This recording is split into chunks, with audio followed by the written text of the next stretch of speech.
Hey guys, welcome back to the channel. This is part 1 of our story. If you like this what if story and want to see part 2, let me know in the comments below. Before we start, don't forget to like, subscribe, and share this video with your friends. Also, check the description for more great content and my playlist. Now, let's start. Prologue. She heard the alarm ringing in her ears, rousing her from a dazed state. Even with her senses dulled, her vision blurry and her hearing muffled, she could tell something had gone wrong. She could see the blue lights of Chaldea's and fate had turned red, chunks of the ceiling had fallen to the floor, and fire licked at various places around her. An explosion. Right, that was what happened. They had been preparing for the first ray shift experiment, and then there was that deafening sound. She must have lost consciousness. Realization dawned on her soon after. The other teams, the staff, the MSTs. How many of them were still alive? Her ears were still ringing a bit. If anyone was screaming or saying anything, it just became muffled static to her. She was on her belly, she soon realized. She moved her arm forward in an attempt to crawl, but soon realized that she couldn't move. After that, she came to realize that she couldn't actually feel anything below her waist.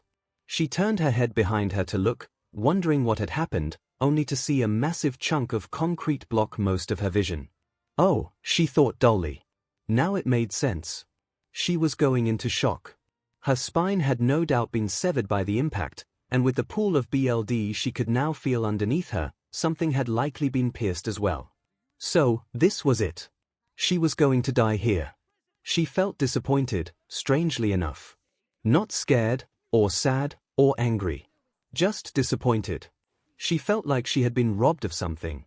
All this time put into bringing her to life, making her a demiservant, and for nothing, in the end. She would simply die trapped under some rubble, having done nothing with the gifts she had been given. She hadn't saved the world, she hadn't helped anyone. It was tragic, but it wasn't like she could feel sad for herself. After all, she wasn't worth much to begin with. Her only concern was Dr. Roman. She hadn't seen him among the staff when the experiment began. Hopefully that meant he was safe and had avoided the worst. He was probably slacking off when everyone else was getting prepared. That was just like him. She wondered if he'd miss her. He probably would. He was sentimental like that. He'd still have Fu, though. That was a small comfort for her, but it comforted her all the same. It was all right. She could just let go now. It was then that she lifted her head. Had someone been calling for her? Her hearing was fading in and out, but she could have sworn she heard her name just now. She blinked behind her glasses, as a shape appeared just before her. It was a person, and as it drew closer, she had this nagging feeling that there was something familiar about him. Wait, she had met him before, hadn't she? Oh, that's right. It was the new recruit. She saw him out in the hall earlier. He must have avoided this whole thing. What was he doing there, though? Shouldn't he be trying to get away? The young man stopped for a moment, looking down at her, as she did the same to him. He looked horrified. Not that she could blame him, she imagined that she looked like a mess right now. What took her by surprise, however, was when he hurried past her, coming to a stop at the debris holding her down. She turned to look at him as best she could, only to be greeted with a far more baffling sight. He was trying to push the debris off of her. "Senpai!" She croaked out.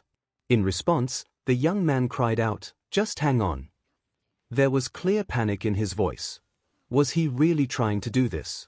She knew it was impossible. She'd seen him before. He was skinny, almost underfed. The director had deemed him unfit to even participate in the ray shifting. There was no way he could move this off of her, and he had to know that too. So why was he even trying? "Senpai," she said again. "Just hang on." He uttered again, grunting as he kept attempting to move the immovable object. "I can save you," he continued, every word strained and tense. Save her? Why would he even say something like that? There was no way he could. It was utterly impossible. Everything was set against the both of them. At the rate things were going, they were both going to die. Was this a bad joke? No, it wasn't the time for something like that.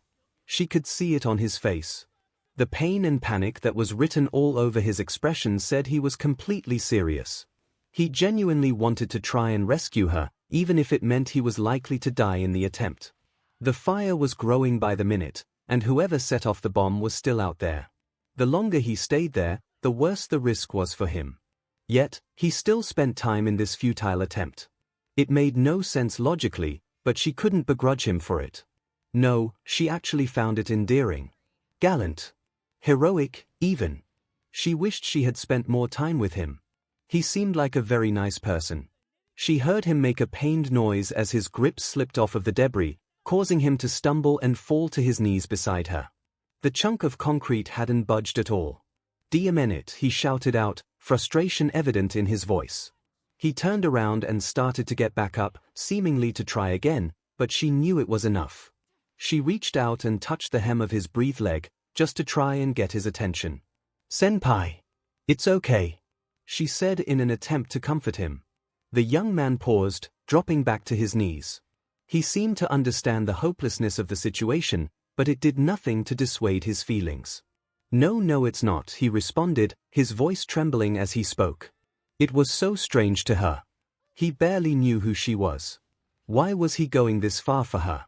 However, the confusion that came with the illogical nature of his actions was buried more and more behind growing feelings of admiration. With those feelings came fear, much to her surprise. She was going to die, that much couldn't be avoided. Yet, she was going to die while knowing nothing about the man who tried to save her. He was a stranger, risking everything for another stranger. Someone like that deserved to be recognized for it. She moved her hand off of his leg, but held it out to him, her voice becoming more pleading. "Senpai. Can you hold my hand? Please?" The young man looked at her again, and wordlessly did as she asked. Both of his hands clasped around hers, even as they trembled against her skin. His hands were a bit larger than hers, yet his touch was gentle. She allowed herself to smile. "Thank you," she whispered. She noticed a light trickling of blood against her hand, coming from his. He must have cut it on something while trying to free her. His hands were still warm, however. That feeling alone made her elated. No one had done something like this for her before. It felt special, in a way. Dr. Roman had told her that only those who were very close to each other held hands like this. How funny it was that it was only at the end of her life that she met someone who would do this for her, then. "Thank you," she repeated. She lifted her head slightly to look at this person, only to be greeted with another surprising sight. This mysterious boy had tears trickling down his cheeks. His eyes had met hers, and the sorrowful expression was all she could see. Was he crying because he knew he was going to die? Was he just that scared? No, he had to know what he was doing coming in. Then, he was crying for her. She was going to die, and that made him sad. What a strange and wonderful boy. She wished dearly that they had spent more time together now. "I didn't get to tell you my name before," she whispered to him. She couldn't give him anything else but that. She hoped it'd mean something to him. "I'm myheroacademia." The boy sniffled, but he kept his hands on hers. He nodded slowly, acknowledging that she spoke, but unable to answer himself. "Can you tell me your name, please?" she asked him. It'd be the last thing that she heard, at this rate. She liked that idea, for some reason. The lights around them seemed to throb, but her vision was getting blurry again. She could hear the alarm, hear the computer saying something, but it was a muffled mess. She strained herself to focus, wanting to hear his reply. He sniffled again, and as her vision began to fade, she just managed to hear him. "Midoriya. Izuku." Hell on earth. Izuku felt like he was falling. A slow, weightless descent, deeper and deeper into a pool beneath him. Nothing lay before his eyes but darkness. Nothing reached his ears, only silence drifted through the abyss. Was this what dying felt like? His body felt listless, without any energy to speak of. He couldn't move anything, and frankly, he didn't see the need to. It was as if his concerns were suddenly much less important than they used to be. So, this was it. His life was over. Well, if one could even call it a life. Spent so much time pursuing an impossible dream, with everyone telling him he should give it up. Even his idol, the man he admired most in the world, told him he was better off trying something else. He hadn't even decided if he wanted to give up. He just kept pushing forward like some idiotic robot. This was his reward for that, it seemed. A small part of him felt bitter about that, but there wasn't any point dwelling on it now. The only real concern he had was for his parents. What would his mother say when she found out? Would she even find out? How long would it take? Would she know he was dead, or would she think he just ran away somewhere and abandoned her? Would his father find out? Would he even care? It was a shame that he'd never know the answer to these now. He hoped at least that they would recover. Maybe they were better off without him anyway. His mother could leave that town and go abroad with his father. They would still have each other. They could have another kid. Maybe they'd have better luck then, and not be stuck with some poor idiot without a quirk. Yeah, they'd move on. They'd be okay. It was fine. He could let go now. Oh, right. There was that girl he met. The one with the lilac hair and glasses. Was she okay? He couldn't remember if he got her out of the rubble. Probably not, come to think of it. That was unfortunate, she should have at least got a chance to live. Pai. Senpai. She did call him that, didn't she? That was a weird thing to say to someone she'd just met. She didn't look Japanese either. Was it just a word she'd heard from someone and was trying it out? How strange. It was a shame he didn't think to ask her, but then again he was never very good at talking to cute girls. Up. Wake up. Wake up. He couldn't wake up, he was dead. Or dying, at least. Who was talking to him, anyway? The voice sounded familiar, at least a little. She sounded worried, but he couldn't imagine why. Had someone found him? Please. Wake up. Wait. Was he not dead? Senpai, if you don't wake up, you're going to die. The first thing Izuku's brain registered when his eyes opened was a blackened sky, with red glowing beneath it, the smoke rising higher and higher into the endless horizon. The second thing Izuku's brain registered was the worst pain he'd ever felt in his life. He let out an agonized scream, instinctively recoiling his back off the broken ground beneath his body. It did little to relieve him, as his shoulders and legs were also wrought with agony, and each movement he tried to make only made the already excruciating pain intensify even more. He rolled over onto his side to try and relieve it, only for pain to shoot through his arm as well. He rolled again onto his chest, and yet he'd find no relief there either, as he jolted back as though he'd just been stabbed in the heart. Each movement was accompanied by another scream, and already he was at risk of screaming himself hoarse. In the midst of this, his brain tried to make sense of his surroundings, but the sensations were so intense he could barely get his other senses to work. He saw buildings around him, or the remains of them anyway. He saw rubble close to him, chunks of concrete that had been blown up off of the ground and lay littered in random locations. He saw fire-consuming debris, threatening to approach him if he remained where he was. He tried to push himself to his feet, but even just resting on his knees sent waves of agony through his whole body. He felt what little strength he had leaving him with each passing second, and was growing far weaker and weaker in turn. The temptation to drop back on the ground and return to the bliss of unconsciousness was growing stronger in response. He could swear he heard someone calling to him, but he'd soon have a far larger problem on his hands. Within the line of his blurry and hazy vision, he'd see a shape slowly approach. As it drew closer, he wondered for a moment if he was in the middle of a harrowing nightmare. A skeleton. A literal walking skeleton, like something out of an old movie. Its bones were nearly black with age and decay, yet it could still walk around. Granted, it dragged its feet with each shift forward, its arms hung limply at its sides, and its head hung slightly to its left, but the fact that it was moving at all was a horrifying miracle. It shifted closer to Izuku, and its right arm lifted a sword that was as rusted and decayed as it was. Passing out again would have to wait, clearly, as Izuku had to move.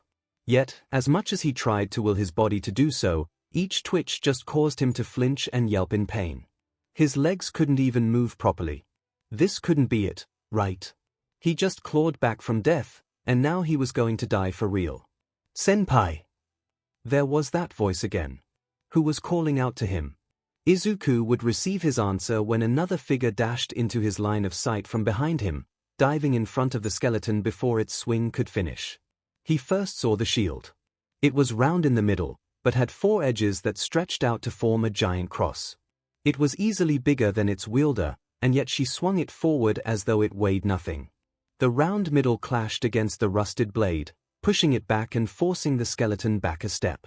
Before it could make another move, the bottom edge of the shield arced through the air, crashing against the skeleton's exposed neck, causing it to fall to the ground in a pile of bones. With the battle over as quickly as it began, Izuku was able to see who had saved him. She must have been a knight of some kind. She was even wearing armor. At least, it looked like armor. It was only when she turned around and knelt in front of him that he felt a slight twinge of surprise, mixed with recognition. "Senpai! I heard you screaming, are you hurt?" she asked anxiously. The lilac hair, with some of it covering her right eye. Didn't he see her before? His thoughts were getting fuzzier and harder to pick apart. Why was she calling him that? Her eyes swept over his body, her expression one of tense analysis. "I'm not seeing any injuries on you," she remarked, her hand reaching out and touching his chest. In response, he let out another cry of agony, a fresh sharp stab going through him. Her hand recoiled from him, panic sweeping over her face. Possible internal injuries. "Senpai, where does it hurt?" she continued, acting more like a medical professional than the knight who'd just slain a member of the undead. Izuku clenched his eyes tight, trying to think of how best to describe what was happening to him. He began, before giving a sharp cough.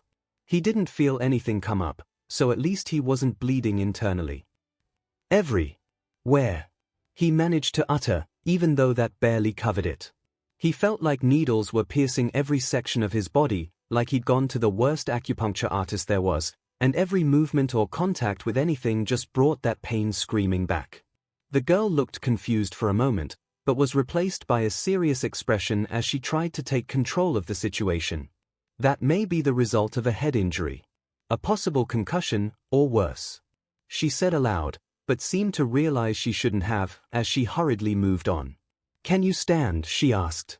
Izuku opened his eyes again, and noticed that the girl was holding both of her hands out, the shield now strapped to her back.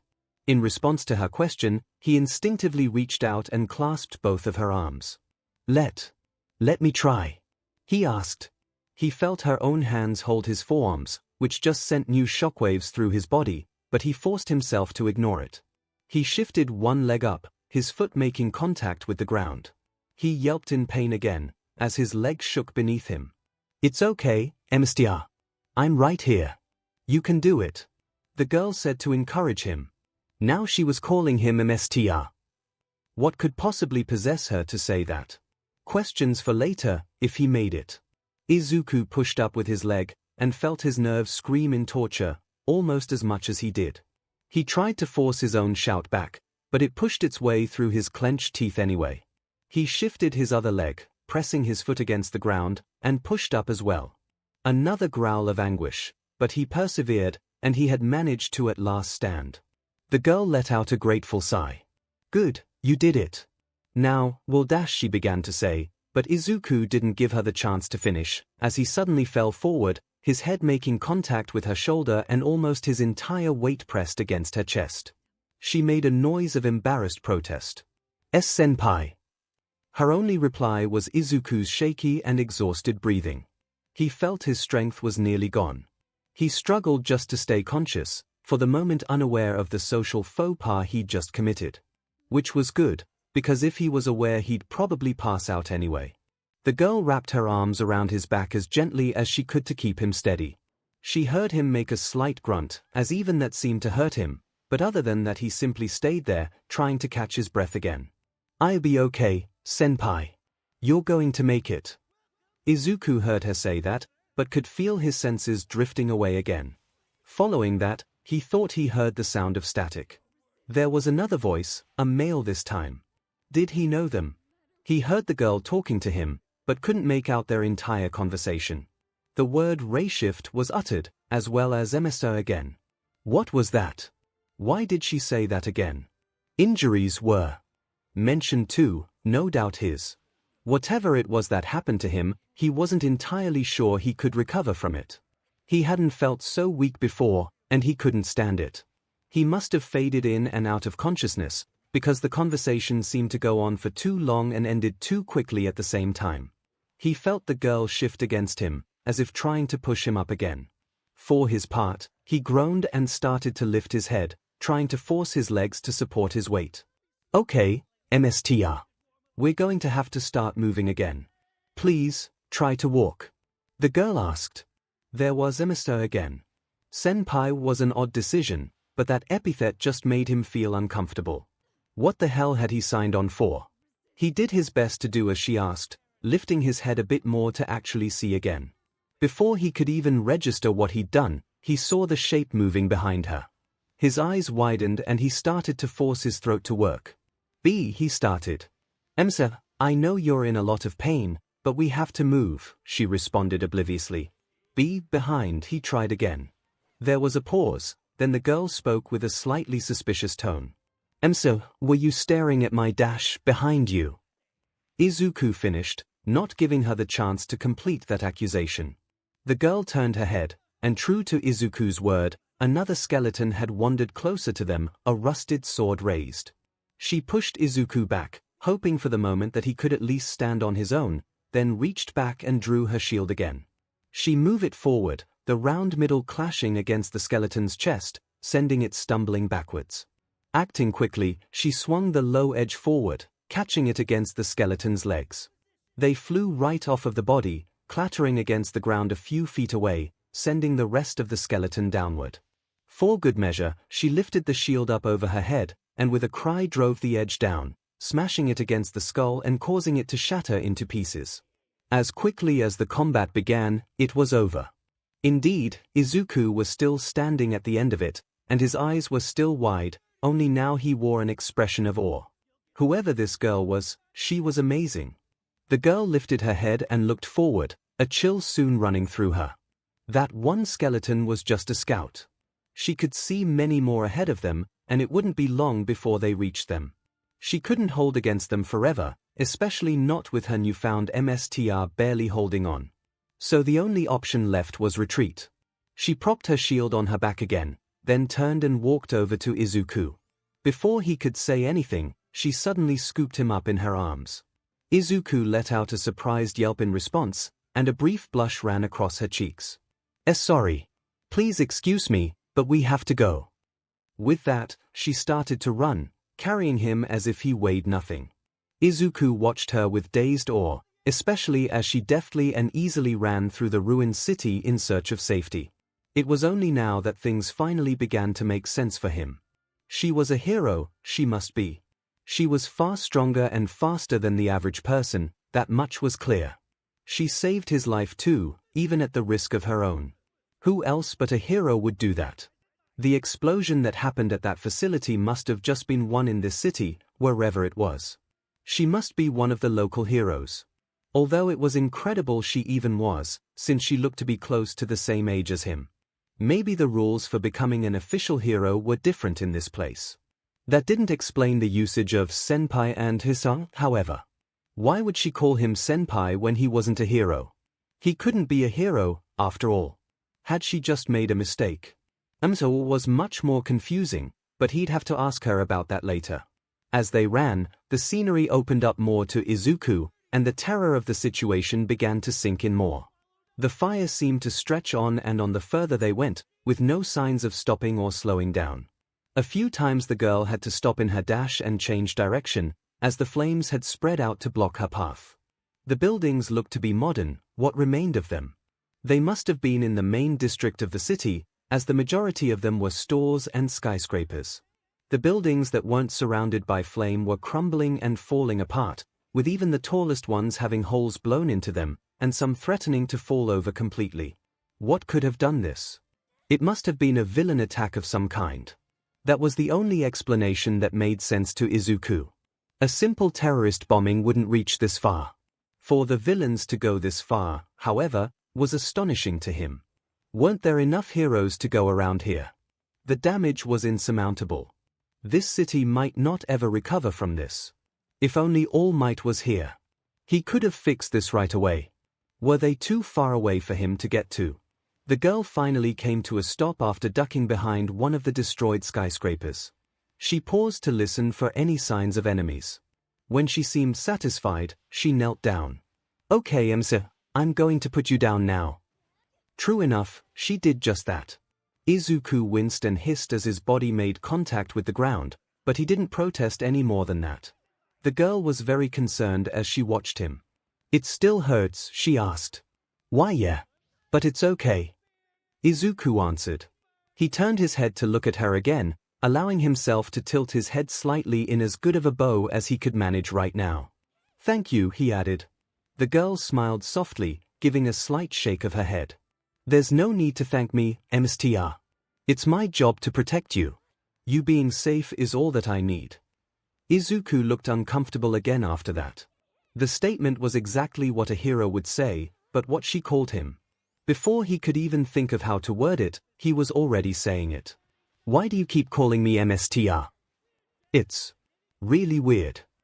The girl blinked, a look of slight surprise crossing her face, before she likewise looked uncomfortable. Do you not like it? Would you prefer I went back to calling you senpai?" Izuku shook his head slightly, but added, "Why are you calling me that too?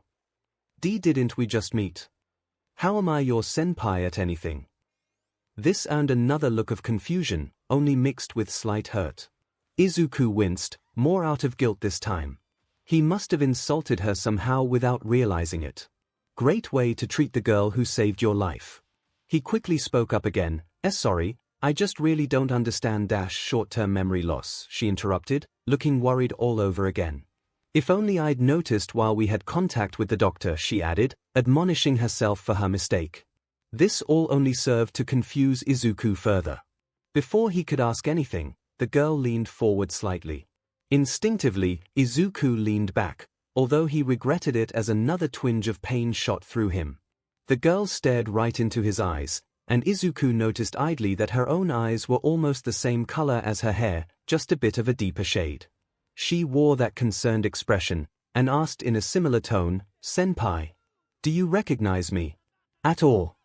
It was a rather odd question, but come to think of it, he did a bit. They had met before, hadn't they? How had that happened? His head ached from the effort, but Izuku did his best to remember. Hours prior, Izuku wondered just how he had gotten himself into this mess. Well, he knew, but it wasn't like he could have predicted how it'd all go. He had decided after that fateful encounter to do something substantial, mostly just to make up for how rotten he felt. Fortunately for him, there was a BLD drive going on in town. It wasn't much, but knowing he was saving lives by donating did help him feel useful again. Being a typo meant that they desperately needed him, and on some small level it was nice to feel needed. What was less nice was suddenly being accosted a couple of days later, finding out the drive was actually a front for a security organization in another part of the world, and that he'd basically been drafted into working for them.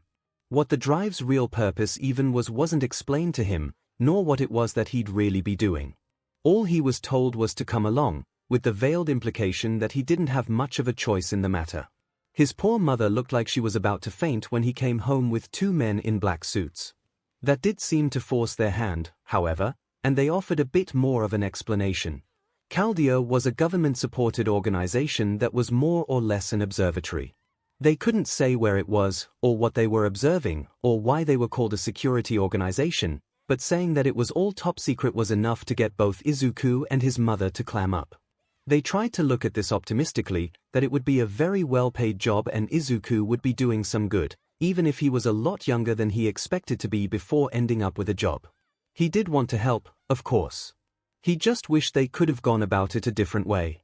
His mom wasn't happy that both her son and her husband were working abroad, but it gave Izuku some purpose beyond the dream he kept trying to pursue, so she relented. She'd have Mrs. Bakugo to talk to, at least. Just as long as Kaken didn't no use thinking about him now. Wherever he was, at least Izuku was far enough away from him. Izuku shuffled his way along the pristine silver halls that made up the paths of 𝐒𝐿DIO. His hand was placed against the wall to support himself as he walked. It brushed over the symbol painted on the wall. A stylized sea, looking like a wave of water, encircled by a crown of branches. The insignia of Chaldea. He really had no idea what he'd been in for. The director had bombarded him with so much information that he was still trying to process it all. He could barely make heads or tails of any of it, mostly because he just felt so tired. Whether it was the jet lag just getting out here, or that strange ray shift experiment that they subjected him to, or some combination of the two, he felt like he could collapse at any moment. The director nearly literally kicked him out of the room because of that. He was supposed to go find the doctor to get an examination, but stopping to rest for a few minutes couldn't hurt, right? It wasn't like anyone else was around, they were all at the meeting. So he stopped and pressed his back to the wall, then slid down it until he was sitting, his legs splayed out beneath him. He gave a long exhale after he did, left to stare at the glass window across from him. Wherever they were, it was clearly very cold. All he saw since arriving was a snowy landscape, stretching as far as the eye could see. They were very high up too, and the director had said they were on top of a mountain. At least the sky was clear. What was he doing here? The director had referred to him as the extra recruit when she looked him over, after he displayed just how woefully ignorant he was of the situation he was in. So was he just there to fill a slot? Did he just get picked at random to have another body on board? So he went to a completely different part of the world for a job, and nobody actually expected him to be of any use. It figured. Nothing had changed at all. Phoo! That was a strange sound he'd just heard. It was a light, squeaky sound, sort of like an animal's cry. He turned his head to where the sound came from, and found that he was right. Only it was not like any animal he'd ever seen. If it was meant to be a dog, it was the smallest dog he could think of. It looked more like the size of a squirrel or a small rabbit. Yet it was covered in white luxurious fur, like it was taken care of by a professional dog trainer. The top of its head had yet more of it, and it draped back and over its head like long wavy hair. Its tail was much the same, a long puffy thing that swished back and forth as the creature stared at him. Its eyes weren't like a typical dog's, though. He was pretty sure they didn't have eyes of almost pure violet. Most dogs didn't have long pointed ears, either. That just drew the rabbit comparison again. Izuku stared at the creature for a moment, then without thinking replied, "Hi." It wasn't as if the creature could understand him, right? Well, so he thought, because it gave another squeaky bark in return. Phoo! Whatever it was seemingly pretty smart. Again, without thinking, Izuku held out a hand, inching it cautiously towards the creature. When it got close enough, it leaned forward onto his fingertips, rubbing its chin along them. Getting the message, Izuku lightly scratched under its chin, which it seemed to appreciate, its tail wagging faster. It let out another light cry, this one more of a 𝐻𝐻𝐽, emphasizing its appreciation. Izuku smiled gently. "You're a friendly one, aren't you?" he queried. The creature responded by moving around his hand, only to hop up into his lap. It nestled down comfortably there, but after a second it turned its head to look up at Izuku expectantly. He stared back, but chuckled lightly and moved his hand down, gently stroking the creature's back. It cried softly again, another 𝐻𝐻𝐽, thankful for the gesture. "Were you lonely?" he asked. The creature gave no reply, simply leaning into his petting. He moved his other hand to scratch its chin again, but rather than give him the chance, the creature's small tongue flicked out and licked at his fingertips. He gave another chuckle in response, tickled by its action. "Maybe you thought I was lonely." The creature stopped its licking at this question, turning its head to look at Izuku again. "Phoo!" it cried out. Was that meant to be a yes? Izuku noticed at this point that it had a cape tied around its neck. It was hard to spot since the outside was as white as its fur, but the inside was of a sky blue, and it was only when it turned its head that he could see it. Someone must be the creature's owner, then. Guess he had to keep it company until the owner arrived. Not that he minded, of course. The creature moved so that it was fully facing Izuku, two of its paws placed on his chest as he stared up at him. Izuku was still smiling all the while, both of his hands now lightly rubbing the sides of its head. The creature closed its eyes and hummed gently, especially when Izuku started scratching behind its ears. Phoo was its only response. Izuku chuckled again. "So, do you have a name? Or should I just call you Phoo?" "That's what I call him, anyway." Izuku blinked when he heard the female voice. He looked up from Fu to see the owner, as the girl in question stood across from him, partially blocking the light from the outside window. He could see her lilac hair, part of it draping over her right eye, but it didn't hide the small round glasses she wore. Her outfit was a little unusual, some strange fusion of formal and ordinary. A black dress that ended in a slightly flared skirt, with black leggings beneath it, but with a collar and red tie, and a white and grey hoodie covering her top half.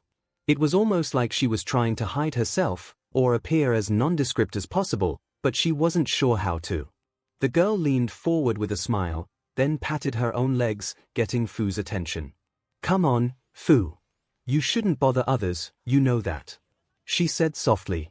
Fu let out a short cry of protest, before hopping up and landing on Izuku's shoulder. It turned its head and stared at the girl, crying out again. "Fu! Fu!" Izuku wasn't sure what was going on, but he looked back at the girl and wore a nervous smile, lightly waving his hand while putting the other on Fu's back. It's okay. He's not being a bother, I promise." At the same time he moved to stand up again, keeping Fu steady as he got to his full height. The girl watched him move up, looking a bit uncertain herself. "It's nice of you to say that. But you don't have to defend him," she answered, sounding disbelieving. "He's supposed to stay with me, but he keeps wandering off." "Really, it's all right. He's been." Izuku started to answer, only to feel Fu hop up again, this time landing on his head. He felt the creature stand there for a moment, before nestling down in his hair, a light cry leaving its mouth. Izuku gave an awkward laugh before continuing. "He's been very nice." The girl watched this display with an expression of slight surprise, a sentiment she echoed when she spoke again. "That is rather strange. Fu isn't normally this friendly with strangers. There must be something he likes about you." Izuku blinked, now just as surprised as her. "Really?" he asked. The girl nodded, then took a step closer, reaching up to his head. "Come on, Fu, that isn't a nest or a bed. He has somewhere to be right now," she said while grasping at Fu. He protested in reply, though it was more of a resigned Fu this time. It was only when the girl had gotten that close, having to stand on her tiptoes just a bit to reach Fu, Izuku nearly nose to nose with her, that it finally dawned on him. He was talking to a girl. He was talking to a girl. As the girl pulled back, she saw that Izuku's face was now a bright red, his eyes wide and his mouth hanging open in shock. She tilted her head, holding Fu in her arms. "Are you alright?" she asked. Izuku jolted in recognition, waving his hands back and forth as he answered. "Yep. Absolutely. Totally 100% A-okay. And no trouble at all. Nothing at all to worry about, promise." "Oh God," he was screwing it up. "Stop screwing it up, idiot. She's gonna look at you like you're insane or a creep or an insane creep." He shut his mouth tight for a second, exhaled through his nose, then tried to change the subject. What did you mean, I have somewhere to be?" he hesitantly asked. The girl was still staring at him with that uncertain look on her face, but did answer after just a moment's pause. "The infirmary, remember. The director told you to go see Dr. Roman, so he could check on you." Izuku jolted again, suddenly remembering why he was even in the hallway in the first place. "Oh crp. I totally forgot." He shouted out without thinking. He quickly bowed to the girl, hurriedly giving an apology. "I'm sorry to have bothered you, I'll get going now." "Thank you." He straightened up and started to run back down the hall, only to get a few steps before hearing her again. Excuse me." He stopped at the call, turning back to look at her. "Why yes?" Had he done something else wrong? The girl looked a little worried when she regarded him, and soon clarified what was on her mind. Please don't let what the director said get to you, okay? She's got a lot to deal with right now. She doesn't have anything against you personally," she explained. Izuku blinked, definitely surprised by this response. He hadn't expected this girl to try and comfort him after what happened there. Had she even been in the room? He must have been so nervous that he didn't even see her. He straightened up after this, rubbing the back of his neck as he answered her. I appreciate that, but it's okay." He started, wearing a slightly ashamed look on his face that he tried to hide behind a smile. I know I'm just here because they needed an extra pair of hands. The director doesn't have a reason to expect much of me, so I understand why she's upset. I just have to try and do better from now on, that's all. The girl was staring at him with a slightly shocked expression. Had he said something else wrong? Seemingly not, as she replaced that look with a soft, comforting smile. Don't be so hard on yourself, senpai, she responded, her voice equally as soft and warm. Whatever your reason for being here, I'm sure you'll be a great help to us all. If comfort was what the girl was going for, it certainly worked. Izuku felt his face heating up again, but that warmth was more evenly spread, and he felt his chest flutter a little bit. Whoever this girl was, she must be the nicest person in this entire facility. At least, to him she certainly was, for all of the short time he'd been there. Thank you, was all he could give in an awed voice. The girl's smile grew a little bit, only to disappear when Fu cried out again with another fu. She blinked at him, then looked over her shoulder. Oh, right, I need to get back, she hurriedly said. She looked back to Izuku, bowing her head slightly. It was nice meeting you. I'll see you later, she added, before turning and running back the way she came, only looking back to wave at him as she ran. Izuku likewise lifted his hand and waved back, calling to her as she ran. Why yeah. See you later. He watched as she turned the corner and disappeared, and almost as soon as she was gone, he let out a shaky exhale and fought the urge to jump for joy. He talked to a girl. And he didn't make a complete idiot of himself either. And she was so nice too. She wanted to talk to him again. Oh God, she wanted to talk to him again. How was he going to handle that? He was going to totally screw that up and come off like the biggest dork who ever lived, and she'd laugh at him, and no. None of that. Things are going good for once. He just had to stay positive and things would keep going that way. He wouldn't screw up with her again. Hell, maybe she liked dorks. Yeah, this would be fine. He turned and resumed running down the hall, still feeling elated at what had just transpired. His earlier worries and self-admonishment were gone.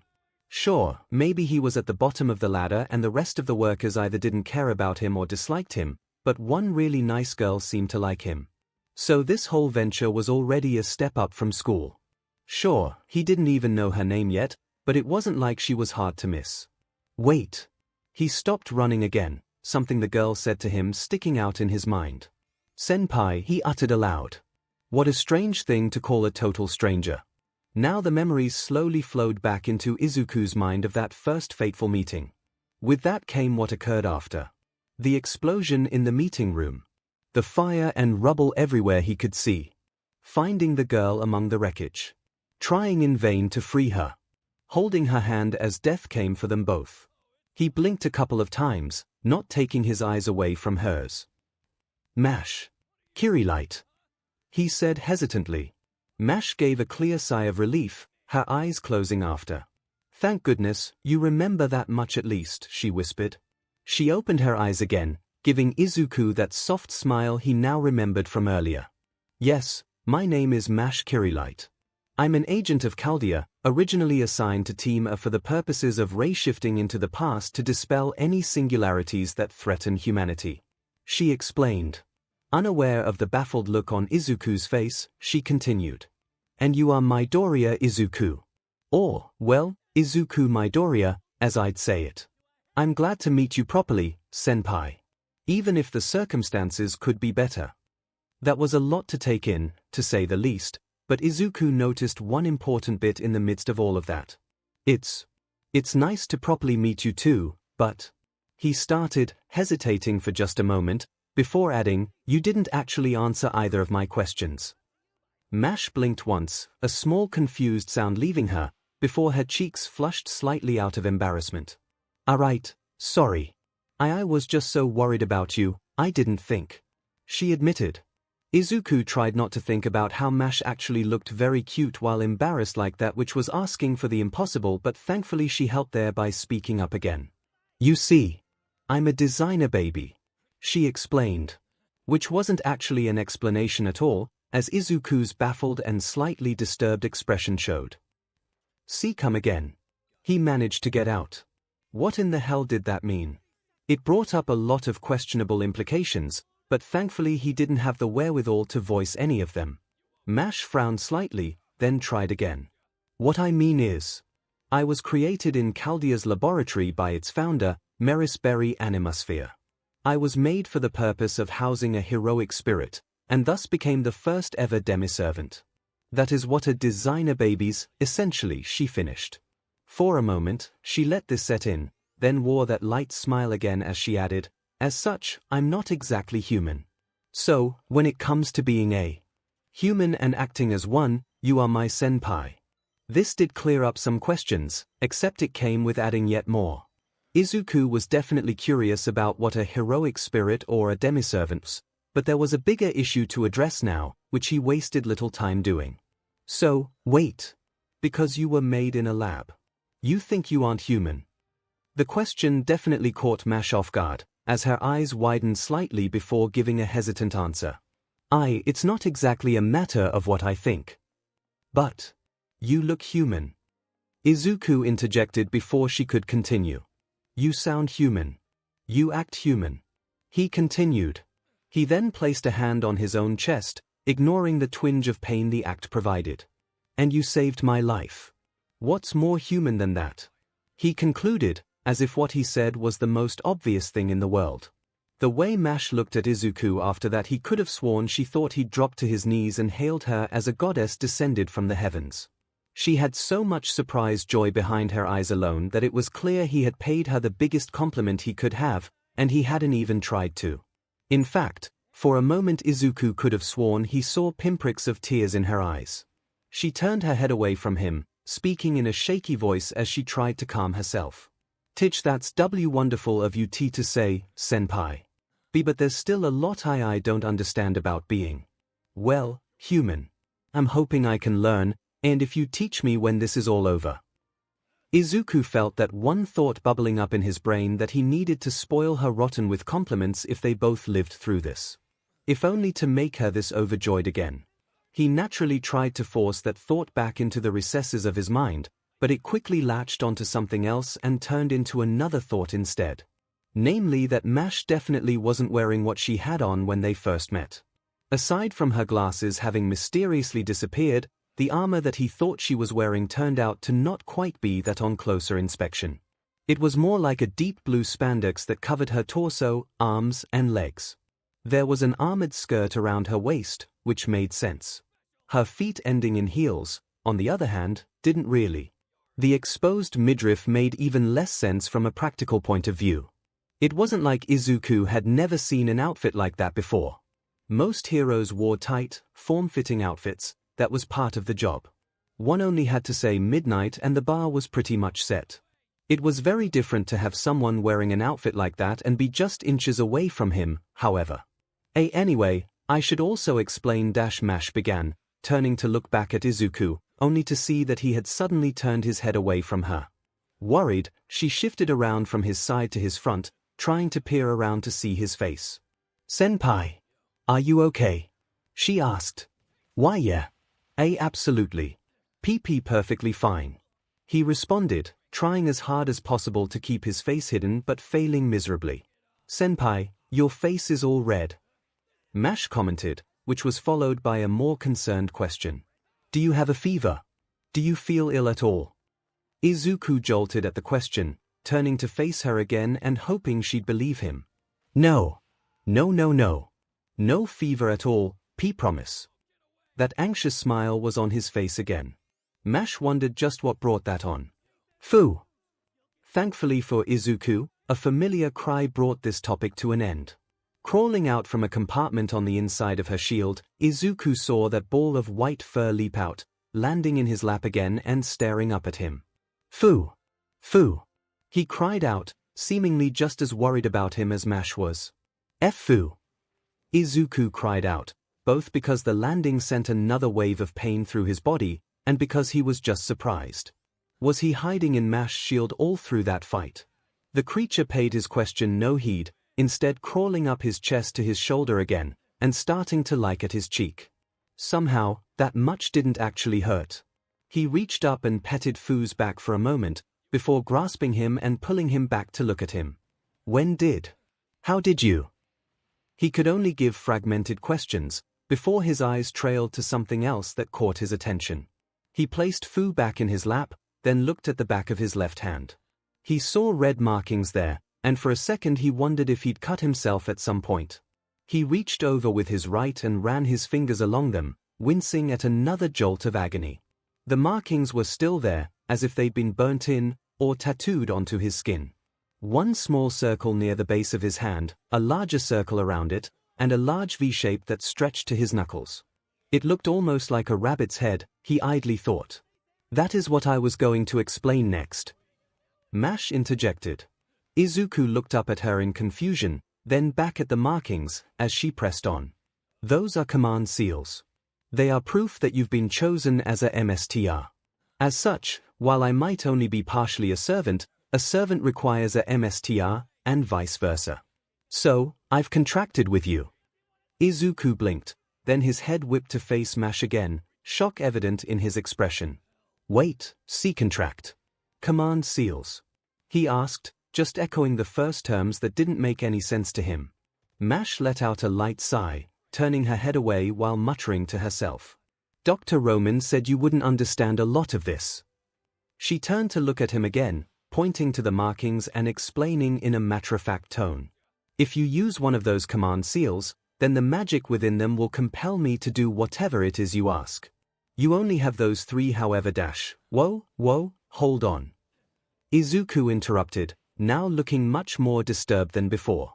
I don't want to command or compel you to do anything.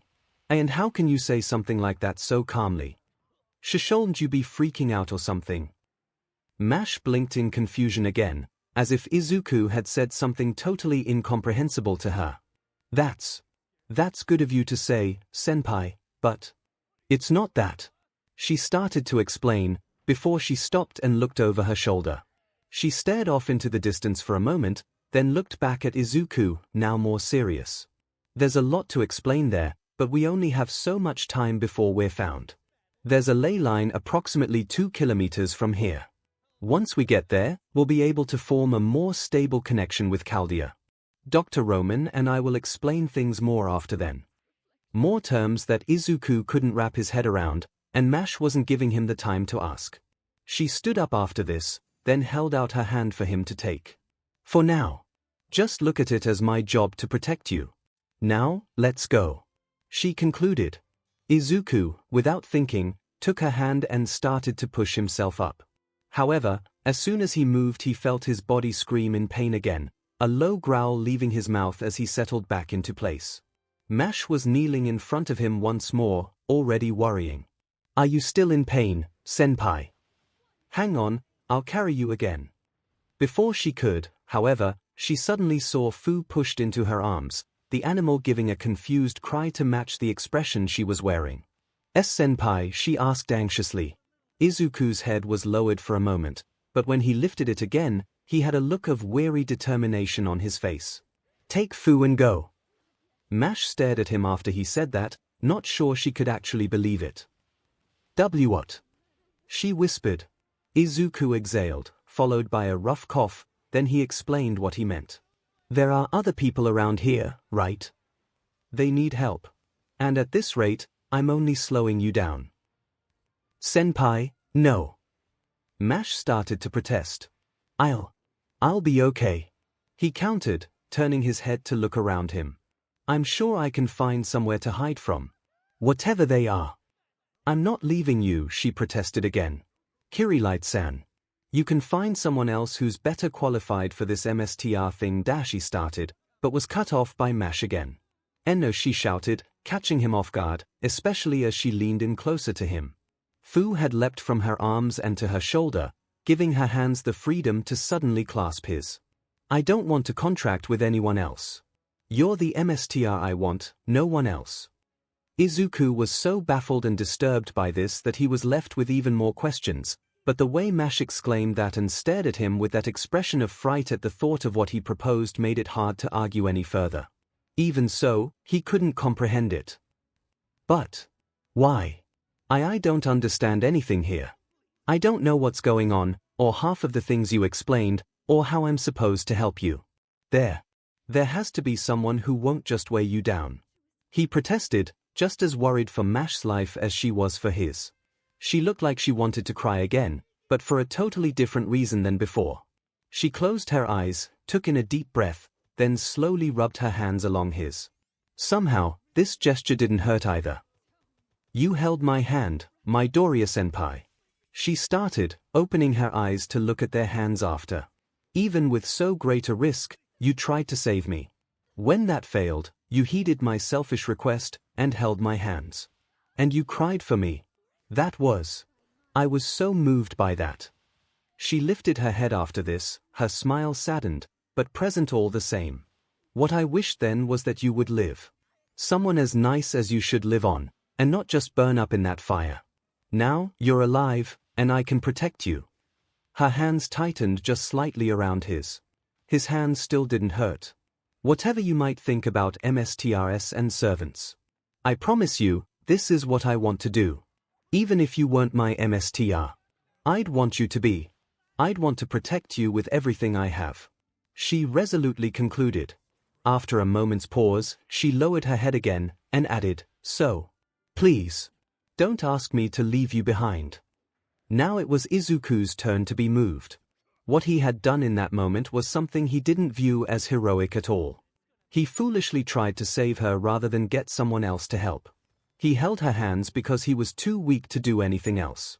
He cried just as much because she was going to die as he did for failing to save her. He almost wanted to try and downplay what he did, but Mash's declaration of protection made that impossible to do.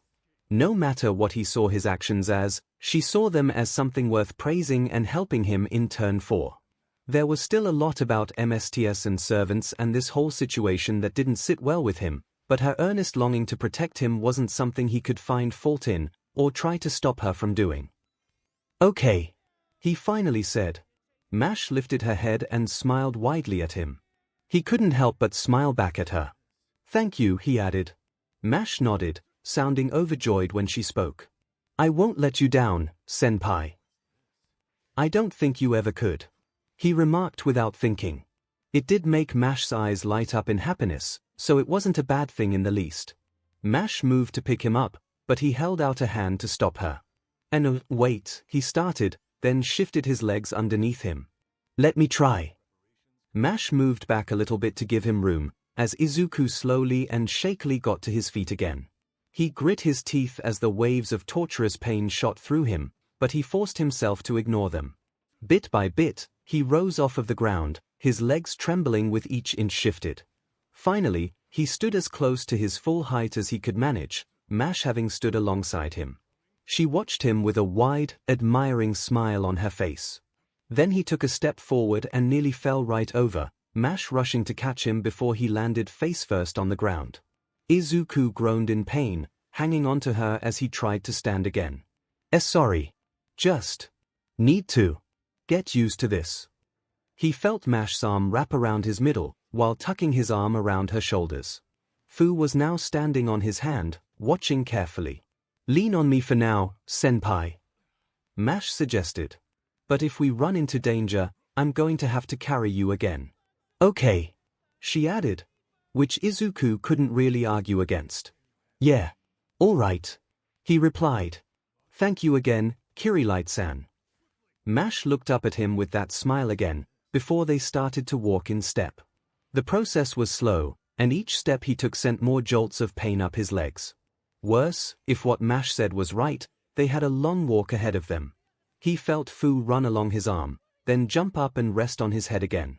He wasn't sure if it was just him being light or some sort of magic at work, but it didn't hurt him at all. Oh, right. Magic. That was apparently real now. There had been so much to try and process that hearing that magic was actually a thing barely registered with him. Something else he'd have to ask Mash about. As well as ray shifting, and more about this MSTR servant thing, and why he had to have command seals, and a lot more. Though, for now, they just had the trek ahead of them. "Oh, senpai?" Mash suddenly asked. Izuku turned to look, only to suddenly remember that her face was nearly right against his. Turning away as his face burned red again, he anxiously responded, "Weiss. You You don't have to call me 𝐤𝐬𝐬𝐿, she explained. It's a little formal. Oh, sorry, he replied. He didn't think he was, but then again they were from two different cultures. He still didn't even know where they were, come to think of it. Another question for later. Then, what would you like me to call you? He asked more hesitantly. Well, just Mash would be okay, came the answer, said without any worries and just a bit of hopefulness. Are you sure? Izuku sounded even more nervous when he asked this. Sure, it was less formal, but it felt way more familiar than he was ready for. If it's not a problem, she said, sounding like she was already expecting him to say no. Izuku really couldn't bring himself to dash her hopes, it seemed. Even if it was a little awkward. Oh, okay. Mash. He stuttered out. He had to remind himself again that they were from different cultures, she didn't view things the same way he did. He risked a glance over at her at this point, and saw that she was very happy with his reply, even if she wasn't looking right at him. So yeah, the light surge of embarrassment was worth it. If you like, why you can just call me Izuku too. That, on the other hand, was probably not worth it. Mash actually stopped in her tracks, now looking at him while her own face was heating up. What dash? Izuku tensed up, swiftly realizing he'd done something else he didn't quite catch. I am mean. It just doesn't seem alright for only one of us to use th the first name. So. I mean, you don't have to. He sputtered, trying as hard as possible to salvage this before it got worse. That's very nice of you to say. Mash sputtered back, having quickly looked away from him as her own face shone bright red. I might need tea to think about it. Why yeah. Oh, of course, I understand. Izuku hurriedly replied. Fu, the little animal emmed from atop Izuku's head. After this, they had got moving again, but there was definitely a bit more tension in the air. Izuku thought to himself that this was definitely not what he expected his new job to turn out to be. If he only knew. Life's magic. So. You're saying we've gone back in time. After a good distance had been covered since their initial departure, Izuku had insisted on trying to walk on his own. While his steps were very unsteady, and it slowed them down a bit more, he was determined to get past this unknown injury of his. Even with the debris and random flames making traversal difficult, he did his best to push through. Considering each step made him want to almost buckle to his knees again, the fact that he was moving at all was surprising. Mash couldn't help but admire his drive to persevere through this. That admiration was tinged with concern, however. While his gesture to her in the midst of the explosion was something she'd always cherish, that paired with him attempting to force her away under the pretense of slowing her down made her wonder a bit more about him. What he was doing now only made her thoughts more solid, and allowed a question to present itself in her mind. Izuku Midoriya. Her senpai. Her MSTR. Did he place any value on his own life? The alternative was simply that he didn't think things through all that much. Which she could believe, he didn't seem unintelligent, but the amount of things he didn't know or understand only seemed to grow the longer they spoke to each other. While ray shifting was a top-secret technique that only Chaldea had access to, MS's, servants, magecraft as a whole, and many other things just prompted confusion from him. Dr. Roman had told her that and explained why. But the reasoning he gave was so impossible that she couldn't actually believe it. Which further necessitated their task to find a ley line and get everything cleared up. For now, though, she'd do her best to field his questions and keep him up to speed. To put it simply, yes, she replied, walking close to him just in case he ended up falling again. The process of ray shifting involves projecting your spirit into the past. The spirit is broken down into spiritrons, then sent back to the selected point in time, allowing them to continue on with the mission. For this to fully work, a quantum observer is needed to maintain the spirit's integrity, solidifying its place in the new time. This also works to prevent the counterforce from considering the new spirit a phantasmal existence, as it would otherwise reject the spirit and erase it from the place and time it was found. Izuku had stopped walking, and was staring at Mash with a blank expression. She blinked, then wore an embarrassed expression when she spoke again. Tea too much? She anxiously asked. He flinched at this, then looked embarrassed in turn, rubbing the back of his neck as he responded. "Well. I think I got some of it." He took a moment to mull over all of the information given, his hand having moved to his chin as he did. "So, I'm not actually here, but my soul is." Mash looked surprised for a moment, then gave a small nod. "In summation, yes," she replied. "But, then how am I touching anything?" Izuku continued, his foot tapping on the ground as he asked. He winced again, lifting his foot and rotating it slightly. "And why am I hurting so much? Shouldn't I just phase through solid matter?" "It isn't quite like that, senpai," Mash answered. "Converting your soul into this state gives it form and mass. Which is also why you're still able to feel pain and touch things. It's as if your body came along anyway." Izuku pondered this, humming as his hand returned to his chin. "So, for that to work, the soul would have to have some sort of mass to start with.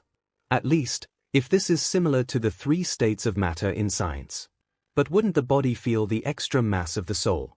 The fact that the soul is even a tangible thing to begin with is astonishing, but being able to manipulate its form like that just raises so many questions. If that was even possible, though, how hasn't science been able to detect the soul?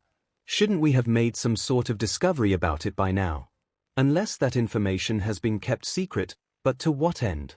What else could you do with a soul if you can have it separate from the body and solidify on its own? Does that do any damage to the body itself? If I can feel pain as if I had a body, then there must still be some sensory feedback done to the body. Unless this is just my mind telling me I should be in pain. If that's the case." Mash watched with a mixture of astonishment and bewilderment as Izuku continued to talk to himself, asking more and more questions in relation to this one piece of information. Fu was still sitting in Izuku's hair as they had gone on, and the constant muttering had got even him to look down at the boy with as close to a confused expression as he could reasonably manage.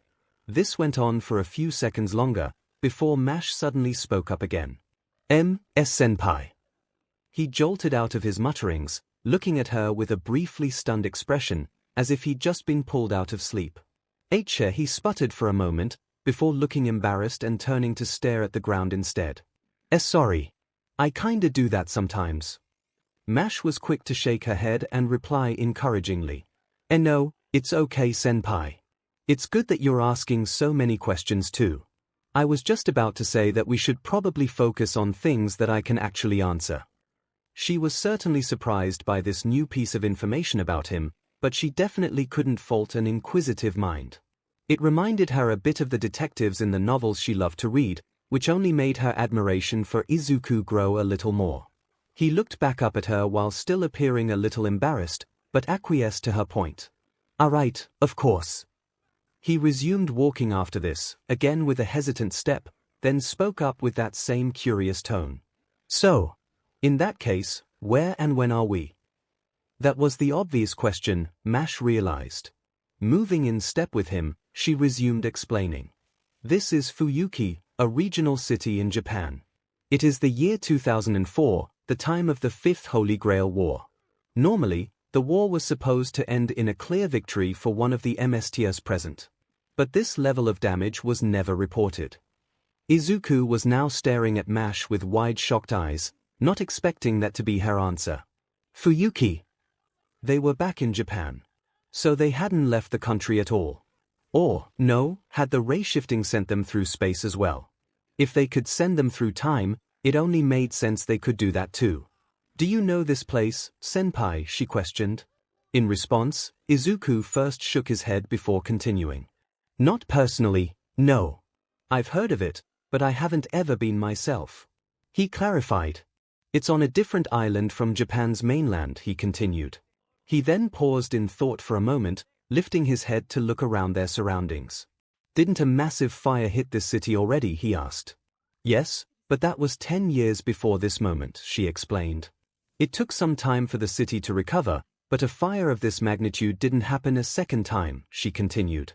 Like Izuku, she turned her head to observe their surroundings, concern appearing on her face. "Not only that, but there's far more mana in the air than there should be. Something's changed this place on a deeper level than just this fire." She paused for a moment, then turned to Izuku, realizing what she had said. Mana is dash the source of magic, he interrupted. This prompted another surprised look from her, followed by a cautious reply. Well. In one sense, yes. It's the source of magic for the world, and mags make use of it. She explained. Her eyes then narrowed slightly as she continued. Senpai. How much do you actually know? She wasn't about to suspect him of anything wrong, but a part of her wondered if he was trying to pull some sort of prank on her by acting oblivious. He jolted again at her question, definitely feeling like he was suspected of something wrong, hence his quick reply. I'm really just making guesses here. I mean, mana has popped up in fiction before, so I just sort of assumed. Mash had to admit he had a point. She'd read enough stories to know that the term mana was used often in fantasy fiction, as well as magic and witchcraft and the like. That sort of thing was allowed mostly to let the ordinary people assume it wasn't real, which helped to keep proper magecraft a secret. Alright, sorry senpai, she responded apologetically. It's really hard to believe you got here while still knowing so little about any of this. She further admitted.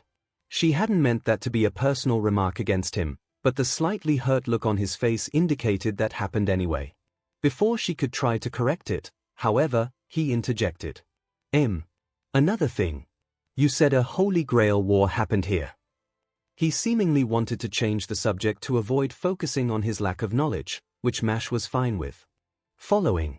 He pointed down at the ground beneath him, his earlier regret exchanged for that curiosity he displayed before. So the actual Holy Grail is real. And it was here, in Fuyuki. Mash again started to answer, but before she could, they would both hear a loud scream rip through the night air. They turned to the source and found that it came from further ahead, likely at their destination. Someone's in trouble, Mash declared. Izuku nodded, and quickly shouted to her in turn. Go help her. She turned to look at him, already worried at what he suggested and what his reasoning could be. But she started to protest, but he placed a hand on her shoulder and answered in a firm tone. I'll catch up. Go. She was still troubled, but she gave a short nod in understanding. She turned to face ahead and broke into a run, hopping over any debris that got in her way. She spared a moment to look behind her, and was thankful to see that Izuku was keeping his word and following her, albeit at a more hobbled pace. Maybe she had been wrong to think of him the way she had. He wasn't cavalier with his life, he just put other lives ahead of his. That was what heroes did, and she couldn't have been more thankful to form a contract with someone like him. She just hoped he could live long enough to realize that. The woman recoiled in horror as the skeleton approached her. It made no sound, only enhancing the nightmarish nature of this encounter. Its bones clacked as it touched the earth, inching closer to her, its jaw hanging loosely from its mouth. She was exhausted, both from running and from trying to fend for herself. Her gander shots had taken out 6, 7. She wasn't keeping good track, but it felt close to that amount. Problem was her energy was depleting, and she couldn't keep running forever. I can't believe this, she uttered aloud, not thinking at all about trying to save face here. How could this happen? How did I end up here? Where's Lev? I can't handle this by myself. DMN it.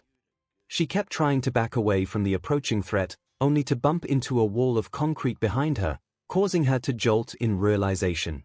The skeleton continued its approach, rusted sword raised. The woman instinctively held her arms up over her face, already fearing the worst.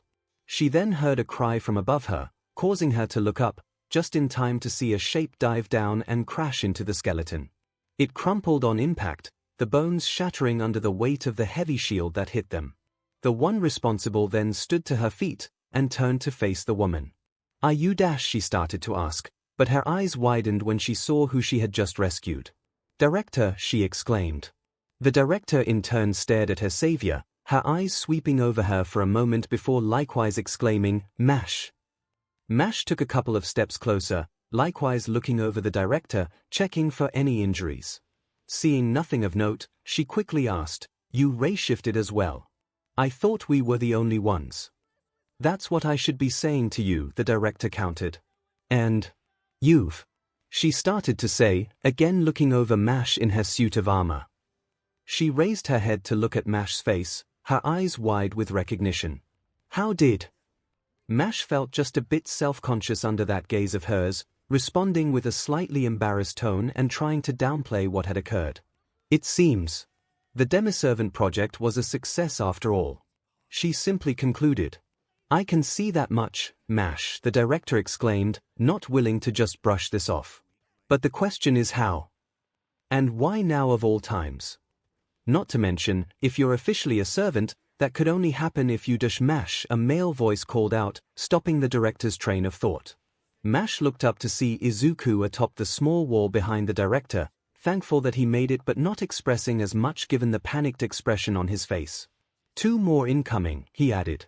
Mash turned around, and true enough, 2 more of the skeletons had crept up on her while she was talking to the director. Her shield still in her hand, she swung it out just in time, one of the skeleton's swords swinging down to clash against it. She held firm, keeping her shield planted on the ground as it tried in vain to attack again, the rusted blade hitting the iron shield, only to break against it. In response, Mash hefted the shield up and shoved it forward, crashing the round center against the skeleton's chest and sending it falling back, only to crumple on impact with the ground. Mash! Izuku called out again. He had slid down the wall of debris and landed beside the director, stumbling after touching the ground and nearly falling over again, but this didn't stop him from making his point. Don't just use your shield. You're leaving yourself wide open. Mash looked at Izuku in surprise after hearing this, then turned to her other side to see the other skeleton nearly about to hit her. Acting fast, she sidestepped the skeleton's swing, the blade arcing just past her hand. She swung her fist up in response, which smacked against its jaw, hard enough to send its whole head spinning around. While it was stuck doing that, she lifted her shield and swung in the opposite direction, its jaw connecting with the extended edge and sending the head flying right off of the neck. The headless skeleton staggered forward a few steps, before crumpling into another pile at Mash's feet. She exhaled out of relief, then turned to Izuku and smiled broadly. Combat has ended. Thank you, senpai. He gave a wide smile of his own in turn, quick to answer. You did great, Amish. Setting aside the short stutter at using her first name again, he then turned to the rescued director. Hey, are you dash? He started to ask, before suddenly freezing up. The orange and black overcoat was a look he'd seen a number of times at Chaldea, seemingly the uniform for the female staff. Though the white dress and auburn stockings underneath it was unique to this woman. More importantly, her long white hair and orange eyes, which held a look of shock and not even remotely restrained irritation when they locked onto Izuku's, were things that very quickly brought memories rushing back to him. The director of Chaldea was not someone he could soon forget. Hours prior, Izuku was somehow simultaneously dead on his feet and way too nervous to even consider falling asleep. After the grueling approval process, getting a white jacket uniform that was a size too big for him, and that strange simulation that he was put through, he was practically shoved into the meeting room with no explanation for what he had to do. Which was not a great way to start his new job. Worse was when whole rows of other people in similar white uniforms all turned to look at him as he entered the room, a very definite tension in the air. He shivered under their gaze, and quickly lowered his head and started walking in further. He glanced up only to see where he was going, and saw a single spot where a person wasn't standing in place, hurriedly and stiffly walking to that spot and standing as still as a statue. Unfortunately for him, that spot was right in the front row. Meaning that he was going to be right in the official's line of sight if he did anything wrong, no matter how slight or minute. Which just contributed to him standing at attention like he was about to engage with a drill sergeant. He'd swiftly discover that he was on the money with that assessment. While he took a second to look around the room, seeing the lines of blue light glowing against the ridged walls, the rows of computers and desks stretching up the stairs he'd just hurried down, and the large glowing ball in the center of the room, his gaze swiftly fell upon the person standing before it. She, in turn, stared disapprovingly at him, her arms folded, one of her fingers tapping her arm impatiently. Well, we're starting a little later than I'd like, but at least everyone's here now, she concluded. She moved her glare away from Izuku much to his relief and then began speaking to the group as a whole. Welcome to the Special Organization Chaldea. I am Director Olga Marie Animusphere. Izuku heard a light murmur go through the crowd behind him, but the director gave them no time to discuss things any further. "Let me make something very clear to you all right now," she began, her voice hard and unyielding. "We have chosen you to work here based on your rare talents. Whether you are part of a famous magus family, or happen to have hidden potential in magecraft, you are all here for one express purpose. You are to act as my tools in the protection of humanity. Any previous achievements or lineage you possess mean nothing. Here, I am in charge. You are to do as I say, without any arguments or backtalk." She paused only for a moment, as her irritation became more evident before she pressed on. "Which means you all need to stop acting like a bunch of school students. This isn't a social trip, this isn't some special vacation that your parents paid for. This is a dire situation that threatens the entirety of the human race, and you will treat it that way." Izuku still trembled as the director shouted, his utter lack of preparedness hitting him in the worst way right now. Finding out that he was involved in something to protect all of humanity would normally actually make him very happy, since that's what he wanted to do anyway. Terms such as magus or magecraft being used, however, left him confused and increasingly worried. Mentions of lineage or special talents only worsened that, since the former did nothing for him in particular, and the latter was something he definitely didn't possess. Not that he had time to dwell on this, as a voice suddenly broke through the tense silence that followed the director's speech. "What the hell is wrong with you?" a girl from a few rows back demanded. "We came here because you requested our help. Now you're going to toss this garbage at us and expect us to blindly obey you." "Yeah," a male from the other side of the room added. "How can you say our lineage doesn't mean anything here? We're mags. Lineage is the most important thing we have. You think you get to throw all of that aside?" What followed was a rising din of more protests and complaints from nearly everyone else in the crowd. A few, much like Izuku, remained in bewildered silence, but the majority were making it quite clear that blind obedience was not something they were about to even try. For his part, Izuku couldn't take his eyes off the director, as he could see her face getting redder and her teeth grinding in frustration. It was only going to be a matter of time before she, "Shut the hell up," exploded. Izuku flinched at her outburst, even if it did do the job of silencing the crowd. Olga Marie, in turn, stood there fuming in restrained silence for a few seconds, before closing her eyes and letting out a long exhale. Only slightly calmer, she opened her eyes again and swept her venomous glare across the crowd. "All right. Fine," she started. "You have a problem with how I do things." She then raised her hand and pointed up at the doors that Izuku had stepped through seconds prior. "There's the exit. Feel free to head on through it," she said as a challenge. She held her hand up for a couple of seconds, before her angry expression shifted to a smug smile. "That is," she began, before folding her arms again. "If you want to try to descend a mountain that sits 6,000 meters above sea level, be my guest. Don't expect to find any planes or boats around to take you home, though." She let that sink in for a second, before quickly adding, "Oh, but given the sub-zero temperatures outside, you'll probably freeze to death before you even make it that far." Funnily enough, no one felt like protesting anymore after hearing that. Olga Marie swept her gaze across the crowd again, then gave a short nod. "That's better," she concluded. She then started to walk forward, resuming her speech as she did. "Let me reiterate. This is a crisis that affects the entire human race. There is no room for dissent or ego here. We all have to be on the same page if we want to survive this. As I'm the director, I'm the one who has to make the difficult decisions around here, and you need to carry them out.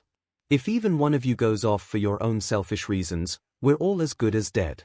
Izuku kept his eyes glued to her as she walked, only to realize far too late that she was walking right towards him, which caused him to instead direct his gaze just about anywhere else he could, just in time for her to stop a few inches away from him. She regarded him with a discerning stare, one eyebrow raised, before that slightly smug smirk returned. "You could stand to learn something from this one. Despite being late, he hasn't said a word since arriving, and judging by the look on his face, he understands exactly how dire things are," she remarked. Her smirk faded after a moment of observation, however, seeing how Izuku was shaking like a leaf, sweating bullets, and pointedly avoiding looking at her. "You do understand, I hope?" she cautiously asked. "Yes," he quickly responded. "See, completely understand. The utmost crisis that threatens us all, and we need to follow your lead." He continued to report, his voice cracking on that last part. This earned him another raised eyebrow and a slightly bewildered look from the director. "I can't tell if you're actually being serious or if this is a poorly timed joke," she commented. She kept a withering stare on the poor guy for a few seconds more, before simply turning away. "Well, whatever." She started to walk back to her initial position, giving Izuku just a slight reprieve from stress. What followed was a lengthy explanation about what their mission was, but unfortunately Izuku couldn't really claim to understand any of it. Mostly because this was when that bout of exhaustion that had hit him was now using his brain as a punching bag. Try as he might, every time a term he was unfamiliar with came about, his brain would briefly respond with white noise. Whether it was ray shift, singularity, spiritrons, or what have you, it just bounced right off of his brain, and he felt more and more tired as a result. Which only became a problem when it was clear that someone noticed that. "Hey," the director shouted, causing Izuku to jolt again, and oh god, when did she end up so close again? She reached up and snapped her fingers right in front of his nose, prompting another jolt and a short yelp from him. "Look alive. Are you paying attention at all?" "Why," he hurriedly responded, now awake all over again. "I'm paying attention to the best of my ability," he added. If this was an attempt to soothe matters, it didn't work, as her eyes narrowed and she sounded more agitated when she spoke. "What do you mean, to the best of your ability? Do you have a problem? Am I keeping you up?" She tilted her head to try to get a better look at his eyes, but he was again aiming them anywhere but at her. So, to solve the problem, she suddenly reached up and grabbed his chin, forcing him to look down at her. He still trembled as he stared into her eyes, his face getting redder in turn. You look terrible. I'm starting to wonder if you're brain damaged," she remarked, her tone full of disgust.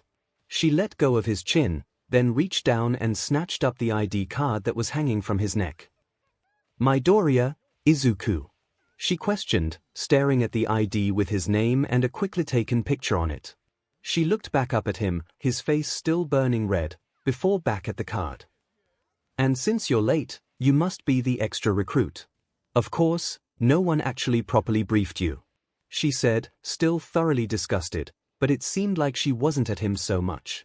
She dropped the ID, then gave him a short shove to his shoulder, causing him to stumble out of the spot he was in. "You're off the mission," she concluded, before pointing at the doors at the top of the room.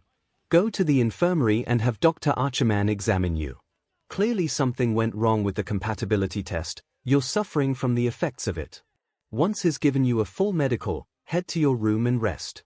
I don't need you here if you're not 100%, got it?" she ordered.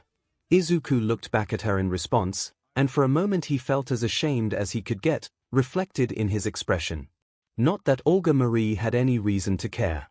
He straightened up and gave a deep bow. "Yes, I understand." He turned on his heel and began robotically walking back the way he came. He could hear more mutters from the crowd, not the exact word said, of course, but it wasn't hard to guess what they were talking about. Just about what a fool and a waste of space he was, that's all. Which didn't help the growing feeling of shame boiling up within him, but he wasn't going to get any sympathy here, so he shouldn't bother asking. "Hey," the director called as he walked. "When you're done, tell that slacker to get in here. We need as many hands on deck as possible, and I won't have any patience for him fooling around." Now with that wonderful experience fresh in his mind, Izuku was left to endure Olga Marie's withering stare once again, only mixed with her face starting to burn red and her teeth starting to grind. If last time was any indication, he had only a few seconds to try and defuse this. She shouted, stopping Izuku's attempt at peacemaking in what was a thankfully smaller explosion than before. Her expression changed to one of incredulity, suddenly reaching forward and grabbing him by the collar to pull him down to her eye level, which had the unintended effect of prompting a yelp of protest from both him and Fu atop his head. "Of all the people who could have shown up, how is it you?" she demanded, as if expecting him to actually have an answer. He tried again, but Olga Marie wasn't finished. And hang on, she interrupted, before looking over at an equally stunned Mash, then back to Izuku. She let go of his collar, only to suddenly reach down and snatch up his hand. This naturally prompted a yelp from him, and his face getting even redder than before, but when he looked down he soon realized.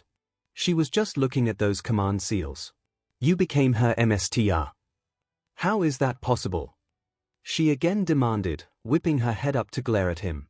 Only a top-class mage can become a MSTR, so how did someone like you pull that off? Once again, Olga Marie wouldn't give him the chance to talk. She let go of his hand, only to grab his collar and yank him down again. Well, she started, now sounding outright accusing when she shouted. What did you do? What did you say to her to convince her to do something this dumb? Did you coerce her? Blackmail her? Threaten her? Answer me. That part actually stung quite a bit, even if it wasn't clear with how terrified Izuku looked right now. Was this really so impossible that the first assumption would be that he forced the contract? He shook his head rapidly in response, but this time his voice had died in his throat, the barrage of questions and accusations having sapped his will to speak. Fortunately, Mash hurried over and tried to pry Olga Marie's hands off of him. Director, please, calm down. Senpai didn't do anything to me, I forged the contract myself. She quickly explained, Izuku's panic having got to her a bit too. The director let go and took a step back, but directed her shock at Mash instead. You forged it? Why in the world would you do that? You saw him at the meeting, it was fortunate that he was even standing. She retorted. She then jabbed a finger in his direction, adding, hell, he still looks like he's liable to fall over any second now. Be that as it may, there was no other choice. Mash replied. He and I were the only ones to ray shift, and if I didn't forge a contract with him, it was likely we would both die. It was a gamble, but I can confirm that it has paid off. She added, taking on a calmer tone in the hopes that Olga Marie would finally relax in turn. It was a pragmatic viewpoint, and Izuku understood that. He had no reason to doubt Mash's earlier reasoning for forming a contract with him, but it was obvious the director wouldn't accept that explanation. She looked annoyed regardless, but when she spoke there was a tinge of acceptance in her voice. Well, the results do speak for themselves, I'll grant you that, Mash. She concluded. After a moment, however, she added, unfortunately, you may be more right than you thought. I haven't seen any of the other MSTR candidates since arriving here. Considering how many were brought on, that can only lead me to assume that they didn't ray shift at all. Mash's eyes widened in surprise. None of them, she asked. So it really is just the three of us. It's my best guess. Olga Marie responded. The coffins that we use to ray shift normally have a safety feature installed. If the subject's stability drops even slightly below 95%, the coffin will shut down and cancel the ray shift. However, we were not in coffins when the process began. Ray-shifting flesh and BLD bodies is rare, but not impossible. She concluded. She then looked over to Izuku, then rolled her eyes. Midoriya, I swear, you're killing me with that dumbfounded expression of yours, she sniped in an exasperated tone. This prompted him to jolt and stand at attention again. Why yes. Sorry. Olga Marie stared distastefully at him, before directing her gaze upwards at Fu. For his part, the creature answered with an annoyed Fu in her direction. She turned away, placing both hands on her face and humming. Our first ever ray shift and my team is the extra recruit, the demi-servant, and the team pet. She hemmed in despair again, before pulling her hands away and taking in a deep breath to try and calm herself. It's okay. This is fine. I can salvage this. She exhaled the breath, then turned to Izuku again, all business. Midoriya. He tensed up, feeling the pressure she was putting on him. Why yes. You remember the beginning of my speech, right? She asked. About what your purpose is. To be your tool to protect humanity. He hesitantly answered. Good. You're not a lost cause yet, then. She retorted. Before he could ask for clarification, she held up her own left hand, making her order clear. Transfer Mash's contract to me. Izuku blinked, for a moment not even sure if he heard her right. He looked down at the marks on his hand, then up at her. Why you want me to? Director. Mash protested, but Olga Marie didn't heed her. Transfer the contract. I'll be Mash's MSTR. She clarified. She then narrowed her eyes, realizing something crucial. Wait. You don't have any idea how to do that, do you? She queried. Well, no, but Izuku began to explain, but he was yet again cut off. Fine, it's a simple process. Just repeat after me. Olga Marie began. Before she could continue, however. I'm not doing it. Both Izuku and Olga Marie turned to look at Mash, who was giving the director a highly upset expression at the prospect of losing her contract with Izuku. The director looked more baffled than anything else, and responded incredulously to her. What do you mean? This is the best solution for everyone. You yourself even said that you only made a contract with him because there was no one else. That was a reason, but it wasn't the only reason. Mash clarified. With all due respect, director, I chose Midoriya-senpai as my MSTR, and I'm not giving that up for anyone. Not even you. She added, an anxious determination in her voice. Olga Marie looked like Mash had just told her that she smelled like a dung heap in front of an entire classroom, equal parts stunned and furious.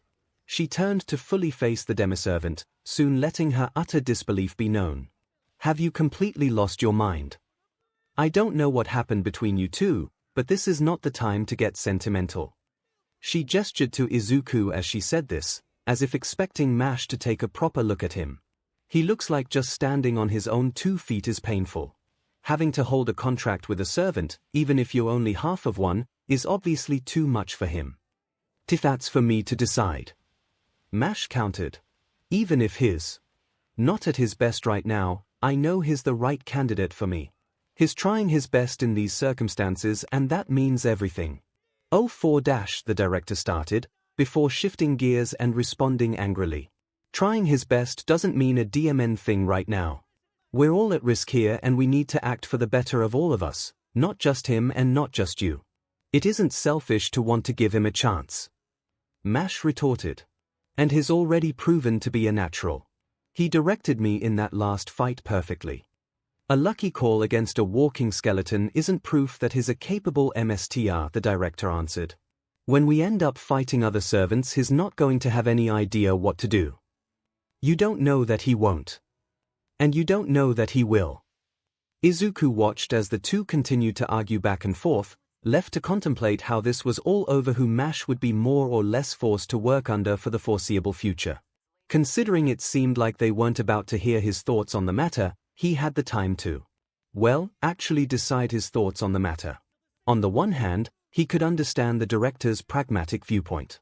She was an accomplished mage, he technically wasn't even a mage to begin with. Which made her question about how he even became a MSTR more pertinent.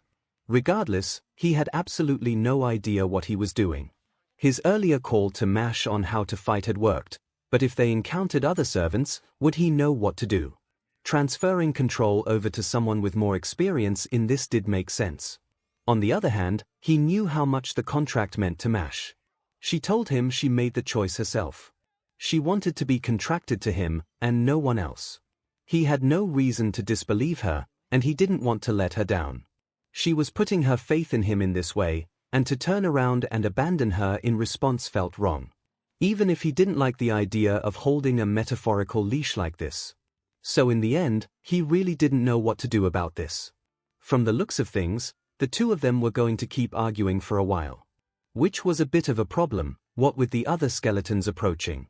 Izuku saw them walking down the path leading to the little nook in the concrete they were in, his eyes widening at the numbers. 3, 4, 5. No, more than that, for certain. Guys, he said, trying to get their attention. It was to no avail, however, as they continued to go back and forth. I can't believe that you're actually disobeying me now, of all times. I'm sorry, but pulling rank on me isn't going to make me change my mind. Guys. Izuku tried again, seeing the skeletons getting even closer. Just when the hell did you actually find your spine? When you thought you could just bargain for me like I was a piece of property when I've finally made a choice for myself. Still no such luck. The skeletons drew nearer and nearer, just one step away from reaching the two of them. There was no time left. Izuku's body moved independent of his thoughts. He dashed forward, pushing past Olga Marie in the process. She turned to shout at him. Midoriya's shout was cut off when she saw what was approaching. "Senpai!" Mash added, reaching back for her shield, a few seconds too late. Reaching the first skeleton, Izuku raised his right arm back, his hand balled into a fist. He didn't see the lines of light arcing across his skin. He didn't think of whether or not this would even work. He didn't consider the danger he was putting himself in. All that ran through his mind was a singular, simple thought. Save them. His fist connected with the skeleton's head. The skull splintered, then shattered from the blow, almost like a balloon popping. The force of it sent the skeleton's body flying backwards, the shockwave blowing its body apart. As it did for the skeleton behind it. Then the two behind it. Then the others behind those. So, in mere seconds, the entire regiment of moving skeletons were blasted to pieces, their bones and bone fragments left to clatter against the ground. Mash's eyes were wide with shock and utter disbelief at what she just witnessed. Olga Marie looked much the same. Izuku, for his part, couldn't quite revel in his minor victory. The force of the shockwave knocked him back the way he came, landing on his rear right in front of the two girls. As if that wasn't enough, he let out another pained shout, grabbing the arm that had just dealt the death blow. "Senpai!" Mash shouted, dropping down to her knees beside Izuku. She hurriedly rolled up his sleeve, trying to find any signs of damage, all while apologizing in a panicked voice. "Senpai, I'm so sorry. I shouldn't have gotten caught up in that, I should have seen them coming. If I had, you wouldn't be dash." Mash, it's okay," he eked out, trying to calm her down, for what little good it did. "If you two are safe, then it's all right." Fu, for his part, had jumped off of Izuku's head, and was now in his lap again, liking at his arm to try and soothe him. "Senpai," she answered, her voice wavering. Upon examining his arm, she discovered that the skin was now a deep red, as if he'd just got a bad sunburn. It was very hot to the touch, however, Mash's fingers recoiling after a ginger prod. She looked up to Olga Marie, panic still clear on her face. "Director, please, what do I do?" Unfortunately, the director was still staring at Izuku with the same totally stunned expression. Unable to speak for a few moments longer, she stared at him and his burning red arm, her mind already drawing a conclusion on its own. It was just getting her mouth to work again that was proving to be an issue, and it would take a few seconds more before she could. What the hell was that, Midoriya? Was what she managed to get out, sounding like she'd taken the blow herself and was left in a stupor. He looked up at her, just as astounded as she was, for mostly different reasons. I don't. Please tell me you're not about to say that you don't know what you just did," she exclaimed, before dropping down on Izuku's other side. "Seriously, what did you do? That couldn't just be ordinary reinforcement, it was on another level entirely. And why didn't you say you had a spell like that, director?" Mash interjected, her panic still very clear in her voice and on her face. Olga Marie looked to her, then back to Izuku, then over to his arm. Okay. Look, you obviously overtaxed your magic circuits, your skin should not be that red," she explained as best as she could, even without understanding what was going on. "Frankly, if it's that bad, they might be permanently damaged, but without contact with Chaldea there's no way to tell right now." This did not help Mash's fright, as she looked to Izuku again, her eyes even starting to moisten at the prospect Olga Marie proposed. "Senpai, no," she quietly pleaded. It probably didn't help that Izuku looked even more lost in the midst of all of this, Mash's panic definitely rubbing off on him but his confusion not subsiding as he turned to the director. That was a spell. And what Midoriya, I swear, if the next thing you do is ask me what magic circuits are, I will slap you," she warned, cutting him off again. She stood to her feet after that, putting her hands over her face again and nervously exhaling. Okay. Just calm down. Think this through," she muttered to herself, trying to reassess the situation. She pulled her hands back down, then did her best to, direct. We need to get in touch with 𝐂𝐬𝐫 ASAP. That means finding that ley line and establishing a connection.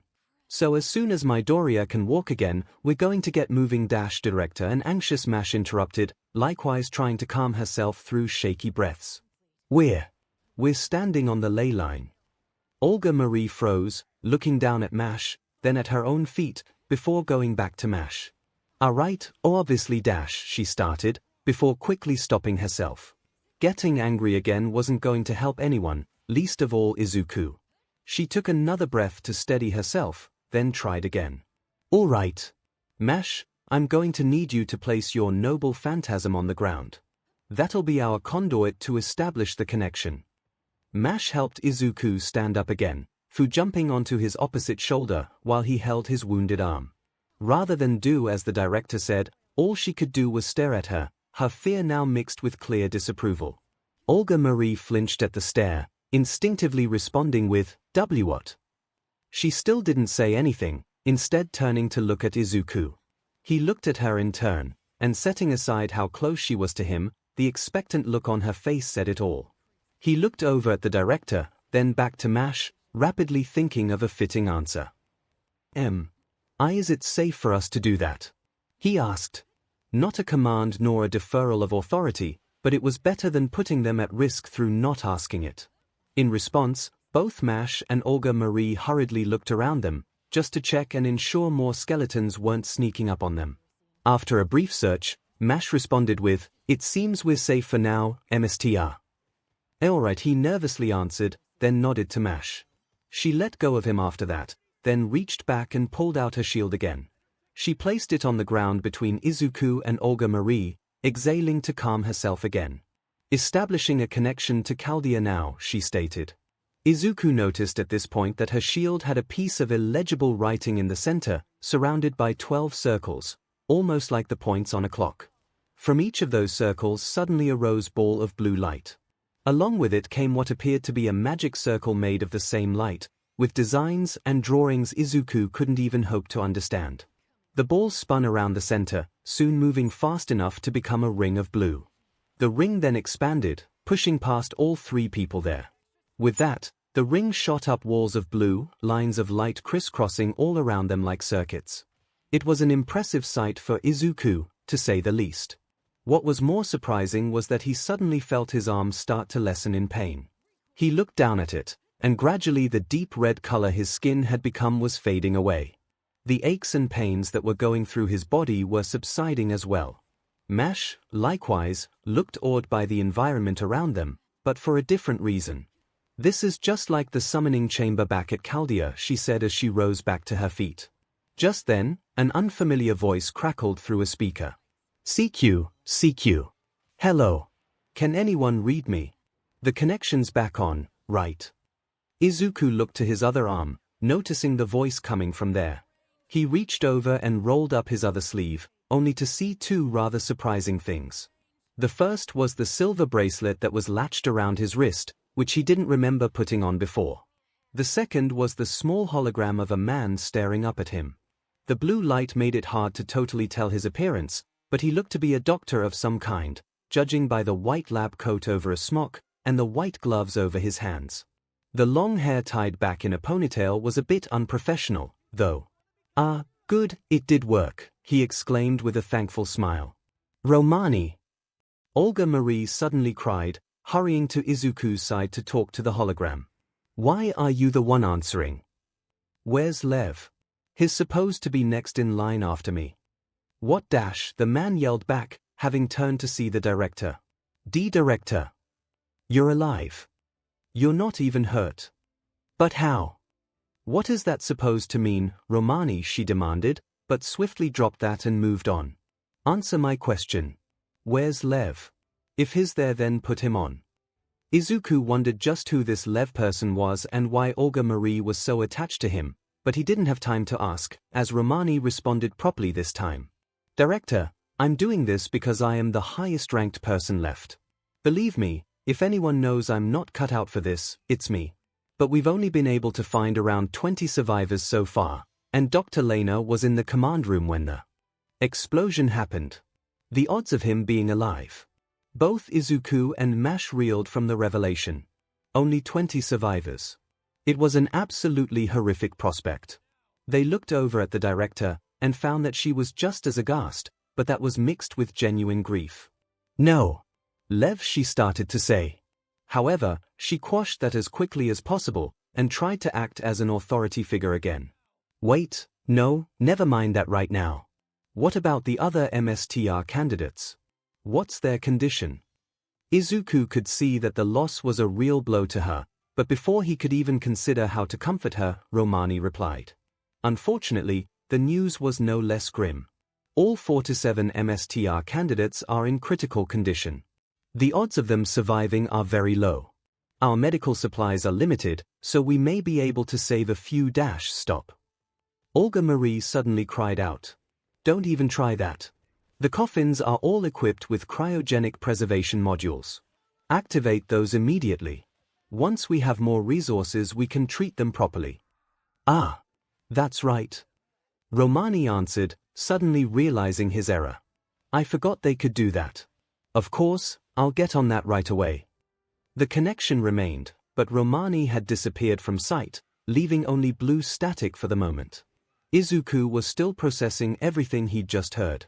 All of the other MSTR candidates were critically wounded, over 80% of the staff were dead, and they had no clue how the explosion happened, or who was even responsible for it.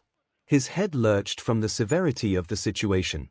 𝐼, on the other hand, had turned her attention to the director, a look of amazement on her face. "Director, cryogenically freezing someone without proper approval is a crime." This remark drew Izuku's attention as well, his head snapping up to 𝐼, then over to Olga Marie.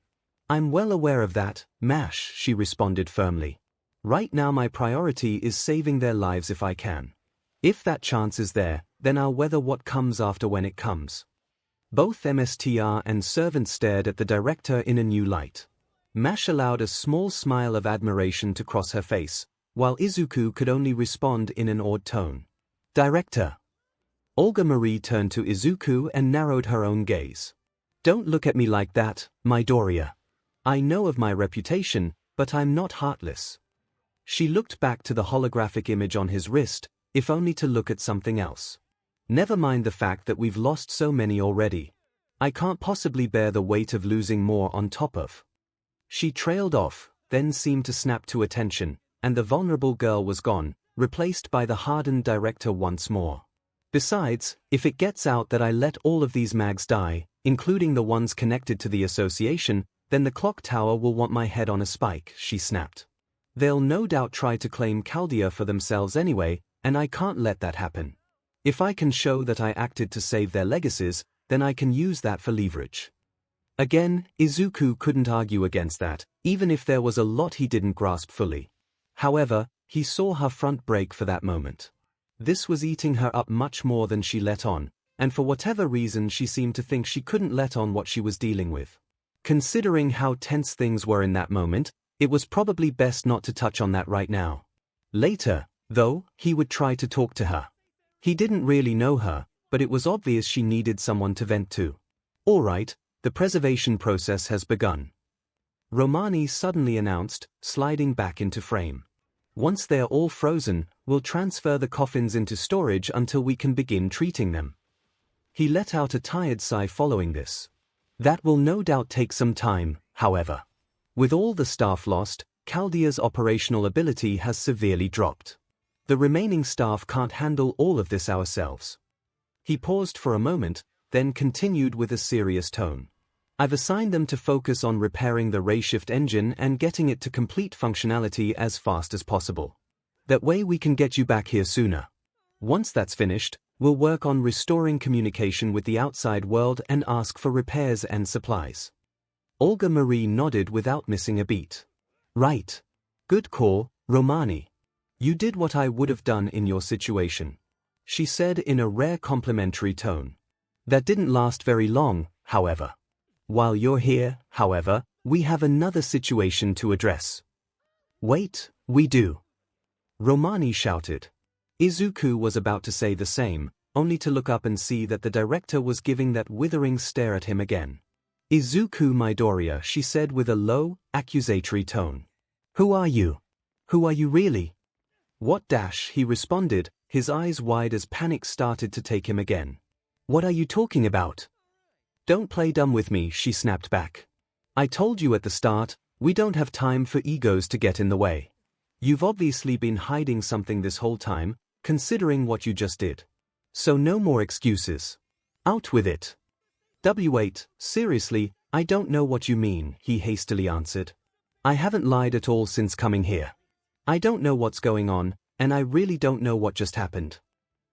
Are you just that good at playing dumb, or are you actually this dumb? The director asked disbelievingly. Director, I don't think he's lying. Mash interjected. He really was in a lot of pain earlier, and you can see what's happened to him. Well, obviously I can see that, but wait, hold on. Romani jumped in, stopping the argument from escalating again. 𝐶𝐬, I'm sorry, I totally forgot about this. We do have something to go over, but first. The hologram spun and faced Izuku himself, Romani's frantic energy directed at him. Midoriya, how do you feel? What's your condition right now? Izuku blinked at Romani's question, left to scramble for an answer, hard as it was to believe. Well. Actually. I feel. Okay, I guess. There was a short pause as all other parties present stared at Izuku. Romani, ever strung out, was the first to speak up. So. Wait, you're not in pain anymore. A little, he answered uncertainly. I mean, my arm still feels off, but the rest of me feels fine now. But you were falling over earlier. Romani called back. I called before and you were barely even conscious. Now you're saying you're fine. You're really not helping your case here, Midoriya. Olga Marie remarked, that piercing suspicious stare aimed at him again. I'll admit, you played the wounded gazelle very well. You had me fooled from the start. It wasn't an act, he protested. I swear, if I could have done something sooner and not slow Mash down wait, senpai. Mash jumped in, before pointing at his arm. Look. Indeed, he and everyone else looked to his arm, only to see that the deep red coloration was now entirely gone.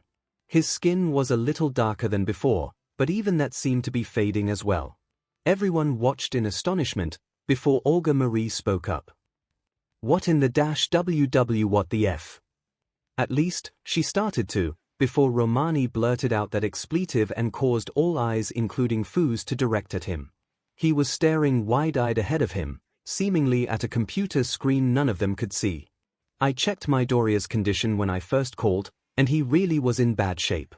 I even told Mash that if he didn't get to a safe location right away, he might not make it. But he really has recovered. It's like he's almost in perfect health again. He did not let this set in, turning to Izuku again. When did this start happening? Izuku stammered, before quickly answering. Right about the time we opened the connection. He paused, then tilted his head at the doctor. You mean, you guys aren't doing this? Of course we're not doing this. We're not miracle workers for Romani started to respond, but stopped short. He leaned forward to stare at the invisible screen, then slowly leaned back, an expression of dawning realization on his face. Wait. That would explain it. But this. It's unprecedented. What is? Mash asked, starting to fret just a bit again. Dr. Roman, what's going on? This is just my best guess right now. He started, sounding tired all over again.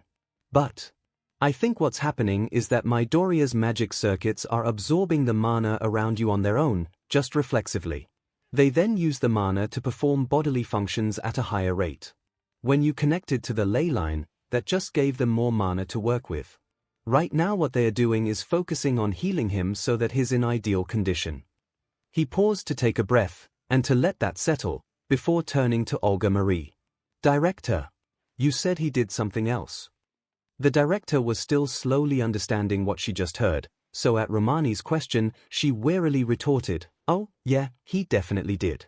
He just decimated about a dozen Dragon Tooth warriors with a single punch. He what? Romani cried. Exactly, she responded, now awake and aware again. That's why I need you to double-check his record. Are you sure he's not connected to any notable families? This can't just be some no-name off of the streets like we thought. Izuku was likewise still comprehending what he was hearing, so he didn't think to say anything just yet. Romani took about 2 seconds, then read off some pertinent information. Midoriya, Izuku. Male. 166 centimeters tall. BLD type, O, born in Shizuoka Prefecture, Japan, July 15th. Weight. Olga Marie cut in. Shizuoka Prefecture. She pulled back a bit, a finger tapping her arm as she folded them again. Aren't there a high concentration of those people there? She started snapping her fingers as she tried to find the right term. What are they called again? Quirk users. Izuku's head snapped up to stare at her, his eyes wide with clear fright as he felt his heart drop through his stomach. Oh no. Oh God, please no, not this. Not now. Quirk users. Romani asked. You mean the metahumans? Yes, I think we reported there were far more of them there than mags. At this, Olga Marie gave a long sigh of relief. Finally, something that makes sense. She then wore a light smile on her face, turning her attention to Izuku. So, clearly, you're one of these quirk users. No wonder you were so secretive, you clearly didn't belong here. Obviously someone on our end screwed up and misread your unique ability as magic, so we can dash a no. The director stopped when Izuku suddenly interrupted. He just as quickly aimed his gaze down at the ground, though it did little to hide the shame in his voice. I don't have a quirk. I was born quirkless. The statement alone wouldn't have meant anything to anyone there, but how disappointed and depressed Izuku sounded when he said it quickly changed the mood again. Mash in particular stared at him with evident worry on her face. She didn't understand what this meant, but she wished she could find out why it upset him so much. It wouldn't be the case regardless, I don't think. Romani explained, then hesitantly continued. This is what I wanted to talk to you about when we could. He paused, then turned to Olga Marie again. Director. Right now, Midoriya has magic circuits and a crest. I can see it on his vitals right now. But when you had me examine him earlier, he didn't. Olga Marie looked at the hologram of Romani as if he'd just sprouted an extra head. She responded in the most dazed and stunned voice Izuku had heard since this day started. Excuse me. He didn't have a magic crest. He had no magic circuits. Romani clarified. He wasn't a mage. At all. The silence that followed for the next minute was nearly deafening. Izuku couldn't fully understand what this meant, but from all the reactions around him, this was absolutely impossible. Mash's expression was slightly more subdued, but she still seemed to have a hard time believing it.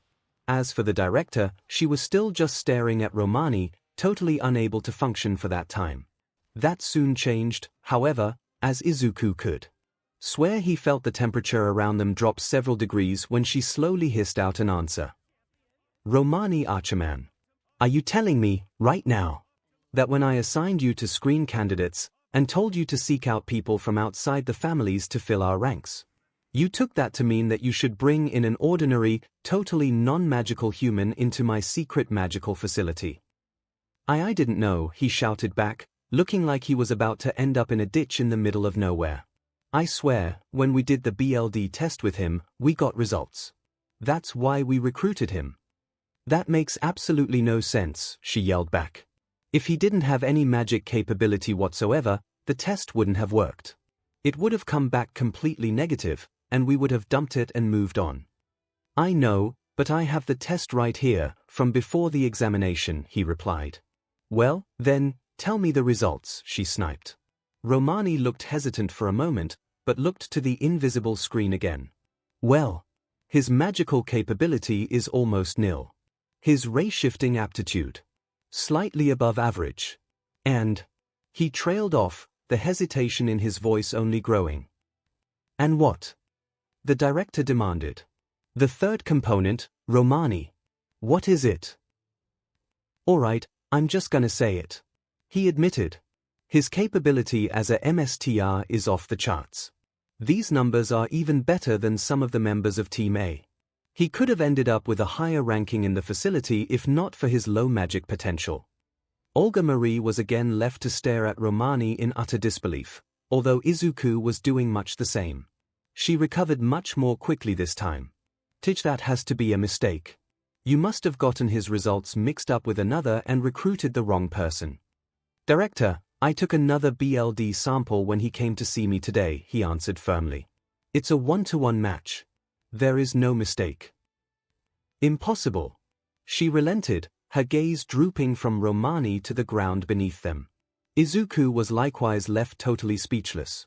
He started today as ordinary and human as they came, now he was being told that he could perform magic, had access to some unknown spell that no other mage present could understand, and was now in a completely different place and time to boot. His MSTR capability also left him feeling stunned and uneasy. He had no idea what being a MSTR really was, but apparently he was naturally gifted at it. What sense did that make? The director was right, there had to be a mistake. It isn't impossible for a mage to be born to a non-magic family. Mash finally weighed in, sounding and looking just as baffled as everyone else, but still trying to make sense of it all. It's very rare, but it does happen. Doesn't it, Dr. Roman? Well, yes, Mash. He started to answer. But there's a wide gulf of a difference between that, and going from not having magic circuits to suddenly having them after a ray shift. Are you sure there's no mistake, sir? Izuku meekly asked. I'm positive, Midoriya, he firmly replied. As utterly impossible and miraculous as it is. You can perform magecraft now. What is this? Olga Marie tiredly asked no one. What is my life? A non-mage slipped into my facility, was somehow better at being a MSTR than almost everyone else, then just grew magic circuits and can absorb mana without even trying to. She rambled on, sounding like she was slowly losing her grip on reality. What next? How did this even happen? Are we going to find out that the root just gifted him with this? Is that what we're heading towards? Izuku regarded the director, looking like her whole world was turned upside down, and tried his best to help her feel better. Albeit without thinking it through. Director, for what it's you she responded, stopping him from continuing. She looked at him with a wild, nearly unhinged expression, but her speech came out in fragments. You. Boo. She then slumped down again, leaving him to watch her while still looking highly afraid. I can't even be mad at you now. Of course you don't understand any of this, because you're not a mage. You're just a regular person. This does explain why you were hurting so much earlier, senpai. Mash added, causing him to look at her with the same dazed look the director was now wearing. Magic circuits. They act like an extra nervous system, directing from your brain. It is possible to transfer them to another person, but the process is highly painful and dangerous. More so because we don't know what crest this is. Romani included. Like I said, you were really in a bad way earlier. If those circuits weren't able to convert mana like this. He trailed off, then gave an exhausted sigh. I won't sugarcoat this. The simple fact that you're breathing right now is a miracle in and of itself, let alone that you're in perfect health now. More and more things that Izuku couldn't understand right now. He might never fully understand it at this rate. Olga Marie wasn't about to help either, as she suddenly grabbed his wrist and pulled the hologram closer to her. Romani, listen to me very carefully, she started, a look of cold determination now on her face. Under no circumstances does this leave Chaldea. As soon as we're done here, you and everyone else there will swear an oath of secrecy. Use a guise if you have to. We all have to take this secret to our graves. Without waiting for his response, she whipped her head up to look at Mash and Izuku. That goes for the both of you as well. She turned to focus primarily on Izuku, panic written all over her face. I can't stress this enough, Midoriya. If the association finds out what happened here, that a non-mage got into our facility, and then just became magically proficient in ours, the things they would do to you. She trailed off, not even able to finish the warning. You have to swear to me. Right now. You won't breathe a word about this to anyone outside of Chaldea, no matter what. Yet another turn of events that left Izuku dumbfounded. He'd just been given an impossible thing, and now he had to keep it a secret. It was so baffling that he ended up asking the first thought that came to mind without considering it further. And not even my parents. Olga Marie again ended up sputtering incoherently for a few seconds. You. Why you're. Puh. She trailed off again, before letting go of his wrist. She placed her hands on her face again, this time giving a strung-out growl, before moving them away and hurriedly responding, I'll figure something out with them, okay? I can't make any promises, but I'll try to make something work. But no one else. Absolutely no other person walking this planet. Izuku was surprised that she even considered heeding his dazed request, so he snapped to attention again right after and gave his own quick reply. Why yes. Oh of course, not another soul. Olga Marie exhaled, then looked over to Mash. The demiservant could only nod in reply, still having to make sense of all of this herself. The director slumped and gave another sigh, before straightening back up. She straightened her dress, inhaling deeply, then let it go as the stern director came back. All right Romani. Until I return to Chaldea, you're in charge. Keep up the work on repairing the ray shift engine. In the meantime, Midoriya, Mash, and I will continue our investigation of Singularity F, she concluded. Roger that. Wait, what? Romani started to confirm, but blurted out his real thoughts once her command sank in. You're actually going into the field yourself, Director. Watch it, she snarled back. We don't have the option of wasting opportunities. Even with the MSTR candidate safe, the association might still deem me unfit to run things and seize Chaldea anyway. She paused to direct her attention to Izuku and Mash, her expression grim. And if you guys think I'm bad, pray you never have to deal with them. Which was an obvious statement in Izuku's case, but she wasn't going to focus on that. She looked back to Romani and continued. We're going to investigate the cause of the singularity, but that's all. Dispelling it will have to wait until we have more of a team to work with. If we come back with concrete information, that should be enough to get aid from outside. Understood. Romani nodded in response, followed by both Mash and Izuku. Fu did the same as well, giving a short fu as well.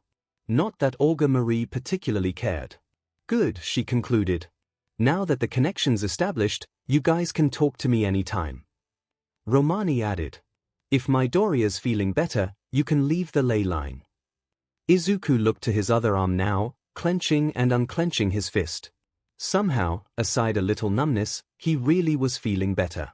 Another impossible thing to add to the pile. Over and out, Romani. Olga Marie concluded, then reached over and tapped a button on the bracelet Izuku wore. The hologram disappeared soon after. Director, are you sure you want to do this? Mash asked finally. If we wait a bit, we might be able to head back and recover before proceeding. You heard me the first time, Mash. Olga Marie retorted.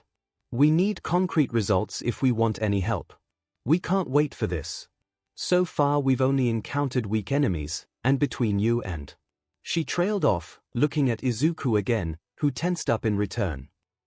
Well, with you along we should be able to handle them. We'll retreat if something worse comes along and play it safe. She trailed off again, then looked from Izuku to Mash and back again. The disapproving look was back, but Izuku thought he noticed a twinge of jealousy in there as well. While I still don't fully agree with this, I'll approve of your contract, she concluded. She then stepped forward to jab a finger in Izuku's chest, which resulted in a light yelp from him as he leaned back. You, however, you've been handed something that could make all of the difference in this. So I'm keeping an eye on you. If you know what's good for you, you will meet my standards. Is that clear? Why yes, he quickly answered. Very clear. I'll do my best. Well, your best better be really dim and good, was all she had to say. It was a torrent of revelations that would require a lot of time to unpack, but at least for now they were on the same page. Izuku just hoped nothing else was going to catch him by surprise today.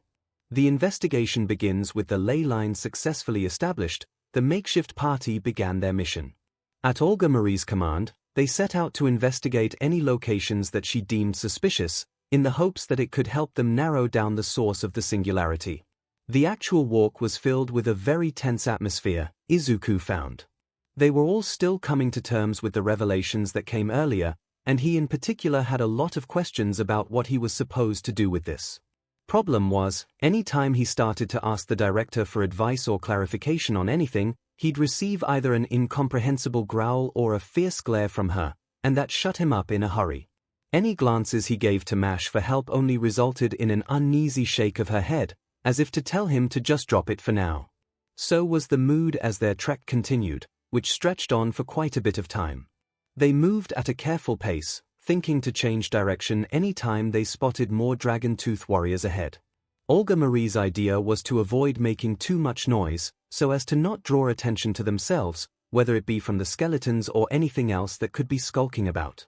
Izuku did wonder why they were called that, since it brought something familiar to mind, but given the director's mood it was something he kept to himself. The group didn't come to a stop until they reached a large red bridge, stretching over their heads and stopping at another section of land, a large river separating the two parts. Mash's eyes widened in recognition as she began speaking.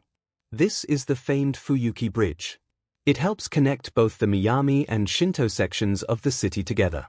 It's undeniably the city's most famous landmark. She commented.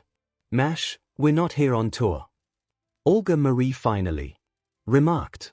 Izuku and Mash both flinched at this, with the former looking worriedly at the latter.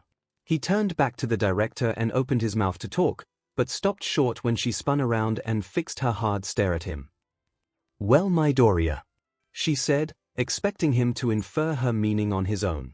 Which he definitely could not, as the confused and frightened look on his face attested to. Sorry. Sorry. She growled back. Do you even know what you're saying sorry for? Or is that just your basic defense mechanism? That gave Izuku the idea that she was still mad over something he had done. Given that could be any number of things, most of which he wasn't even sure of, that just left the things he did know he did wrong. Sorry for disobeying you earlier. He attempted. This earned a blank stare from the director, left stunned by Izuku's actions for yet another instance that day. Which did little to help Izuku's growing stress levels. Ah! Mash suddenly shouted. She then turned to the director and bowed her head. Director, I should apologize for disobeying you as well. I shouldn't have gotten so heated like that, otherwise I would have seen those enemies approaching and not put us in danger. She then turned to Izuku and did much the same. Senpai, I'm sorry to you as well. If I hadn't done that, you wouldn't have risked your life for us and gotten hurt. Izuku jolted in surprise at this, but quickly responded in turn. It's okay, Mash, really. I completely understand why you did, and I wasn't helping by just standing there not saying anything. If I had just made a decision sooner No, came the response from a thoroughly exasperated director who was now tugging at her own hair in turn. She stopped after a second, then continued to rant at a surprised Izuku and Mash. I can't take much more of this. She moved a hand to gesture at Mash as she said this. It's bad enough that I have one person who apologizes over every innocuous thing, but two. I just. ℓ. With that frustrated growl given, the director turned and stomped away, fuming the entire way, until she walked around the other side of the bridge's support and disappeared from sight. Yeesh. She's really in a mood right now, isn't she? The voice of Dr. Roman crackled through Izuku's communicator. He lifted it up soon after, showing the hologram appearing from the device. You guys should probably give her a bit of space right now. I'm still monitoring you all, so if she gets too far I'll let you know. Alright. Izuku responded, still left stunned and just a little unnerved after that outburst. Glancing at where she went, possibly to see if she was coming back, he then looked to the hologram and anxiously asked, What am I doing wrong here? I'm not trying to upset her or anything, but it's like me just being here is getting her mad. That sort of is the case, senpai. Mash explained with an uneasy face. Setting aside what we just discovered about you and your magic crest, the fact remains that you even being here was not part of the director's plan. She wanted to approach this with the best that Chaldea had to offer, while she monitored things from the command room. She clarified. She glanced back at where 𝐒𝐭𝐴 had gone to, before turning back and continuing with the same uneasy expression. Suffice to say, things have not gone her way. And she really isn't capable of dealing with it. Not to mention that you kinda represent her polar opposite in a number of ways. Dr. Roman added. She's from a prestigious mage family, you weren't even a mage until a couple of hours ago. She's connected to some of the most powerful people in the world, you're seen as basically nobody. Then there's that test I mentioned. Her results are exactly opposite yours. Her magical capability is incredible, but her ability as a MSTR. He trailed off, expecting Izuku to connect the dots himself. Which he did, though it did little to help him feel better. Izuku soon leaned against the support behind him and slid down, ending up sitting on the ground beneath him. Fu gave a slightly annoyed "fu" from atop his head, but otherwise remained comfortably seated. Izuku spoke in a defeated tone when he spoke again. More things that I don't understand and that I can't help. Mash watched Izuku the whole time with a highly concerned look, and soon joined him on the ground in turn. As I said in the facility, please don't take it too personally, senpai. The director doesn't actually hate you. She's just been dealing with a lot of pressure lately. She explained, before unhelpfully adding, at least, that's what I think. A lot of pressure is putting it mildly, Mash. Dr. Roman commented. Considering how much money the Animusphere family pumped into Chaldea, and considering they're one of the 12 governing families of the Mages Association, if this doesn't end well then she'll take the brunt of it. He turned to face Izuku in particular as he continued. She wasn't kidding about how ruthless they can be. It's gonna take a lot of work to cover up your whole secret, let alone everything else that's been going on. Even then none of us can guarantee this'll end with us keeping our jobs. Izuku grimaced at the picture that was painted. Whoever this Mages Association was, they sounded like the most vicious bureaucrats that existed. If they really were at all like the director or Dr. Roman described them, he got himself into a world he swiftly wanted no part of. He did want to ask more about them, but something else was sticking out to him. He furrowed his brow in thought, then turned to Mash again. Mash, the founder of Chaldea. His name was Animusphere too, right? Mash tilted her head slightly in confusion, but answered affirmatively. Yes, that's right. Merisberry Animusphere. He was Director 𝐒𝐿𝐴's father. Now things were starting to make a bit more sense. Izuku hummed in thought as he went over the details. With 𝐒𝐿𝐴 being the daughter of the founder, that explained why she was the one in charge now. Also, with Mash referring to him in the past tense. The founder. He began, looking at Mash with a worried expression. His. Mash lowered her gaze, but said nothing. Yes, he's dead. Dr. Roman cut in to explain. It happened 3 years ago. Rather suddenly, too. So as his only living heir, 𝐒𝐿𝐴 was made the new director in his stead. Before that she was a student at the clock tower, so you can imagine how unprepared she was when the news came. Since then she's been running herself ragged trying to keep Chaldea going, since it's her family's reputation that's on the line. If this all goes wrong, they could lose their status, their fortune. Everything her father built up would be taken away. Izuku stared at Dr. Roman in shock, the full weight of the burden on 𝐒𝐿𝐴's shoulders now apparent to him. He turned to look at where she had gone, and without a second thought he rose to his feet and started to walk. I'm going to talk to her, he declared. What, senpai? Wait. Mash was on her feet in a second, grabbing Izuku's wrist before he could get too far. Teach, that's a really bad idea. Yeah, you don't want to do that. Dr. Roman hurriedly added. Izuku looked at Mash in surprise, not at all expecting her to try and stop him. Why not? You guys keep saying she's dealing with a lot, wouldn't it be better if she got to talk about it? There was a small pause, only broken by Mash shaking her head, and Dr. Roman followed up soon after. Midoriya, your heart's in the right place here, but you really don't understand. Because of the position she's in, Director 𝐒𝐿𝐴 is convinced that if she shows any signs of weakness at any time, that'll be enough for either the association to condemn her, or someone else in Chaldea to try and overthrow her. He explained. After a moment, he gave a weary sigh and added, Believe me, I've tried multiple times to get her to come to counseling so she can get a reprieve, but she always refuses. Her pride simply won't allow it. That, and Mash began, before hesitantly looking away. You're not going to like this, senpai. But I think you saving her earlier only made things worse. That caused Izuku to jolt like he'd just been slapped. What? But I couldn't just stand there and do nothing. He exclaimed. I know, and I completely understand.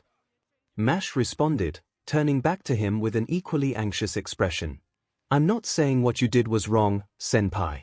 But for someone like the director, in her position, for a completely unknown non-mage to save her life, when she believes she has to be invincible, it's just a reminder of how she isn't. For a moment, the face of a certain blonde boy flashed in Izuku's mind as Mash explained this, which soon prompted him to place his free hand over his eyes and give a long defeated Not again. Aye. Mash responded, looking more confused than worried now. Again, senpai.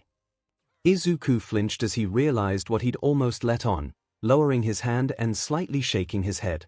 It's a long story. Let's just say I've sort of dealt with this before.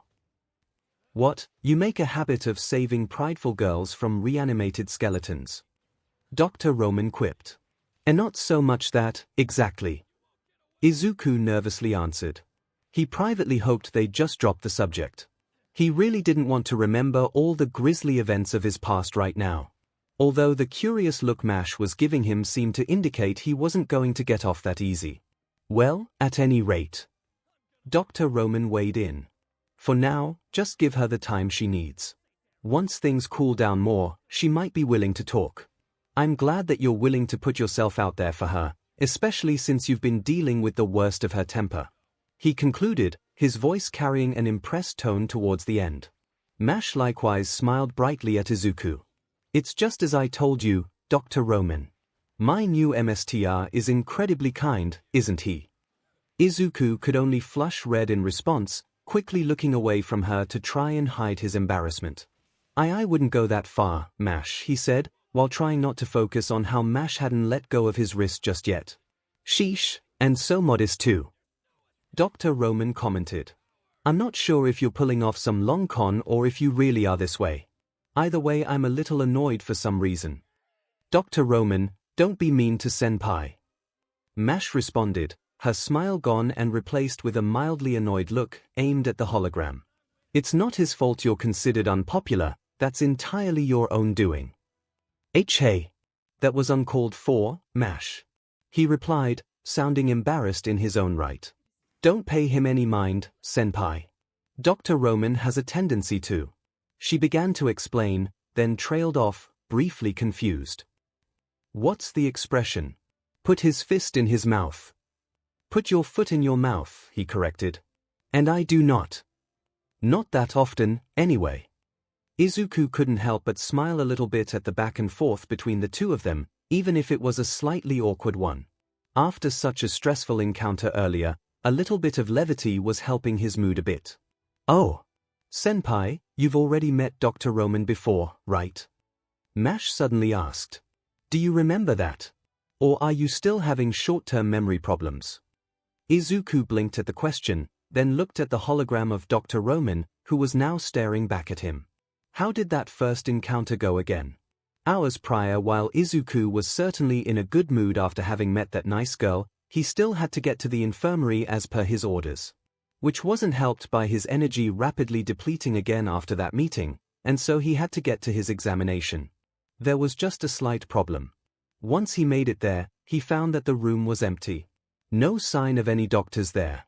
There was a lot of medical-looking equipment there, a cot with a full CAT scan system set up around it, a number of computer monitors set up close by, a tray by the cot with all the necessary items on it, and numerous other cots stretching from the back of the room to the front. Yet, not a soul in sight. Which meant Izuku was left without any idea on what to do. Was he supposed to go back and report that Dr. Archerman had gone missing? Was he supposed to just go back to his room? With how tired he felt, neither option seemed ideal, since he'd just embarrass himself with the former and open himself up to lambasting with the latter. How could this be happening already? His first day, and he was already caught between a rock and a hard place. He was going to make the wrong call here, he was going to get another bawling out from the director, probably thrown back in the plane or copter or whatever brought him here, sent back home because he was just that useless. Excuse me, a voice asked, breaking Izuku's train of thought. He turned to the source, greeted with the image of what must be a doctor of some kind. The white and green lab coat along with white breathes was the likely indicator of that, along with the white gloves on his hands. The long reddish-brown hair tied up in a ponytail wasn't the first thing that came to mind when Izuku thought of doctor, but he wasn't about to say as much. The man in question stared at him with a slightly bewildered look. Is something the matter? Izuku took a step back automatically to let the man enter, confused for a moment but quick to explain himself regardless. Sorry, I was told to come here for an examination. I'm supposed to meet a Dr. Archerman. The doctor nodded once after entering the room. That'd be me, he replied briefly. He then leaned a bit closer to look at Izuku's face, causing the boy to lean back reflexively. He hummed lightly while staring right into his eyes, mulling over some pieces of information that were apparent only to him. He then straightened up and shrugged. You look like you need a nap. Just head on back to your room, get some rest, and you should be right as rain. With that, he turned and resumed walking, heading to the back of the infirmary. Izuku stared at the retreating doctor, wondering if he'd made some sort of mistake. This was a pretty lax doctor, to say the least. Just to be on the safe side, he'd better press the issue a bit. Are you sure that's all? He asked nervously. The director was insistent I get a proper examination. Dr. Archerman jolted at that, turning to look at him with a frightened expression. She sent you, he sputtered out, before giving a heavy sigh. She is on the warpath today. He shook his head slightly, then motioned for Izuku to follow him. All right, come on then. Izuku still wondered if maybe this guy was just a little too lackadaisical for his own good, but did as he was asked and walked to the back of the room with him. After another gesture, he took a seat on the cot, Dr. Archerman sitting on a nearby chair and rolling along the floor with it to stop near him. Okay, so, what's the problem, he asked. Izuku had to wonder just what to actually tell him, considering he had made a pretty straightforward assessment seconds ago. Well, I don't know if it's the jet lag, or whatever that simulation was, but I just feel exhausted. He answered. He still wasn't sure what the deal was with that, come to think of it. He had some oversized helmet shoved on his head, was suddenly told to take command of servants, which made him feel a little disturbed, and then he was telling 3 people in some odd outfits to fight a giant made of rocks. He hadn't even finished before he was yanked back out of it. This prompted a slightly confused look from the doctor. The simulation wouldn't tire you out that much, I don't think. Izuku failed to see how that was true, but the doctor only reached down and pulled up his ID to examine it. Midoriya, Izuku. Oh, you must be the new guy. He looked up to Izuku's face after stating this, then frowned. Which means they just shoved you into the meeting without actually consulting me first, he remarked. With a shake of his head, he reached over and picked up a small flashlight from the tray. I get that we're in crisis mode, but this is just irresponsible. Hold still. Izuku closed one of his eyes while the doctor shone a light briefly in the other, then repeated the process for the opposite eye. Yeah, you look pretty drained, the doctor continued, lowering the light soon after. Do you have any BLD pressure issues? Anemia? Izuku shook his head in response. No, I don't think so, he added. That wasn't something his mom thought to check into. Not after that diagnosis. All right, then I'll have to take a sample in a bit, the doctor added. Let me just do a basic check first, he continued, picking up a tongue depressor at the same moment. Izuku automatically opened his mouth at this, Archerman pressing the item on his tongue while flashing the light into his mouth and checking around. Satisfied, he moved both away and asked, So, physically you're exhausted. How are you mentally? Izuku blinked at the question. Was this guy acting as both the medical physician and the psychologist? At the moment he asked bewilderingly. He looked more than a little hesitant as he thought over how best to respond. I could be doing better, I guess. He felt a slight tap on his knee, his leg reflexively kicking up in turn. Dr. Archerman hummed, then returned to the tray and placed the small hammer on it. Well, you did just get thrown into the metaphorical deep end. I can only imagine you're feeling a bit stressed. He commented. Couldn't very well argue with that. Why, just a bit. Izuku allowed himself to admit. Just a bit was putting it very lightly, considering the circumstances. It's a lot to take in, I know, the doctor continued, rolling up Izuku's sleeve while he talked. He wrapped a strap around his arm, then started squeezing a simple pump attached to it. You were supposed to be given more time to be briefed and all, but we are down to the wire here. It's not a good excuse, they should have brought you in sooner. But that is what happened. He explained. Once the band was tight around Izuku's arm, he leaned in to examine a meter on the side of it. Nodding once, he then unwrapped the band and withdrew it. Guess you're just unlucky. Izuku was wincing in part because of the strap constricting around his muscle, but afterwards the doctor's comments sort of stuck a bit. Yeah, maybe, he answered. The doctor really had no idea how unlucky. Dr. Archerman hummed again, as he picked up the light again and shone it in Izuku's ear.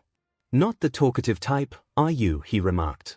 Izuku jolted a bit after he pulled back, anxiously coming up with as good an excuse as he could. Sorry, this is just, like you said, a lot to take in. Dr. Archerman leaned over to look at Izuku's face for a moment, his eyes narrowed just slightly, studying the nervous wreck of a boy. For his part, Izuku's eyes flitted from the doctor to elsewhere in the room, back to him, then to the floor, and then back to him, as if waiting for him to stop staring at his eyes. Open up, please. The doctor bluntly asked. Before Izuku could question what he meant, he held up a small thermometer. He did obey, the thermometer being placed under his tongue, and once his mouth was closed the doctor continued. I get it, this is your first day, you just met me and all that. I'm not asking you to tell me your life story or anything, so relax a little bit, okay? He did wear a somewhat tired expression at first as he said this, but over time a small, relaxed smile appeared on his face. It made Izuku feel just a bit bad for being on guard as much as he was. Sorry, he said again, just as a reflex. I just really have no idea what I'm doing here. He allowed himself to admit. Plus, well, the director is. He started to add, but trailed off, not wanting to implicate himself in any way. A bit of a terror, yeah, the doctor admitted. Trust me, we're all well aware of it. She's having a bad day, but then again we all kind of are. He continued, while swabbing Izuku's arm. She must have really let you have it if you're this high-strung, though. Izuku winced just at the thought of what had happened moments prior. I mean, I was close to passing out during her speech. He admitted. Oof, yeah, that had set her off. Dr. Archerman commented. Rather than continue, however, he looked at Izuku's face while holding up a needle. Now you're gonna feel a pinch and you might get a bit dizzy after. Are you ready? Izuku gave a quick nod and just as quickly turned his head away. He should probably get used to needles already, but that was not gonna happen today. He winced at the pinching feeling, and waited for the doctor to finish what he was doing. Alright, he said after a few seconds. Before Izuku knew what was happening, the needle was gone, and a fresh bandage was slapped on the spot it once was. The good doctor rolled away from Izuku, coming to a stop at the computer screen set up across from Izuku. Anyway, try not to worry too much about it. You're gonna be here a while, that's lots of time to get used to your new location, get to know everyone, maybe make a friend or two along the way, all that good stuff. He remarked. Izuku couldn't quite see what the doctor was doing behind the desk, only that he was soon rolling back across the room, a box of cookies in hand that he passed off to him. Here, eat up. For your BLD sugar. He added. Thank you. Izuku responded. Now that he thought about it, he was pretty hungry. So he wasted little time opening up the box and grabbing one of the thin mints inside. Though he did still only take a small bite, carefully chewing as the doctor retreated to the computer again. Come to think of it, I did make a friend already. Well, kind of. He added. Hey, there you go. Dr. Archerman exclaimed. Just gotta stay positive, right? WL, yeah. But I don't even know her name. Izuku admitted. Okay, baby steps, right. Dr. Archerman responded, trying to put a positive spin on this. He leaned over the computer screen, giving Izuku a teasing smile.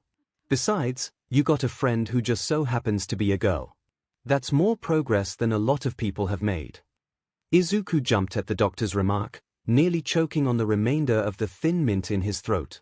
After a couple of coughs and a short smack to his chest, he managed to get it down, before giving the doctor a very flustered reaction. "Tich, that's not what I meant. We just talked for a few minutes before I came in. Tich, that's all." The doctor gave a light laugh as he turned back to the computer.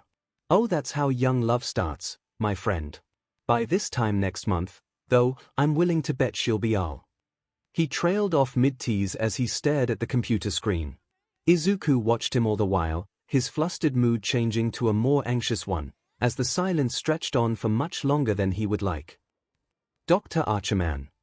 he cautiously asked. "This can't be right." He heard the doctor mutter. He leaned past the screens to look at Izuku again, then back to the computer. But that would mean Izuku wouldn't find out what he was getting at, as they would both hear the sound of a powerful explosion, the shockwaves causing them both to shake in their seats. The lights in the room suddenly turned red, and an alarm could be heard blaring across the speakers.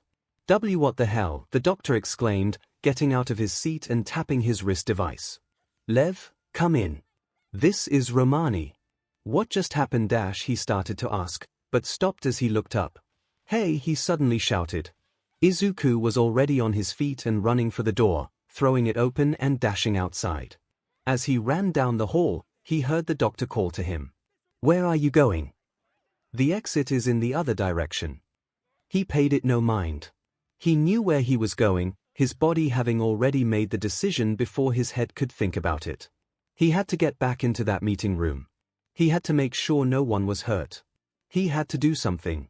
Now Izuku's eyes widened slightly in recognition, only to be replaced with a slightly awkward smile.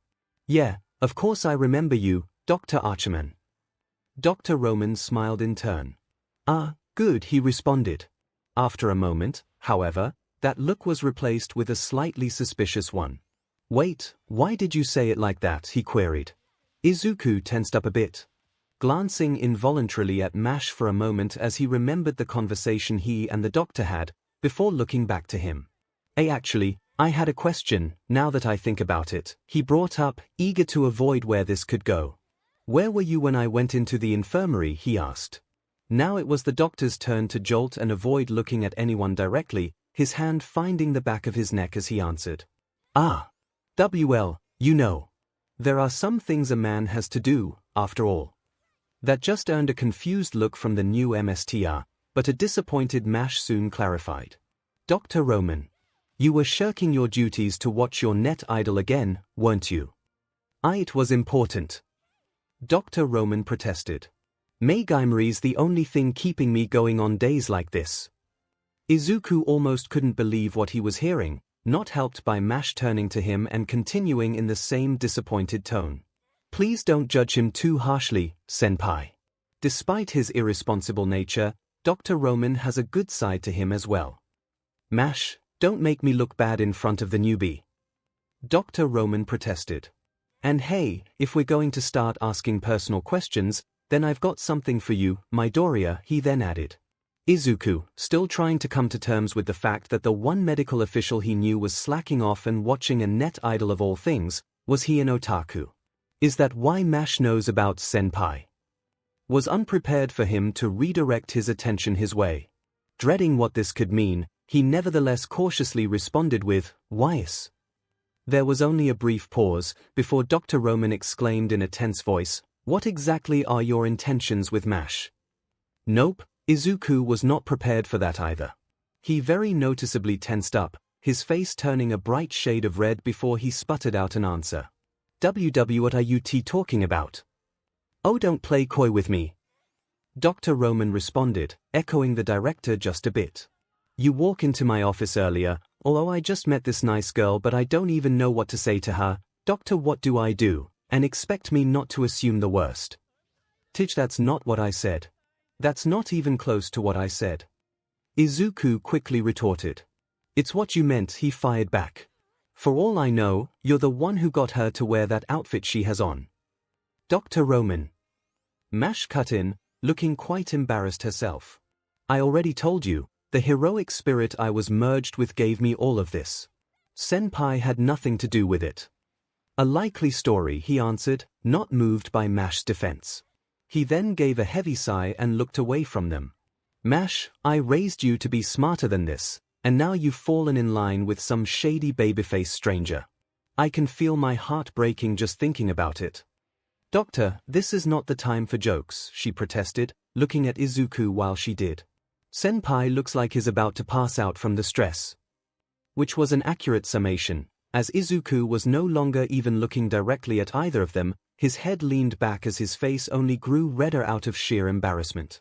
The mention of Dr. Roman raising Mash and that he was acting as a father figure was not lost on him, and he most certainly did not take any of this as a joke. He was just so overwhelmed by these accusations that he didn't even know where to begin.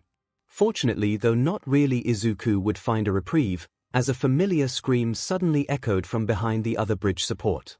Before anyone could question it, Olga Marie came running back, looking and sounding panicked as she ran right by the both of them. More skeletons. You two, do something. She shouted, before ducking behind the opposing support. Sure enough, when the two looked at where she had come from, more of the Dragon Tooth warriors had shuffled out from behind the bridge support, and were slowly making their way towards them. Mash reacted quickly, stepping in front of Izuku and readying her shield. I've got this, senpai, she declared. Izuku likewise snapped to attention, quick to respond to Mash. Okay, but be careful. We're in a tighter space than we were last time, you're not going to have as much room to move around. He assessed. So don't rush in, let them come to you. Mash nodded, planting her shield upright in front of her. Got it, MSTR. Sure enough, as Izuku surmised, the skeletons gradually approached, and a couple of them were at the forefront of the collective. One moved first, raising its sword in its typical slow, jerking gait. Mash got to it first, swinging the shield upwards, the long edge clashing against its arm, severing it and causing it to fall to the ground. Before the skeleton could react further, she jabbed one of the smaller edges at its head, the bone breaking under the impact and causing it to crumple completely. Two more were right behind it, and Mash wasted no time with them either. Before the first could even make a move, she swung the long edge of the shield out, clashing against its spine and slicing it in two, both halves clattering to the ground. Remembering what Izuku had told her the last time, Mash spun to react to the other one, her elbow swinging out and ramming against its face, the skull splintering from the impact, and another soldier fell. Izuku couldn't help but be amazed at how quickly Mash was adapting to the situation. Keep it up, Mash. You're doing dash, he started to shout to encourage her, but stopped suddenly when he saw something. His voice then changed to a panicked one. Wait, Mash, look out. It was a hair too late, however, as Mash suddenly cried out, feeling something pierce into her. She looked to her shoulder to see a blade, not a sword, but the tip of a spear, sticking into it, blood starting to seep from the wound. Reacting quickly, she turned and swung her shield at the assailant, knocking it off of its feet entirely and sending it flying to the wall, only to plant her shield down in front of her right after. Mostly because the spear was still sticking into her arm, forcing her on the defensive. Mash! Izuku cried, panic setting in for him.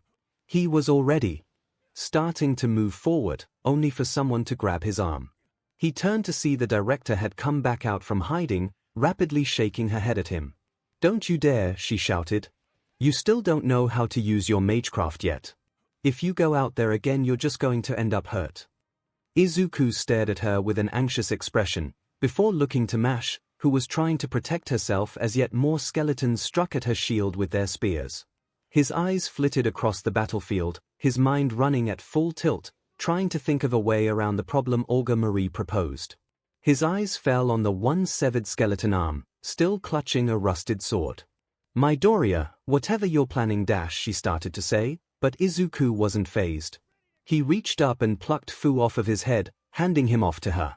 Fu, stay with the director, he called, before breaking away and running for the broken arm. Fortunately, the bones weren't all that difficult to move, allowing him to retrieve the sword quickly. Midoriya, she shouted, but Izuku was already running into the fray. With a shout, he swung the rusty blade at the closest enemy to him, hitting the skeleton's spine, which stuck in the bone, leaving Izuku briefly immobile, as the skeleton in question slowly turned its head in his direction. Well, at least he got its attention. Thinking fast, he planted a foot on the skeleton's chest and pushed back, which sent it stumbling against its comrades, but also sent Izuku stumbling flat on his back. He quickly rose to his feet, lifting up the sword and hurling it at the one skeleton, which did hit, but stuck in its exposed ribs, not actually doing anything to hurt it. It wasn't a lot, but it did give Mash some reprieve, letting him run to her and try to help her up. "Mash, are you okay?" he asked, forgetting that would sound kind of stupid given she still had a spear in her shoulder. "I'll be fine, senpai," she responded, her legs shaking as she got back to her feet. "Just get back, I can handle this," she added, already stepping in front of him protectively. Izuku was pretty sure she could not, but he wasn't about to voice that. Instead, he put a hand on her undamaged shoulder. "Mash, step backwards with me," he asked. Mash looked at him in confusion, but did as he asked, taking a few steps backwards alongside him. "Now, turn your shield on its side," he added. Mash did just as he said, the long edge now parallel to the ground. Izuku grabbed onto this from behind, standing right beside her as he prepared his plan. It was a gamble if this would even work, but with Mash's shoulder hurt, he had to try it. He thought back to that moment when he swung that punch. If he could just recapture that feeling, even if for a second, it could make all the difference. He looked over to her, remembering the longing he had in that instance, changed just slightly. Save her. This time, he felt it. The lines lighting up across his skin, spreading across his whole body. He already felt it heating up, meaning they had to act fast. He saw the skeletons rising up again, beginning their approach. "Now. Ramming speed," he called to Mash. In unison, the two cried out and charged forward, crashing into the remaining horde of bones. They pushed across the width of the bridge above them, catching all of the skeletons in one movement. Before any of them had the sense to try and attack while caught against the shield, Izuku pushed off his part of the weapon. This allowed Mash to swing the shield in one large arc, sending half a dozen skeletons flying in pieces across the water, left to splash and sink to the river's depths. They both dropped to the ground right after, Izuku feeling the effects of his circuits turning back off. It was only for a couple of seconds, but he still felt off as he cooled down. He turned to Mash after a moment, getting up and hurrying to her side again. She winced as she knelt there, looking up to him after he approached. "Thank you, senpai," she said, although she sounded apologetic when she spoke. "I'm sorry, you shouldn't have needed to endanger yourself for me again."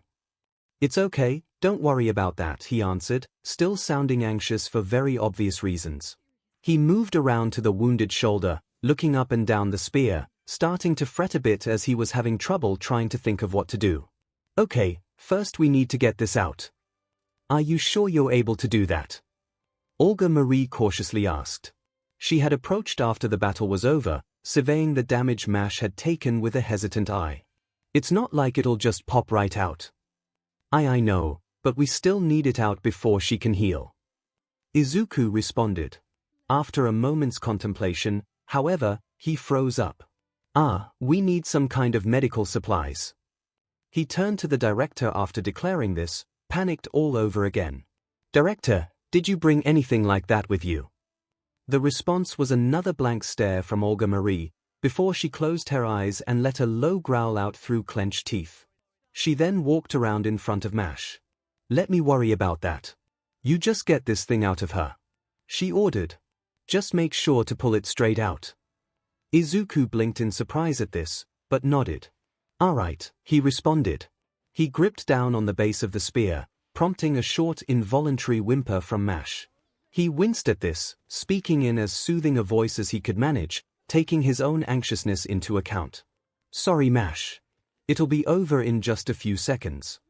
Mash gave a slight nod, trying to put on a brave face.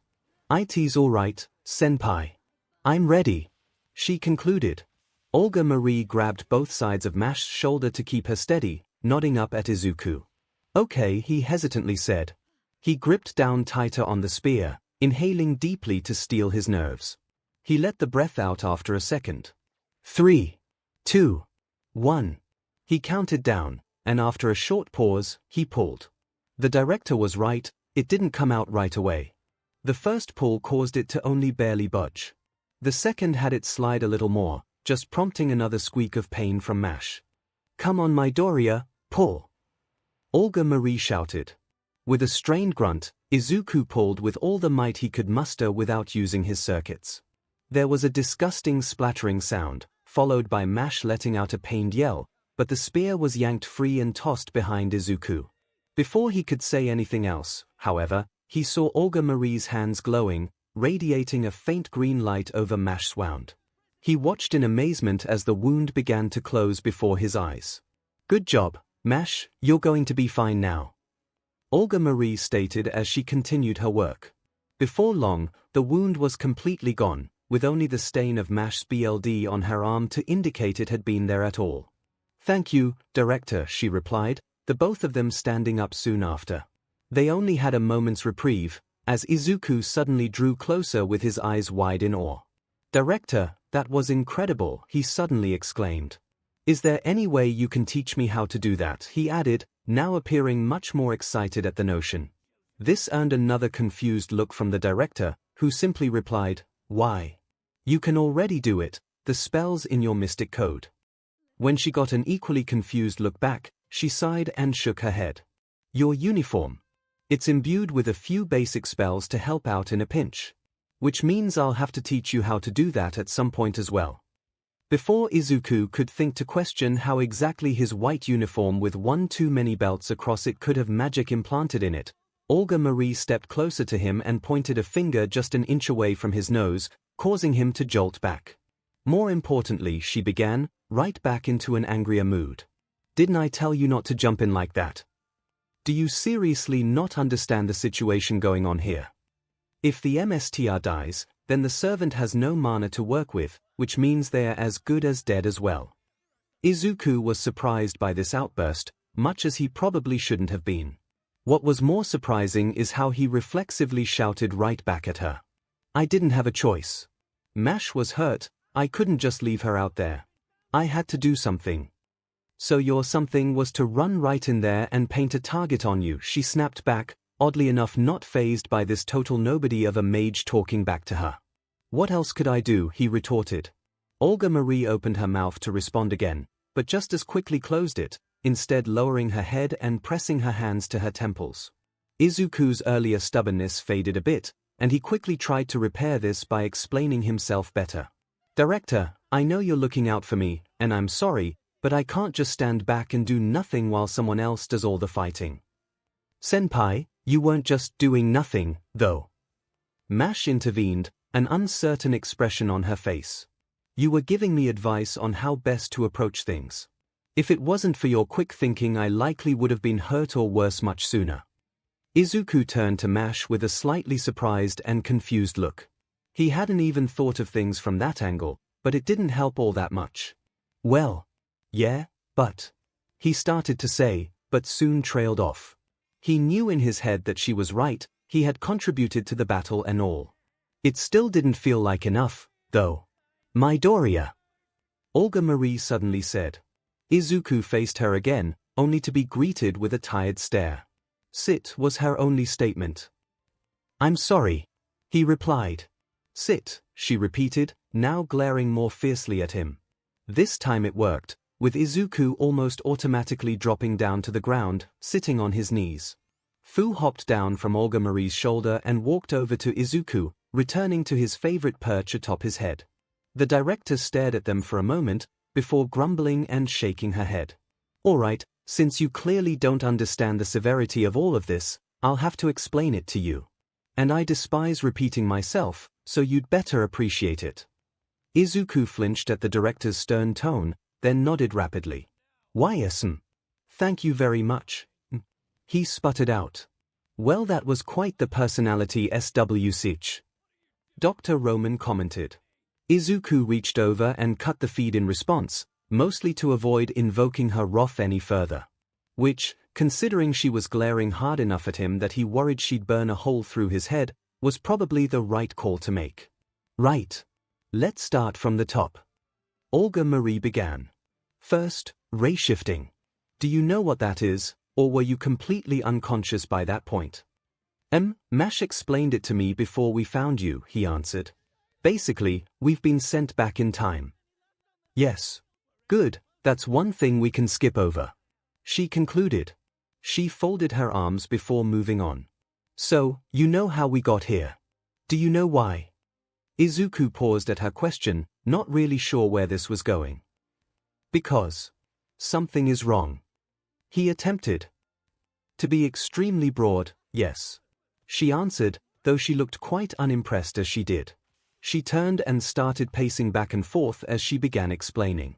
One of the functions of Chaldea is to observe humanity's future to ensure that we as a species continue to exist and prosper. Through the use of our near-future observations lens, Sheba, we can see up to 100 years into our future. She paused for a moment, clearly taking notes from the speech she gave in the meeting room. We suddenly observed humanity going dark, and the world turning grey and lifeless. In a year and a half from our present, the human race would simply vanish without a trace. She stopped here to let the weight of the danger they were facing sink in. After a moment's pause, she resumed pacing. We hadn't detected any extinction-level events in the future, so whatever was going on, it must be in the past. So we used the lens to search through Earth's history, and we found something here, in this place and time. A singularity, a black spot that we could not observe. Thus, we concluded that whatever would bring about humanity's destruction, it was here. She stopped again, then turned to face Izuku. Are you following? So she started to ask, but trailed off while staring down at him. Are you taking notes? She wondered. Sure enough, Izuku had a notepad in his hand as Olga Marie was speaking, rapidly jotting down everything he was being told, while Fu stood on his shoulder and watched him. He looked up at her question, blinking a couple of times before responding. Should I not? You know what, never mind. She relented, though she still found it a tad odd to do that. Right, so, you are correct in that something is wrong here.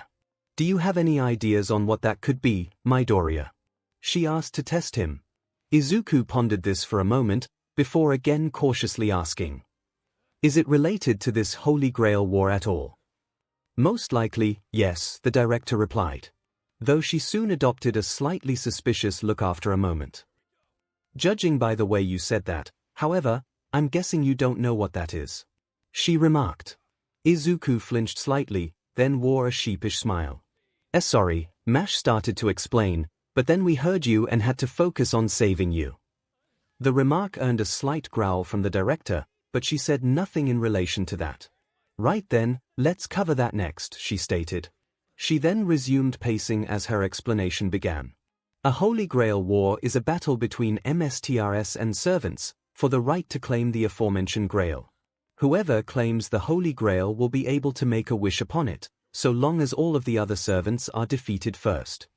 She paused for a moment, glancing back at Izuku as he continued to jot down information, then pressed on. As I assume you don't actually know what servants are, I'll cover that too, she continued. A servant is a heroic spirit made into a familiar, the highest class of familiar that we have access to, and one of the few instances of true magic that exists in the modern day. That is why it is so significant to become a MSTR. It's only supposed to happen once every generation, and to only a handful of mags. A servant manifesting at all is nothing short of a miracle by our standards. Izuku looked up as Olga Marie explained all of this, beginning to understand the significance of all of this, even if only slowly. She continued, since I'm sure you're wondering about it, a heroic spirit is a figure from our long and storied history. A warrior who slew many on the field of battle. A king who ruled a nation and rose it to great prosperity. A mage who brought about miracles. A figure who changed the world as a whole. It is beings such as these that are added to the throne of heroes when they die, and through the ritual of the Holy Grail, can be summoned to aid present-day humanity. This definitely got Izuku's attention, his eyes widening and excitement briefly overtaking him. Heroes from human history, he exclaimed. So, you mean people like Miyamoto Musashi, or Sakamoto Ryuma, or Tomo Gozen, or Minamoto no Yoshitsune, he asked, just as a start. Both Olga Marie and Mash were staring at him in surprise after this sudden outburst. The latter found this excitable part of him a little bit endearing, while the former was more focused on trying to answer. Yes, I'm sure figures like those and many more are in the throne, she replied. She internally noted how typical it was that he'd list off Japanese names, but had the restraint not to say that aloud. However, it is impossible to summon a heroic spirit in its entirety, so a fragment of them is used instead to make a servant. This fragment is based on the skills they had in life, and thus they are placed into a class that best reflects those. She continued, opting not to focus on his fanboyism. Saber, archer, lancer, rider, caster, assassin, berserker. She listed off, certain he was writing those down. So, for example, Miyamoto Musashi would be a saber, since he is renowned for his swordsmanship. However, he wouldn't qualify for something such as rider or archer, since he never had anything to do with those feats in his life. Izuku nodded emphatically as he wrote all of this down, his mind running wild with all the possibilities this now brought up. For once he didn't end up descending into muttering frantically, instead directing his attention to Mash. So that means you're one of these two, right, Mash? Which one are you? He excitedly asked. Mash's face lit up with a blush at the question, though it was more one of embarrassment as she looked away from Izuku. Sorry, senpai. I'm not any of them, she admitted. More because of what else she wasn't, which she hoped he wouldn't ask her about. He tilted his head in clear confusion at this, to which Olga Marie sighed and stepped to Mash's side. I didn't want to get into this, but there are other classes besides the main 7. We'll worry about those later. In Mash's case, I can confirm that she is the first ever shielder servant. She explained. She then gestured to the giant shield that Mash was still carrying. As if that wasn't evident already. Izuku nodded in understanding, only for his eyes to light up again before he raised his hand like he was in class. Oh, Director, you said something about a noble phantasm earlier. Can you explain what that is? Didn't I ask you at the start of all this to not act like a student? The director snapped. Izuku's hand shot back down as he gave a short yelp, but Olga Marie simply continued. A noble phantasm is a servant's biggest secret. A crystallization of their legend. In most cases, a weapon that they're most known for using, or a skill they've developed over their lives. She paused after clarifying this, then looked over at Mash. What is your noble phantasm, anyway? She asked. Mash tensed up at the question, again looking away from both the director and Izuku. I'm sorry. I don't know the name of my noble phantasm. She admitted. You don't know? The director asked, now taken aback. How could you not know? The heroic spirit merged with me didn't tell me that, or their true name. They only gave me what I needed and then faded into my subconscious. She clarified. Olga Marie frowned while Izuku just looked a bit confused over all of this.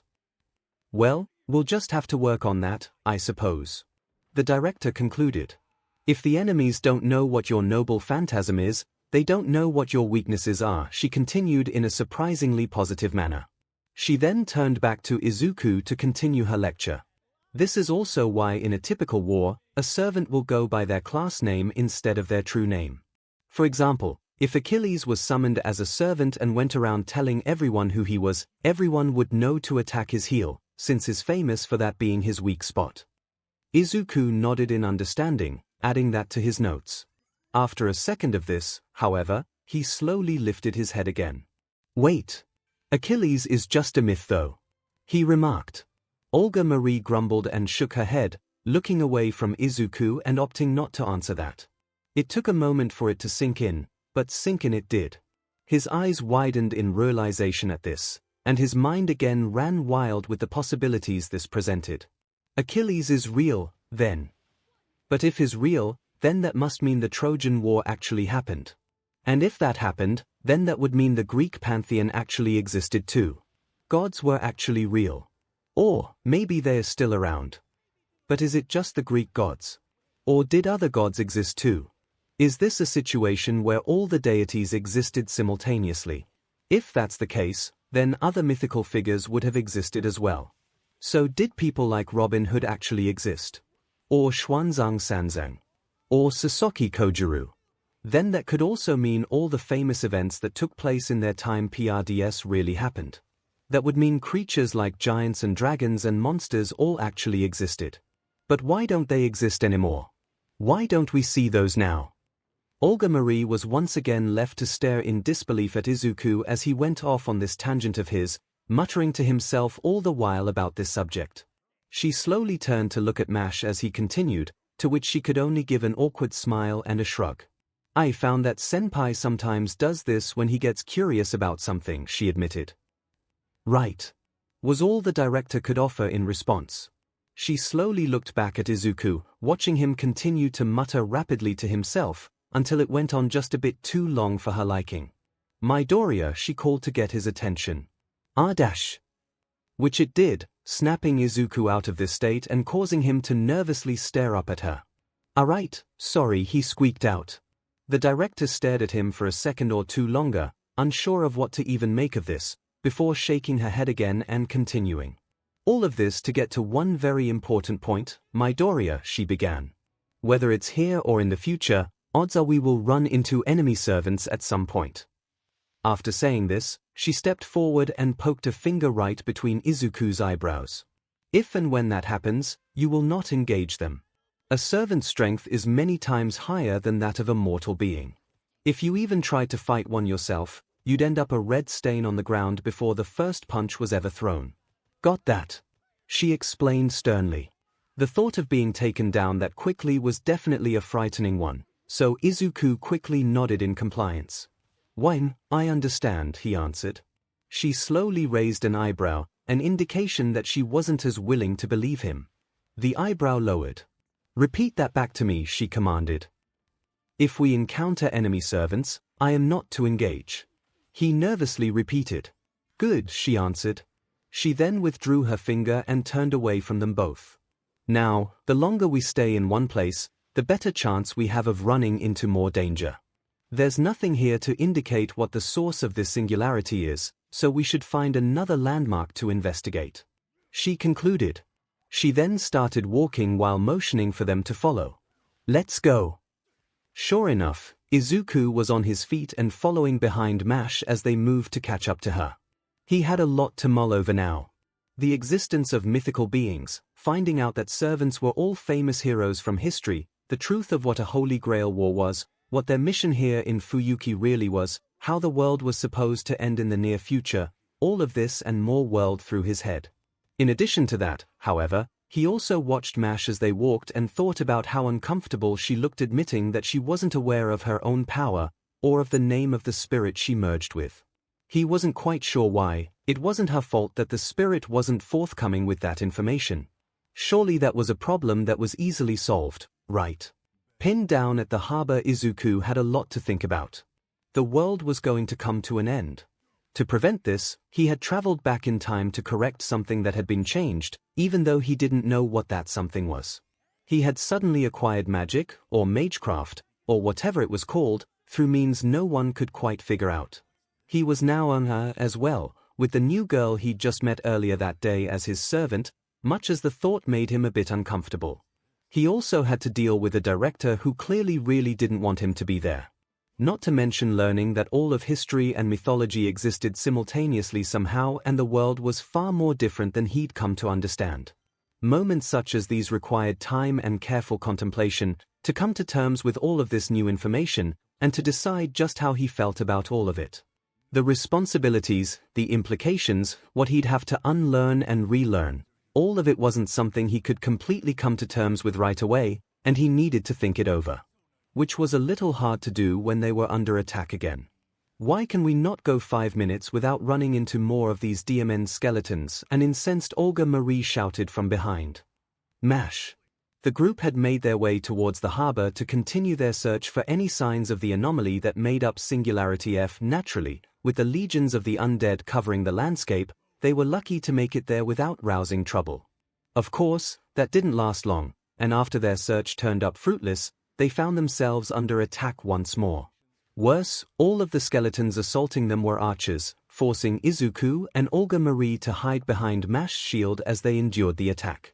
"Director, it took us a lot longer than 5 minutes to get down here," 𝐒𝐿𝐴 commented, trying to put a positive spin on the situation.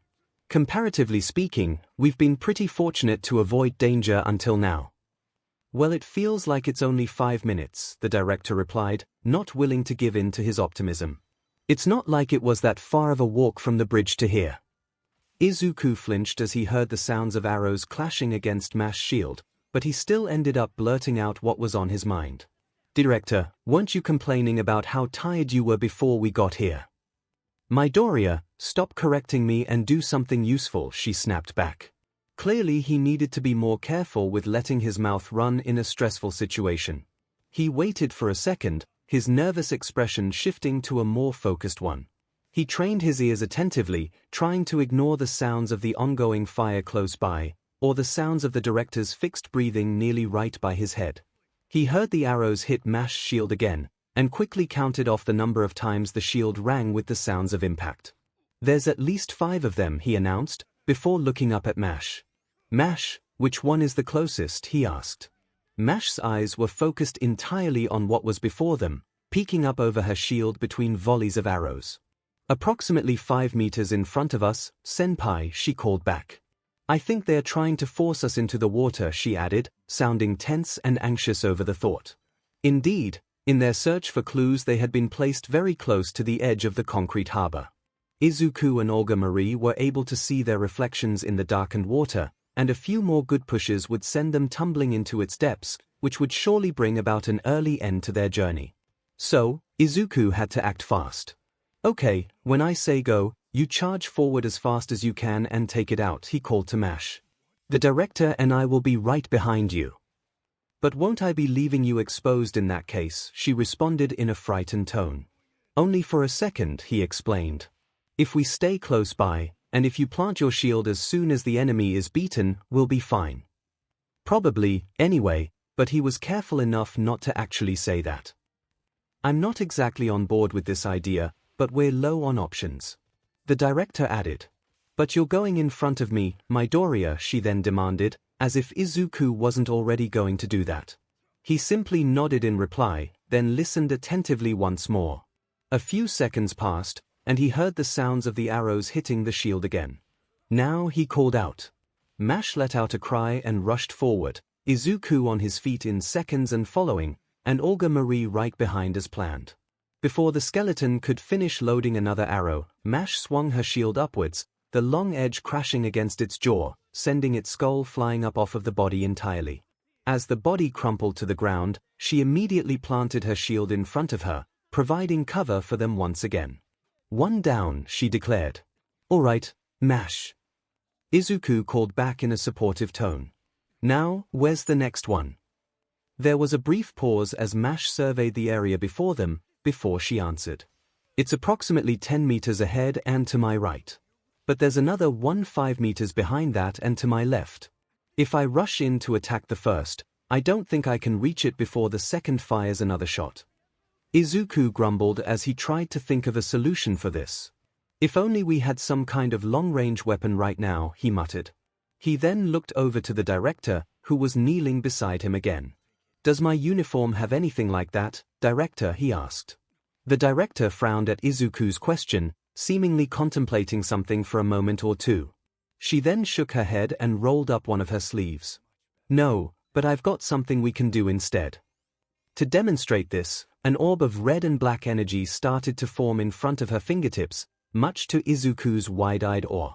She didn't dwell on this, however, instead calling to 𝐵. "Get us a few meters closer." "Right." 𝐵 responded. After another volley of arrows clashed against her shield, she lifted it and rushed forward, clearing half of the distance between her and the enemy.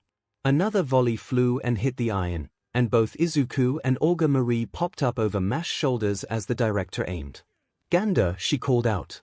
The bolt of red and black arced across the harbor, quickly clashing with the skeleton's head, shattering the skull and sending the bones falling back into the water. "Second one down," 𝐵 reported, both non-servants ducking back behind her. 𝐒𝐿𝐴 opened his mouth to say something, but Olga Marie quickly cut him off. "If you're about to ask me to teach this to you, Midoriya, save it," she snapped. "In case you've forgotten, you're not even supposed to know about magic in the first place." This both disappointed and shocked Izuku, considering that would be a really useful skill to have. Not to mention all the information she'd dumped on him shortly before now, and this was something she was going to hold her ground on. "Director, we're in a dire situation, isn't this a good time to make an exception?" he nervously asked. "That's no excuse. Mags don't just reveal all of their secrets at the drop of a hat, you know," she retorted. Mash hefted her shield and took a few strides forward to get closer to the next target, the others following her in turn.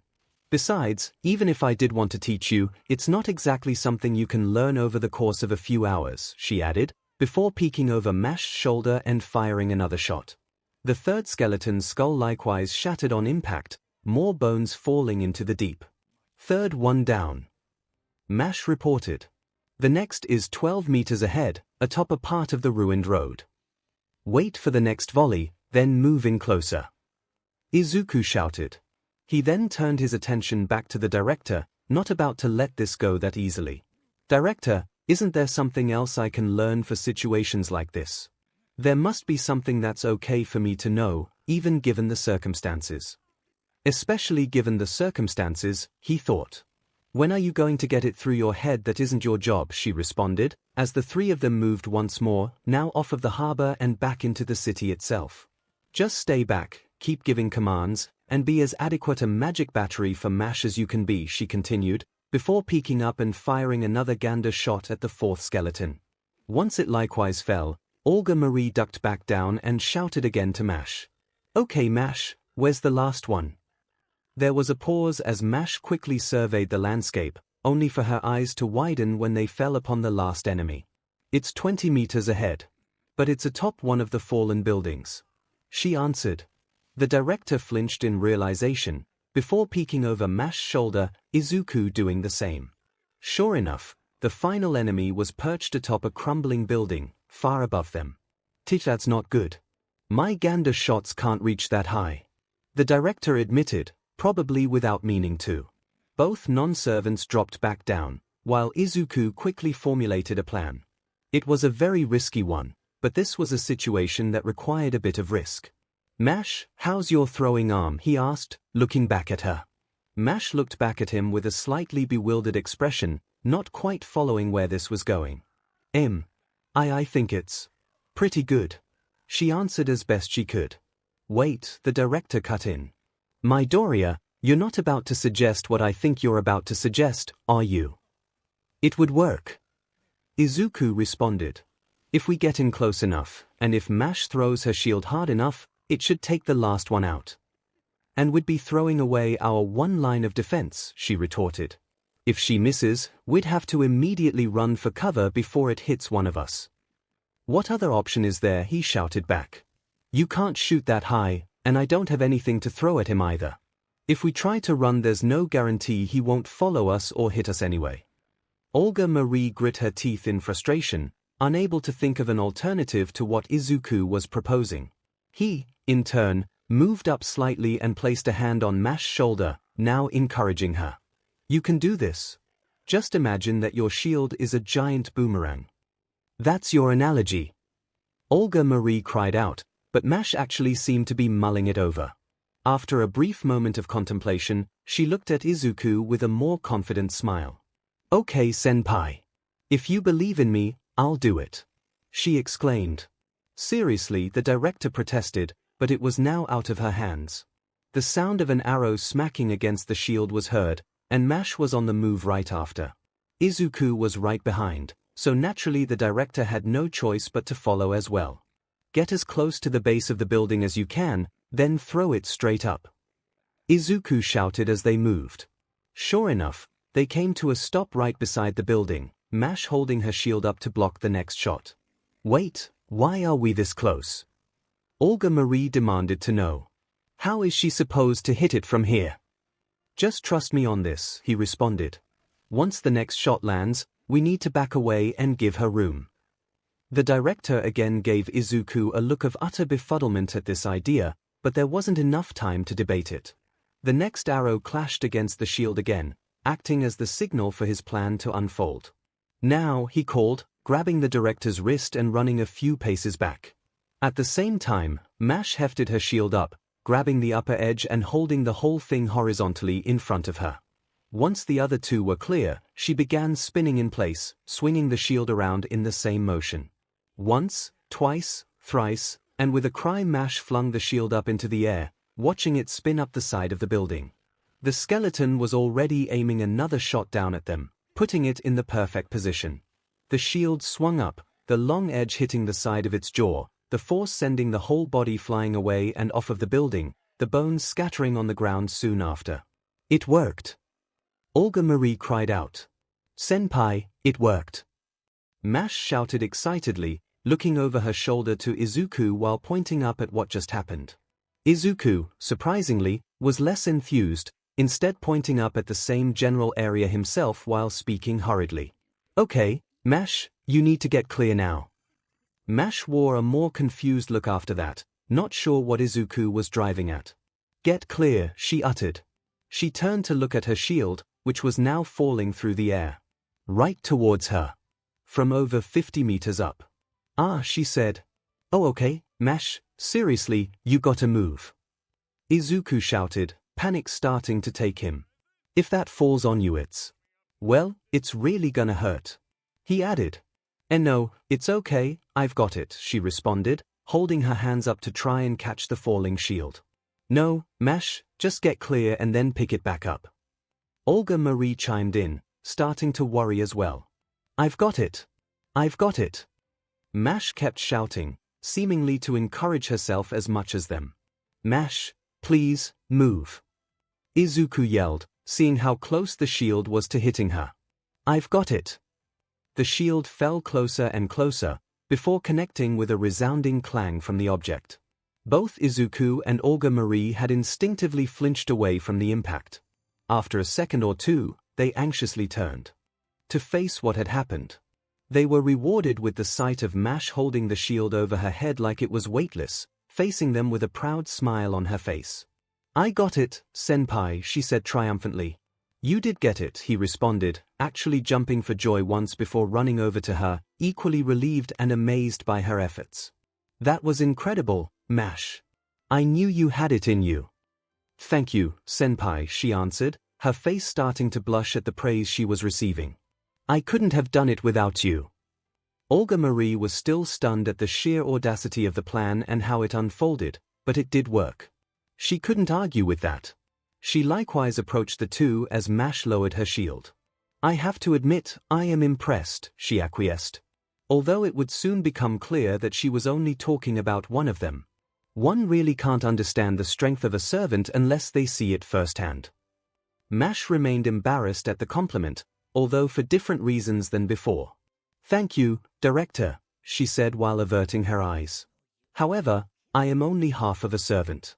And without knowing my noble phantasm or the name of the heroic spirit bonded to me, I can't even use the extent of that power." Following this, she looked to Izuku again, bowing her head slightly, much to his surprise. "I'm sorry, Senpai. Despite my insistence on forging our contract, I have actually burdened you with more trouble than you should have. Having to work with a weakened servant like me isn't at all fair to you." Izuku's initial response was just to stare at Mash in complete confusion, nothing that she was saying making a degree of sense. "Mash, what are you talking about?" he asked. He took a step forward and placed a hand on her shoulder, which caused her to jolt a bit and look up at him again. Not that this deterred him from continuing. "It isn't your fault the heroic spirit didn't tell you their name or what your noble phantasm was." He then offered her a wide, encouraging smile. "You're doing the best you can with what you do have. That makes you a lot stronger than most, if you ask me. So don't be so HRD on yourself." He finished, while completely missing the irony of him saying that. Mash was again left to stare back at Izuku with a surprised and awestruck expression, hearing a version of her words to the director repeated back to her. She allowed herself a small, warm smile, nodding slightly after a moment's pause. "Thank you, Senpai.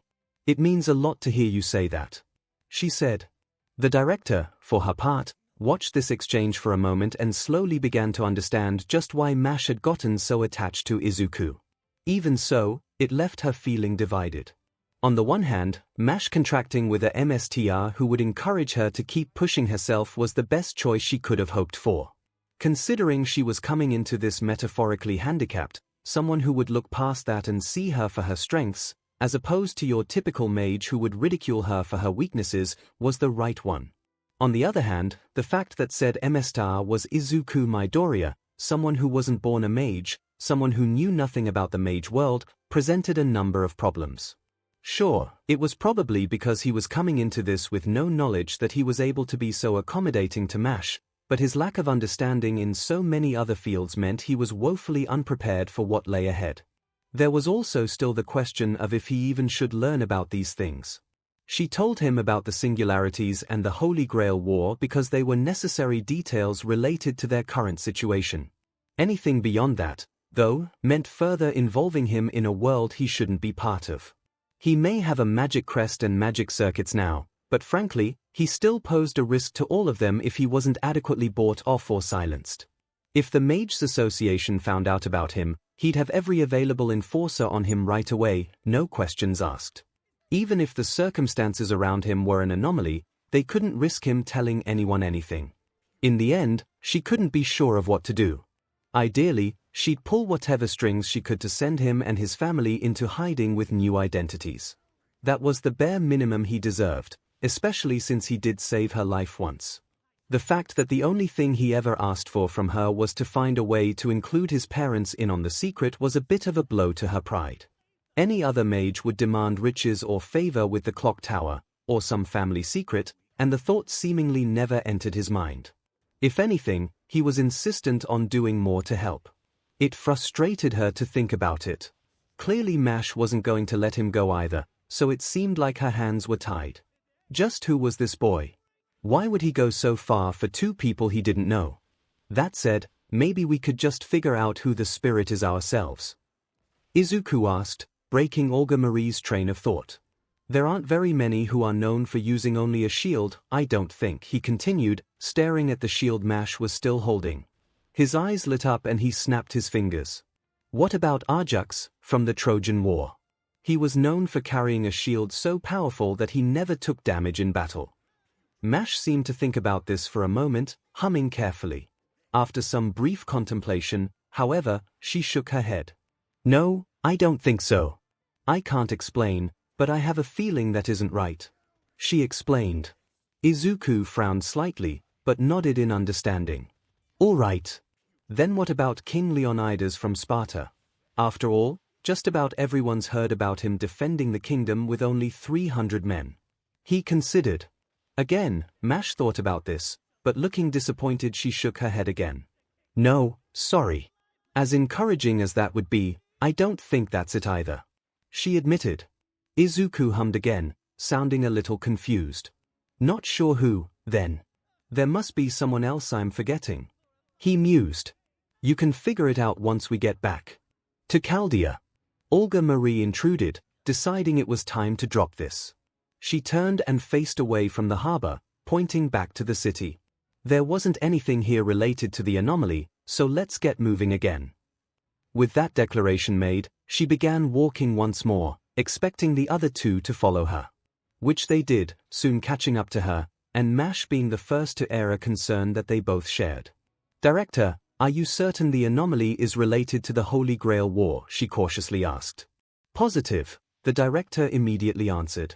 Nothing else of significance happened in Fuyuki into the outside world, it was simply an ordinary Japanese city, where nothing important ever happened. To those who know better, it was the site of a battle that changed the course of our history.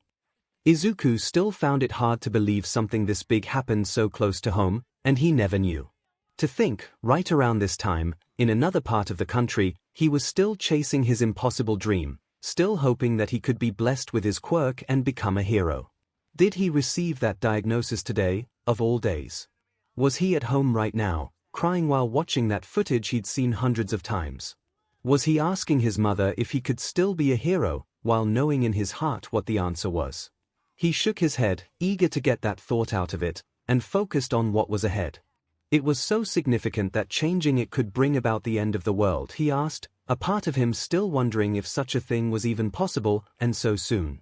Evidently so, the director curtly replied. The phenomenon recording cyberdemon, Laplace, is another invention of Chaldea. It records all information about the history of the world, both things that the public knows, and things they do not. With that, we learned that the Fuyuki Holy Grail War was carried out in secret, and that the Saber Servant and their MSTR were the ones who were victorious. The simple fact that the city is engulfed in flames right now should indicate just how much things have changed. She explained. Mash was the next to speak again, still sounding uncertain about all of this. It's so strange to think that this one Holy Grail War was so significant. It wasn't even the first to occur here, was it?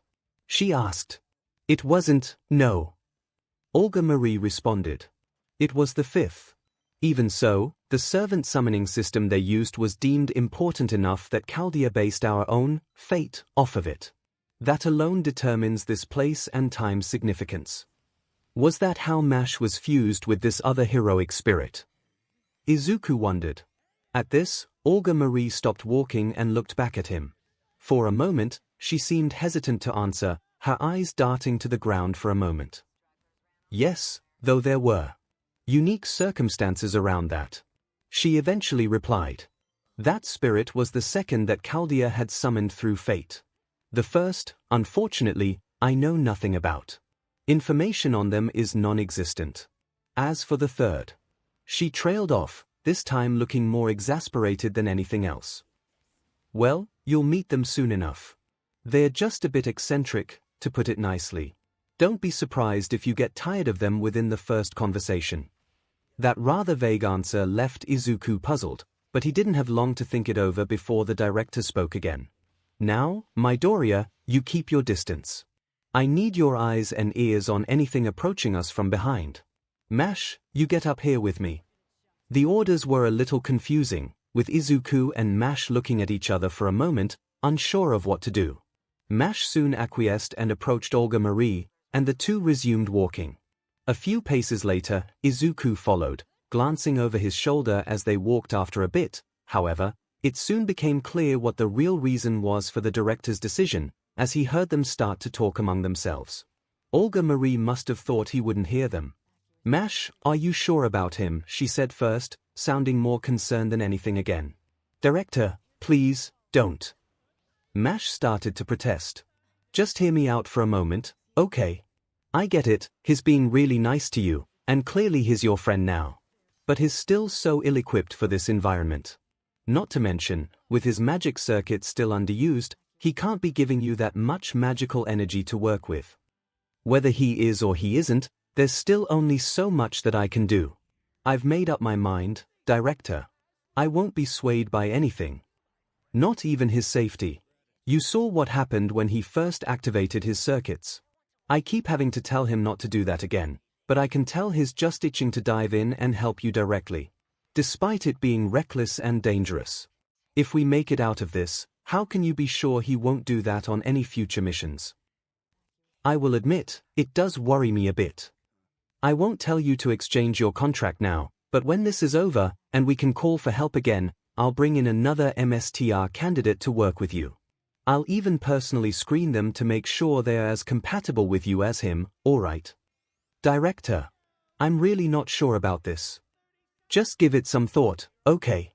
This is just as much for his well-being as it is yours. He'll be safer working at Chaldea than out here. Izuku looked crestfallen, but held his tongue as he followed behind them.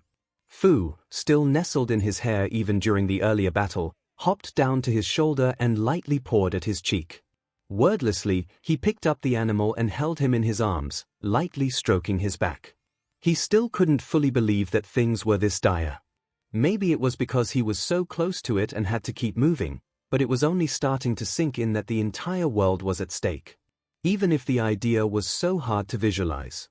Some sort of epic battle with villains, or a gradual decay of the world, he could understand that. Even a meteor hitting the Earth or some sort of natural disaster taking everything out. That all made sense to him. But the Earth just blipping out of existence in the blink of an eye. in a way that not even the people predicting it could make sense of. It just sounded totally incomprehensible, and he couldn't get his brain to imagine it.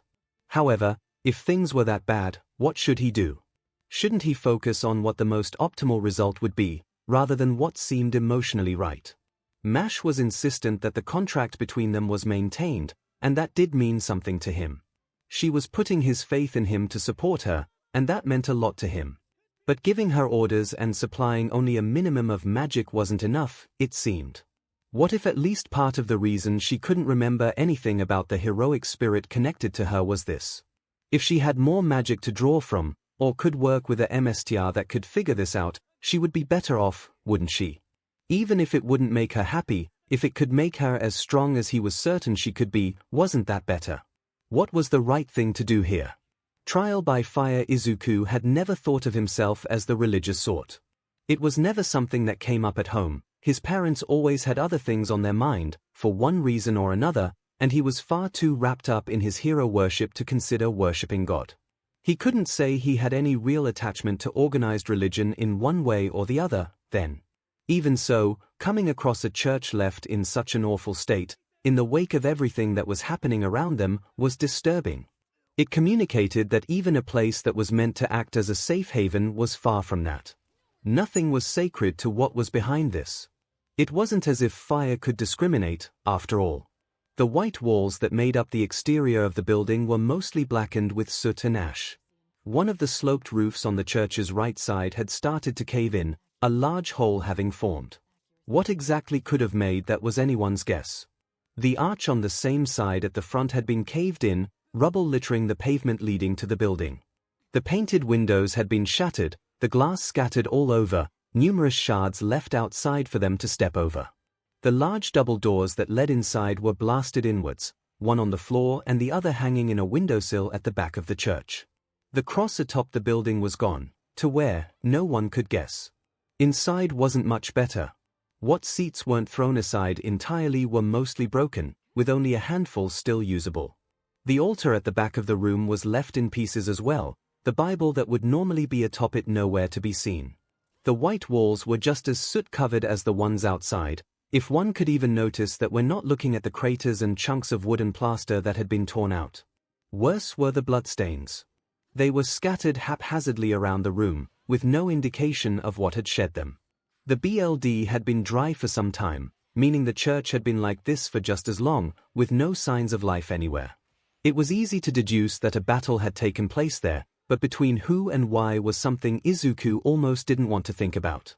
As the trio stepped further into the church, the reality of what they had been involved with was gradually seeping in for him.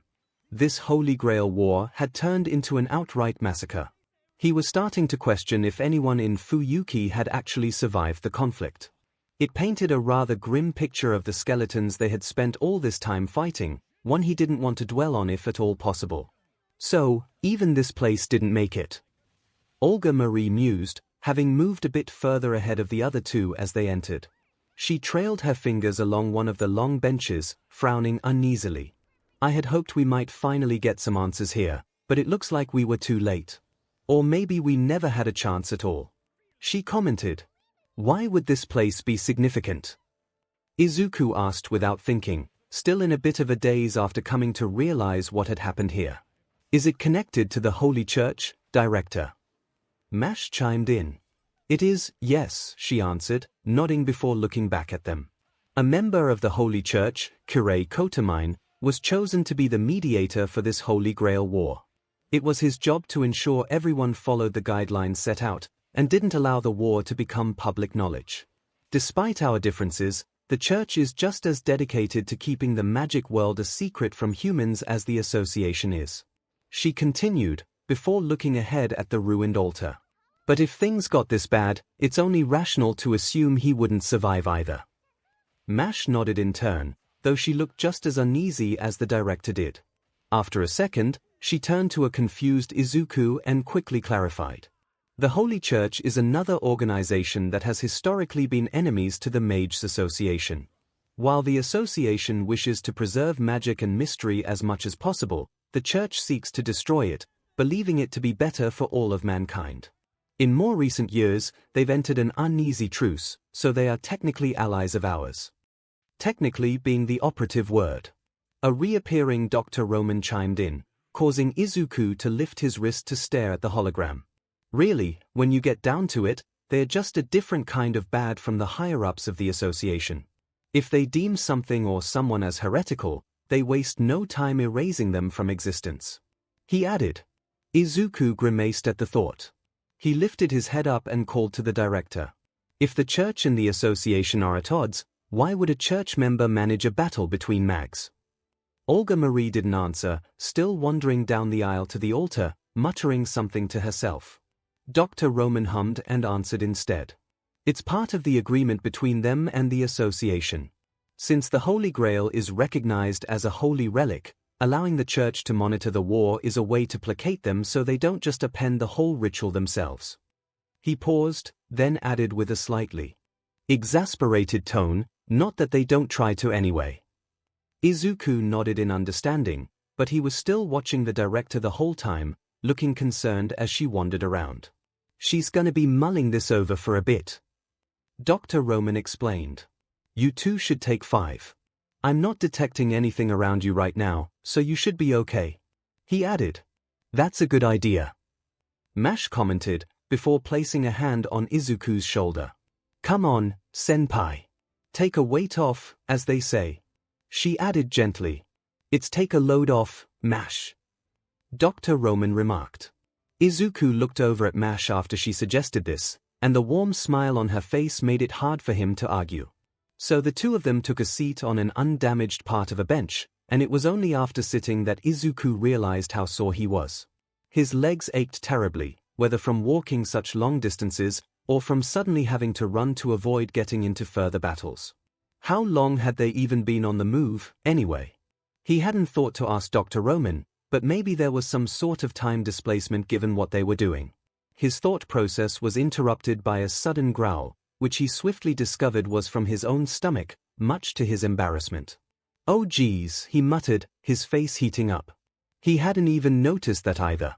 Mash let out a slight giggle, before reaching into her shield and producing a small wrapped bar. Here, senpai. It isn't much, but it should keep you going. She commented. Izuku took the bar with a grateful nod, soon discovering it was a rather typical energy bar. He unwrapped it and took a hearty bite, taking off half of it in one go. It was a bit too chewy and sticky for his liking, but it wasn't like he had room to complain. Food dropped down from his head again and landed on his shoulder, leaning over to sniff at the half-eaten bar, but Mash quickly reached over and scooped him up. No, Fu, that's for senpai. I'll get yours in a minute, okay? She gently chided. The creature gave a protesting Fu in reply, but she was soon making good on her promise, digging into the compartment on her shield again. Izuku finished chewing as this exchange took place, swallowing before starting to voice his thoughts. I wonder why I'm so hungry all of a sudden. Is it a result of me using my magecraft? If Dr. Roman is right and it affects my body, does that mean it affects my metabolism too? Did I use up too much energy when I was healing myself earlier? Or when I helped out in the last fight? Does this mean I'm going to have to change my diet? Mom said that I was eating too little, but if this is senpai? Mash asked, stirring Izuku out of his thoughts.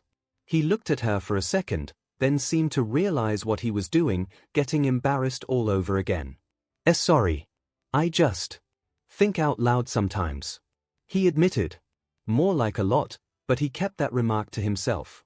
He quickly finished off the energy bar, not exactly satiated, but he wasn't going to ask for more. After a second, he blinked in realization, then looked back to Mash. Aren't you eating anything, Mash? He asked. Oh, no, I'm okay, senpai, she answered, quick to reassure him. I think I have the opposite situation that you do. As long as I have some magical energy, I can keep going. Izuku nodded slowly at this bit of information, but it didn't really do anything to put him at ease. His mind went back to that conversation he overheard between her and the director. He was apparently supplying her with magical energy, not that he could tell. He was left dwelling on all of the questions he was asking himself, and the troubled look on his face reflected that. Mash, he hesitantly asked. When she looked up at him from feeding Fu a small can of something, he continued in the same tone. How am I doing so far? As your MSTR, I mean. The words still sounded strange to him in this context. Mash looked surprised for a moment, before offering a wider smile to put him at ease. Senpai, you really don't need to worry. You've done an excellent job in my view. Your quick and unorthodox thinking has made a world of difference. She answered.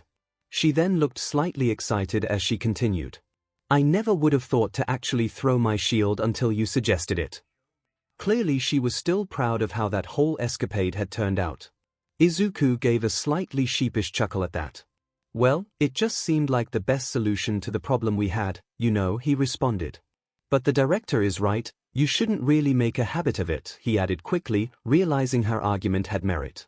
If you threw it at the wrong time, you'd be completely defenseless. Mash blinked and readopted the surprised look she had moments ago, then nodded slowly in understanding. Yes, you're right, MSTR, she admitted, before humming in contemplation. So when would be a good time to throw it, she asked. Now it was Izuku's turn to think this over. After folding his arms and humming in thought for a moment, he then suggested, maybe as a last resort. Like, when you know it's going to land and be the final blow. His eyes then lit up and he looked at Mash with an excited expression. Oh, that could be your finishing move. My finishing move.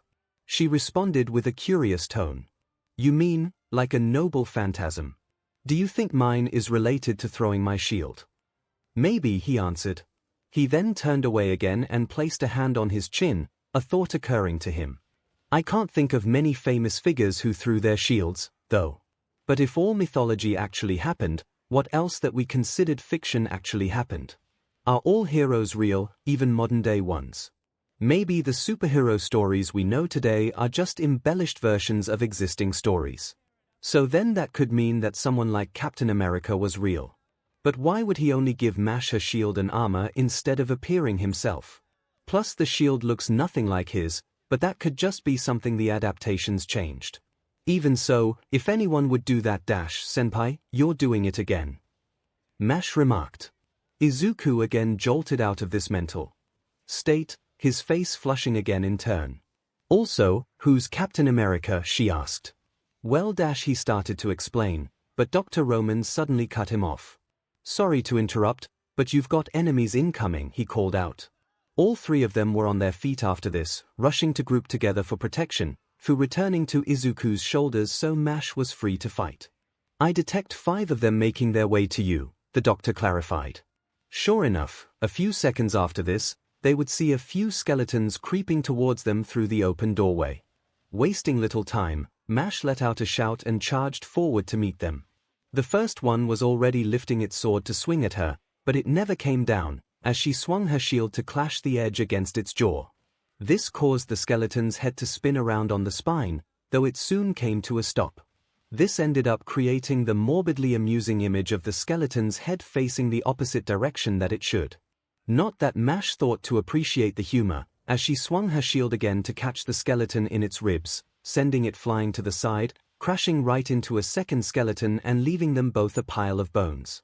The third approached quickly, forcing Mash to raise her shield as the spearhead moved forward, scraping against the rim of the shield and narrowly missing her head.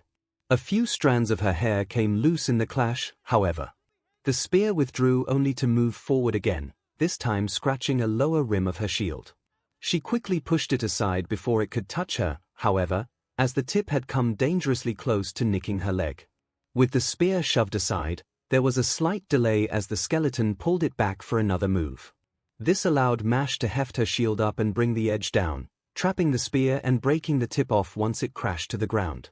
The skeleton lifted up the broken staff, and robotically moved to move again, but only hit the center of the shield again.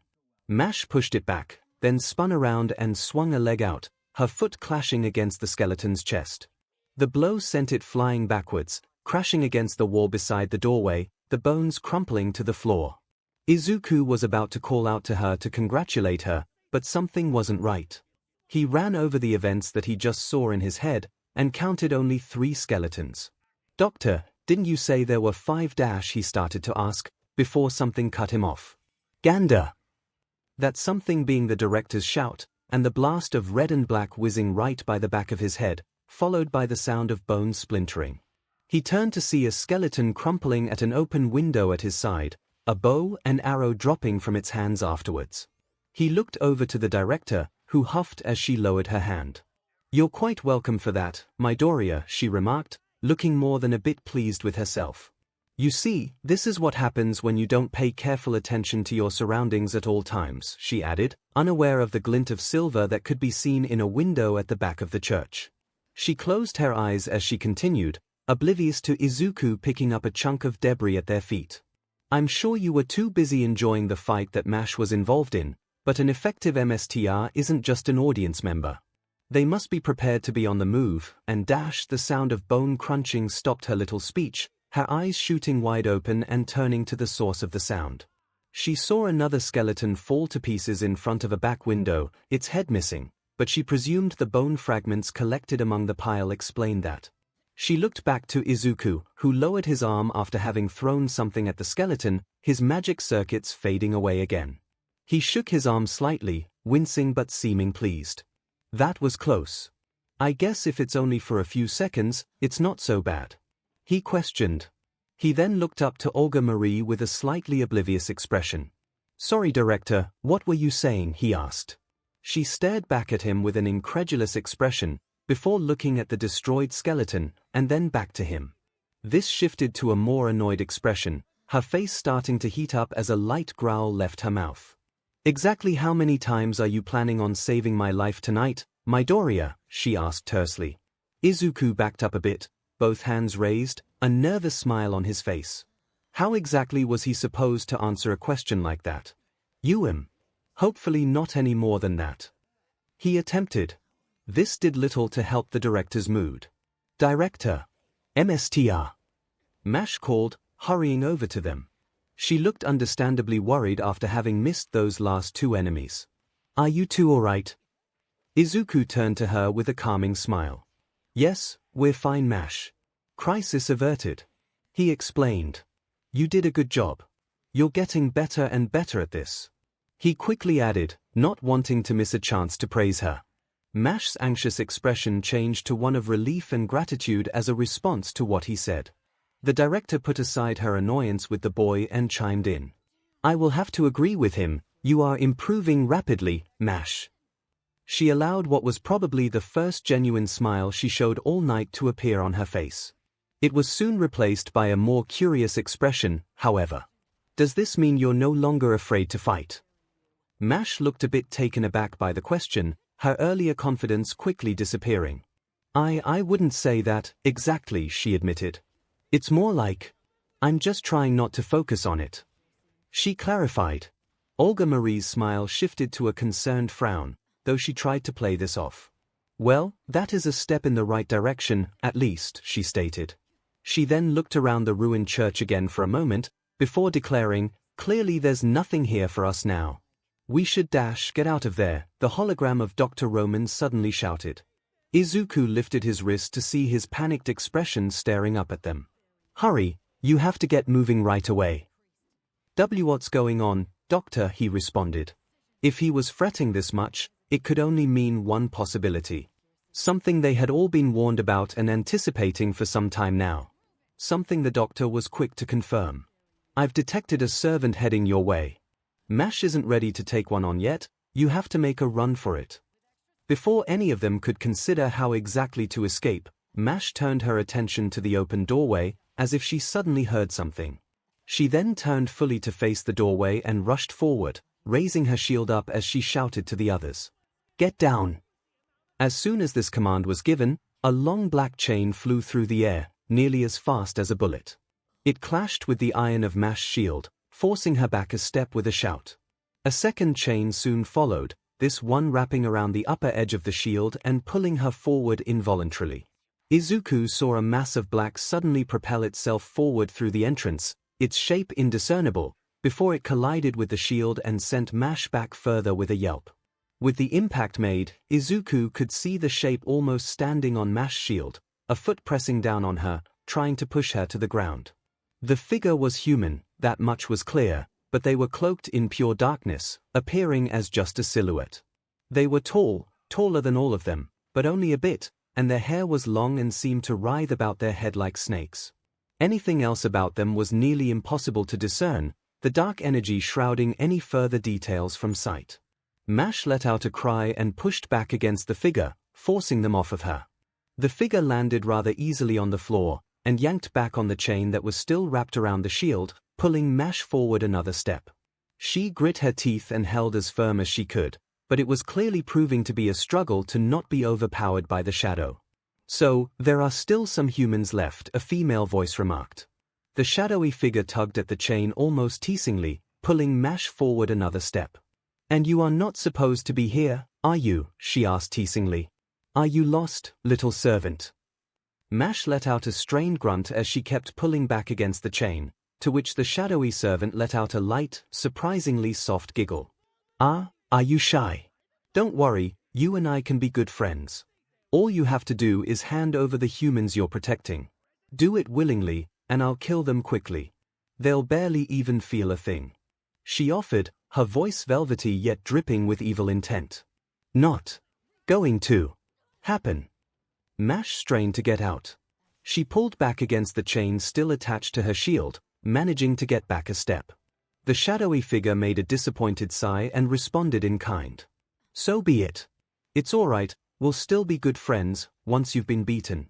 But it's going to be a much more painful experience now," she responded.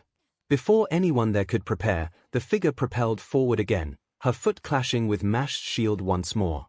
This time, however, she treated her shield as more of a springboard, jumping off of it and throwing herself in the direction of the two non-servants in the room.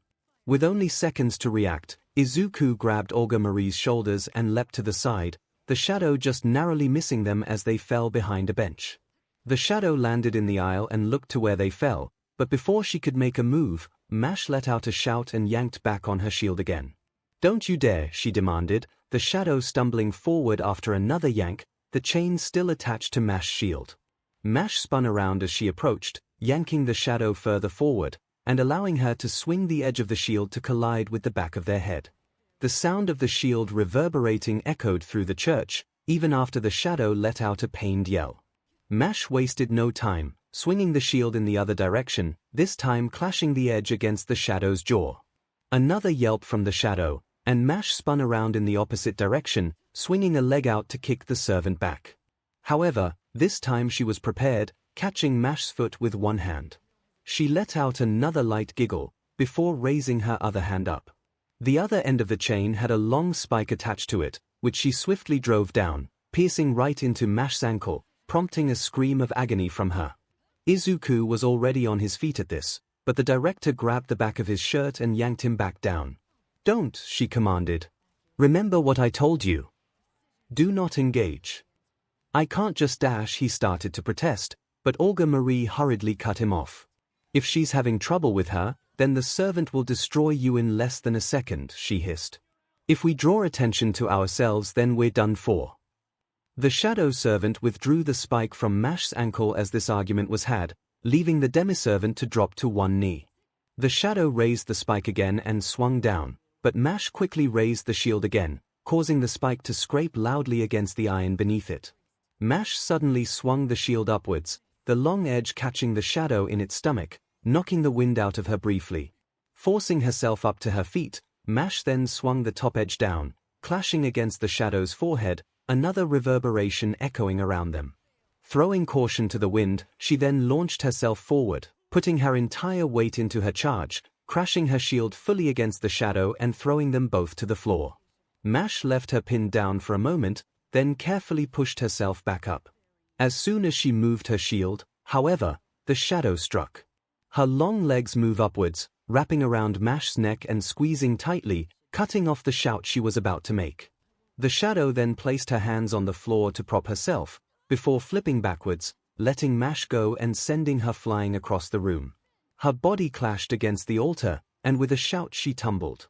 Behind it, Izuku watched this transpire while practically shaking with anxiety. He knew in his head that the director was right, this servant was leagues above the minor skeletons they had clashed with up until now. If he tried to intervene right now, he'd surely end up dead before he even got close enough. In his heart, however, all he could feel was the pressing urge to help her before his first friend in years ended up dead. Olga Marie could see the conflict on his face and hurriedly spoke up. "If you want to help that badly, use a command seal already." He whipped his head to her with a shocked expression. "You want me to do what?" "Oh, for if you command her to do something she's already trying to do, you're not forcing her into anything," she responded, quickly figuring out why he'd be so against the idea. "All you're doing is giving her a magic boost." Izuku looked down at the markings on his hand, then up at Olga Marie, his hesitation still apparent on his face. "Even if I did do that, what do I even say?" he asked in a panic. Before the director could answer, they heard Mash let out another cry of pain and looked up. She had risen to her feet in the interim, but could see the shadow now behind her, and Mash holding her shoulder, blood dripping from a fresh wound. Izuku blinked. Suddenly, the shadow was in front of her again. She let out another shout, as a splash of blood flew from her waist. When had the shadow hit her? The shadow pulled the two halves of the chain in front of her. The shield flew from Mash's grasp and clattered to the floor, while the chain wrapped around her waist, trapping her arms to her sides. The shadow turned to face her, and with another light giggle, yanked the chain forward, forcing Mash closer to her. The director watched this with bated breath, before her eyes widened in realization. "Wait, your mystic code," she said, turning to Izuku again. "It has a spell in it that'll temporarily boost Mash's strength." That sounded like a much better alternative than making a vague command with a spell, so Izuku looked at her and responded nervously. "Okay, what do I do?" "Activate your magic circuits again," she ordered. Simple enough, Izuku did so. He quickly felt his skin starting to burn, and thankfully Olga Marie wasted no time in continuing. "Focus your attention fully on Mash, hold out your hand, and call out momentary reinforcement." Izuku did just as the director said, holding out a hand while watching Mash. She was getting pulled closer and closer, step by injured step, the shadow seemingly delighting in making her squirm. The urge to save her was not diminishing in the slightest, and so with no hesitation he called, "momentary reinforcement." He felt what was almost a blast of wind come off of his body, as the shadow looked over at him, then back at Mash. Mash's body glowed a faint orange, prompting the shadow to act. She leapt up into the air, somersaulting once, then dove down while swinging the heel of her foot down at Mash. Unfortunately for her, Mash suddenly let out a shout and flung her arms up, the chain expanding as it was forced off of her. She then raised her arms and crossed them, the heel clashing with them and causing her knees to shake, but she maintained her stance. For a moment she glared up at the shadow, before she uncrossed her arms, pushing the heel back. Quicker than any human could manage, however, before the shadow was flung too far back, she reached up and grabbed the leg above her with both hands, then swung backwards and slammed the shadow right into the same altar behind her, breaking the wood and throwing the servant against the wall behind them. With space given for just a second, Mash turned and picked up her shield, then lunged for the recovering shadow. With her shield in one hand, she moved the shorter edge at the top forward, like she was simply punching the shadow with it. The edge smashed against the shadow's face, a spurt of blood shooting out from what could be assumed was her nose. Mash didn't relent, rearing back and smashing it into her face again, knocking her back another step in the process. Then she did so a third time, prompting another cry of pain from her. With the shadow dizzy for a second, Mash turned the shield so that the longer edge was at the end of her arm, then swung the flat of the edge upwards, catching the shadow in the jaw and throwing her back against the wall. Not willing to give her even a second's rest, Mash shouted and dashed forward, shield in front of her, as she again threw her full weight behind the charge. The shield smashed against the shadow's body with enough force to crack the wooden plaster that made up the wall, and soon smashed through it, with the shadow falling backwards through the hole. Mash gave a tired exhale after this was done, breathing heavily as she turned around. She started to walk away and towards Izuku and the director, a tired smile on her face. "Battle complete, Master 𝐻," she started to say, only to let out a shout of terror. The shadow had sprung back up when her back was turned, and was now hanging onto her back, arms and legs wrapped around her torso. Before she could even hope to retaliate, the servant reared her head back and dove for her neck, fangs suddenly sinking into her flesh, prompting another, even more terrified scream. Izuku panicked, running into the aisle and holding out his hand again. Momentary reinforcement, he called, activating his circuits. Unfortunately, this time he didn't feel anything happen, prompting him to look at his hand in shock and confusion. The spells take time to recharge, the director called out. Use a command seal, hurry, she added, just as panicked as he was. Before Izuku could even consider whether or not to do this, Mash charged backwards, ramming the shadow into another part of the wall behind her. To no avail, but she tried again, this time the servant's head smacking against the wood. This did the trick, as the shadow let go of Mash's neck, and a third crash into the wall forced her arms and legs off of her. Still in the throes of panic, however, Mash swung an elbow back, crashing it against the servant's nose to stun them again. She then spun around and threw a fist into the same spot, the servant's shout muffled by the impact. She followed through with her shield, crashing the edge of it into the servant's face once again. The servant slid down the wall, but Mash didn't relent, smashing the shield into her face yet again. With a frightened cry, she reared back and did it once again, and then again, and then again, each swing only emphasized by Mash shouting out to strengthen the blow.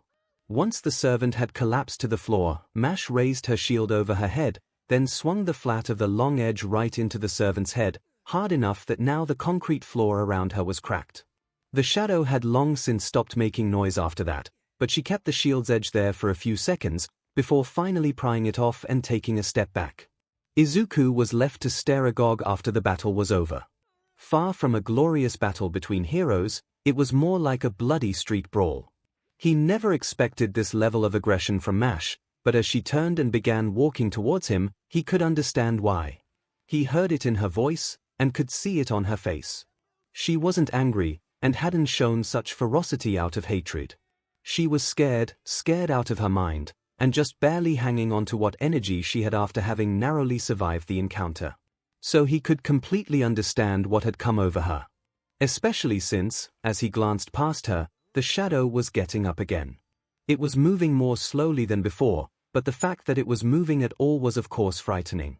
Mash must have noticed the look on his face, because she stopped in her tracks. She felt her strength leaving her, felt the pain shooting through multiple parts of her body, but especially her injured ankle. Still, she closed her eyes, took in a deep breath, and steeled herself. As the shadow rose, she spun around and hurled her shield once more. The round center flew right at the shadow, smashing into her chest and throwing her right out one of the open windowsills and into the forest around the church, the shield clattering to the floor right after. With that done, Mash collapsed, and Izuku was at her side in a second. He turned and called to an approaching director. "The healing spell. How do I do it?" he asked, back to being in a panic. "The same as before, but call out first aid," she answered, looking away from Mash to the open window, checking for any signs of the enemy servant. Izuku held his hand over Mash, his circuits activating once more, as he quickly shouted as Olga Marie said, "First aid." He felt that push of wind come off of him as Mash glowed a bright green. The wounds that she had gained throughout the fight soon closed up, the demi-servant letting out a weary sigh as the pain faded away. "Senpai, how did I do?" she asked. Izuku could scarcely believe that she was asking about that now. He wrapped an arm around her back, starting to help her to her feet as he answered her. "You did amazing, Mash." He still sounded worried as he said this, the threat having not passed from his mind yet. "I don't care what anyone says, you're the best servant there is," he added. The battle had been an incredible sight, even for someone who was used to seeing heroes and villains clash every day. Most likely because Mash was at such a disadvantage. Her sheer guts and determination were awe-inspiring. She gave a small giggle, still sounding tired. "Senpai, you're exaggerating," she lightly admonished him for. "Guys, I'm sorry, but you don't have time to rest." Dr. Roman suddenly cut in. "There are 2 more servants heading to your location. You have to hurry and move or you'll get boxed in for sure." Izuku couldn't believe his ears. Mash had barely managed to fend off one of the enemy servants, and now 2 more were on their way. With Mash exhausted, if they didn't hurry then they were finished for sure. Luckily the healing spell had worked wonders, as 𝐵 recovered enough to pull away from Izuku and run for her shield. After picking it up, she ran back, taking Izuku's outstretched hand, and the three of them dashed for the open doorway. Heading back out into the night, the terror of what they were up against was swiftly growing in Izuku's mind. He had expected the enemies to at least look human, but the figure they just fought was cloaked in pure darkness, which not only made it harder to tell what they were or how they were attacking, but made it so easy for them to blend into the darkness of the night, which made an increasingly paranoid Izuku look around them as they ran down the pathway away from the church, for any slight signs of movement in the trees or bushes near them. Anything amiss could mean the difference between life and death. They had survived one grueling battle just now. Could they survive another? The shadow grows. It was amazing what a motivator like fear could do to push someone. The group had trekked across the length of Fuyuki over multiple hours, to the point that Izuku couldn't really remember if a day had passed or not. Returning to where they had been would be way too much for them to do on so little rest. Needing to run for their lives proved that little theory wrong. Granted, they often had to stop just to catch their breaths, or change direction to avoid what was obviously a collection of more skeletons, or to hopefully throw off whatever they felt was chasing them. However, staying on the move as much as they were, while absolutely exhausting, got them across the city in record time. The really surprising part to Izuku was how quickly 𝐵 was recovering her energy. He assumed that after just barely winning that fight with the other servant she'd be struggling to move properly, yet after about 10 minutes she was back to her old self. It was a pretty sharp contrast to him and the director, the latter of whom nearly twisted her ankle after they abruptly changed direction once they saw a suspicious-looking shadow looming from behind a building. Izuku offered to carry her for a bit, but she made it very clear that if he even attempted to touch her in any way he'd end up skinned alive. So that bit of chivalry was off the table. So how exactly was 𝐵 back on her feet so quickly? It must have something to do with her being a servant. She's supposed to gather magical energy from him to power herself, so that would explain why she was up and about sooner than normal. If what the director said was true, however, he shouldn't be supplying her with very much. So did that mean she would recover even faster if he was giving her more? Would he even need to use his mystic code to heal her then? How could one even determine how much magical energy a servant would need? Were there measurements for it? Actual units? More questions that he'd have to ask once all of this was over. After such a long run, the group finally came to a stop back at the Fuyuki Bridge, stopping at the same support they had been at before. Olga Marie bent over and gasped for breath, her hands on her knees and not at all thinking about how she might be flashing anyone behind her. "Okay. I think we finally lost them," she said between breaths. Izuku slumped down against the support, likewise heaving for air, a distressed Fu having returned to his hair. "𝐵, could you check around? Just in case. Please?" he asked while sounding exhausted. 𝐵, the only one with energy to spare, enthusiastically nodded. "Okay. Just rest for now, senpai," she responded, before hurrying off to check out the other bridge support. After a few seconds, Olga Marie straightened up and walked over to where Izuku was resting, and soon plopped down beside him quite unceremoniously. He only had about a second to jolt and blush at how she was way too close before she pointed at his other arm. "Bring up Romani," she ordered. He wasted little time doing this, lifting his wrist and opening the connection again. Once the hologram of the doctor appeared, the director tiredly spoke. "Please tell me you were watching that and have some sort of explanation of what the hell happened." The doctor flinched, then adopted a forced smile. "Well, the first part, yeah, but the second part." He trailed off, much to the director's obvious irritation. "Seriously, Romani. Observing us is supposed to be your whole job right now. How can you not have anything for us to work with here?" she shouted at him. 𝐵 hurried over at this point, causing Izuku to raise his head. She simply shook her head to indicate they were safe for now. "I don't know what else to tell you," the doctor countered. "All the readings could detect were the basic servant information. Nothing about whatever was going on with her. Visually all I had was everything you guys saw." Olga Marie let out an irritated growl, then rose to her feet again. "This doesn't make any sense," she exclaimed, taking a few steps away from the rest of the group. A Holy Grail war is supposed to be a secret affair, not something that burns an entire city to the ground and kills everyone in it. It wasn't even like the servant had to do it, she clearly wanted to. She began ranting. Not to mention how we couldn't even see what she looked like, she added after a moment. Maybe she was searching for a source of magical energy. Mash offered. There wasn't a MSTR with her, so maybe she talked about the both of you for that reason. If that was the case, then she wouldn't have been able to fight as well as she did, the director answered. Considering how far away we were from the city, unless she had independent action, she wouldn't have even made it that far out before going back to the throne. Which is unlikely. Dr. Roman added. I was able to detect her class. She was the rider, not archer or even assassin. While her shadowy state might be related to her noble phantasm somehow, it's not very likely she would have had independent action among her skill set. There were a number of terms thrown around that flew over Izuku's head, naturally, but one part of it quickly stood out to him. Wait, sorry, hang on, he started, getting up to his feet as he spoke. What does killing us have to do with the servant needing magical energy, he asked. That would be how she would acquire the energy, senpai. Mash explained. A servant is able to convert a human soul that they consume into magical energy. Thus, by killing you and director Olga Marie, that servant would have lasted in this world for a bit longer. To say this got Izuku's attention would be an understatement, as he stared at Mash with an utterly horrified expression after hearing this. See consume what, he sputtered out. Servants can do that. Can? Yes, the director chimed in. They don't often do so.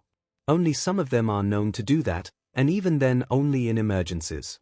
Such as losing their MSTR and needing to remain on this plane of existence, or if their MSTR is extremely inefficient at providing them with magical energy on their own.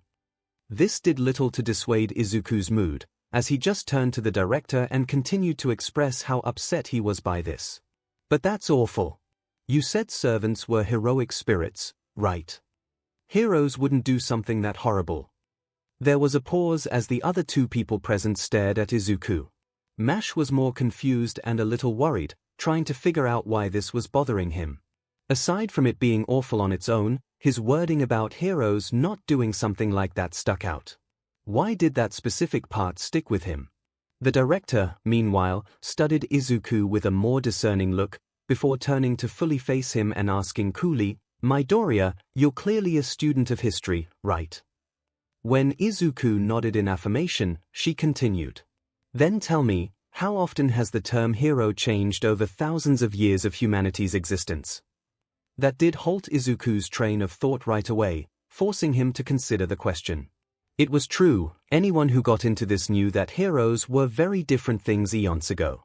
Back then, it was more about the strength of the feats they accomplished, rather than the measure of their character. While the great heroes of old did great things, they also did many things that by today's standards would be considered deplorable. If the throne of heroes had figures such as these, then obviously they would do things he wouldn't agree with. Still, to go that far. He muttered. Even with this in mind, to kill other innocent people just to keep themselves going felt too much for him. You need to also consider the Grail, Midoriya. Dr. Roman added.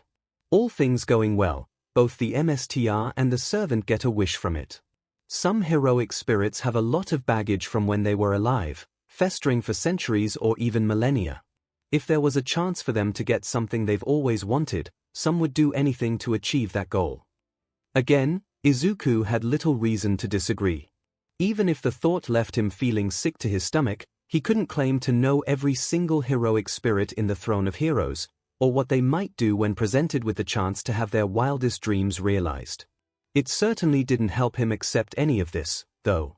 If anything, he only wondered more if he was really suited to be a part of this whole thing. I think we should also consider how exactly the servant found us. Mash spoke up, seeing just how much this was eating at him and wanting to get off of the subject. As the director said, we were far away from the rest of the city, so why would she go that far out from it? If she was hunting down any surviving humans, why would she look out there? Unfortunately, the answer to that one is a bit easier. Dr. Roman answered, sounding a bit grim. This is supposed to be the site of a Holy Grail war. The fact that servants are still around means even with all this damage it hasn't ended. And if the servant could detect another servant, naturally, she could detect a demi-servant. Now it was Mash's turn to take the emotional blow, looking shocked after the doctor's answer. Then, they found us, because of me? She asked, dawning horror appearing on her face soon afterwards. Not because of you, he answered, quickly realizing his mistake. More like, just a consequence of you being there. He attempted, as if that wasn't just the same thing but worded differently. This did have the effect of snapping Izuku out of his mental state, looking up at Mash as she got that frightened look on her face again. He could still see how terrified she was after that battle with the servant, and to see her look like that again said to him that he badly needed to do something to fix that. Doctor, is the ray shift technology repaired yet? He asked after directing his attention to the hologram. Unfortunately, no. It's still going to be a bit longer before we can bring you back.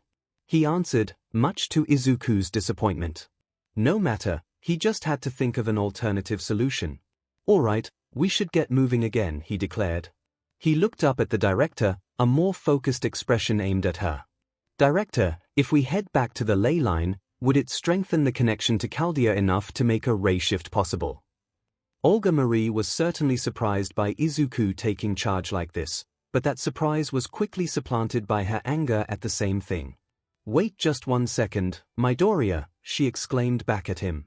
We're still supposed to be trying to find the source of this singularity. I know that, he protested. Without meaning to, he glanced over at Mash, before looking back at the director and continuing. But wouldn't it make more sense to make a temporary retreat and regroup with a new plan, now that we know what we're up against? Olga Marie wanted to chastise Izuku and call him a coward for suggesting the idea, but she knew better. In their short time together, she already knew that such a term wouldn't fit him at all. Obviously, he was more concerned about Mash and her emotional state, even if that wasn't the best move to help that. She couldn't fully fault him for thinking about that, however. Even if we could ray shift right now, we can't just do that whenever we want to, she answered. Every ray shift has to go through proper approval by the Clock Tower and the United Nations. If we just jump back and forth over and over, we risk damaging our relationship with the both of them. No, for now we have to stick to the original plan, and once we find the source of this anomaly before Izuku could even begin to ponder how exactly the United Nations were involved with Chaldea, Dr. Roman's voice cut in again. Guys, get on the move. One of them caught up to you, they're there right above you. Move. Both Izuku and Olga Marie raised their heads just in time to see a shadowy mass diving down at them from the bridge. Mash moved faster than the both of them, shield raised up as the shape made contact, a loud ring echoing out through the area as the shadow's full weight pressed down onto her. She held the figure up for a few seconds, before letting out a shout and hurling it away from them. The figure flipped backwards and landed on its feet, crouching to the ground a few paces away. Izuku heard a slow, deep laugh come from him before he spoke. Well, another one got away, I see. The shadow said in a low, chilling voice that made Izuku's skin crawl just hearing it. No matter. It only means that you will die tired. Upon closer inspection, they could see that the figure was just as much a silhouette as the rider was, yet the shape seemed thinner than an ordinary person, as though he were just skin and bones. Stranger was how his right hand ended in a stump, different to the left. Not that any of them had the time to ponder what that meant. It's the assassin servant. Dr. Roman shouted from the communicator. If you try running now, he'll just catch you. You have to fend him off. Easier said than done, Romani. Olga Marie yelled back, before grabbing the back of Izuku's collar and running back, before he could even consider protesting about staying out of the fight. Mash wasted no time raising her shield, and was swiftly shown to have made the right decision. A light whistling rang through the air as a trio of knives flew through. It aimed right at Mash. They clashed with the iron of the shield, sending more ringing echoes through the area. Mash lowered her shield afterwards, only to be greeted with a troubling sight: the shadow was gone. She looked around the area in front of her, eyes wide in panic, wondering how she could have lost sight of it, only to then feel a piercing sensation go right into her shoulder, prompting a loud scream to come from her. Instinctively, she spun around, swinging her shield behind her, only to hit nothing but air. She stared in confused panic, trying her best not to look at Izuku's frantic face peeking from behind the opposing pillar, wondering how that could have just happened. She still felt the pain in her shoulder, turning her head as best as she could to see what was wrong. Indeed, a knife was still embedded in her shoulder. Before she could even try to pull it out, she felt something heavy strike her back, prompting another cry from her as she flew across the small patch of land under the bridge, falling just in front of the two mags nearby. She lifted her head and looked back, only to see the shadow standing behind her, chuckling at her. Teasingly, he lifted his proper hand and motioned for her to get up. She felt her whole body shiver in response. This shadow was playing with her, just like the last one was, knowing they could kill her at any moment but wanting to draw this out. Like a cat toying with a mouse, she was utterly powerless against him, and the thought terrified her. Even so, she couldn't let that fear rule her, not for even a second. The director was in danger. They didn't always get along, and she knew that Olga Marie had to bear the weight of what her father had done, but she didn't want her to die. For the sake of Chaldea, and for the chance of being friends with her in the future, she wouldn't let her die. Her senpai was in danger. They had only known each other for a short time, and he had been so kind, so supportive, so willing to believe in her. She didn't want him to die either. He was going to be a great MSTR, a great mage, and whatever else he wanted to be. She wouldn't let him die. She was a servant now, and while she didn't know who had helped her, or what the shield she held truly was, she knew what it meant. She was going to protect the handful of people that were precious to her, no matter what it took. She pushed herself to her feet, while reaching back and grasping the knife in her shoulder. She grit her teeth and pulled, yanking it out as a splash of blood flew out from her fresh wound. She ignored the pain going through her arm, throwing the knife to the ground. With a shout, she lifted her shield and charged at the enemy. Izuku watched as Mash met the enemy again, only to be thwarted by the shadow once more. He tried to keep up with what was happening, but it was almost impossible to do so. Mash would swing her shield, the shadow would disappear from sight, only to end up behind her a second later, slashing at her exposed back. Another stream of blood flew out as she cried out in pain, but she immediately turned and swung again, only for the shadow to again vanish. He tried to spy where exactly the shadow was coming from, but every time he so much as blinked, it would already have appeared and attacked again. He saw the shadow hit her from behind again, then it was throwing more knives, then it was behind. No, wait, it faked her out now, it was right in front of her. He started to call out, but the shadow had disappeared again just as Mash made another futile swing. More knives arced through the air to draw Mash's attention, and while she easily deflected them, it left her open for another dive and swipe to her back.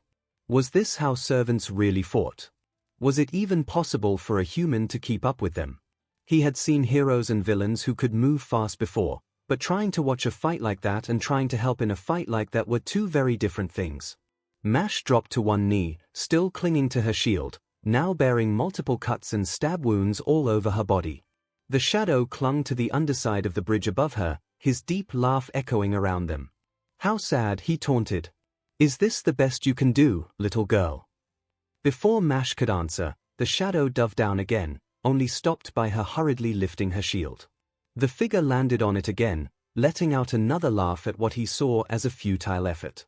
The shadow jumped off of the shield, only to dive back down with a thunderous slam, the impact shaking the earth beneath Mash. She held as firm as she could, but when the shadow dove at her again, the blow elicited another cry from her, a sign that she could only hold out for so long. Anxiety overtaking him, Izuku knew that he had to do something fast, but what? Healing her would get her back at full strength, but it would only be prolonging what was to come. Boosting her strength might provide an advantage, but if she couldn't even catch the assassin, what good would that do? What else was there? Director, he whispered, not taking his eyes off of the battle as he spoke. Does my mystic code have anything else? Just one other spell, she answered, peeking out from behind him, just as uneasy about this as him as Mash kept getting pushed further into the ground. Emergency evasion. It'll let her dodge one attack, but only one. Izuku quickly formulated a last-ditch plan. It was risky, it was probably going to fail, but if there was even a slim hope it could pull Mash out of danger, he'd chance it. He watched as the shadow pressed down onto her shield, knowing he'd have to wait for just the right moment. The shadow leapt up again, and he quickly moved out of cover, holding his hand out as his magic circuits activated. Emergency evasion. Mash heard the call and lowered her shield just a bit, as all of a sudden, everything seemed to be moving in slow motion. She saw the shadow falling towards her again, less like a flying dart as it was before, and more like the gentle fall of a snowflake. Without thinking further, she rose to her feet and stepped back, the shadow falling down right in front of her. As soon as he made contact with the earth, the effect came to an end. The shadow made a startled sound and looked up, but Mash was already swinging her shield in an upward arc. The edge caught the shadow's chin with a heavy clang and sent him flying back up, right until he smashed into the bridge above them, another loud, dull clang echoing through the area as he left a large dent in the structure. The shadow fell back to the earth, landing unceremoniously on his back, momentarily stunned. "Mash, he's going to keep attacking your blind spot," Izuku shouted, certain that they only had a short time before the shadow recovered and moved again. Luckily, it was pretty clear by now what the assassin's strategy was. "Keep your shield behind you." "Behind me?" Mash asked, mostly because of how much the battle had left her dazed and drained, making it harder for her to focus. There was no time to further contemplate this, however, as the shadow again vanished from sight. With no alternative, Mash raised her shield and swung it behind her back, just in the nick of time. She heard the ringing sound of something hitting it, looking back over her shoulder to see the shadow having landed there. He disappeared again before she could do anything, but it was enough to prove that her MSTR was right about this plan. She heard the whistling of knives flying through the air again, turning and swinging her shield back out, the blades bouncing off of the iron center. She then returned her shield to her back, another louder echoing of mass hitting it ringing out. This time, Mash spun around, her shield slipping away from the shadow's grasp, as she jumped and swung a leg out, her foot crashing against the side of the shadow's head. He let out a pained shout and flew through the air, landing in the water under the bridge with a heavy splash. Izuku started to run out to Mash, but she quickly raised her hand to stop him. "Don't," she called. "He isn't beaten yet." Whether it was some unknown ability that she as a servant had, or simple guesswork, she would soon be proven right. The shadow rose from the shallow water, only to leap into the air again. She raised the shield again as a trio of knives hit the iron, scattering to the ground beneath her. She instinctively spun her shield to her back, feeling the weight crash against it as the shadow dove down onto her again. The exact second contact was made, Mash threw herself backwards, sending them both crashing against the concrete wall beneath the bridge. Quick as she could, she then spun around, drawing her shield again and swinging its long edge across the assassin's face, producing a dull thud upon contact. She spun the shield and moved to drive it into the shadow, but she was just a hair too slow, and the shadow vanished again.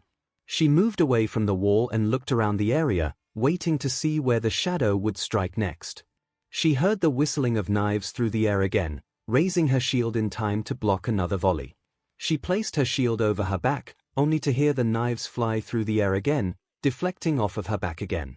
She looked over her shoulder, over to where Izuku and Olga Marie were still waiting. If not in front, and not from behind, then where? A second later, she realized her error and raised her shield over her head. Just in time, as the shadow dropped down onto her, his long stump of an arm crashing against the center of the iron. Not wanting to give him even a second to escape, she lowered her weight, then swung her leg out in front of her, sweeping the assassin off of his feet. Before he could hit the ground, she swung the long edge of her shield up again, catching it against his chest and knocking him away from her. Before he even hit the ground, she let out a cry and charged forward. "Wait, Mash, don't go after him," Izuku called out, but it was too late. Mash was getting desperate. Now that she had even a slight edge over such a terrifying opponent, she couldn't let it slide. She had to beat him as soon as possible before the tide of the battle turned again. As the body fell, she spun the shield on one arm and prepared to drive it into his chest again, only for the shadow to vanish again, her shield smacking the dirt. "I think that's enough playtime now," that chilling voice said from behind her. She whipped around and readied her shield, But over the side of it she could see something happening to the shadow. What sounded like a gale force wind suddenly erupted from the shadow, as its shape seemed to dissolve and turn into just an incomprehensible mass of pure black. The mass then lunged at Mash, and even though it hit the shield, the sheer force of the blow pushed her all the way out from under the bridge, her feet scraping along the ground the whole way. It took all of her strength just to keep from falling back, a strange shout leaving her mouth as she was dragged along. The mass then suddenly vanished from Mash's sight, her body swinging forward reflexively after the weight was gone. Before she even had the chance to think, she felt the weight crash right into her back, prompting another pained cry as she was flung forward. Before she completed the fall, the weight then smacked into her wounded shoulder, knocking her in that direction, before another blow came to the opposite side. Each passing second, the mass hit her in another spot, knocking her around without even letting her touch the ground, the only saving grace being that they were blunt blows and not adding to the number of cuts already on her body. Izuku and Olga Marie ran out from their hiding place, the former trying desperately to think of a way to get Mash out of the predicament she was in. He'd already used the emergency evasion spell and he didn't know how long he'd have before he had another shot. He could strengthen her like before, but would that give her the chance to get away? The thought of a command spell entered his head again, and as much as the thought disgusted him, at this juncture there may not be another option. What would he even command her to do, though? As he fretted over what to do, Olga Marie stooped down and picked up a piece of debris, then pulled out a small knife from inside of her sleeve. "I didn't want to have to resort to this. But we might not have a choice," she uttered as she started scratching something into the rock she was holding. "This will only give us a short dash," she started to explain as she looked up at Izuku. She caught herself suddenly, then with wide eyes reached up and yanked Izuku down by the collar. "Midoriya, down!" Izuku had no choice but to obey as he was pulled to the ground, just as something swung right past where his head had been seconds prior, a frightened Fu yelping in turn as it narrowly missed him as well. A loud echoing clang could be heard as something hit the support of the bridge a second later, the two looking up to see the culprit. Much to their dismay, another shadow stood before them. Though his form was as indiscernible as the other, what was clear was that it was a fair bit stockier than the assassin. Izuku could also see what appeared to be a series of spikes spreading out from its back, although what those actually were was impossible to tell. The figure moved his arm back, pulling a long polearm off of the bridge support, Izuku seeing for a moment the curved blade at the end of it. They'd both hear the sound of something hitting the ground, turning to see Mash having finally been dropped by the assassin. Before the other shadow could make a move, they both rushed over to her, kneeling beside her as she struggled to get back to her feet. "Lancer," the assassin uttered, reappearing beside the other shadow, back to his original shape. "You are late again." The other shadow let out a low laugh of his own, before answering in kind. "I cannot profess to be as agile as you, assassin." Izuku whipped his head up and noticed that the other voice was nearly identical to the assassin. Whatever that could mean was, again, something he'd have to try and figure out later. He and the director helped Mash to her feet, who immediately stepped in front of them and readied her shield again. "No matter," the assassin drawled, as the both of them began to approach the trio before them. "It is time to cease this futile struggle. Let us bring this Grail war to a close." The Lancer laughed again, drawing it out as he readied his Naginata, already aiming it at the group as they moved closer. Izuku grimaced at this prospect. Mash was already losing badly against just the one servant, now they had to contend with both of the ones Dr. Roman warned them about. There was no way they could hope to beat them at this stage, they had to make a retreat. Fortunately for him, Olga Marie was on the same page. "All right, be ready to run," she said, holding the rock she was carving into in her hand. "Once I throw this, there will be a bright flash of light. We grab hands, we start moving, we head back to the ley line. We'll follow Midoriya's idea and try to force a ray shift back. I don't like it, but it's better than dying here," she explained. She reared her arm back, prepared to throw, only for the sound of a chain rattling to get their attention, just as one swung out and wrapped around Olga Marie's exposed wrist. "Not the one I was hoping to catch," a hauntingly familiar voice remarked. All three turned their heads to find, to their horror, the servant Mash fought at the church, holding the other end of the chain that was now attached to the director's wrist. "But I suppose I can make do," she added. She then slightly tugged her arm back, the director being yanked forward, falling to the ground with a frightened cry. 𝐒𝐿 moved right away, practically leaping in front of her and grabbing the chain before it could budge another inch. This earned a light laugh from the woman. "Oh, did you want to go first, boy?" she asked, her voice a mixture of amusement and contempt. "Not many in your time are so eager to die. Do you envision yourself as a hero?" she wondered. The question made 𝐒𝐿 bristle, but he held his tongue, his thoughts only on saving the director's life. "Rider, you're alive?" the approaching lancer asked curiously. "We had thought you had somehow met your end at these children's hands." "The girl with the shield took me by surprise, but she made a crucial error," she responded. "Always check for a body," she finished, her voice still teasingly malicious. She then gave her chain a firm tug, intending to pull 𝐒𝐿 to his hands and knees as well. Seeing his defiant face shift to a frightened one would be a wonderful experience, before she froze that look on his face forever. She was surprised, then, to find that the boy didn't budge at all. Indeed, 𝐒𝐿's grip on the chain remained tight, and the shadow would see the lights of magic circuits arcing over what parts of his skin were exposed. Somehow, that alone was enough to keep her chain from moving. "What dash?" she started to ask, before 𝐒𝐿 shouted and yanked the chain his way. She was too taken by surprise to think, and found herself off of her feet, landing on all fours a second later. As soon as the chain went slack, 𝐒𝐿 dropped down and unwrapped the part of it still wrapped around the director's wrist, helping her to her feet soon after. "Director, are you all right?" he asked worriedly, his magic circuits shutting off. He felt the stinging sensation under his skin as the heat left his body, but he paid it no mind. Olga Marie, for her part, just stared at 𝐒𝐿 with wide eyes. For those few seconds after the chain snatched her wrist, she was certain that she was dead. Before she even had time to dwell on it, there he was again, standing in front of her to try and protect her. She didn't even have the time or the strength to tell him that he was being a fool, that he was doing exactly what she said not to do and facing off with a servant. Then he actually pulled the servant to the ground and saved her life again. Did he actually overpower a servant? Was this magic crest that some unknown force just threw at him making him that powerful?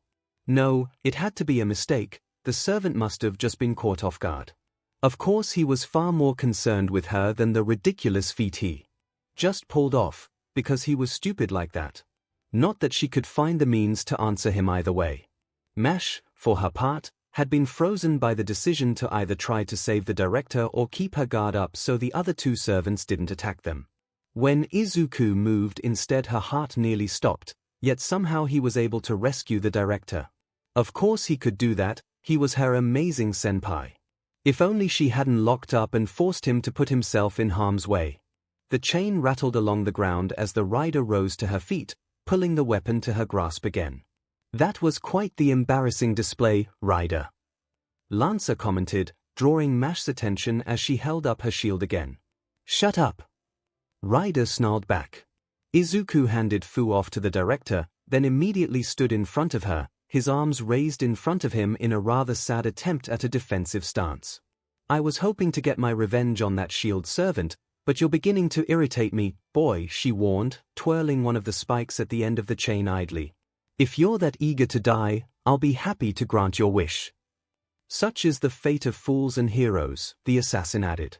Mash could see him holding a fresh dagger in his one hand, while the lancer still had his naginata aimed at them. "Do not think you can run this time. Your end has come." Indeed, it was clear to the director that they had no chance of escape, and none of them had a prayer against three servants at once. It was over. Her life was over. Everything she had worked for was now up in smoke. Their mission hadn't been completed, and they were going to die. Of course, why wouldn't they? None of them should have even survived that explosion, so why did she think they could make it through a singularity, handicapped as they were? It was hopeless from the start. "I won't let you," Mash suddenly shouted, breaking through Olga Marie's thought process. The shielder kept her weapon in front of her, trying to protect as much of the other two as she could. "I'm going to protect them. No matter what you try to do to me, I won't let them die." Olga Marie was not at all surprised to hear Mash say that, but she knew it was pointless. Mash could barely fight the assassin and failed to defeat 𝐼𝐵. She couldn't handle 3 servants by herself. What did surprise her was when she looked over at Izuku. His magic circuits were lit up again as he stared down 𝐼𝐵. He was actually going to try and fight a servant. Worse, he was smiling. Truthfully, Izuku was terrified. After everything that had happened today, he thought he wasn't able to feel surprised or afraid anymore. While it would be nice to say that he was more afraid for Mash and Olga Marie, he was scared for himself too. He had narrowly avoided death earlier, and despite how defeated he had felt then, he saw this as a second chance and he didn't want to lose it. If there was even a slight chance he could survive this and get back home, he was going to take it. Now, however, it became clear that even that would be taken away from him. He wasn't going to survive. His mom and dad would never know what happened to him. Katsuki would probably think he actually took his advice. The world would forget him. Then Mash went and said that, and it was like a bucket of cold water had been poured over him, snapping him out of it. What was he thinking? He couldn't just roll over and give up now. He knew even without looking at her the truth, because he saw her in the church. Mash was just as scared as he was, but she was stepping up and preparing to fight anyway. God, she was incredible. If he had the chance to become even a tenth of the hero that she was proving to be, he would have been very fortunate indeed. Right, that's what he wanted to be, right? A hero. Pretty words, girl. 𝐼𝐵 answered. What of you, boy? She asked him, sounding slightly amused again. Is that smile on your face a sign that you've gone mad? Realistically, there was no way they could live through this. Still, he could pretend that he could live his dream, at least for a little longer. You kind of have to be a little mad to be a hero, he responded. He didn't know where that even came from, but as far as last words went, he could have done worse. What he didn't expect was a reply to that. Took the words right out of my mouth, kid. A second later, a flash went off right in front of 𝐼𝐵. She let out a scream as flames suddenly engulfed her entire form, the shadow backing away a few paces out of instinct. Before she could even think of a counterattack, something shot out from the ground beneath her, sharpened to a fine point that swiftly pierced straight through her throat and out the back of her neck. Izuku's eyes were wide with shock, especially when he realized that the sharp implement looked to be made of wood. 𝐼𝐵 was left to stand there, frozen in shock, before her arms slumped to her sides. Izuku watched as her body dissolved into shadowy particles, the flames disappearing with her. The surprise of the attack left everyone briefly stunned, but the other shadow servants were the first to react. With a dual shout, they started to charge for the trio, but a shape suddenly leapt down from atop the bridge, landing in front of them and Mash in turn. Whoa, whoa, whoa, fellas. Can't have you ganging up on the little lady like that. A male voice called to the shadows, while reaching up and pulling back his hood. Izuku first saw from where he stood the length of slicked-back blue hair atop the man's head, tied back in a low ponytail. He saw the sky-blue robe that draped over his upper half, while the lower half was a mixture of the same color along with white. He aimed a wooden staff at the 2 other servants as he backed up, before turning to face Izuku, aiming his red eyes at him. A slight toothy grin appeared on his face. Yo, Bean Sprout. You're the MSTR, right? He asked. Izuku jolted at the question, still taking in everything that had happened up to this point. Why yes, he answered hesitantly. Why yes? Sheesh, what happened to the fire you were showing a second ago, kid? The mysterious man retorted, looking disappointed for a split second. Caster, the Lancer suddenly called out, or at least Izuku thought it was him. He still couldn't make sense of how he and assassins sounded exactly the same. You're siding with the humans. Yep. Caster called back, not even slightly fazed by the danger they were in. At least, not at first, as he faced Izuku again and stepped closer, holding out a hand. Sorry, we don't really have time for pleasantries right now. Without thinking, Izuku held out his own hand to shake. Caster firmly clasped his, and a second later, Izuku felt a strange jolt of energy go through him.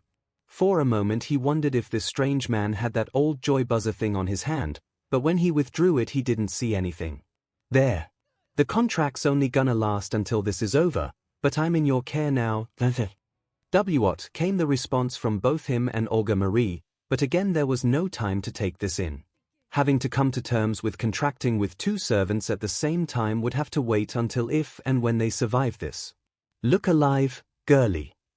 𝐭𝐸 called out as he stepped up beside Mash, wooden staff at the ready.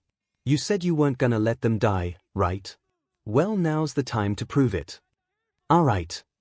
Mash answered, just as thrown by all of this as everyone else. Still, she looked back at Izuku and called to him. Mstr. Your orders, please. With that request made, Izuku's mind already began assessing the situation. It was now 2 against 2, meaning there was a real chance this could work, but he had to be smart about it. Mash was still hurt from fighting Assassin, but she knew how he operated now. He was dangerously fast and precise, but they had a strategy, and as long as they stuck to it she could get the edge. The Lancer, however, was still largely a mystery. Aside from the weapon he wielded, he had no idea what he was capable of. He looked sturdier than the Assassin, but how long would that hold out? On the other hand, he knew little about their new caster as well, but what little he did notice could possibly still work. He held out his hand to Mash as his magic circuits lit up. First aid, he cried, and he felt the rush of energy come off of him as she faintly glowed green. Her cuts soon closed up, but he noticed that she acquired a number of bruises from the earlier assault, and those only faded a bit. A limit to his healing abilities, unfortunately. He'd have to do it again later. Mash, remember our plan. Focus on Assassin, and once there's an opening, take it. Caster, try to trap Lancer with your magic and then blast him with everything you've got. He rattled off. He was making an educated guess with what Caster could do, but if he could manipulate plants as well as fire, then surely he could figure the rest out. In response, Caster let out a surprised laugh. Contracted for 10 seconds and you're already reading my mind. I like you already, Mstr. He answered. He then did just as Izuku asked, swinging his staff out, the curved tip glowing as a symbol Izuku didn't recognize appeared in front of it. Soon after, long tree roots emerged from the ground, wrapping around the Lancer's legs and holding him in place.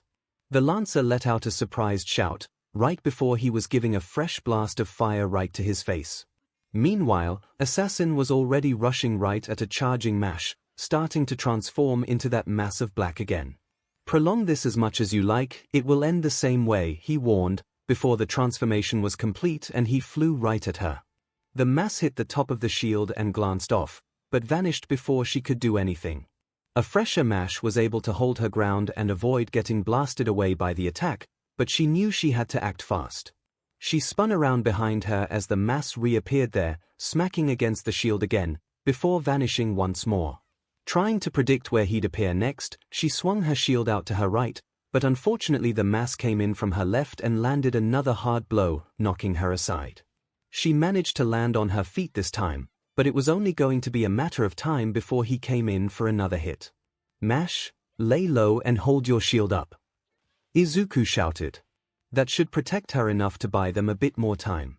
Once he saw her do just that, he redirected his attention to Caster and Lancer, and wasn't too pleased with what he was seeing. Not only had Lancer broken out of the roots binding him to the ground, he only seemed slightly fazed by the blasts of fire Caster was shooting from his staff. He watched as the Lancer let out a grunt and swung his Naginata down, Caster's staff blocking the blow but causing his knees to buckle from the force. Come on, you big bald silly. Caster shouted at him. You think you can just take my spot and then get all corrupted like this? Izuku obviously had no clue what he was going on about, but it was clear he was at a severe disadvantage like this. Caster, keep your distance. If you let him get in too close then he'll just overwhelm you. He called out.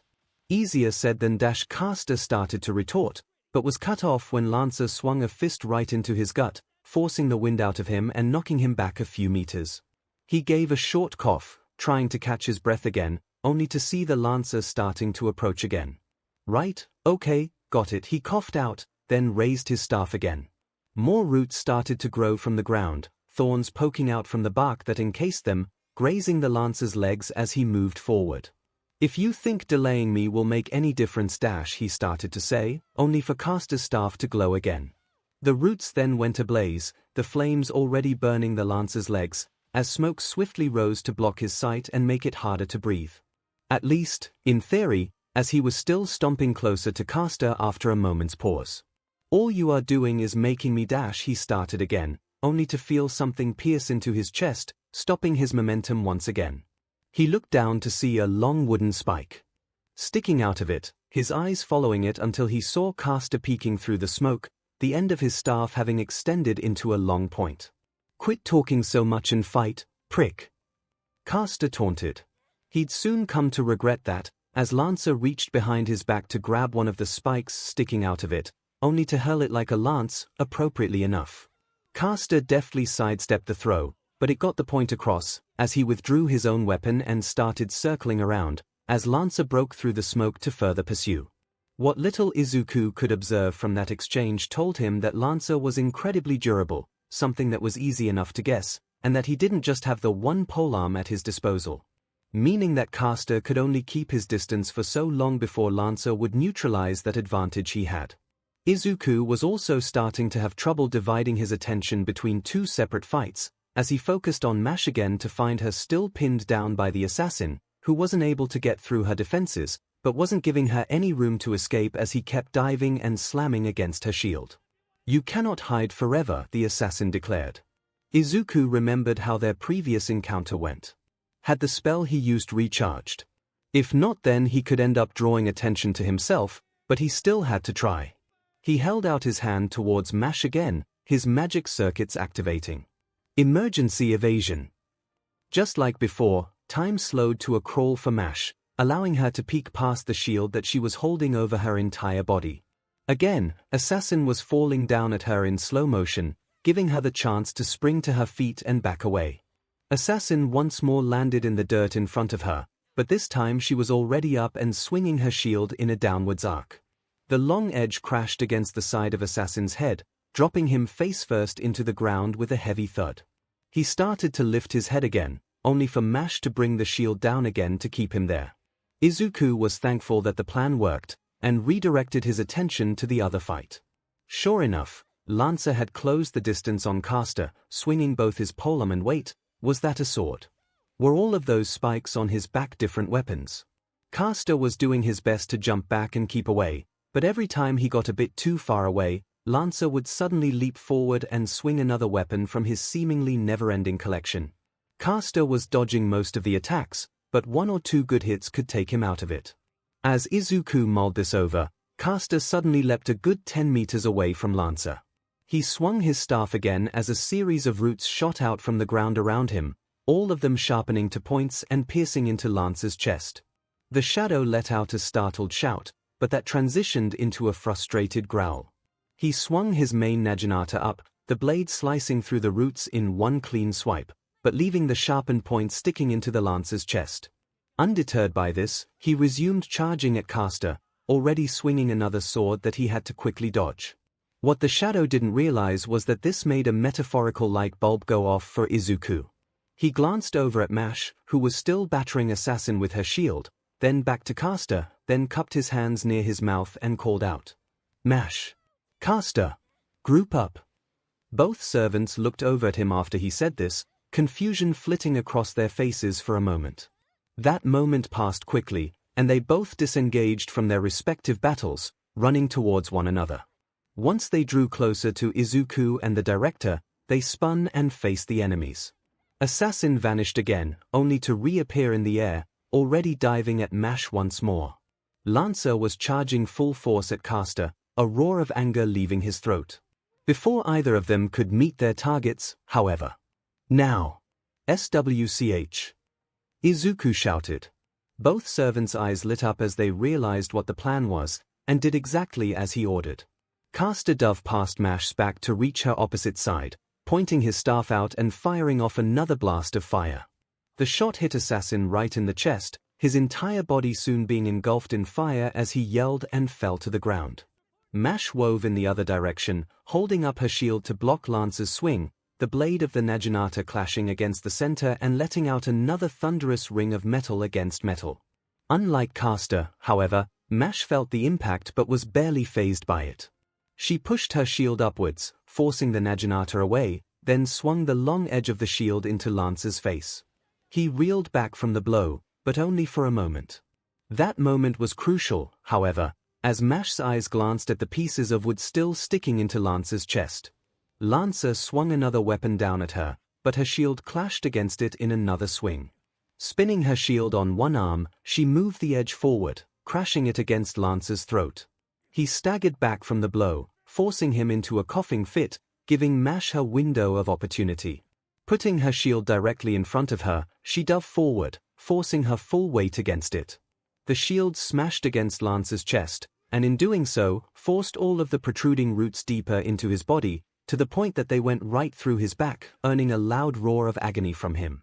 Assassin writhed in similar pain on the ground, but before he could get up, Caster swung his staff out again, more thorny roots crawling out and wrapping around him to keep him down. Despite the roots getting caught up in the flame, they did their job.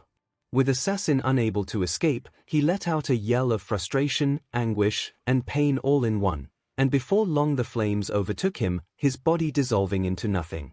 Lancer started to fall over, but used his primary Naginata as a support to keep him on his feet. He gave a strangled cough, before lifting his head to his two adversaries. "DMN.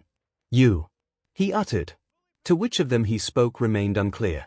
His legs shook as he forced himself to stand up, but it proved to be futile. He dropped to his knees, and disappeared in a cloud of shadow as his ally had. 𝐼 let out a heavy sigh as she heard Izuku let out a victorious cheer from behind her. She looked back to see him with a wide smile on his face, and couldn't help but return it with one of her own. "The battle has ended, MSTR," she answered proudly. "That was amazing, 𝐼," he responded, before turning to Caster with the same wide smile. "You too, Caster. You were incredible out there." The older man gave a light laugh and grinned back at him. "Thanks, MSTR. I'll admit, for someone who's as green as your hair you came through pretty well," he said as a sort of roundabout compliment. He then directed his attention to his fellow servant. "You too, girlie. Although you've definitely got to work on protecting that ample backside of yours a bit more," he added, which he then emphasized by giving her ample backside a swift smack, prompting a yelp and an embarrassed blush to appear on her face. "CC Caster," Izuku shouted, looking just a little bit mortified at what he just saw.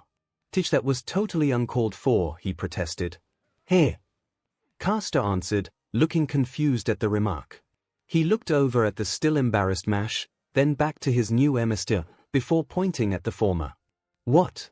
Did you call dibs first or something?" he asked, as if the impropriety of the question was totally unknown to him. "That's dash. You dash," was the string of sounds that came out of Izuku's mouth in reply, which only resulted in a confused look from 𝐼 and more laughter from Caster. Olga Marie, who was still hanging on to Fu as if he was somehow going to ward danger away, couldn't help but watch this display with more astonishment than she thought she would feel. Never mind how miraculous it was that a rogue servant would ally with them when the odds were so stacked against them. Never mind that he was a caster and thus would be much less of a strain on Izuku's magical energy to work with.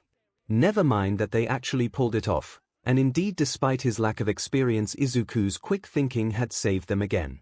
What was really strange to her was that he was talking to his new servant completely normally. Most mags would regard a servant as just a tool, a means to an end, and simply coldly give orders and expect nothing else from them, nor care what they had to say. Some would throw their weight around and remind the servant that their orders were absolute. Some would go even further and have them do demeaning things just for the power trip, though it was obvious Izuku would never consider something like that. Some, mainly the ones who knew exactly who they summoned, would put on an air of false reverence to make the servant think they were in control. Izuku wasn't doing any of those things. He just spoke to Caster as he would any other person, albeit in his own way. She couldn't help but think back to the tests they all took, and Izuku's results against her own. Was this the secret? She tried to imagine how she would act if she had summoned a servant. She hadn't even thought of what sort she would want, or who she would want to summon, if anyone. Whoever she contracted with, how would she interact with them? Would she put on airs like she does with everyone else? Would she throw her weight around like a mage was expected to? Before, she would do that without question, but seeing Izuku act like this now made her question herself. something she found herself doing a lot during this whole adventure. After watching Izuku make more protests to Caster and him laughing them off, the director cleared her throat and approached them. All sets of eyes turned to her as she spoke up. As entertaining as this all is, now that we're out of danger, we have some things to clear up. She turned her full attention to Caster, who was watching her with a slight crook to his eyebrow. Thank you for assisting us, Caster. As you have formed a contract with Midoriya, I trust you don't mind answering a few questions. She asked as politely as she could. Caster looked around the area for a moment, before giving a satisfied hum and looking back to Olga Marie.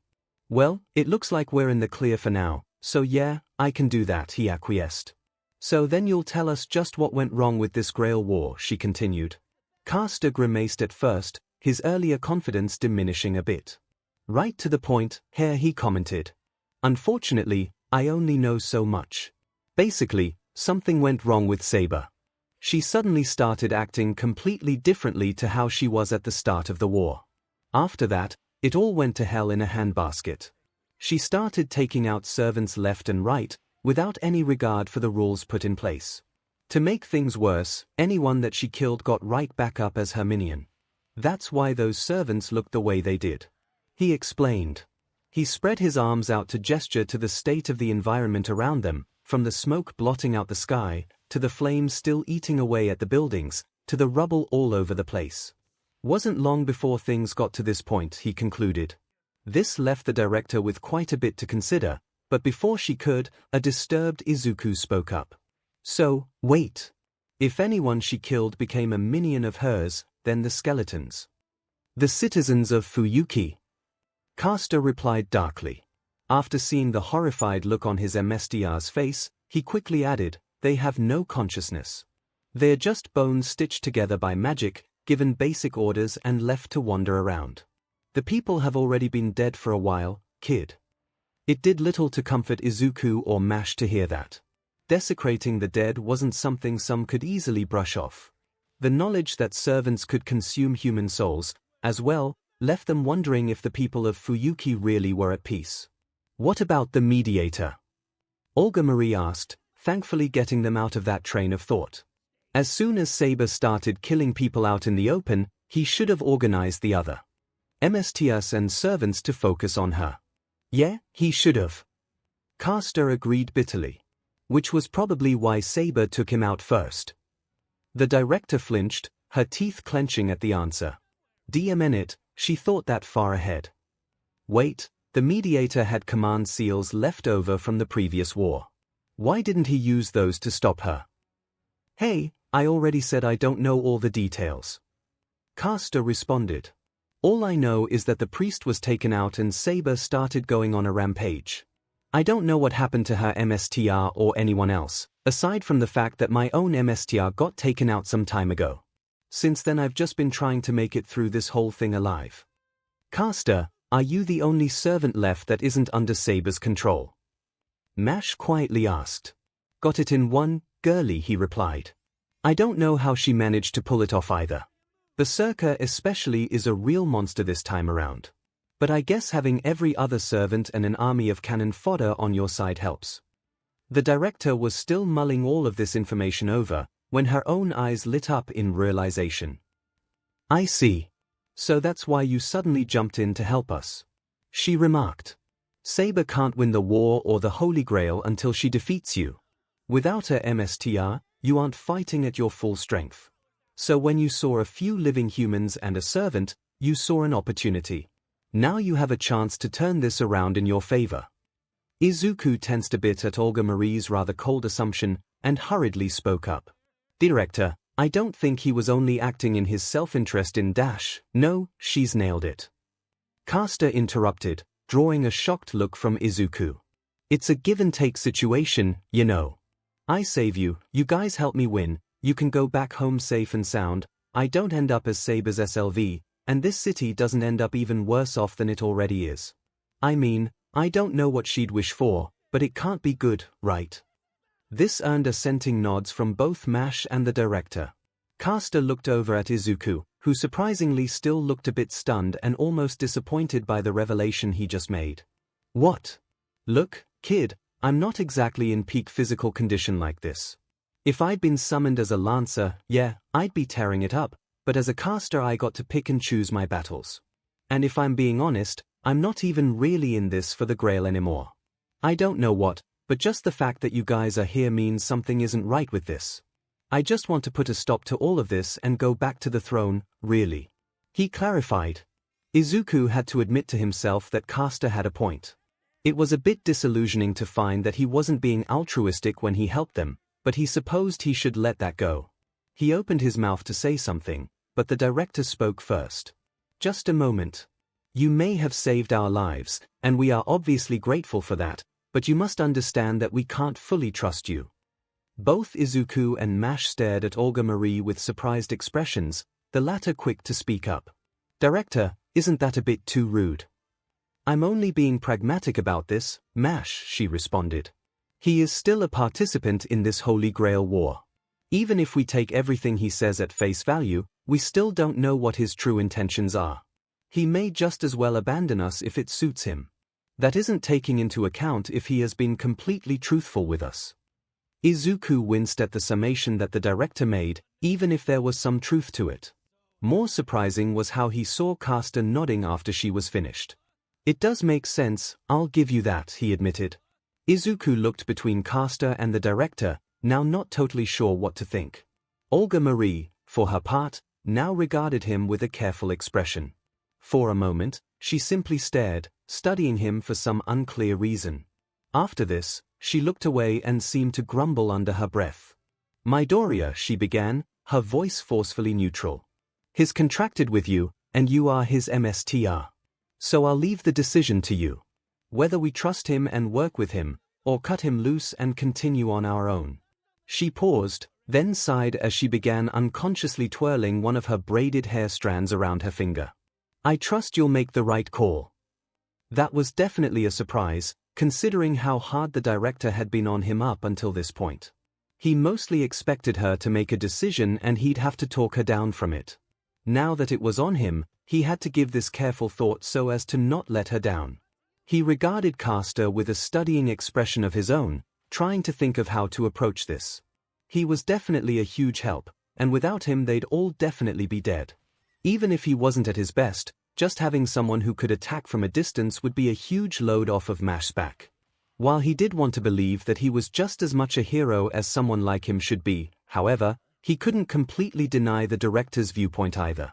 If he wasn't being totally honest with them, then that could come back to bite them, whether just in terms of not trusting him to pull his weight or worried he'll stab them in the back later.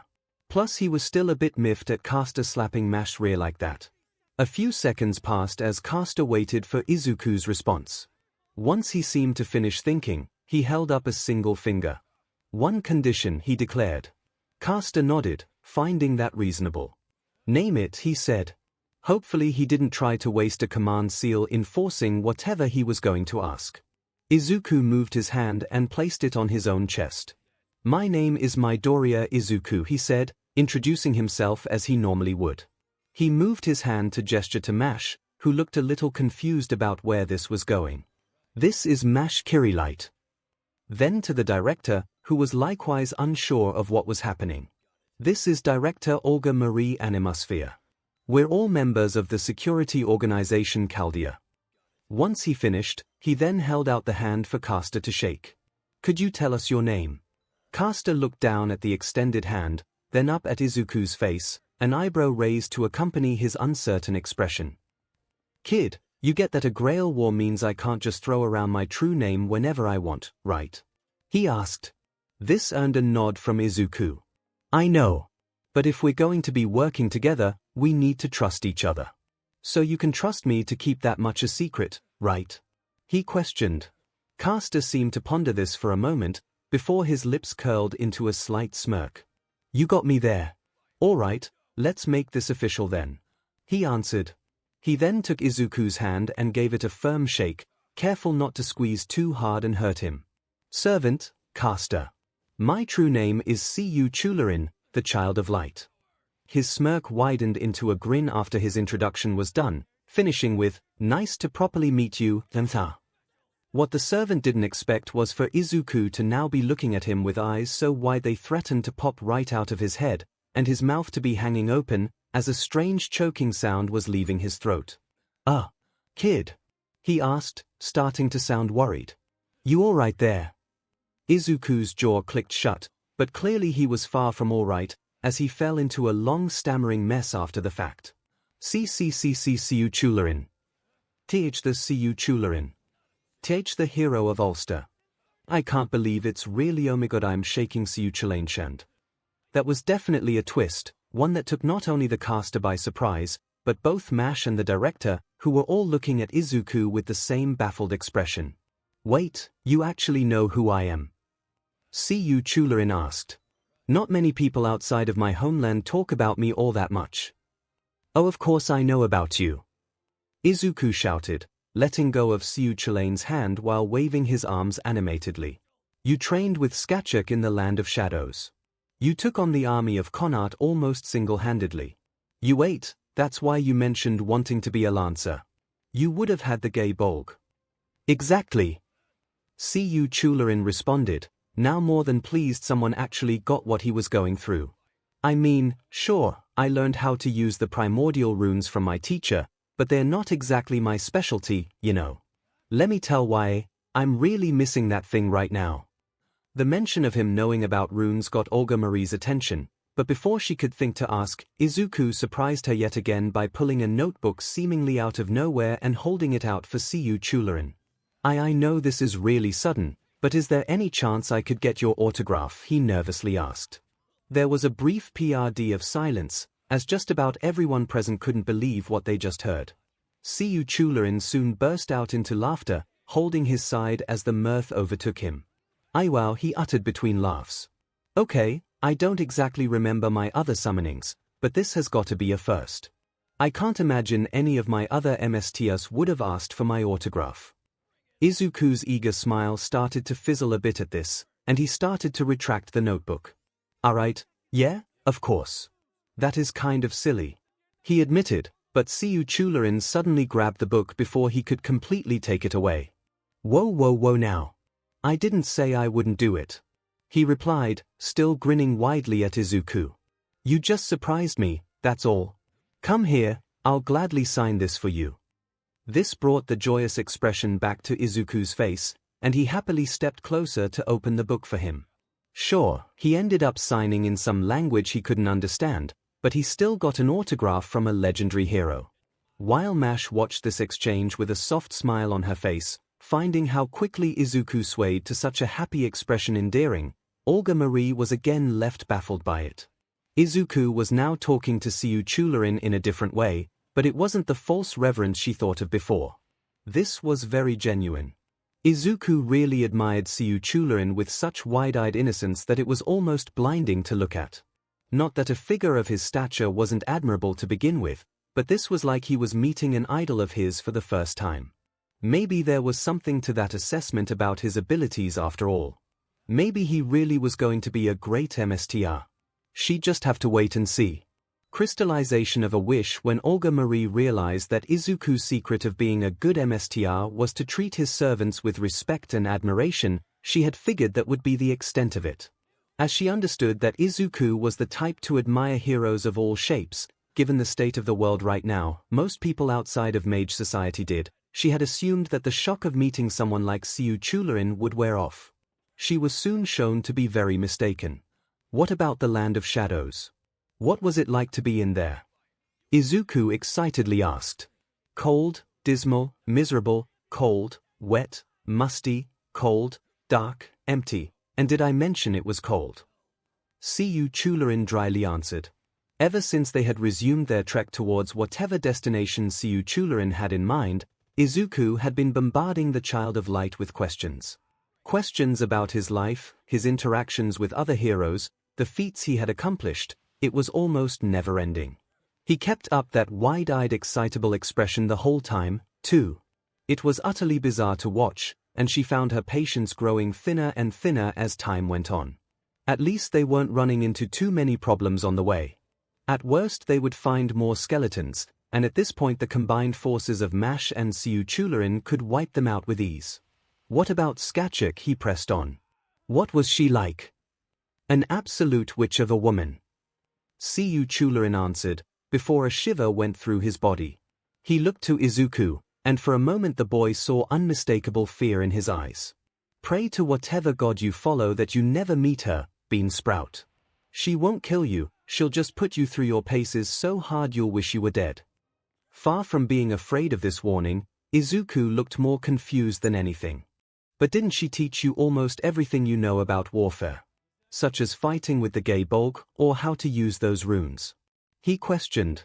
Well, first off, she wasn't my only teacher, in case you've forgotten, the caster clarified. Second, yeah she did, but she didn't exactly make it easy for me. When you go and ask an immortal bloodthirsty warrior woman who's bored out of her tree for help with fighting, you get exactly what you expect. Despite the barrage of queries, 𝐒𝐬𝐽𝐽 didn't seem too fazed by them. Most likely in part because Izuku was careful enough to avoid any sensitive subjects. 𝐒𝐬𝐽𝐽's life was full of misfortune as much as it was glory, but Olga Marie was slightly impressed that someone as enraptured as Izuku was still thoughtful enough not to ask something potentially sensitive. She did know about 𝐒𝐬𝐽𝐽's myth as well, so she knew there would be some subjects that would, at best, make the child of light unhappy. Actually, speaking of runes, Izuku started, looking over at the director as he remembered something. Director, you were scratching something into a rock during the fight with the servants. Was that a rune? He wondered. Olga Marie jolted, her face starting to heat up out of embarrassment. Especially because 𝐒𝐬𝐽𝐽 had looked at her with an interested expression after this was said. It figured, every time she was starting to see Izuku in a new light, he said something to display his real ignorance. There's a world of difference you're talking about here, Midoriya. Caster's runes are the primordial runes, one of the oldest forms of magic, passed down from the great god Odin and lost to modern mags altogether.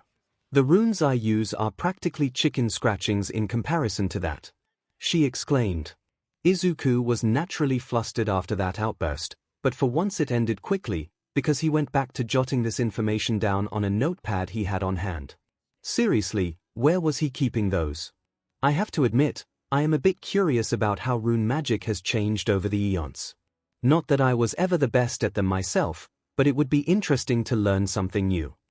𝐒𝐬𝐽𝐽 commented, watching the director all the while. She certainly noticed that, and was equal parts flustered by the attention and surprised that he would even suggest such a thing. Arially, she squeaked, her usual cold and authoritative demeanor gone. I was actually going to ask you if I could learn about the primordial runes. The modern-day runes aren't anywhere near as powerful as those. Well, I can't guarantee you can use them, but there's no reason not to give it a shot, right? Once this is all taken care of, anyway. He answered, a wide smile on his face, speaking of something so momentous as casually as one might suggest going out for drinks. While Olga Marie was left to process that she could learn the primordial runes, something that would shoot her credibility as a mage through the roof, Izuku quickly took control of the conversation again. Even if you're not the best at them, you're still good enough to qualify for the caster class, though. Although, your legend is more associated with the 𝐔𝐬𝐽𝐽, so I guess that's why you're better as a lancer. He wondered. Well, yeah, that kinda sums it up. 𝐒𝐬𝐽𝐽 responded. Plenty of heroic spirits qualify for more than one class. Depends on their deeds in life, but it's not uncommon. More jotting down in the notepad as Izuku nodded quickly, his eyes lighting up again. Then someone as incredible as you must qualify for all the classes, right? He asked excitedly. This earned a short laugh from the caster. Not quite. Almost, but not all of them. He answered amusingly. I mean, could you imagine me skulking around like an assassin? Doesn't exactly fit, does it? Izuku nodded again, having to admit that he had a point. He continued to jot down information on his notepad while launching into another muttering session. So if it's dependent on their achievements in life, then he must also qualify for the saber class, as is known for using a sword in his earlier years. Would that mean that it'd be a younger 𝐒𝐬𝐽𝐽 if he was summoned in that class? I don't really remember many feats of his with a bow, so would he be an archer? He has the warp spasm, so obviously he could be a berserker dash. Whoa, don't even mention that. 𝐒𝐬𝐽𝐽 jumped in, looking a bit on edge after hearing that. Don't go getting any ideas, MSTR. Trust me, Berserker me is not someone you want to mess with. If that version of me appeared, I'd end up leveling this whole city to the ground as soon as I showed up. I wasn't planning anything. Izuku protested, taken aback by how quickly 𝐒𝐭𝐴's mood changed. I was just really curious, I promise. I wouldn't even know how to summon another version of you. Well, good, 'cause you don't want to, the caster replied, a bit calmer but still appearing a bit unnerved by that. Figuring it was best to move on, Izuku realized there was another question on his mind. Oh, one more thing. What, just the one? The caster replied with a wry smile. Izuku looked a little sheepish at that, but still pressed on. WL. You said earlier that you don't have a wish for the Holy Grail anymore. Does that mean you did before things got this bad? He asked. This prompted a more contemplative hum from 𝐒𝐭𝐴. Honestly, things went to hell so fast I hadn't had time to really think about it, he started. His expression turned pensive as he continued, mostly just thinking aloud at this point. Sure, I've got some regrets from my life. Maybe I'd ask to see Ferdiad again. Maybe I'd want a second chance with 𝐭𝐴 and actually raise him this time. But I've got the feeling that the Grail wouldn't make any of that really possible. He sighed after this, shaking his head slightly. One of the toughest things about being around for this long is realizing that no matter what you've got at your disposal, you can't really change the past. What's done is done, you can't undo it. You just gotta accept it and move forward. Izuku was a little surprised at the caster's more subdued answer, but before he could ask anything more, he suddenly felt a sharp stinging pain in his ear, prompting a yelp. He turned slightly to see that the director had stepped back a bit and was now twisting his ear to get his attention. As entertaining as this conversation has been, there's something else you need to address, Midoriya, she explained, even though it wasn't much of an explanation. Before Izuku could ask her to clarify, she let go of his ear, only to grab his chin and forcefully turn his head to look ahead.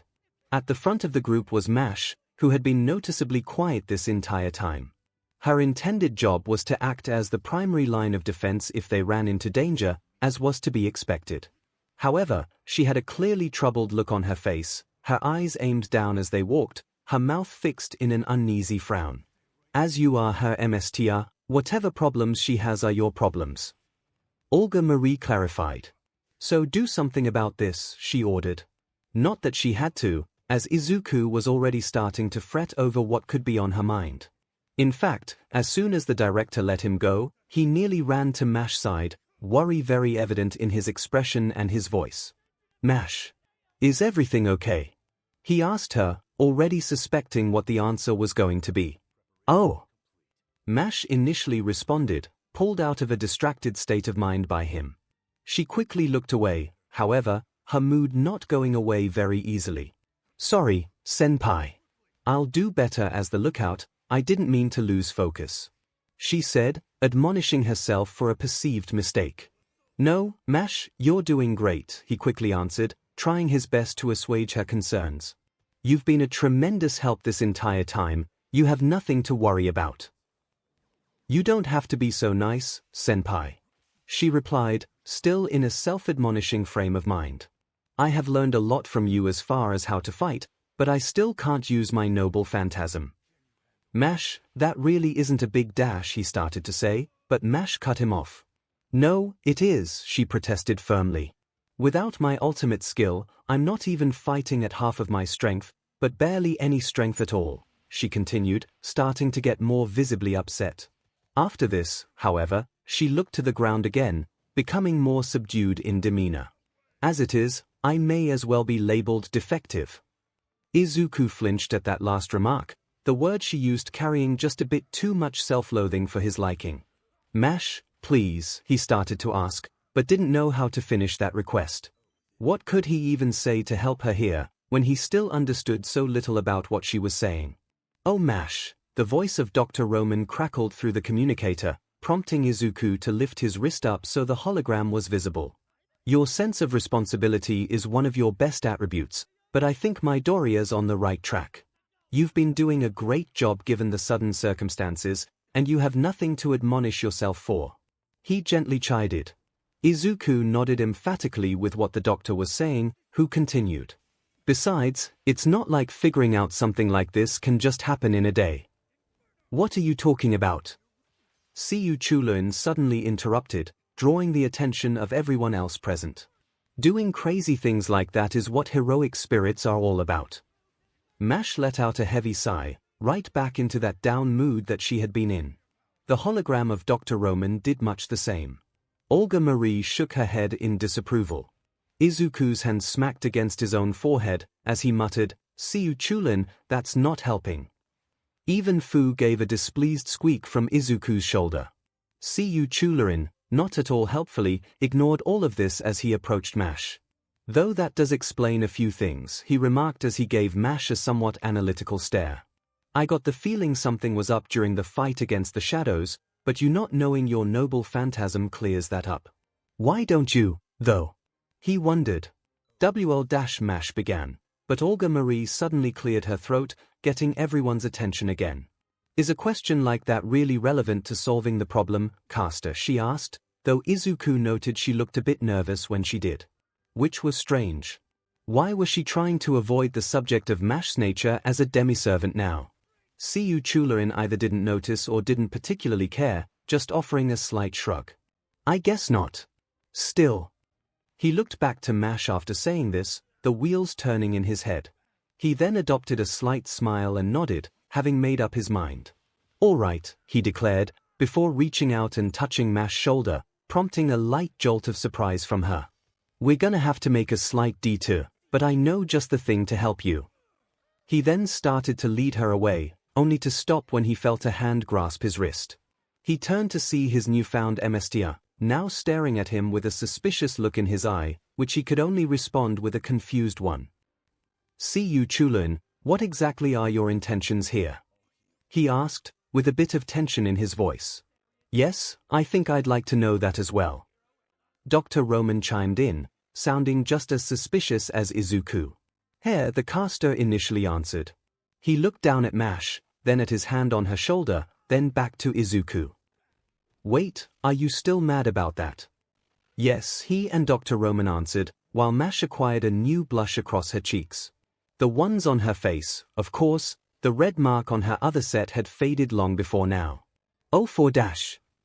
𝐒𝐬𝐵 protested, removing his hand and facing Izuku fully. It was just the one time.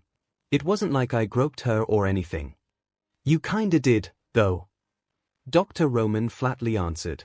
Oh please, in my time that'd be a compliment, the caster answered. Seriously, you guys think I'm bad? If my Uncle Fergus was here, he'd have slapped her butt, he started to explain, pointing at Mash. Then her butt, he continued, pointing his finger in the director's direction. Then your butt, he went on, now pointing at Izuku. And then he would have given your ball a tug while he was at it, he finished, which left Izuku now looking just a bit disturbed at the prospect he just proposed. So get over yourselves and come on already. With that, he turned and resumed his walk, Mash hurriedly following after him. The others did much the same, although with a little bit more trepidation. It wasn't like they expected 𝐒𝐬𝐵 to get any more handsy with Mash. Still, it never hurt to be wary. All right, here we are. 𝐒𝐬𝐵 announced cheerily. The group had been walking for a good 20 minutes or so with little explanation about what the destination they were heading for was. So when they arrived, the first question that popped to anyone's mind was, what's so special about this place, said Olga Marie, the only one to voice the question. The place in question may have been a park once upon a time, but with all the fire and destruction, the grass had long since burnt away, and the ground had been pushed up by something crashing into it, leaving a long groove in the earth that they were now standing in. It looks the same as every other godforsaken spot in this hellhole, she continued to protest, absolutely infuriated at what she felt was being led along on a chain for nothing. Sheesh, someone's cranky. 𝐒𝐬𝐵 remarked cheekily, which did little to help the director's incensed mood. Look, don't question the expert on this. I know what a good spot for training is better than almost anyone, and this'll do just fine. He clarified to defend himself. Mash's eyes widened in slight surprise at this. Wait, training, she asked. Izuku's eyes also lit up in understanding, as 𝐒𝐬𝐴 nodded his head. Yep. If there's anything that'll get your head in the game, it's combat, and this is better than just throwing you into more fights with more of those shadows. This is perfect, MASH. Izuku exclaimed, his own displeasure with this immediately gone as he turned to the demiservant. If we're all working together on this, with 𝐒𝐬𝐴's help you'll have your noble phantasm figured out in no time. 𝐒𝐬𝐴 cut in, shaking his head slightly. This is just for MASH. You and the director are sitting this out, MSTR.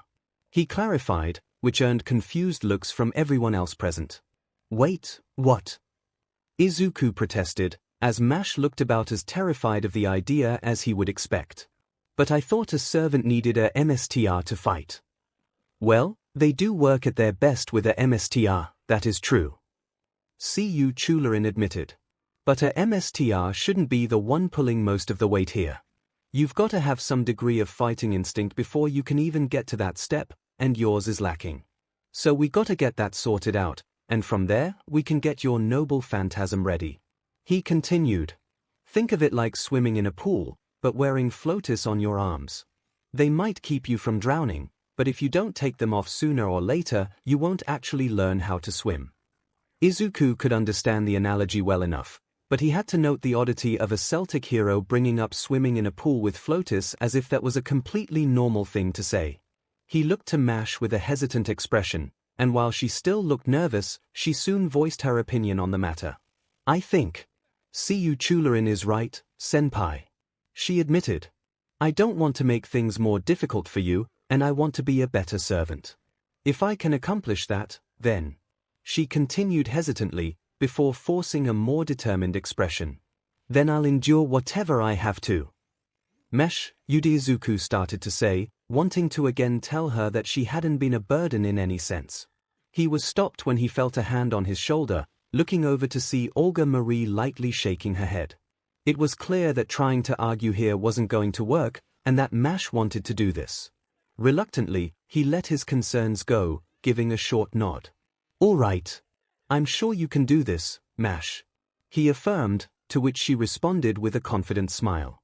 Okay, so now that that's settled, you two take a seat somewhere nearby. 𝐒𝐬𝐴 instructed. The two humans walked back the way they came, finding a mostly undamaged bench nearby to rest on. And no shouting out advice, the caster called as they walked. Let me worry about that, not you. Izuku would have to make a concerted effort to do that, he realized. Once the two had sat down, 𝐒𝐬𝐴 tapped his staff on the ground twice, and the end of it started to extend into a wooden spear, much as it had during his fight with the shadow servant. All right, come at me, girlie, he called out, pointing the makeshift spear at the shielder. With a nod, MASH let out a battle cry and charged forward. The wooden spear extended even further as she approached, the tip shooting in her direction, forcing her to raise her shield just a bit so it would glance off of the center. With this blow deflected, she spun and swung the long edge of the shield with as much might as she could muster, only for 𝐒𝐬𝐴 to duck under it.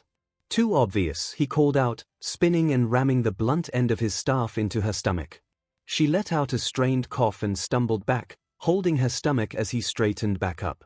If you telegraph your moves from that far away, the enemy will have killed you before the blow even has a chance to land, he shouted, his voice hard and stern. Now, try again, he commanded. MASH winced, but gritted her teeth and nodded. The two clashed again soon after, and Izuku watched with anxiety written all over his face. Even with the knowledge that this was just for MASH's sake, and wasn't a sign that she was in real danger, it was hard to get out of that mindset. With every swing that she made, each one that 𝐒𝐬𝐴 dodged or countered with ease, he instinctively felt himself tense up, expecting the next blow to finish her. Calm down, he told himself. She's going to be fine. 𝐒𝐬𝐴 wouldn't really hurt her. This is what she needs. He closed his eyes and took in a long breath, trying to steady his nerves. As he let it out, he figured that maybe it'd be better to not focus on the training for too long. Especially since he had another issue to sort out. That being the woman sitting beside him, who was almost as tense as he was. The earlier conversation he had with MASH and Dr. Roman came back to him. Try as he might, he couldn't completely leave what he heard alone. It was obvious that she was going through a lot, between losing her father, the responsibilities that came with running Chaldea, and now all of this. Not to mention that she may have lost this Lev person that she seemed to really care about. It was no wonder she was wound up as much as she was. They told him not to bring it up, for fear of only making things worse. Little by little, however, the stern demeanor that she wore was slipping. Just for a few seconds here and there, but it was a sign that she was starting to relax around them. Maybe now was the time to talk. It wasn't likely they'd get another chance for the rest of this mission. What do you dash? Both of them stopped, staring at the other in surprise. They had started to speak simultaneously. Izuku quickly waved his hands as he grew more anxious over this. Sorry. Why you go ahead, director? He stammered out. Olga Marie looked annoyed for a moment, but just shook her head and turned her head to watch the sparring for a little bit longer. She placed her hands in her lap as she watched, the cold demeanor back, making it harder for Izuku to tell what she was thinking. He waited patiently, however, for her to speak. Well, not so much patiently as with nerve-wracking anxiety, but that was a minor distinction. We're up to 3 times that you saved my life tonight, Midoriya. She finally commented. Izuku gave something of an awkward laugh in response. Are we? I hadn't really been paying attention. He admitted. No, I don't suppose you would, she remarked evenly. It was still hard to tell just what was going through her mind as she spoke, her voice very carefully controlled. Even though I made it expressly clear that you weren't to fight a servant directly, she added. He tensed up at this, hurriedly launching into a mixture of an apology and an explanation. I know, but I couldn't just let her get you. And I was careful to just pull you away. But if Caster hadn't shown up, you would have tried to fight her, wouldn't you? She asked, now looking at him with a raised eyebrow. At this, Izuku found himself unable to speak, soon turning to look down at his own lap. There was a slight pause as Olga Marie watched him, before she made another remark. The sensible thing would have been to leave me and run for it. Izuku's head snapped back up, looking at the director in shock. I would never do that, he exclaimed. Clearly not, was all she had to say to that. The two fell silent again for a little longer, as the director watched the sparring session again, while Izuku watched her with a new feeling of unease. Was that what any other mage would have done in that situation? Were mags expected to be cold and logical like that? He couldn't ever fathom just abandoning someone to die. How could that be expected to be the norm? Time passed, and the director let out a tense sigh. This isn't easy for me to say, so I hope you appreciate it. She started. Izuku noticed that there was a strange tone to her voice. She sounded almost defeated, as if the two of them had been in some sort of competition all this time, and she was willing to concede. She turned to face him again, for a moment looking uncomfortable again. After a few seconds, she closed her eyes, bowed her head just slightly, let out a long exhale, and said, "Thank you." Izuku stared in amazement as this simple statement sunk into his head. The director was actually thanking him. He'd saved her life, and she was grateful. This was new. Mash had thanked him for his simple act of kindness before, and it felt good to hear it, as much as he tried to deny it was anything significant. He felt a warmth spreading from his chest that seemed to fill his whole body after that. This time, he had saved a life, and that person was thankful for it. This wasn't just a slight warmth, he felt. He felt alive. He felt like he wanted to jump up out of his seat and shout to the heavens and tell the world that he saved someone. He'd done something that people said he could never do. He felt energy coursing through every fiber of his being, and it was so wondrous. He thankfully restrained himself from doing that, instead managing to stammer out a reply. "Why You're welcome, director." He reached up and rubbed at his eyes, quickly getting any tears that were budding out of them before she could notice. The director lifted her head after that, expecting that to be the end of the matter. She made the crucial mistake of looking at Izuku's face. "I'm glad you're all right," he said, while smiling at her. No ordinary smile, mind you. This wasn't like the awkward smiles he'd put on to try and soothe growing tensions, or the wide energized smile when he was talking to 𝐒𝐭𝐚𝐲 earlier, or even the confident smile he wore for a second when he stared down the shadow servant. This one pure, gentle smile had so much gratitude in it that Olga Marie couldn't think of where it all came from. She couldn't help but stare at it. It was almost hypnotic. It was like seeing a rainbow spread across the sky. She had to take it in as much as she could before it was gone. Wait, where the hell did that come from? She jolted, then turned her head, trying to hide how her face was heating up so much. She gave a muffled sound of acknowledgement to what he said, but nothing else. Fortunately for them, before this awkward situation could get any worse, they heard the sound of a smack, followed by another yelp from Mash. They both looked up to see her holding her rear again as 𝐒𝐿 moved his staff back. "I told you to keep that backside of yours protected, didn't I?" he asked. "Caster," both mags called out, expressing their disapproval. 𝐒𝐿 jumped and gave a disapproving stare right back. "It's for the sake of training. Calm your respective melons already," he shouted in turn. Both mags huffed and sat back in their seats. "Sheesh, talk about overprotective," 𝐒𝐿 remarked. He then turned his attention back to Mash. "Okay, back to your original position. I'm gonna start attacking you at long range now, got it?" The shielder nodded and took a number of paces backwards, and the training resumed. With the earlier topic over, Izuku was left to focus on Mash training once more, mostly to try and push aside that he was starting to get just a bit disappointed with how a hero like 𝐒𝐿 was acting. In doing so, he got a full view of what Mash was doing. The training had been going for some time, and as it continued, he was growing worried all over again. She was slowing down. 𝐒𝐿 would fire off fireballs that were easily blocked, but he could see that it was causing her strain. She grit her teeth and yelled with each heave of her shield. She'd close the distance, then he'd escape and she'd have to try again. Each time she ran in, however, it took her longer to get there. He'd summon more thorny roots to trip her up, and most of the time she'd avoid them. One time, however, she was caught and fell, and they had to pause for a moment so she could catch her breath. Why did she have so little energy? The close combat training hadn't been going for that long, had it? Sure, he was sitting with the director for an awkwardly long time. Maybe she used it all up trying to fight 𝐒𝐿 hand to hand. Moreover, why was he still not winded at all? Sure, he was keeping his distance, but even when they got in close it was like he was barely tired at all. Was this the difference in mana? Or magical energy, or whatever it was called? He thought back to that conversation Mash and Olga Marie had. Was he really giving Mash so little energy to work with? What if that was why she had been struggling so much in the fights before now? What if that was why she still couldn't get her noble phantasm? He didn't even know how to give magical energy, so there must be some truth to the idea. Would she be better off contracting with the director? She was adamant about maintaining the contract with him, but if it would be better for her, should he keep it? "Midoriya, you're muttering," Olga Marie stated, jolting him out of his frame of mind. He whipped his head over to her, then flushed as he stammered out an apology.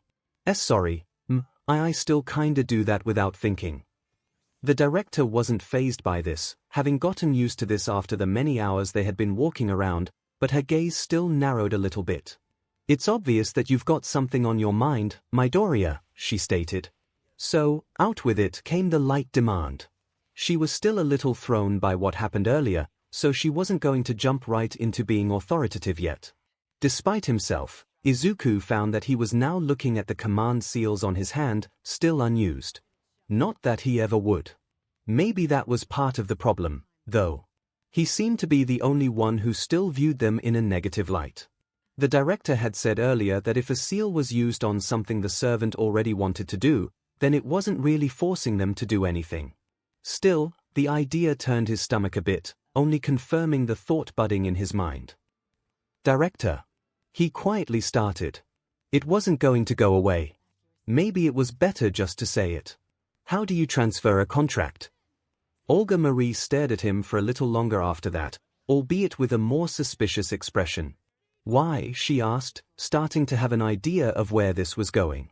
There was another pause, as Izuku clenched his fist. He lowered it to his lap, then gave a heavy sigh. "I think you were right. Mash would be better off contracted with you," he stated. "Are you?" she started to say, before stopping and looking back to the fight. Fortunately, 𝐼 was too engaged with fending off 𝐒𝐭𝐴𝐺's close-range attacks again to notice. She shifted a bit closer to Izuku, then continued in a hushed but nonetheless incensed tone. Are you completely insane? You want to just hand off 𝐼's contract to me? You know how against it she was before. Izuku naturally leaned back as Olga Marie approached, equal parts confused and anxious over how she responded to this. I know, but I get that she'll be upset with me, but isn't this better? How is this better? The director hissed. Midoriya, 𝐼 has never argued with me before. Not once, in all the time I've known her. She went to bat for you and I still can't fully comprehend why, but it's obvious she's attached to you. If you turn around and hand her off to me, you'll crush her. Is that what you want to do? She demanded. Of course I don't want to, he answered. He quickly looked to the fight as well, worried that he raised his voice a little too high. Fortunately, again, 𝐼 was too distracted by 𝐒𝐭𝐴𝐺 yanking her off of her feet with the curved part of his staff to notice. It's just, if I'm not doing enough to help her, if I'm the reason she's having such a hard time right now. He trailed off as he watched 𝐼 struggle against 𝐒𝐭𝐴𝐺's strikes, her shield resolute but its wielder not so much. He saw how her knees shook, threatening to buckle under the weight. She had so much faith in him, so strong a belief that he could be a good MSTR. That single act of kindness meant so much to her that she would follow him wherever he went. Was that really best for her? I don't want to burden her, he declared, while his face wore a saddened expression. You're a better mage than I am. You'd be able to give her more magical energy than me, I'm sure. He didn't take his eyes off of 𝐼 the entire time he was saying this. If it means she'll be safer, then. More silence followed. Izuku was quietly preparing himself to have to explain this to 𝐼. He was trying to imagine the heartbreak and betrayal that her face would show. It hurt just to think about it. You're not a mage, the director said in a stunned voice. He assumed that meant she said yes, but as he turned to face her, she just kept going. I can't believe it. I keep expecting you to say or do something that finally tips off that you're really a mage, and then everything can start to make sense again, but you don't. The quiet confusion Izuku showed after that earned a shake of her head, then a more weary explanation from her. Midoriya, you really don't understand what kind of opportunity you have here. Most mags would kill for the chance to have a servant. A servant is nothing short of a miracle, one that can lead to an even greater one if you know what you're doing. And you have 2 of them now. And you want to just give one away? She asked incredulously. I don't want to do this, director, he repeated. I just feel like I have to. Well, you don't, and you're not, she answered firmly. Folding her arms, the stern director of Chaldea had returned, and wasn't backing down from Izuku's plan. For starters, you can't exchange the contract without 𝐼's permission. And she's made it quite clear that she won't hand it over. That was a lie. If Izuku had burned off his command seals, and used the last to nullify the contract, Olga Marie could swoop in and forge one with 𝐼 herself. It would be very easy to convince him to do so, and despite a part of her brain screaming at her not to miss the opportunity that she had wanted for almost her whole life, she ignored it. There was a bigger picture to consider here. Even if I could acquire the contract from you, I wouldn't, she continued. This earned a very surprised look from Izuku, considering just how insistent she had been about it earlier. You heard what Romani said, your capability as a MSTR far exceeds mine. It only makes sense for 𝐼 to stay with you. But you said the test could have been he starts, but she cuts him off quickly. Forget what I said before, focus on what I'm saying now. I'm choosing to put stock in what it said, and that's final. She affirmed. It made absolutely no sense for her to do this, but she had to. She just knew she did. I don't understand, Izuku admitted. She turned away from him for a moment, but rather than watch the sparring continue, she looked up at the blackened sky. Was it day or night right now? There was so much smoke that it was almost impossible to tell. How they weren't all choking on it was a mystery in and of itself. She remained silent for a time. When she does speak, the question seems to come from her independently of her will. Do you believe in the concept of destiny, Midoriya? That was not at all what he expected to hear from her. When she does turn to look at him, he gives a slight nod, but he still looks confused. It's actually a form of study for mags, she explains. There's a lot more to it than just what I said, but I'll explain it further some other time. She doesn't want to overload him with too much information. The simplest way to put it is that it's the idea that we're all here for a reason. We were born with a purpose, a reason to live. Finding out what that purpose is can be nearly impossible for some, but very easy for others. Sometimes, it's almost like everything just falls into place for some. She continues. There's a hint of envy in her when she explains this, feeling like things are set up just a bit too easily for him, but she keeps it back. Bigger picture, she reminds herself. It isn't something I normally put too much stock into, but after what I've seen today, I feel like I have to. She pauses here, watching Midoriya's befuddled look the whole time, hoping he's taking this in before she continues. Midoriya, you have a mage's gifts now, and you didn't at the start of the day. You have a contract with 2 servants when you shouldn't even be able to contract with 1. These are miracles, Midoriya. I think that means that you're meant to be here. You're meant to have this magic crest, you're meant to be Mash's MSTR, and you're meant to help Chaldea. I won't take any of that away from you. She couldn't believe she was even saying this. Everything she came to know about a mage's methods was to stab someone in the back at the earliest opportunity and take the glory for herself, if they weren't part of the family. Especially some no-name that no one would miss or care about. What difference did it make if Midoriya was meant to do anything? The Animusphere family name mattered more than that. She should be convincing him to transfer the contract with Mash, and maybe the one with 𝐒𝐬𝐽 as well, and then leave him behind and take all the credit herself when she got back to Chaldea. She was the type to focus on the grander scope, however. She had to be, given her job. She needed Midoriya, it seemed. If he really was as miraculous as she thought he was, then she needed him on her side. They needed to work together to save the world. There wouldn't be an Animusphere family if they didn't get that sorted out anyway. This was a pragmatic decision, that's all. She needed his help, so yeah, she could boost his ego a little bit to get him in the right headspace. The fact that his mouth was starting to curl into that grateful smile had nothing at all to do with it. Absolutely nothing. He starts to say, but has no idea how to finish it. Tears were starting to form at the edges of his eyes, which he swiftly wiped away. She pretended not to notice, like earlier. She just noted that he seemed to cry quite easily. He took in a short breath to steady himself, then looked back to her with a more determined smile. Okay. What can I do, then? He asked. This was much easier to deal with. She could teach him the basics guilt-free. All right, let's start by getting those circuits working properly, she declared. Tell me what you were thinking of when you activated them the first time. The answer came automatically.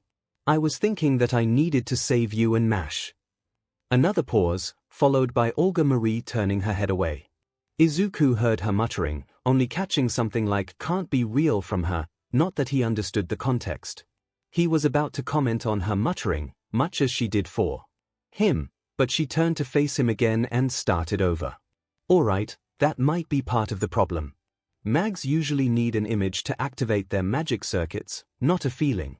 Something vague like that means you're too unfocused, and you may be using more of your OD than you should be. She explained. When he looked confused again, she sighed and clarified. OD is the magical energy inside of you. Mana is the energy that comes from the earth. They are similar in concept, just different sources. Think of it like ki, or kai, or whatever else it's been called. He gave a short nod of understanding, and so she continued. Try taking that feeling and putting an image to it. Izuku frowned in thought, turning away from the director to ponder this. How was he supposed to put an image to the feeling of wanting to save someone? What would fit that? Punching a villain? No, that's just fighting someone. Pulling someone out of a burning building. Sort of, but that didn't feel quite right. Carrying a number of people on his back out of a ruined town. No, that was someone else, not him. He already knew that he couldn't be him. As he thought of this, his eyes fell to the sparring session that was still ongoing. Mash was still standing, despite looking as exhausted as she was.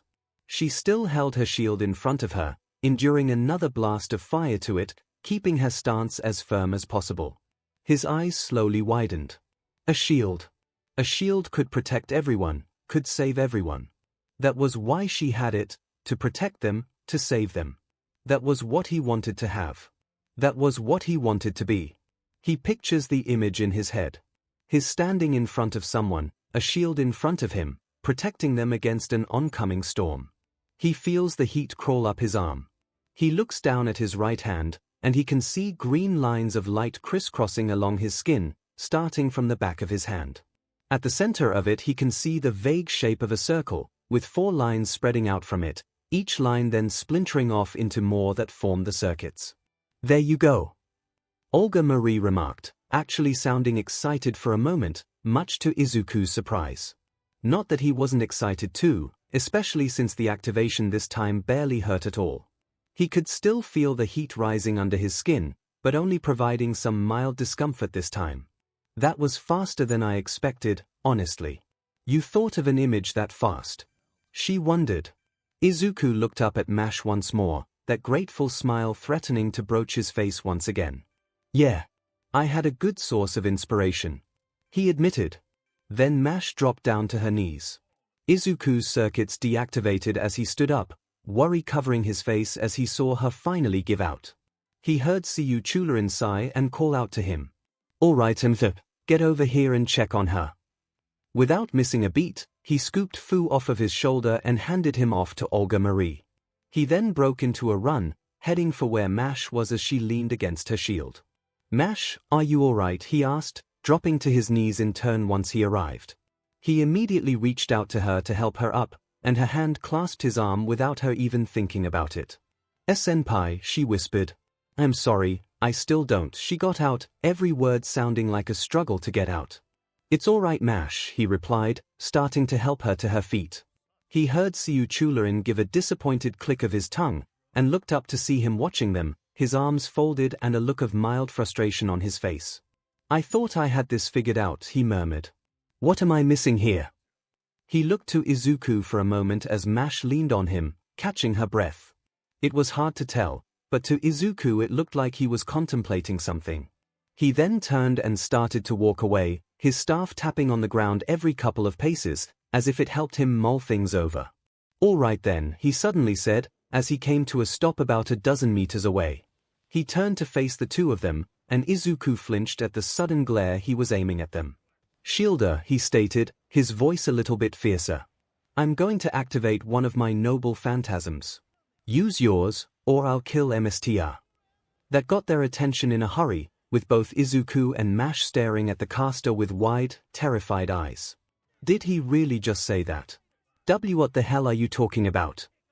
Izuku shouted. "See 𝐒𝐿𝐴, you wouldn't dash." Mash started to protest, still leaning on her MSTR for support.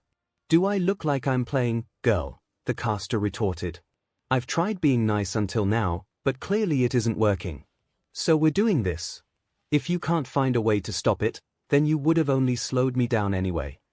Izuku opened his mouth to protest again, but 𝐒𝐿𝐴 had crossed his arms, his eyes closed. He heard him begin to chant. "Timber giant, eaten away by fire. Become a cage of flames." Izuku grabbed Mash's arm, about to pull her away.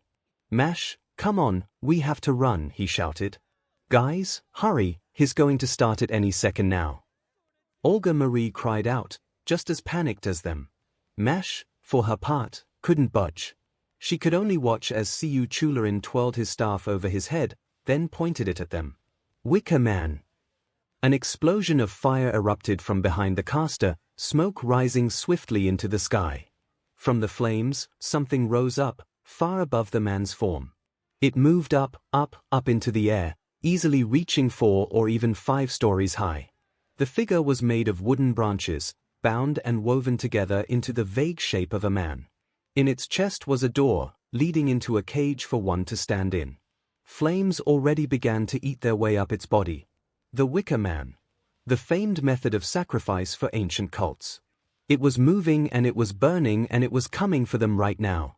Mash reeled as this all happened. She heard Izuku shouting at her to run, felt him tug at her arm, but still couldn't move. She saw the giant take a large step forward, the ground shaking under its weight, flames blasting out from where it touched down. Just one more step and it would reach them. One more step and they would be engulfed by the flames. Her MSTR, her senpai, he would die here. She had to do something. Save him. She suddenly stepped in front of Izuku, and with a strained cry, hefted her shield up over her head, then slammed it into the earth in front of her, holding it ramrod straight. All doubts left her mind, all questions about what she was about to do gone. All replaced by the simple, burning longing to protect her dear friend. The giant lifted its foot and brought it down on them. It never reached them. The flames never reached them. Izuku saw something blocking the giant's foot.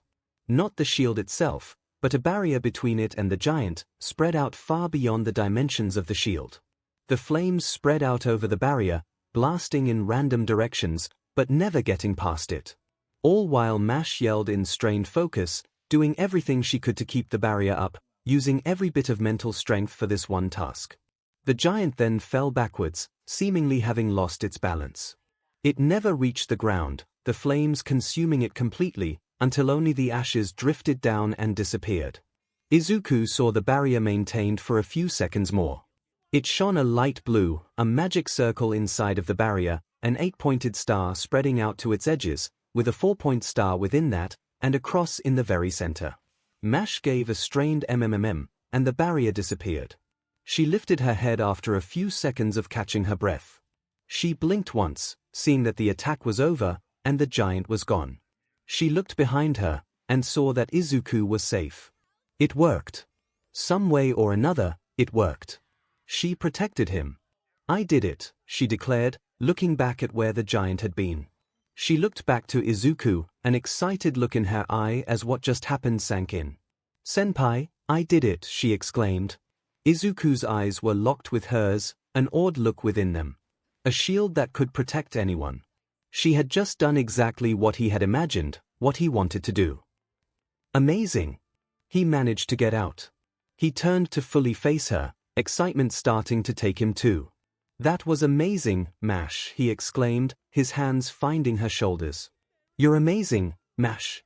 I knew you could do something like this. You're absolutely incredible, Mash. I told you before and I'll tell you again, you're the best servant ever. Mash didn't even care that Izuku was probably exaggerating without meaning to. Her hands found his shoulders in turn as she practically hopped for joy at all of this praise. Thank you. Thank you so much, senpai. I only did it because I knew you believed in me. She joyously cried. As the two of them reveled in this excitement, 𝐒𝐭𝐚𝐲 approached, looking pretty pleased as well. You can't teach a bird to swim, and you can't teach a fish to fly. When you get down to it, Girlie's nature is protecting people. So, it only makes sense that her noble phantasm does that. We just had to dash. He stopped when he suddenly felt something tap against his forehead. He heard something hit the ground, looking down to see what it was. He stooped down, picked the object up, then stared at the guilty party. Kid, did you just throw a rock at me? He asked. Yes, a suddenly incensed Izuku shouted. What is wrong with you? You just suddenly pull out a giant flaming tree man and throw him at us. Why would you do that? You scared Mash half to death. Yes, she blocked it, because she's awesome, but that doesn't make it right. What the hell is your deal? 𝐒𝐭𝐚𝐲 protested, not expecting this sudden swerve of attitude from the kid who'd been so eager to talk of his exploits before. It worked, didn't it? I just said that doesn't make it okay. Izuku shouted. And what was all that about killing me? You think I'm just going to ignore that? Hey, I had to say something to get her to act, didn't I? I wasn't actually gonna do it. 𝐒𝐭𝐚𝐲 explained. It was, you know, a logical ruse. There was a short pause. Izuku knelt down to grab another rock.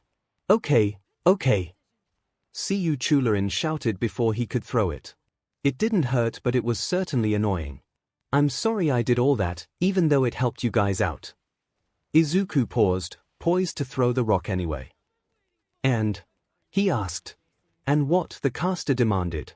Izuku's eyes narrowed. You know. Oh, fine.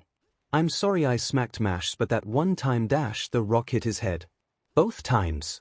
For sake, kid, you coddle all the girls you know like this.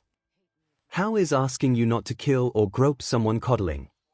The two would go back and forth like this for a little bit. Mash was far too happy at having achieved her goal to think too much about this, although she did blush a fair bit when 𝐒𝐭𝐚𝐲 teased Izuku over just how protective he was of her. Meaning it was up to Olga Marie to note just how strange it was that the rather meek boy she had assumed Izuku to be was now arguing with the child of light over how one should treat women with more respect. This was just the weirdest day. Alright, if everyone could stop the comedy routine for a little bit, she requested as she approached the group. Once the men had stopped arguing, she turned to Mash with a genuine, only slightly smug smile. Congratulations, Mash. Midoriya already said it, but that was amazing work on your part. You have every reason to be proud. She declared. Mash turned her own wide smile to Olga Marie after this, still running high on the elation of her success. Thank you, Director. After a few seconds, however, the smile seemed to fade, as if she just realized something crucial. But it still isn't my proper noble phantasm, she admitted. Izuku was definitely surprised by this. Wait, it's not, he exclaimed. But you blocked that giant foot. It didn't even scratch us, I didn't even feel the heat of the fire. It was so cool though. He continued, a childlike tone to his voice. I know, senpai.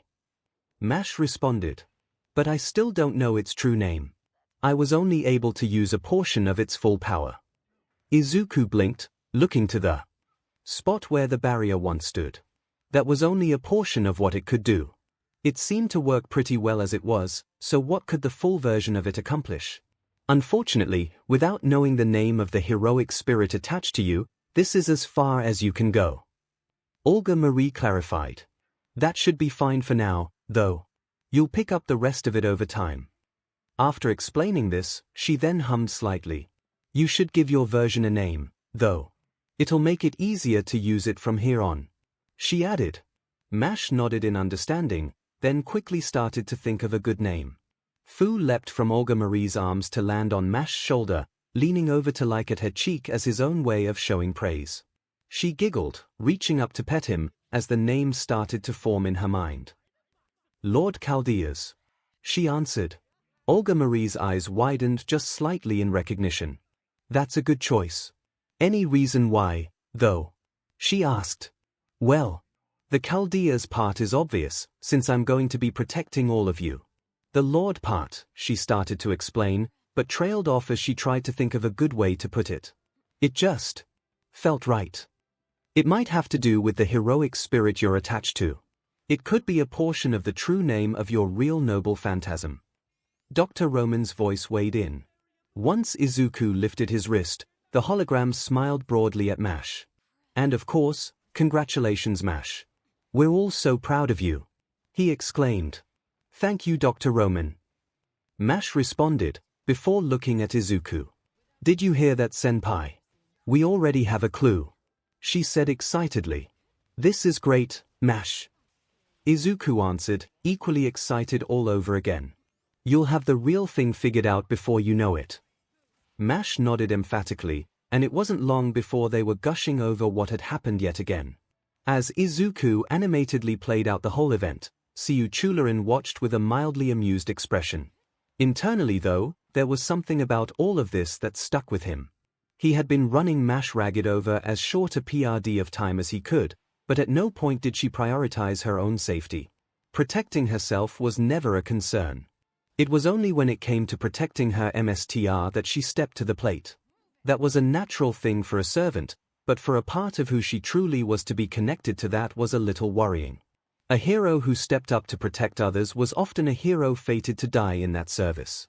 To die a hero was by no means a thing to be ashamed of, but death was rarely a welcome thing.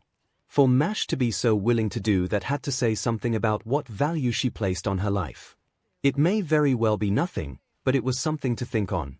Deeper into darkness, even in the face of Mash's discovery, the group had a task to complete. So the celebration couldn't last for too long, and within minutes they were walking again. Even as Mash and Izuku still reveled in the excitement of her growth as a servant, and as a hero in his eyes, they were still in clear danger, so those feelings faded with time. At least, it seemed they did at first. All it took was a brief encounter with yet more skeletons, which were swiftly defeated, and Izuku would go right back to praising Mash. Overpraising, really, as far as Olga Marie was concerned. Especially given what he was saying. Senpai, I appreciate the thought, but I don't see what you mean. Mash said, while fighting off another bout of embarrassment. How can you not? It'd be perfect for you. Izuku expressed, his eyes wide and sparkling with energy again. You could be 𝐒𝐿𝐷, the hero who protects everyone. That's absolutely what people would look for in a hero. They'd love you. All Mash could do in response was turn away and make an odd sound from her tightly closed lips. It wasn't exactly clear what sort of sound it was meant to be, but she didn't sound completely opposed to the idea. Which was a shame, as Olga Marie sure was, even if she didn't say anything. She wondered if she should tell Izuku the bad news about that little idea, but opted to wait until they were safe and sound. She wasn't sure how much Mash had explained about her history, if anything at all, but he should probably know before he gets any more ideas in his head. As hard as it was going to be to hear. Regardless, she had to agree with Caster. He was coddling her just a bit too much. You could even be the first hero in whatever part of the world Chaldea is in. Izuku continued, despite his brief trip up. He then seemed to realize what he said, and looked to Olga Marie to ask the obvious question. Where exactly is Chaldea, Director? That's top secret, Midoriya. Olga Marie answered flatly. Even to the Chaldea staff? He questioned, looking a bit confused by this. I just said it was to you, didn't I? She responded a bit snappishly. She looked back at him with a tense expression, not at all comfortable with just how many questions he kept asking. Even if she was willing to trust him to act as the one MSTR of Chaldea, that didn't mean she was comfortable with him knowing too much about its past. If that information gets compromised, then the last defense humanity has is useless. I can't take that risk. This did finally seem to quell Izuku's energy a bit, though the slightly wounded look on his face wasn't what she wanted to see. Why did he have to be so inquisitive on top of everything else that made him a problem? A useful problem, admittedly, but still a problem. It isn't personal, Midoriya, she clarified while turning to look ahead again. Perhaps one day you'll learn everything, but that's not today. With that said, the group was left to simply focus on where they were heading. After 𝐒𝐿𝐷 had given the park they had used for training a bit more of a thorough sweep, he made a disappointed sound and directed them to resume their walk. It had been mostly uneventful as they wandered through the town, only stopping for the occasional skirmish or to take a breather. Olga Marie assumed this was because they had taken out half of the enemy servants in one fell swoop, which a part of her still couldn't believe had actually happened. I mean, Caster? Mash suddenly asked, having gotten over her earlier embarrassment after the topic had died down. If I may ask, where exactly are we going? Yeah, sorry about that. 𝐒𝐿𝐷 replied, realizing his mistake. I'm taking you guys to the Greater Grail. There's supposed to be an entrance around here, I just mistook the park back there as its hiding place. The Greater Grail? Izuku naturally asked, another fresh tidbit of information now presented to him. Think of it like the real Holy Grail. 𝐒𝐿𝐷 explained, not slowing his pace and expecting the others to keep up as they walked along yet another ruined road. The grail that a MSTR receives for winning the war is just the receptacle for the wish. Once it's made, the Greater Grail is what uses the magic it gathered to grant it. So, Izuku began, starting to make sense of this. The physical grail is like a computer keyboard for inputting a command, while the Greater Grail is the actual brain that processes and executes it. Something like that, yeah. 𝐒𝐿𝐷 acquiesced. Olga Marie didn't let on that the comparison didn't make a whole lot of sense to her, personally. Mags didn't normally get along with technology very much. Even with her father being a rare exception to that rule, she couldn't claim to be an expert. How do you know where the Greater Grail is, Caster? Mash wondered. Yeah, and how exactly does it grant wishes in the first place? Izuku added, realizing that he wasn't aware of that detail. To answer the first question, it's because that's where Saber is. 𝐒𝐬𝐴 answered, his staff tapping on the ground as they continued to walk. Once I was the last servant left, she retreated to one spot and hasn't moved from there since. I happened to overhear from the shadows that she was guarding the Greater Grail. After that it was just a matter of digging up what info I could on the last Grail War, and I put 2 and 2 together. With that explanation done, he looked over at Izuku to continue. As for your question, the Greater Grail gathers the magic that forms a servant's body after they die. Once enough of them have been defeated, the Grail manifests. It's why there can only be one winner, there wouldn't be enough magic to actually grant the wish otherwise. Which is also why many MSTs tend to have their servants commit suicide to fully manifest the Grail. Olga Marie added. At Izuku's horrified expression, all she could do was shake her head and reply tiredly. I'm sorry Midoriya, but you might as well get used to the notion that a lot of mags are awful people by your standards. That isn't something I can just get used to, he protested. I don't understand how other MSTs would just treat a servant like that. It's because they typically view them as just familiars, which they technically are. Mash clarified. Many mags look at that and don't think about how they are made from the spirits of the deceased, or how they have their own wills, and treat them accordingly. Once she finished explaining, she offered Izuku a bright smile of encouragement.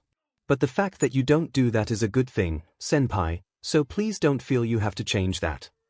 Yeah, it's actually nice to have a MSTR that doesn't treat me like an attack dog. 𝐒𝐬𝐴 admitted. A short pause followed as all 3 of them stared at him, before he jolted and smacked his own forehead.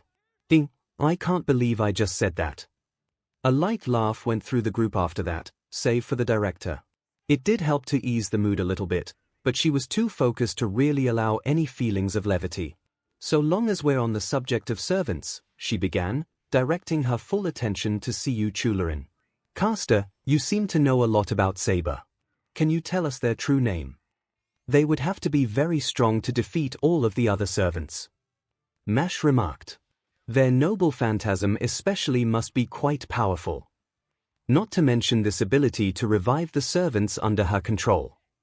Izuku added, before holding his chin and starting to ponder. But I can't think of many sword users who could also revive the dead. That part's something else at play, MSTR. 𝐒𝐬𝐴 responded, before sighing and looking at the rest of them. I do know Saber's true name, but I can tell you right now you're not gonna like it. This earned a nervous look from Izuku, with Mash not looking much different either. This Saber really must be a terror if 𝐒𝐬𝐴 seemed to balk at even mentioning her name. You are right, girlie. Her noble phantasm is powerful as all hell. He continued anyway. It's the sister sword to the sword in the stone, given to her by the lady in the lake. Izuku blinked as 𝐒𝐬𝐴 threw terms around that actually did sound familiar to him. A sword in a stone. Lady in the lake. He couldn't mean who he thought he meant, right? The sword of promised victory, Excalibur. 𝐒𝐬𝐴 continued, not reacting at all to his MSTR's or Mash's shocked expressions. Held by none other than Arthur, the King of Knights and the head of the Round Table of Camelot. Now even Olga Marie looked worried at this, though the other 2 were far more horrified at the prospect just proposed. King Arthur! Mash exclaimed first. King Arthur is behind all of this. But that's impossible. King Arthur is supposed to be a shining example of chivalry that all other knights are meant to follow. How could that person become evil? Exactly. Izuku added, looking to 𝐒𝐬𝐴 in the hopes that he'd suddenly turn around and say that he made a mistake somehow. Even if there is something else corrupting her, she should still be able to resist it. Anything being able to control King Arthur is just. It just can't happen, can it? I just said it did, didn't I? 𝐒𝐬𝐴 questioned, looking back and forth between the 2, unable to really get why this mattered to them this much. Look kids, every hero's got a dark side to them. Some aspects of themselves they don't like, something that could be twisted into evil. Even a legend like King Arthur. If she didn't, then she would be something humans just couldn't truly understand. Mash looked crestfallen at that, turning away from 𝐒𝐿𝐴 after he finished speaking. King Arthur, evil.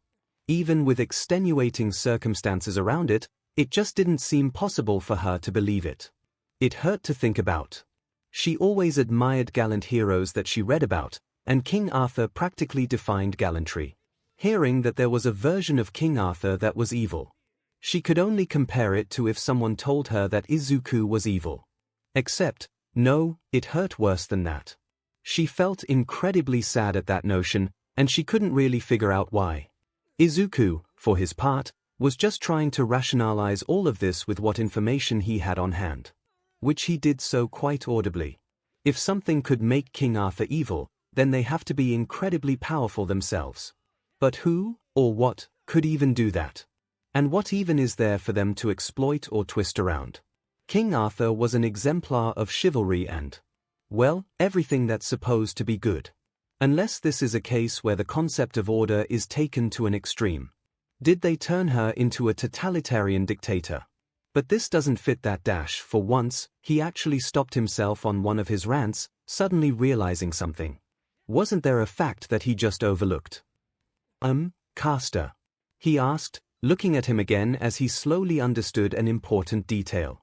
You called Saber a woman, right? Yeah, he answered, not sure where this was going. But you just said Saber was King Arthur. Yeah. Figured that this was what he would get stuck on. Izuku blinked owlishly at 𝐒𝐿𝐴 for a second or two. He then turned to Mash, who had been pulled out of her depressed mood and now looked equally as shocked as she put the pieces together. They both looked over to the director, who was more occupied trying to figure out just how powerful Saber was now. The two then looked back to 𝐒𝐿𝐴, who just offered a half-hearted shrug. The history books get some stuff wrong was all he had to say. That's it. Izuku sputtered, not finding that a satisfactory answer at all.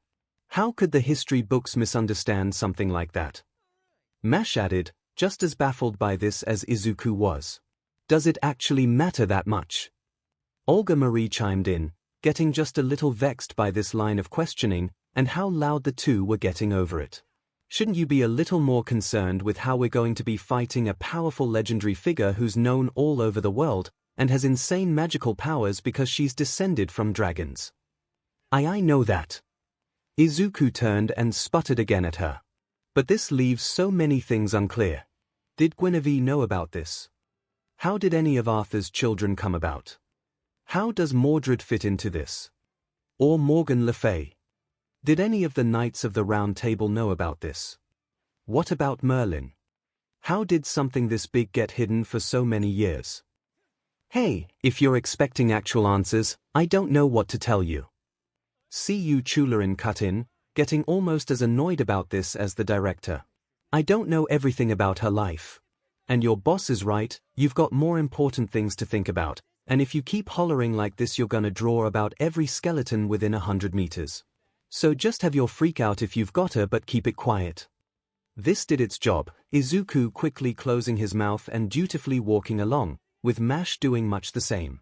Though internally they both did plenty of freaking out. Before long, they came across the space that 𝐒𝐿𝐴 had been seeking out. At one point it had been Fuyuki Central Park, yet it was far from a lively place even when it had been alive. Rumors had often spread of the location being haunted, especially after the previous Grail War. Even while the trees grew with the changing of the seasons, and the grass looked lively and green, it was still not a place people often tread. Especially not at night, with stories of spirits wandering the place, seeking to settle old grudges, being very popular campfire stories. Now it was far worse, with the trees that were still there barren and lifeless, and with another long groove carved into the earth. Only this one ran far deeper, until it turned into a hole that burrowed further underground. Which raised many questions about what created that and why, but they weren't exactly about to find answers to that anytime soon. Is that the path to the Grail? Mash wondered, the group having stopped to stare down at the hole that was just a few feet away from them. It should be. 𝐒𝐿𝐴 answered, although he was instead looking off into the distance. He sounded a bit distracted when he responded, not that any of them could guess why. So, shouldn't we get going then? Olga Marie asked cautiously. The caster didn't answer, his gaze slowly sweeping along the horizon, a frown of concentration on his face. The other three watched him all the while, each of them wondering what could be going through his head. After he turned his attention to the trees spread out past the hole beneath them, he suddenly stopped. "Oh hey, I just remembered," he then exclaimed, before looking over to Izuku with a grin. "I have a question for you, 𝐵𝐵." Izuku tensed slightly, taken aback by his sudden change in mood. "Hey, right now?" he wondered. "Yeah, it'll just take a minute or two," he answered, turning to fully face him. "See, I was just wondering, since you asked me about my wish. What would yours be?" he asked, while pointing a finger down at him. Izuku blinked again, still unprepared for this change of subject, especially right as they were about to begin the final leg of the mission. "See, Caster, didn't you say you didn't think the Grail would grant your wish?" he remarked, remembering that part of their conversation as well. "Yeah, but never mind that," he said, brushing off Izuku's concern while lightly waving his hand. "Just don't even think of the Grail. Say you got a chance to make a wish for anything you would want. No strings attached. Anything at all. What would it be?" he questioned. Izuku looked over to Mash, who looked as confused as he was. Then to the director, who simply tilted her head and waited for his reply. Seeing that he wasn't going to get out of giving some sort of answer, he looked back to 𝐒𝐿 and gave a rather weak shrug. "I don't really have one," he offered with a shaky smile. "Oh come on. You think you're getting off that easy?" 𝐒𝐿 answered, looking a little annoyed. "Not accepting that. You're young, you're alive, you must have something that you want." Figured that wasn't going to work. So Izuku had to stop and think for a moment. What was something that he actually wished for? Something that he wanted more than anything.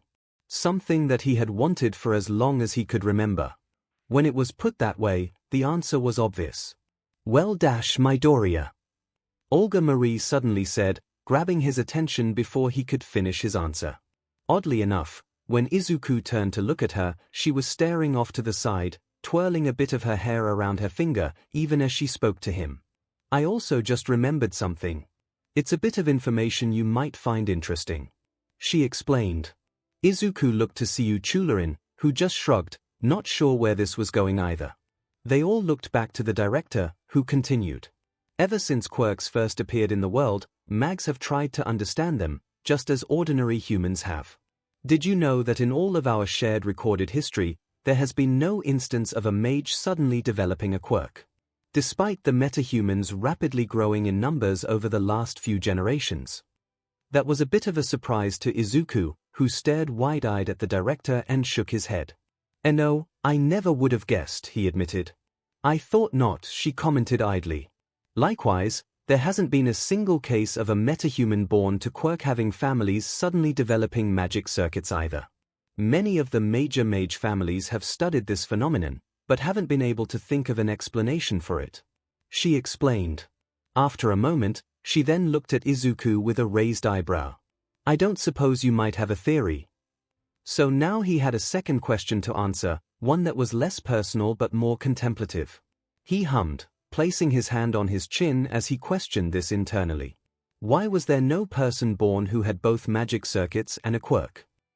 "I can't really guess the actual reason, but it must mean that magic circuits and quirks are incompatible somehow," he pondered aloud.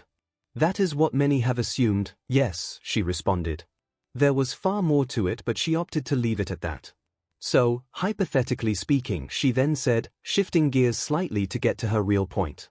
"If someone were to, say, use the Grail to grant themselves a quirk. Someone who had only just recently acquired magic circuits, and nearly died in doing so." Izuku jolted, whipping his head to look at the director. For her part, she kept looking away from him, soon untangling her finger from her hair. "Anyway, just something to consider. By all means, continue your conversation," she said with a slightly dulled tone. This was her attempt at being nice with him. If this topic had come up when she had only just met Izuku, she would have likely been more blunt. Knowing how he reacted when having to mention that he was quirkless, she would have pointed out that she knew he wanted a quirk, and how stupid an idea it was to even consider it and how it'd only get him killed. However, in the time they had spent together, Olga Marie's opinion on Izuku had changed. He was foolhardy, certainly, but not foolish. He rushed headlong into danger, but he could also be clever if given the chance to. He may disobey from time to time, but never out of disrespect. He may be in over his head, but he was quick to give credit and praise to those who knew what they were doing. So, though she wasn't about to admit this aloud, there was a small part of her that felt Izuku had earned her respect. As such, she could afford to be a little nicer to him. There was also a much smaller part of her, much deeper down, that was a little jealous that he was so quick to shower praise and adulation onto Mash, but had yet to do the same for her. Unaware of her internal feelings on this, but recognizing what she was trying to say, Izuku was left to reconsider his stance. Not that it was much of a blow to hear this, he had long since gotten used to the idea that he'd never have a quirk. So if that couldn't be his wish, then there was only one other option. Yet, there was a problem there too. In that case, there's only one thing I could ask for. He began. He looked down at the command seals on the back of his hand. At first, he thought the design looked a bit like a rabbit, with the long V shape being the ears. On a second glance, however, there was another figure it brought to mind. Unfortunately, I can't ask for it, he continued. He clenched his hand into a fist, feeling a brief surge of bitterness that he quickly quashed. If I just asked for it to happen, then it'd become meaningless. It would be something I'd have to earn. Something I'd have to prove that I could do, and keep doing it every single day. It isn't something I'd just have, but something I would be. Something that he already knew he couldn't be, but he kept that to himself. So instead, he looked up to 𝐒𝐿 with that same shaky smile. So, sorry, I guess I don't have a wish after all. Senpai. Mash suddenly exclaimed, prompting him to turn to her and see the wide-eyed look of awe on her face. I really wasn't expecting that answer. I knew that you were clever and kind, but I didn't think you'd be so honorable and diligent too. That's really amazing.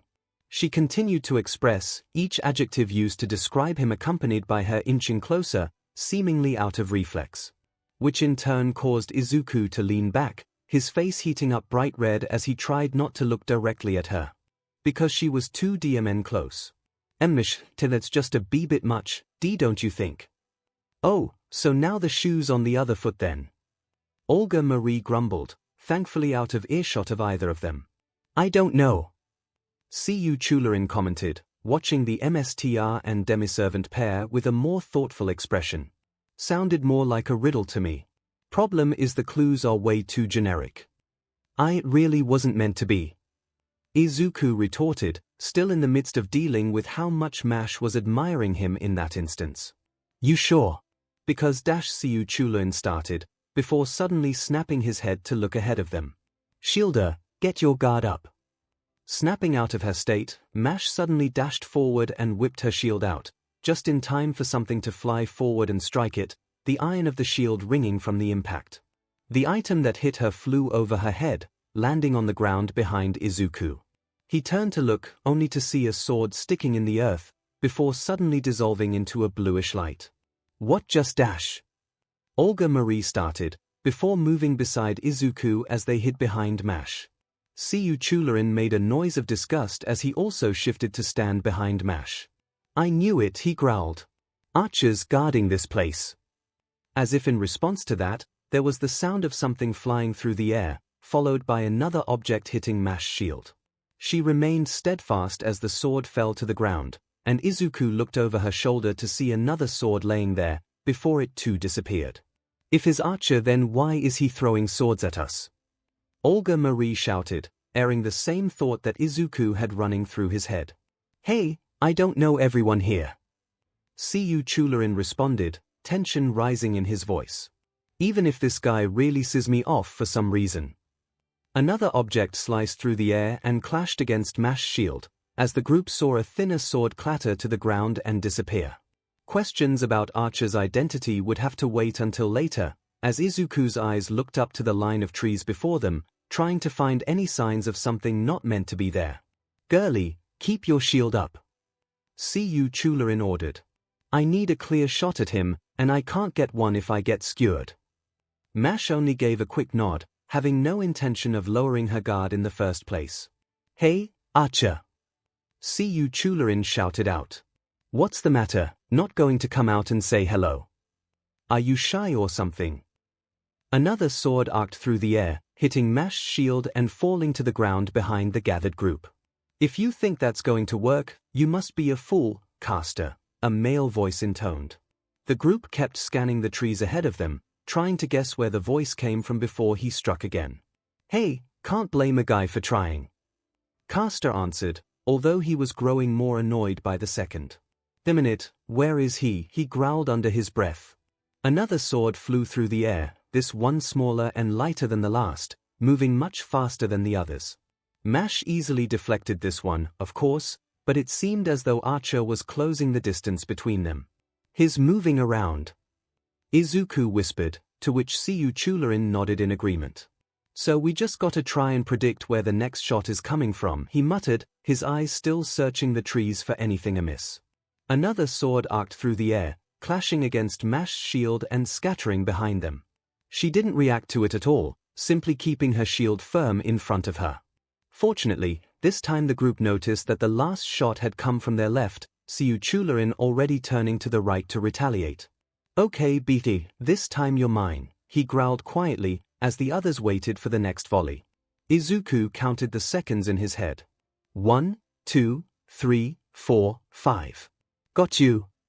Caster suddenly shouted, swinging his staff to the trees and firing a ball of flames into them. The flames only hit a tree branch, and another sword flew from the left to hit 𝐵's shield. "Did you really think I was going to be that predictable?" the voice asked, sounding somewhat disappointed at 𝐒𝐬𝐴's assumption. Though he quickly added in a taunting tone, "Or are you trying to burn the forest down?" "Why you dash?" 𝐒𝐬𝐴 snarled, turning to aim his staff at the other set of trees.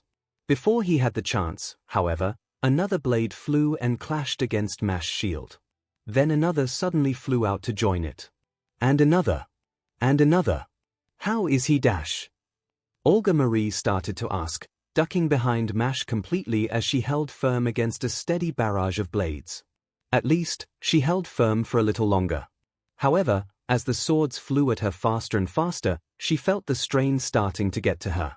The swords moved as fast as bullets, each one ricocheting off of the center of her shield, adding more and more pressure onto her. Against her will, she took a step back, trying her best to resist the onslaught but starting to weaken. "𝐵, keep it up!"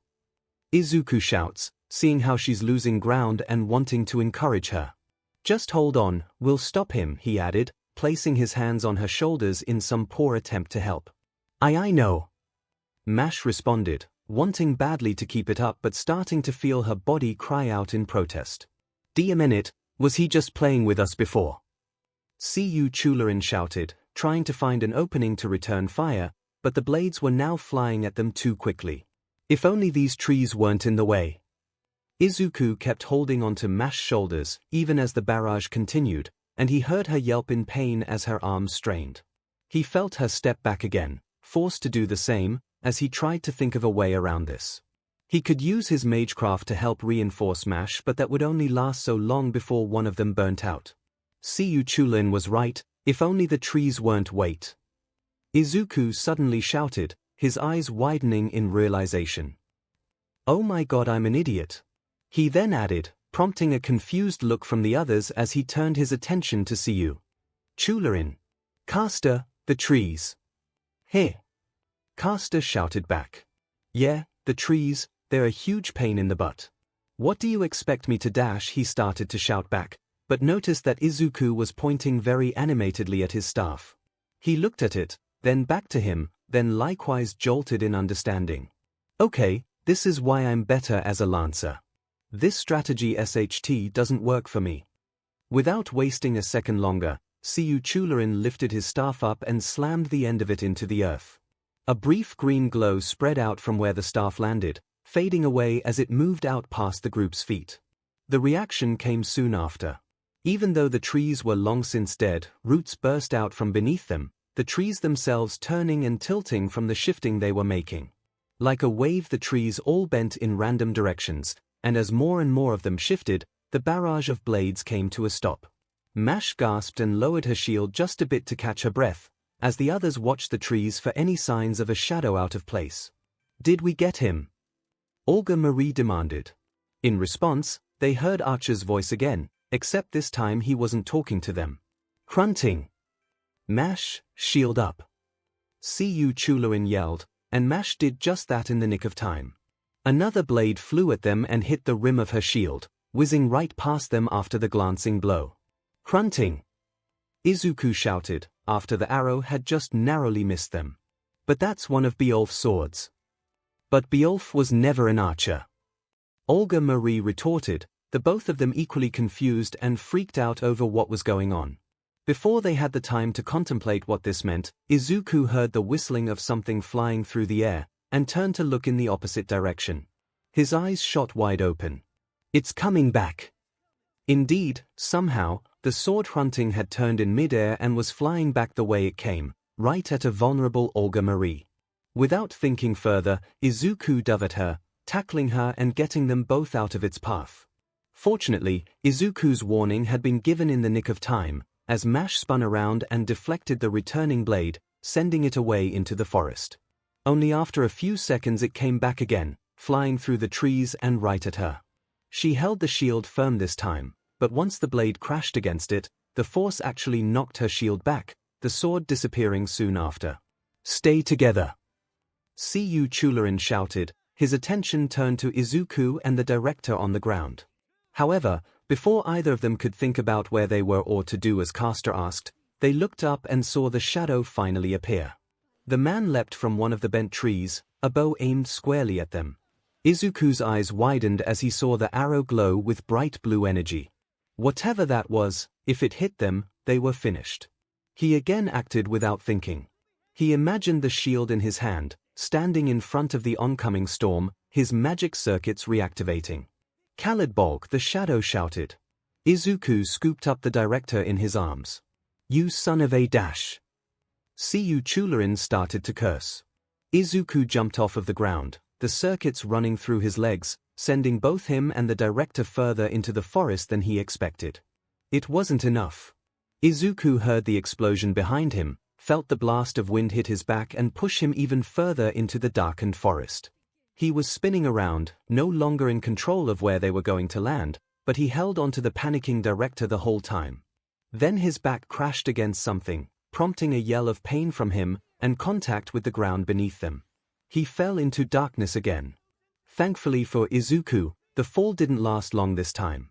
He felt something lightly smacking against his cheek, prompting a pained groan from him. His ears were ringing from the explosion, and in the darkness of the forest it was hard to tell just who was leaning over him. "Ya, Dory, Midori," he groaned again, seeing the vague shape move as he started to sit up.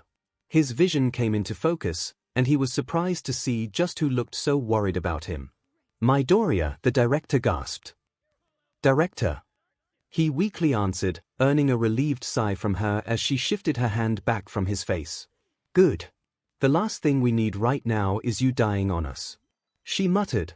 There was a slight rustling sound from nearby, and both of them turned to where it came from, Izuku now fully awake. Without another word, Olga Marie dove behind one of the upturned trees, with Izuku not far behind. He grit his teeth to force back a yell of pain as he dropped down beside her, his back aching after that impact. "How bad is it?" she whispered, looking worried for him again. This really was a change from earlier, he noted internally. I don't think anything's broken," he answered quietly. "I can still move," he added, in an attempt to assuage her concerns. "One of them, at least." "Right, well, just don't move for now," she lightly ordered, and the two kept their backs pressed against the tree. It had been tilted back after 𝐒𝐬𝐴's stunt, leaning away from the two of them, the gnarled roots sticking out providing surprisingly good cover for them. It almost looked like one good push could send it toppling over. The two fell silent as they listened for any unusual sounds. Had the earlier rustling just been the wind? Izuku looked off to one side, while Olga Marie handled the other. No signs of any movement, visual or auditory, came about right away. Both of them slowed their breathing gradually, trying to mute any sort of noises they might make, despite the anxiety going through them. Izuku felt Olga Marie grip his shoulder, The whether that was to steady herself or calm him down was unclear. Where were Mash and 𝐒𝐿? Had they made it? What about that archer? Why couldn't they even hear the sounds of fighting? The seconds felt like they were dragging on too long, as the two were only greeted with silence. They both exhaled slowly. For the time being, they were safe. The other questions could wait for now. So how many does that make now? Olga Marie wondered. 4. 5. Izuku looked over at her, surprised that she was bringing this up again.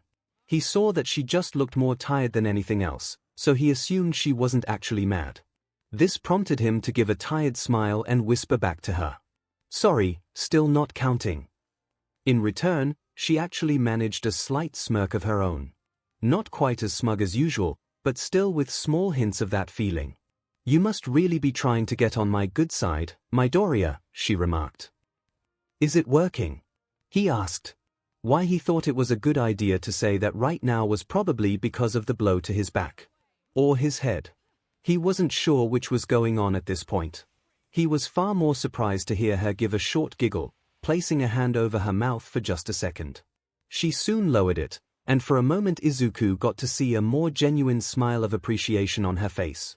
Before he could actually enjoy it, however, the more smug grin was back.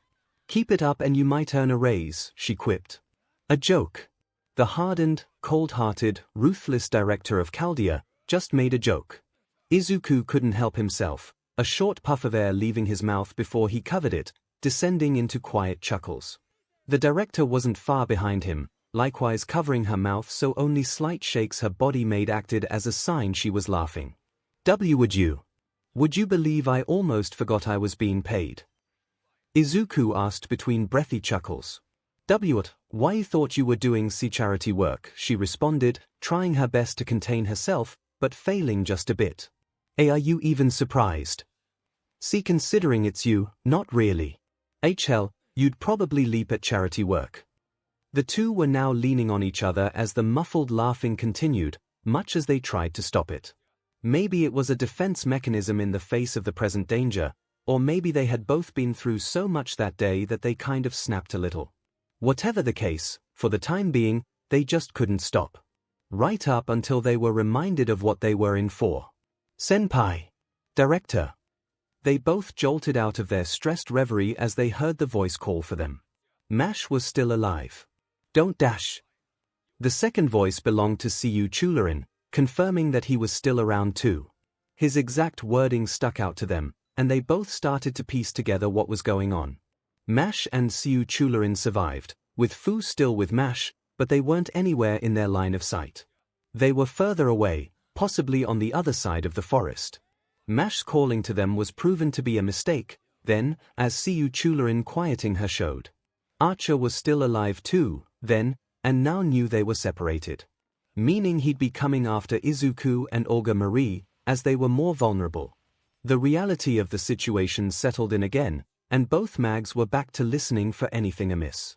The slightest rustling of leaves, the sound of feet hitting the ground, a bow being drawn taut, anything to act as a sign. Archer, you must really hate me, right? 𝐒𝐿 suddenly called out. You went and used that, here. You got a bone to pick with me. Even if Izuku could tell this was an attempt at drawing Archer's attention, the anger in Caster's voice was palpable. He couldn't very well blame him, either. Caladbog was the sword of Fergus MacRoich, one of the men who helped raise 𝐒𝐿. The fact that he called him Uncle Fergus before only solidified that. To have someone else use it on him must have 𝐒𝐿 seeing red. More importantly, who was this archer? He used the swords of both Beowulf and Fergus MacRoich, but he shot them from a bow.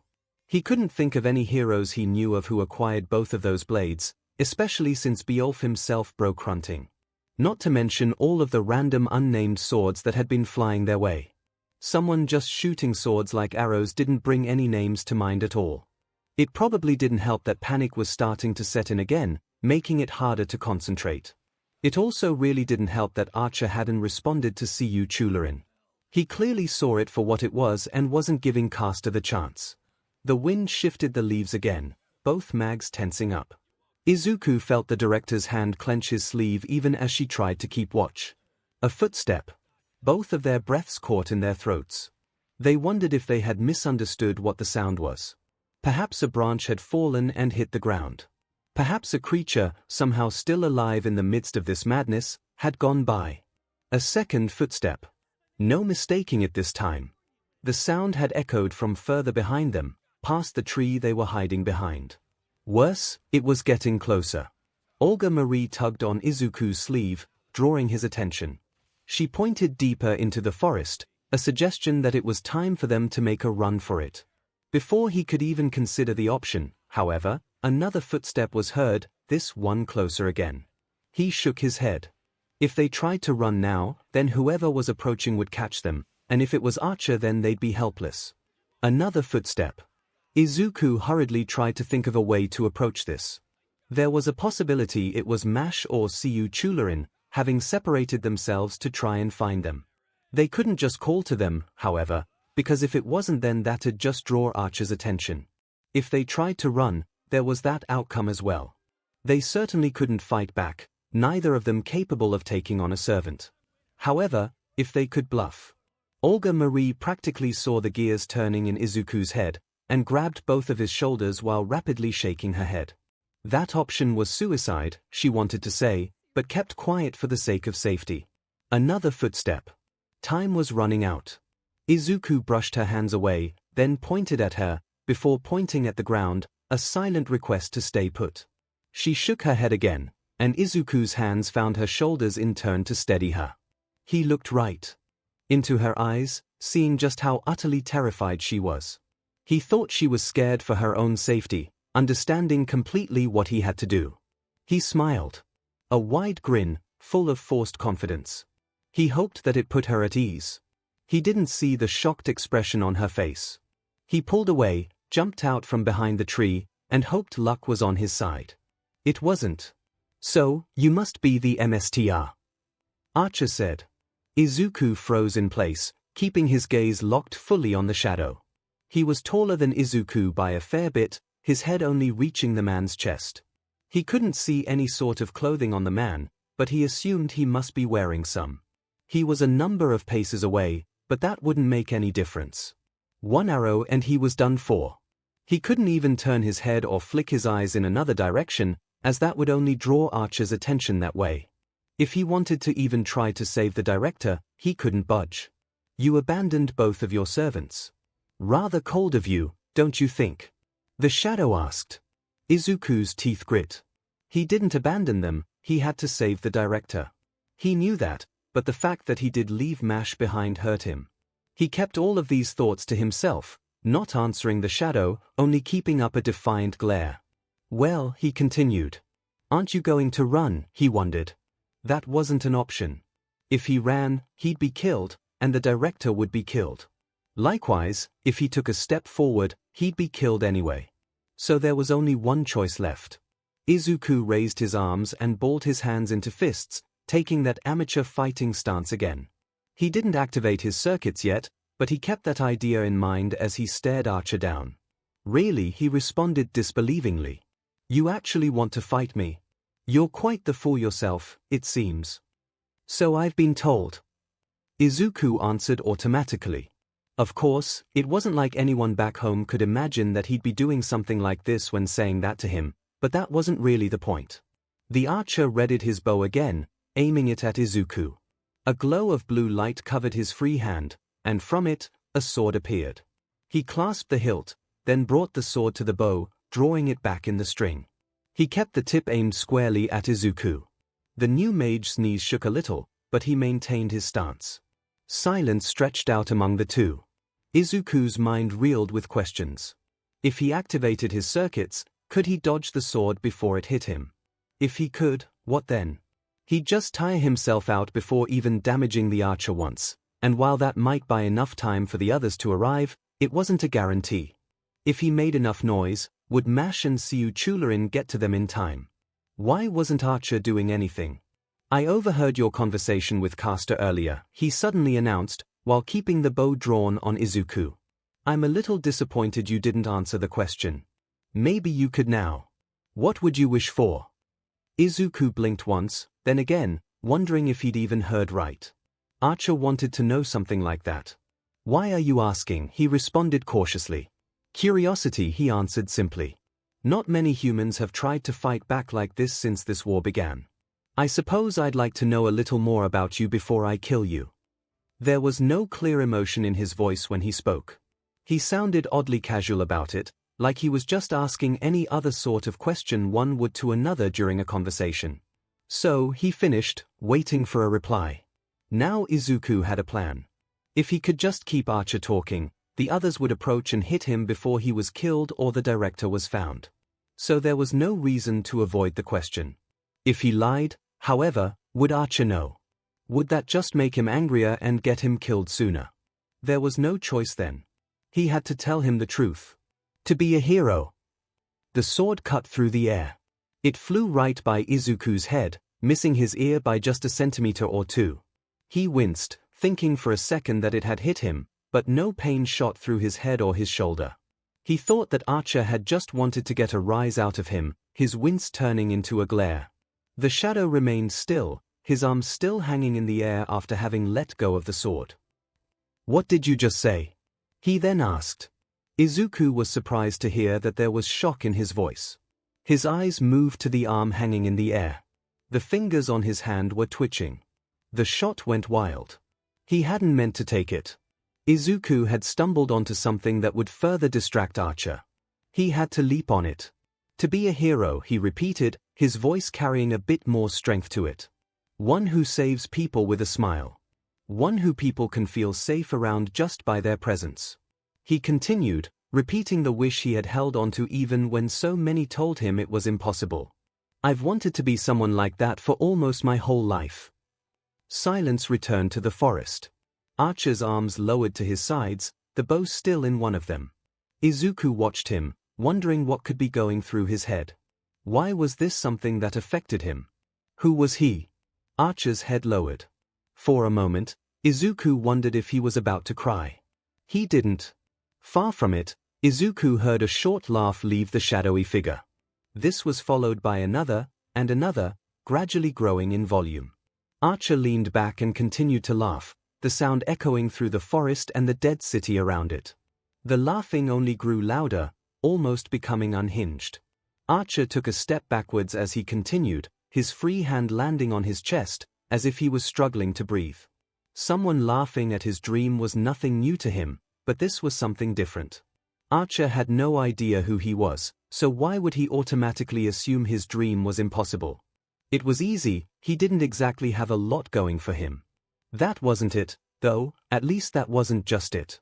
There was a tone of bitterness to his laugh, one Izuku couldn't miss, and that just brought up more questions. After this continued for a little longer, Archer leaned forward again, his hand moving up to his face. The laughter died down, and when it finally stopped, Archer sighed.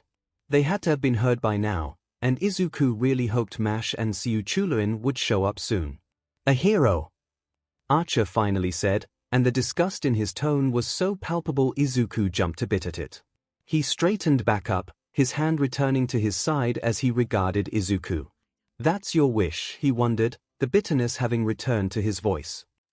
"It is," Izuku simply answered. If Mash and 𝐒𝐿 just suddenly ran over, then Archer would quickly shoot them. He might kill Izuku before they get to him. He hoped that they realized this and were approaching slowly. "Do you think you can achieve it?" Archer asked. "You said it would be meaningless if it was just handed to you. Do you think you can become a hero on your own merits?" Izuku wanted to say yes. It was something he'd told himself again and again. He could do it. He was going to become a hero, just like the man he admired the most. The same man who already told him it was impossible. "No," he responded. His voice was harder than he expected it to be. He didn't let himself look away from Archer. "I already know that I can't," he added. This earned a shorter, quieter laugh from the shadow. "You're more realistic than I expected," he commented. "I guess I finally learned that I had to be," he replied. Did he actually believe that, however? Right now, even he wasn't sure. The Archer's hand glowed blue again, and a new sword appeared. Like before, he drew the sword taut in the bow, aiming it at Izuku, who tensed up all over again. It's actually a little bit of a shame. Maybe if circumstances had been different, we could have gotten along. The shadow remarked. Izuku wondered if that was true. Now, any last words? Still no sign of Mash and 𝐒𝐿𝐴. He really hoped they were trying to be stealthy right now. He was running out of things to say to drag this out. Was that your wish, he asked. It was a gamble, but if that bitterness he exuded said anything, there was a history he had with heroes. He needed to touch on that to buy more time. Archer didn't loosen the bow this time. He instead lowered it, the sword pointing away from Izuku for just this moment. He seemed to be contemplating how to answer the question, which was fine with Izuku since it just gave them more time. Once upon a time, it was, he finally admitted. He lifted his head. Izuku wished he could tell what expression was on his face. Now, I just wish I could undo it all. Despite the danger, Izuku flinched at that. He had been a hero, but now wished he hadn't been. Who was he? What made him this way? How did he become a sad opposite of Izuku himself? Could he help him? Archer drew the bow again, aiming the sword at Izuku's head. Let me offer you some advice to take with you into your next life, he intoned. Izuku flinched again, getting his guard back up. Heroes are not people to be admired. Archer continued. They are people to be pitied. What would make him think this? Why would he have reason to pity heroes? What happened to him? If you walk down the path of a hero, he went on, and Izuku could swear he heard a tinge of sadness in his voice. You're just walking into hell. The bowstring was pulled. Izuku's breath caught in his chest, his mind racing to think of something else to say. He had to say something, he had to hear more. A root beside Archer's foot suddenly shot out, piercing into his leg. He let out a shout, his concentration broke, and Izuku immediately dove behind another tree, away from where Olga Marie was. Not that Archer saw either way, as 𝐒𝐿𝐴 ran out from behind him and into his line of sight. Got you, 𝐵𝐵, the caster shouted as he swung his staff, another blast of fire leaving the tip and nailing Archer in his side. Before he had the chance to retaliate, Mash broke out through the forest on his opposite side, crashing into him and knocking him off of his feet, sending him flying past 𝐒𝐿𝐴 and into a nearby tree. Senpai! Director! Mash called out, Archer slumping to the ground for a moment. In response, both Izuku and Olga Marie dashed out from their hiding spots and ran over to her. She wore a wide, pleased smile as they moved behind her. Thank goodness. Are you two all right? A little bruised, but I'll be okay. Izuku answered, already putting a hand on Mash's shoulder. Worry about us later, focus on him. Olga Marie shouted, right back to the authoritative director role. In turn, Izuku activated his magic circuits. Momentary reinforcement, he called, and with that rush of magic, Mash's body glowed faintly orange, and she wasted no time charging at a recovering Archer. She crashed into him seconds later, the force sending Archer back into the tree he had been resting against. The tree groaned from the impact, soon falling backwards and sending Archer tumbling back. He struggled to stand up again, with the piece of root still sticking into his leg, not that Mash was about to give him the chance to. Stay with her! 𝐒𝐿𝐴 shouted, and Izuku and Olga Marie ran after Mash, who swung her shield to crash against Archer's chin as he struggled to stand. Archers are no good at close range, so she can dash, he started to explain. However, as Mash swung again, there was a brief flash of blue, and a curved blade clashed against her shield. A second one manifested in his other hand, hitting the shield to try and push her back, as he grit her teeth to push back against him. Oh come on! What kind of archer keeps using swords? 𝐒𝐿𝐴 snarled, swinging his staff out, causing another root to swing out and crash into Archer's side to break up the stalemate. Archer tumbled past another tree and landed on his good leg, before rearing back and throwing the two blades he had forged. The blades spun through the air, but glanced off of Mash's shield as she resumed her charge forward. As she got there, Archer rose up with two longer blades appearing in his hands, both swinging down to clash against the center of her shield. Sparks flew as the blades scraped down along the iron, but Mash didn't flinch, glaring up at the shadowy Archer. Minutes ago she was scared out of her mind that her senpai could be dead. Now that he was safe, she wasn't going to give anyone the chance to hurt him again. With a shout, she swung her shield up, the swords flying back away from her. She then spun and swung the shield low, catching Archer's bad leg and knocking him off of his feet. Before he could land, Mash spun again and moved her leg out, her foot hitting his stomach and sending him flying through the air again. He crashed against another tree branch and spun backwards, tumbling out into the clearing that had been where this whole battle began. The group approached, but halted as Archer's bow reappeared, a new sword notched in the bow and aimed squarely at them. Gram! The sword of the dragon slayer Sigurd glowed green and crackled with electricity as it flew for them, but Mash stepped forward, prepared for the worst. The sword clashed against her shield, her teeth clenched as the strain it put on her was very strong. It ground against the center of the shield, sparks flying in every direction, as the electricity arced out and threatened to blast anyone behind her. Unbeknownst to her, 𝐒𝐿 slammed his staff down on the ground again, green light shining out around them for a moment again. Not this time. Mash growled out. She placed her hand on the top edge of her shield, then pushed her shield downwards, causing the sword to turn and spike into the ground, shattering on impact. As Archer rose to his feet to try another attack, behind him more roots rose from beneath the ground. They elongated and moved up over his head, before suddenly shooting down at his exposed back. One by one, the sharpened points pierced into him from behind, each one prompting a shout of surprise and pain. Before long, over a dozen wooden spikes were sticking into his back, his movements now halted. Not that he didn't try to step forward, a grunt of pain leaving his mouth as he attempted to move. With the spikes in his back holding him and his bad leg, however, that was swiftly shown to be impossible. His bow dropped to the ground and disappeared, and he slumped, defeated. Mash let out a sigh, ready to declare the battle over. She was surprised, naturally, when Izuku suddenly stepped forward. "Senpai," she uttered, wondering if he was going to approach the shadow. To her relief, he only stayed right beside her. The regretful look on his face was one that she couldn't really understand, however. She had only caught a snippet of the conversation between the two of them, and even then just the shadow's last speech. What had actually gone on between them?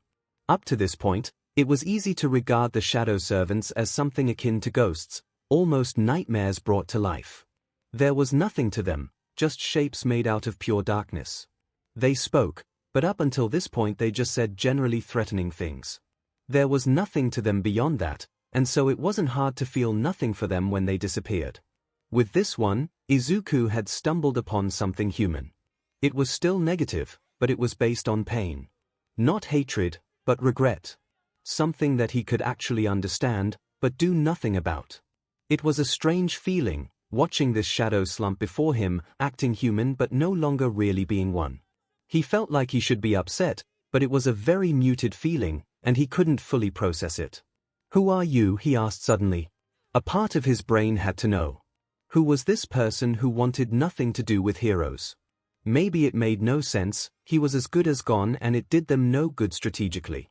Even so, if he could at least remember his name, maybe this slowly growing feeling of guilt would be eased. The shadow lifted his head to look at Izuku. He wished he could see his face. The shadow gave a weak laugh. "No one." The shadow's head dipped again, and the body dissolved into nothing. The roots remained where they were, the only reminder that he had ever been there to begin with. Izuku looked no less regretful afterwards.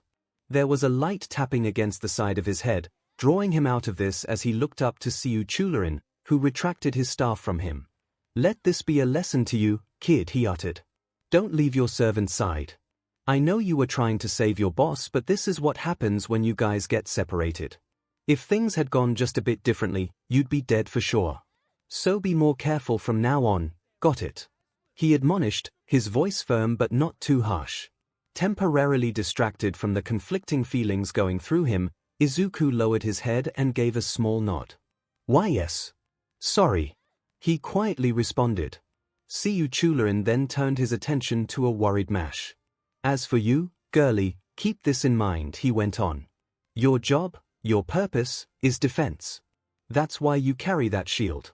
As long as you have the will to protect someone, you'll succeed. So don't lose any belief in yourself, and you can't lose. Understand. Mash blinked at 𝐂𝐭𝐚𝐲 advice, before nodding and wearing a more determined expression. All right, she shouted. She had every intention of following through on that idea. She would protect her friends and allies with everything she had from here on, no matter what it took. Satisfied, 𝐂𝐭𝐴 nodded and started to walk away. All right, let's get back to that cave. It's only gonna get tougher from here on, so stay together this time. Olga Marie swiftly followed him, but as she passed by she looked back at Izuku. Their eyes met, and Izuku felt that the expression on her face was hard to read. It was as if she was trying to figure something out, but was it about him? It was only after she turned away that he realized she must have heard the entire conversation with Archer. Not something he really intended, but it wasn't like he could do anything about it now. She was safe, that was what mattered. Awkward discussions could be dealt with later. There was a short cry of protest as Fu poked his head out from the compartment inside of Mash's shield. He swayed from side to side, seemingly dizzy, answering Izuku's earlier question of if she fought with him inside or not. Sorry Fu, it was a dire situation and there wasn't time for you to get away, she apologized. She then looked up at Izuku and lightly patted his shoulder. Are you sure you're okay, senpai, she asked, while starting to follow the others. Izuku took the hint and fell in step with her, while offering a slightly shaky smile to her question. I'm a little sore when I hit my back, but I'll be okay, he clarified. Maybe this mana-absorbing magic crest or whatever will fix that soon. You shouldn't be so cavalier about injuries, senpai, she lightly chided, before offering a light smile to him. We'll just push on a little further, and then we'll finish our mission. Then you can get back to Chaldea and rest up, alright? Yeah. Izuku replied, though he was a little distracted when he did. After they walked a little further, he couldn't help but look over his shoulder. His eyes fell on the sharpened roots as they slowly shrank from his field of vision. Heroes were to be pitied, he said. That to walk the path of a hero was to follow the path to hell. Despite his optimism, Izuku knew that the life of a hero was not an easy one. It was a dangerous, life-threatening job that forced people to confront the darker parts of the world. To be able to face that and come out the other side still wanting to protect others and save people, that took incredible strength of character. That was why he admired heroes so much. Yet, he knew that such a life inevitably took its toll. To come out the other side, feeling as though you were DMN'd forever. What kind of life would one have to live to end up like that? To want to be a hero and do good, only to end up convinced that it would have been better if you had done nothing.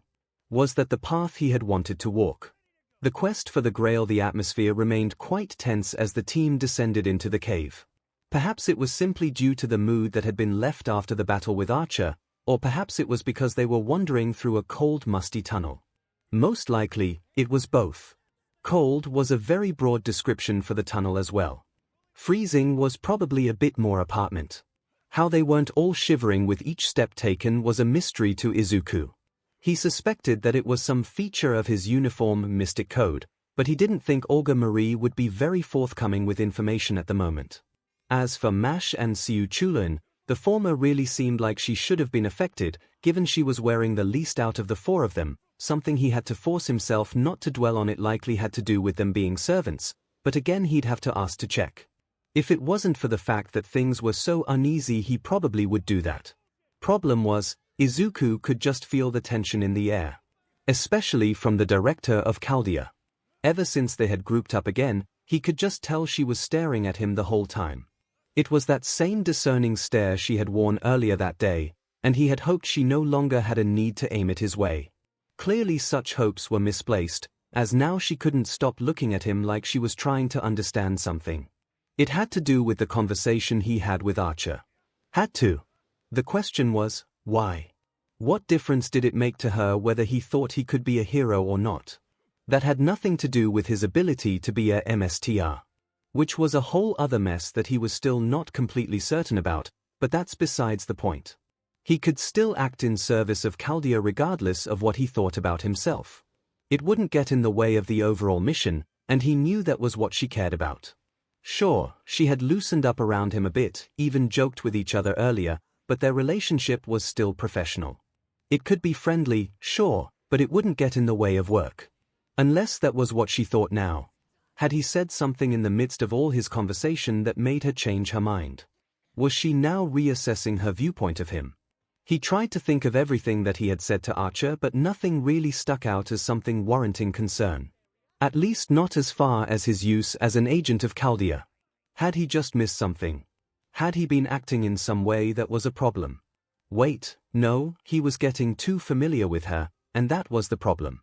Dr. Roman had warned him that she wasn't going to take to that, but he still thought he could get through to her anyway. Without even touching on her past, he still must have crossed a line somehow. They had talked, she had helped him with his magecraft, they had joked and even laughed together earlier. Was that just too much for her and she needed to back off? No, then why would she be staring at him like that? Oh God, he was so stupid.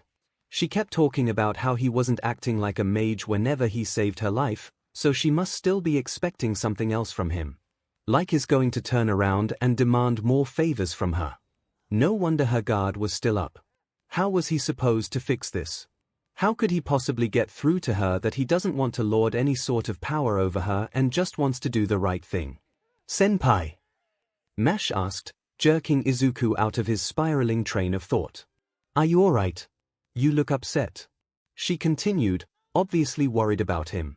He quickly forced a smile on his face, hoping he hadn't accidentally said anything to give away what he was fretting over.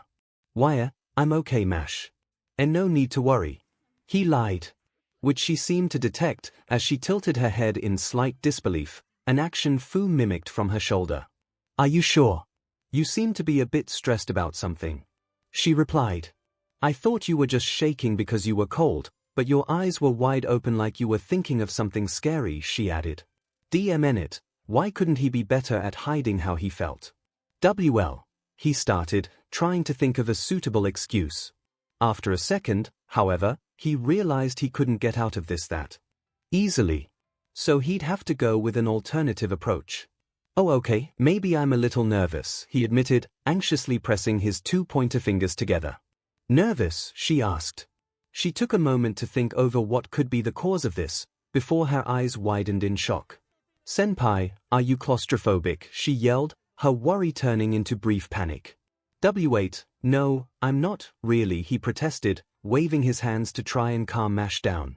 I'm just thinking about the battle ahead, he explained. Although he couldn't really blame her for the misunderstanding. The tunnel they were traveling through wasn't really cramped, they had plenty of space. That said, having walls of rock on all sides, including the ceiling, could certainly be nerve-wracking if one thought about it. Still, having the green light coming off of all of it helped battle that. How was the cave brightly lit, though? Speaking of the battle ahead. Olga Marie started, thankfully removed from her own train of thought and giving Izuku a degree of relief. Caster, how much longer are we going to be down here? She asked him. It's gonna be considerably longer, sorry. 𝐒𝐿 responded airily, not as concerned about their current situation as them. We're basically walking the length of the Fuyuki Bridge right about now, so better get used to seeing damp rocks for a while. Olga Marie grimaced at the prospect, grumbling something under her breath. Why exactly is everything all lit up, anyway? Izuku interjected. Is there some sort of luminescent moss on the walls? He wondered, although it didn't quite make sense. The tunnel was too bright for that to be the explanation. I'm sensing a lot of magical energy flowing through here. That may be the actual cause. Mash explained. Girlie's got it. 𝐒𝐿 answered. The place we're heading to is built right on top of a ley line, and these tunnels help spread the mana from that ley line across the city. Why, I can't imagine, but it is what it is. Which is why that spot is where the Greater Grail has manifested. Olga Marie remarked. Pretty much, the caster agreed. I might even go so far as to guess whoever was behind the setup for this Grail War built that place for that reason. Maybe even dug these tunnels themselves so they had more places to draw mana from if needed. That does sound like the 𝐼𝐴𝐵𝐵𝐼n's work, the director commented. Izuku was tempted to ask who the 𝐼𝐴𝐵𝐵𝐼n's were, but given the uncomfortable air between them at the moment it was probably better not to. Regardless, we should probably have a plan of attack before we encounter Saber, she continued, having something new to focus on. I can tell you right now that she's not gonna be like the shadows. 𝐂𝐬𝐤𝐴N stated, looking back at the others with a grave face. She is extraordinarily powerful. One swing of Excalibur could level an entire squadron, let alone a single person. He then pointed directly at Izuku, who tensed up in surprise. So this time you really gotta do what your boss has been telling you, MSTR. Stay back, and let us handle it. I still can't believe the enemy is King Arthur. Mash said, looking down at the ground with a saddened expression again. Privately, Izuku still couldn't believe King Arthur was a woman all along, but that would have to be addressed later. He reached over and put a hand on Mash's shoulder, hoping he could be at least a little supportive, even if he wasn't sure why this was bothering her so much. Not that Mash fully understood herself. Mash, whatever is going on with her, I'm sure she isn't herself, he offered. This is King Arthur, after all. King Arthur would never be a villain. How can you be so certain of that? Olga Marie wondered, drawing the attention of both MSTR and Demiservant. We talked about this before, Midoriya. Hero means something different now than it did back then. You can't hold the figures of old to the standards that we carry these days. I know that, he responded weakly, but quickly continued with more emphasis to his voice. But even so, King Arthur is virtuous even today. She worked tirelessly to provide for her kingdom and protect it from all enemies, no matter how powerful they were. She embodied everything people admired about knights, and some even said she was the perfect king. And Camelot still fell. 𝐒𝐬𝐤𝐴N bluntly remarked, drawing a flinch from both Izuku and Mash. He came to a stop as they reached a wider opening in the cave. The space spread out before them, with stalactites and stalagmites peppered at random spots around them. Izuku was one of the few in his class that could tell the difference between the two, not that anyone ever asked him. 𝐒𝐬𝐤𝐴N turned to face the two fully, giving a sigh before he spoke. Look, I never became a king myself, but I've known my fair share, he stated. It's not an easy job, by any means. Hell, Uncle Fergus was a king, and he walked away from it because he knew he wasn't suited for it. You have to be a certain type of person to be a good king, that's why so many of them ended up unmemorable aristocrats at best, and outright tyrants at worst. You've got the pressure of an entire kingdom, every single life within your walls watching your every move and expecting the world of you. Every action you take can either result in adulation you may not feel you really deserve, or criticism that could evolve into outright hatred and revolution if you're not careful. I don't know what the right thing to do in that situation is. I don't think anyone really does. He explained. He took a moment to let that settle, before pressing on to an even worse reality that had to be conveyed. It's like they say, heavy is the head that wears the crown. So imagine how heavy the crown of the perfect king would be. Take all that pressure that I just talked about and multiply that by. I can't even imagine how much. Every subject in your kingdom sees you as perfect. Every knight under your banner sees you as the ideal they all strive to be. If you screw up just once, even a little, it all comes crashing down. Try and put yourself in that situation, where you work tirelessly to create a kingdom that's supposed to be a utopia lasting forever. And then it all falls apart. Your people turn on you or are killed. Your knights betray you, die, or both. You've done everything you felt you could do and you still failed. Both Izuku and Mash were left staring wide-eyed at 𝐒𝐬𝐤𝐴N, both slowly realizing just how grim the situation surrounding the King of Knights had been. He watched them both digest the horror he described, and then asked his final question. Can you two really look me in the eye and tell me that, if it had been you in that situation, you wouldn't end up becoming something you thought you wouldn't? That you wouldn't end up going down a path you'd consider villainous? Never! Izuku blurted out, surprising even Mash with how fast it came. I'd dash. I wouldn't dash. I could never. The denial died as quickly as it was formed, however. As much as he wished otherwise, he simply couldn't give an answer that he knew for certain was true. Mash, for her part, watched her MSTR with brief awe at his initial defiance, but it vanished as his confidence did.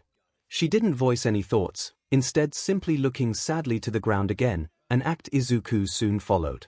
Neither of them could really know how they would act, much as they would like to think they'd remain resolute and not give in to despair. Neither of them had ever experienced something that awful before. How could anyone be completely sure of how they would respond in a given scenario unless they'd lived it themselves? Even if they were both morally upright people, any villain wasn't born a villain. The two were left to dwell on this, and they just found themselves more conflicted and uneasy over it all. 𝐒𝐬𝐴 had initially been taken aback by Izuku's refusal to accept that he could have turned out that way, but he was glad that they were at least able to understand the reality of it. Still, it did wound him a bit to basically dump a metaphorical bucket of water on them like this. After giving them a little bit of time, he stepped closer and gently ruffled Izuku's hair a little. "I hope you're right, Bean Sprout," was all he could really offer as a consolation. Seeing how neither of them were looking any better despite 𝐒𝐬𝐴 trying to reel it back, Olga Marie piped up with a change of subject. "I have to ask, because I just realized something," she said, before she started counting off her fingers. "We defeated Rider, Assassin, and Lancer at the bridge. We just defeated Archer. Saber is ahead, and you're our caster. So aren't we forgetting someone?" At this, 𝐒𝐬𝐴 grimaced as he looked over at the director. "Berserker," he responded reluctantly. He shook his head and turned away to face the path before them again. "I gotta be honest, I'd rather we not go after him if we don't have to. If we can defeat Saber, then he'll just disappear anyway, since he's technically already been defeated.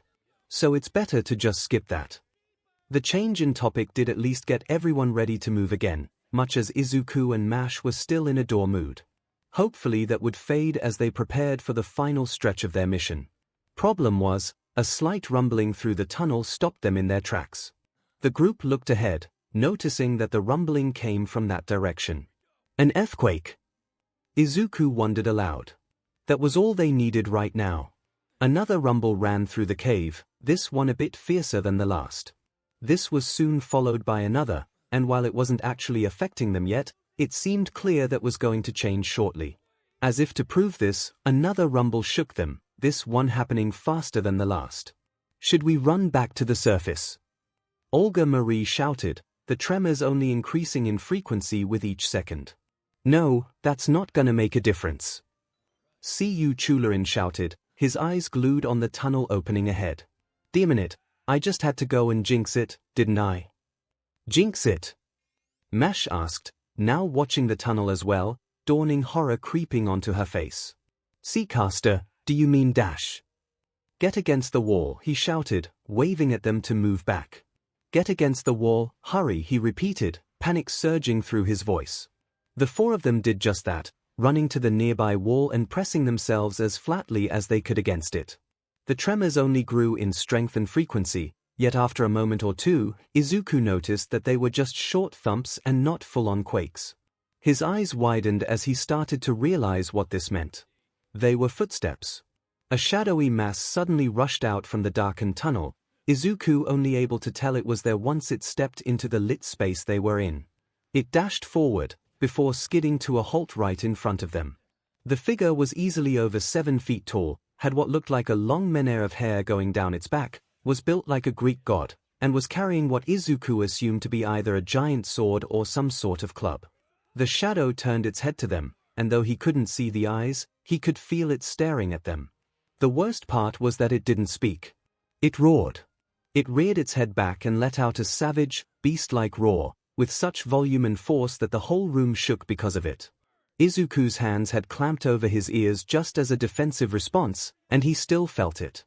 "That's Berserker," he shouted, partially out of the expected shock, but mostly to try and make sure Caster actually heard him. "Okay, we're doing this apparently." Caster shouted back, which was the closest thing to a yes that Izuku could get at the moment. Berserker had already started to charge at them, sword club raised over its head to swing down at them. Reacting in turn, 𝐒𝐬𝐴 grabbed Olga Marie's wrist and dove to one side, while Mash did the same for Izuku in the opposite direction. The club swung down at where they once stood, swiftly embedding itself in the rock with a thunderous clash and sending chunks of it flying in random directions.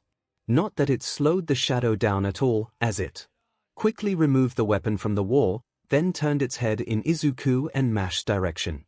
"Fu, get to the tunnel," Mash called out, and the white beast swiftly jumped off of her shoulder to run. Wasting no more time, she prepared her shield and charged forward just as Berserker ran at them. He lifted his weapon up and swung down again, and she held out her shield to meet it. The two weapons clashed with the loudest ring that Mash's shield had made that night, the weapon shaking in her grip, which she was just barely keeping, as the blow almost knocked her legs out from under her, instead pushing her into the rock beneath her feet, small grooves made where her boots were. She didn't even have the chance to recover before Berserker lifted its weapon and swung again, another bone-shattering clash sending her deeper into the ground. A third soon followed, and it was taking everything she had just to keep standing, her legs shaking with each impact. A fourth swing, and she cried out in pain, her body begging her to stop fighting back and just get this over with. Momentary reinforcement. She heard Izuku's spell being cast and felt the surge of energy in her body, her strength increasing yet again. When Berserker went for another swing, she swung her shield up to try and push back against him. The two weapons clashed again, and for a moment they struggled against one another, Mash putting everything she could into forcing Berserker away. Unfortunately, she soon found that all she could do was keep him from pushing her further back, even with the spell empowering her. Berserker pushed down against her, keeping her from attacking, until it let out another mighty roar right in her face. The force of the roar nearly pushed her down again, and when that wasn't enough, Berserker reared back and swung again. The weapon clashed against her shield, thankfully not pushing her down again, but it was taking every effort she could make just to keep her arms up. Worse was that the swings were coming in faster and faster now, Berserker wildly whipping his arm up and down from random directions, trying to get her to move as if he just had to prove he could. Even as each blow from him shook her body, she held as firm as she could, but she knew it wasn't going to last for long. Izuku watched in shock as Berserker continued to batter away at Mash's shield. He had seen the spell he used save her more than once before, so why wasn't it working now? Just how strong was this guy? Caster, he called, as 𝐒𝐿 ran from where Olga Marie was over to him. Summon some tree roots to keep him from moving. I can't. 𝐒𝐿 replied. We're under the Fuyuki River right now, there's nothing down here to work with.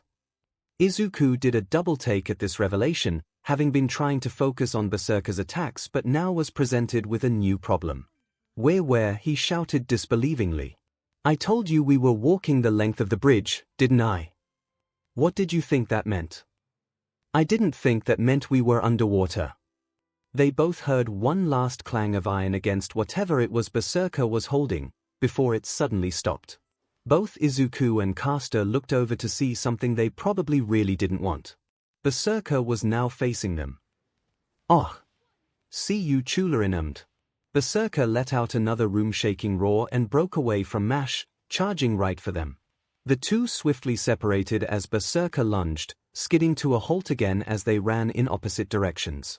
Initially it turned its head towards Izuku, but a blast of fire against the side of its head caused it to growl out in pain and annoyance. It turned to look at Caster, who quickly followed up with another blast right square in its face. It shook its head after and let out another roar, already starting to charge at a retreating Caster. Izuku, meanwhile, ran to where Mash was and helped her out of the crater that had started to form beneath all of Berserker's blows. What if we retreat? Olga Marie shouted from her position, far away from the others. Or try to go further in, she added. Berserker stopped and whipped his head to her. No go. 𝐒𝐿 answered. If we don't stop him here, he could bring this whole cave down just swinging around like this. We wouldn't make it far enough. Berserker whipped its head back to 𝐒𝐿, only to be greeted with another blast of fire to the face. Another frustrated roar, and the chase was back on. None of this went past Izuku's notice, and a pattern started to emerge. 𝐒𝐿 was right, they had to hurry and beat Berserker here and now. There might be a chance to do that, but it was insanely risky. If he was wrong, no, even if he was right, the odds of them actually living through it were minimal. They were on a time limit, however, so there was no other alternative. Once Mash was on her feet and looked ready to continue, he pointed in one direction, before suddenly running in the opposite direction. Mash took the hint and started to run away from him, although she watched him with a worried look the whole time. Mash, he called to her. Do whatever you can to keep Berserker's attention on you. He then turned to call to 𝐒𝐿, while still running. Caster, you have to dash. Unfortunately, he saw that his assumption was right, and that Berserker's focus was now on him. Worse, he was rearing his head back for something, and Izuku saw all too late what was coming. Berserker's head swung forward, and another mighty roar left his mouth, aimed right at the young MSTR. He clamped his hands over his ears again, but it did nothing to help him, as he could still hear the ear-splitting sound past them. He felt his feet leave the ground, and soon he was flying back, until he crashed against the cave wall and let out a pained cry as his back bore the brunt of the impact. He tumbled down onto his side after, briefly blind to the world around him as he dealt with the after effects of what just happened. He was still conscious, but God, he wished he wasn't. There was a constant ringing in his ears, his head was throbbing and swimming at the same time. He was starting to wish he hadn't ever gotten out of bed that day. This entire experience was bar none the worst thing he'd ever been through. He kept his eyes screwed tight as he dealt with the painful ringing, unable to even think about anything else other than just praying that it would finally stop. He felt something touch his shoulder and jolted, his eyes opening in a panic, only to see a frightened director kneeling beside him. Realization came back after this. They were still in the middle of a fight, and they only had so much time to act. He let Olga Marie pull him to a sitting position, although the sudden movement only made his head throb more. He blinked a couple of times as his vision remained unfocused, just barely able to discern that Mash and 𝐒𝐿 were still fighting with Berserker, but not having the best of luck in that regard. He felt Olga Marie turn his head to look at her, and saw her mouth moving, but couldn't actually tell what was being said. He realized he still had his hands over his ears and soon lowered them, giving her a confused look. He saw her mouth move again, but still couldn't understand her. He reached up to his ears instinctively, not sure if he'd got something caught in them, but winced at the touch and lowered them again. He glanced down at his hands when he felt something wet on them. Oh, that was BLD. He was bleeding from the ears. That wasn't good.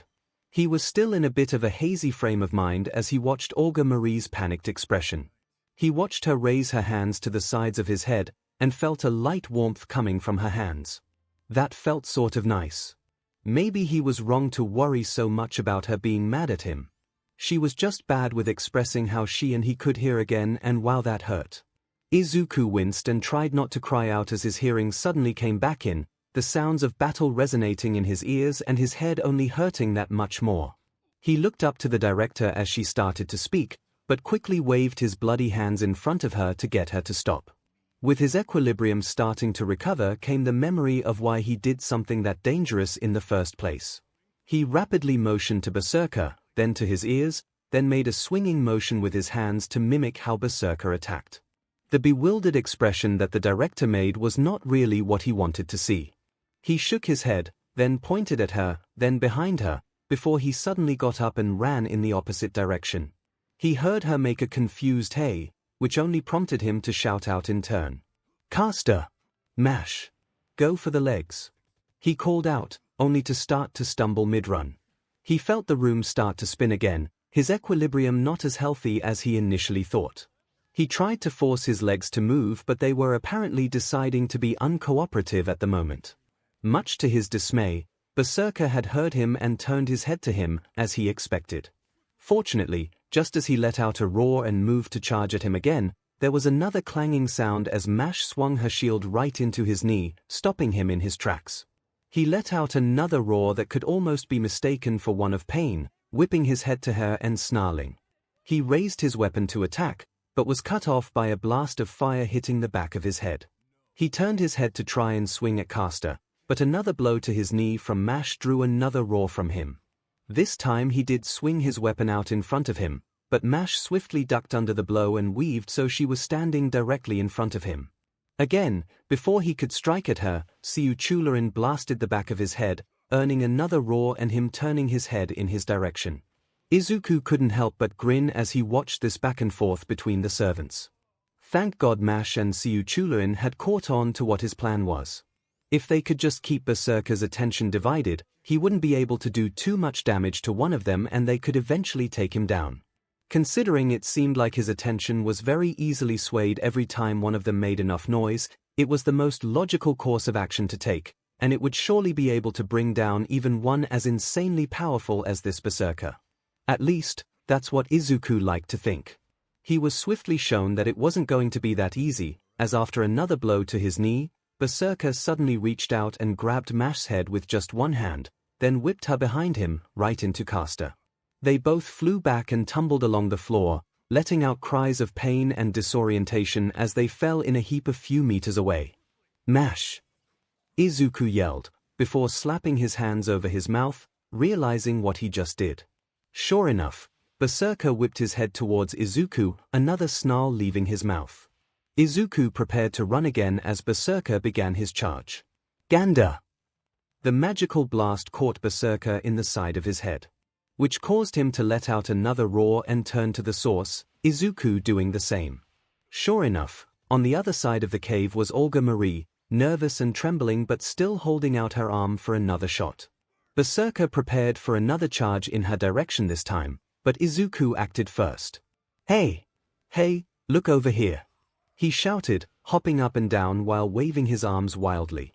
Berserker paused for a moment, then turned to look over at him. He kept jumping and waving, despite how the motions made him feel dizzy and sick again.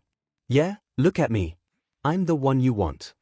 Berserker seemed to consider this for a moment, but before he could take another step, another Gander shot landed right on his ear. He roared in agony, whipping his head to Olga Marie, but Izuku's shouting didn't stop. Hey, over here. I'm the MSTR here. I'm the one you want dead. He demanded, his voice growing in intensity. Another Gander shot fired out, landing on Berserker's jaw. Come on. Do it. I'm here. Another Gander shot, this one to his ear again. Come on. Kill me. I'm here. Berserker reared back his head and roared again, displaying what could likely be seen as frustration or irritation over the constant peppering of distracting shots. Before he could decide which of the annoying humans to kill, he received a new volley of fire blasts at his exposed back, cutting off his howl. He looked over his shoulder to see that 𝐒𝐿 was back on his feet, and without missing a beat he swung his arm out, smacking his fist into his chest and throwing him to a wall, the caster letting out a choking cry as he hit the rock, blood flying from his mouth before he fell to the floor. What Berserker missed was Mash diving between his legs and rolling to his front, meaning that he was unprepared for her to wind up her shield and swing for the same knee again, earning another pained roar from him. Reacting much more quickly this time, both of his large hands gripped his weapon as he spun and drove it down onto Mash. She got her shield up in time, but the mighty blow that landed on it instantly took her off of her feet, driving her down to the floor and creating another crater from the impact. It was only because of her shield that she wasn't squashed into a pulp, but the shout she gave would easily lead one to think that she had anyway. Berserker quickly lifted his weapon up, going for another swing. Emergency evasion. Time slowed to a crawl for Mash once again, and though she was certainly sore from the attack, she still had the means to continue. So she quickly rolled to the side, time resuming its flow as soon as the weapon smashed into where she once was. Before Berserker had the chance to try again, Mash dove forward, throwing her whole body weight behind her next charge, crashing into Berserker's knee and finally forcing it back out from under him. With another shout he dropped to one knee, while Mash rolled to her feet behind him. He turned his head to her, but as he was getting back to his feet, another blast of fire hit the back of his leg, sending it up in front of him. At the same time, as he began to fall back, Mash leapt up and drove the long edge of her shield down, right into his knee. Once they made contact with the ground, there was a sickening crunch, and Berserker let out another roar as his kneecap was now concave. Guys, hurry, group back up. Izuku called out, as he stumbled on his way to the center of the cave. Olga Marie quickly rejoined him first, followed by a weary Mash. 𝐒𝐿 came last, holding his side as he staggered over to where they were, blood still dripping from his mouth. He moved as fast as he could manage, but even as he came over, Berserker was trying to push himself back up on just one good leg. Once Caster was with them, Izuku placed a hand on his shoulder and wasted little time. First aid, he called, and with his circuits active, 𝐒𝐿 was awash in green light, his internal injuries swiftly healing. He turned to say something to Izuku, but his MSTR was already pointing at the still-moving Berserker. Caster, start blasting him and don't stop until he does, he hurriedly ordered. Read my mind again, MSTR. 𝐂𝐬𝐤𝐴N replied with a grin. As such, he swung his staff out and fired another volley of fireballs at Berserker, nailing him in the face one after the other. Each blast earned another shout from him as he reared his head back, but it was only brief, as if he was getting pelted with snowballs instead. 𝐂𝐬𝐤𝐴N didn't relent, however, firing blast after blast to his face, then to his hand as he tried to block the shots. Berserker roared in protest, but Caster continued his attacks. Unfortunately, as Berserker began to rise up, it seemed as if even a bad leg wouldn't keep him down long. "Damn it, I'm nailing him over and over but he just won't stop," he shouted, even as he continued to fire away, but his exhaustion was becoming more evident with each blast that didn't finish the job. Izuku quickly tried to think of a solution, while Mash stepped in front of 𝐂𝐬𝐤𝐴N, shield at the ready in case Berserker managed to get to them in time. He had already used all 3 of his Mystic Code spells, so he couldn't strengthen 𝐂𝐬𝐤𝐴N's attacks like usual. He could tell him to keep firing, or to change targets, but at this rate 𝐂𝐬𝐤𝐴N was going to run out of magic before that did any good. Izuku was starting to feel more exhausted himself, he only now realized. Whether that was because of 𝐂𝐬𝐤𝐴N draining so much magical energy or him trying to recover from his earlier blow wasn't clear. Either way, it was clear they had to do something to end this now. He looked down at the red marks on his left hand. He didn't want to go this far. He really didn't want to have to resort to this. He forced himself to remember what Olga Marie said, about how if he and the servant were in agreement, it wasn't forced servitude. He hoped that was true as he looked to 𝐂𝐬𝐤𝐴N. "Caster, I'm sorry, but I think this is all we have left," he said while showing him the back of his hand. 𝐂𝐬𝐤𝐴N looked over his shoulder at Izuku, then gave a distracted nod before looking back at the Berserker. "It's fine, just do it," he shouted, continuing to fire away at the slowly recovering behemoth. "I'm trusting you to make the right call," he added. Izuku had no time to ask how to do this properly, so he just went with what made sense. Placing his left hand on 𝐂𝐬𝐤𝐴N's shoulder, he activated his magic circuits and called out, "Caster, by the power of my command seal, I ask of you, finish Berserker off." He felt his hand suddenly burn, as if someone stuck a hot lamp right onto it, a sharp hiss leaving his mouth. At the same time, 𝐂𝐬𝐤𝐴N's eyes widened, as the shots suddenly stopped. He felt the fresh surge of magic flow through his whole body, like lightning coursing under his skin. He lifted his staff up and spun it over his head, before aiming the tip at Berserker again, a ball of fire forming there. "Burn, goddamn you," he roared.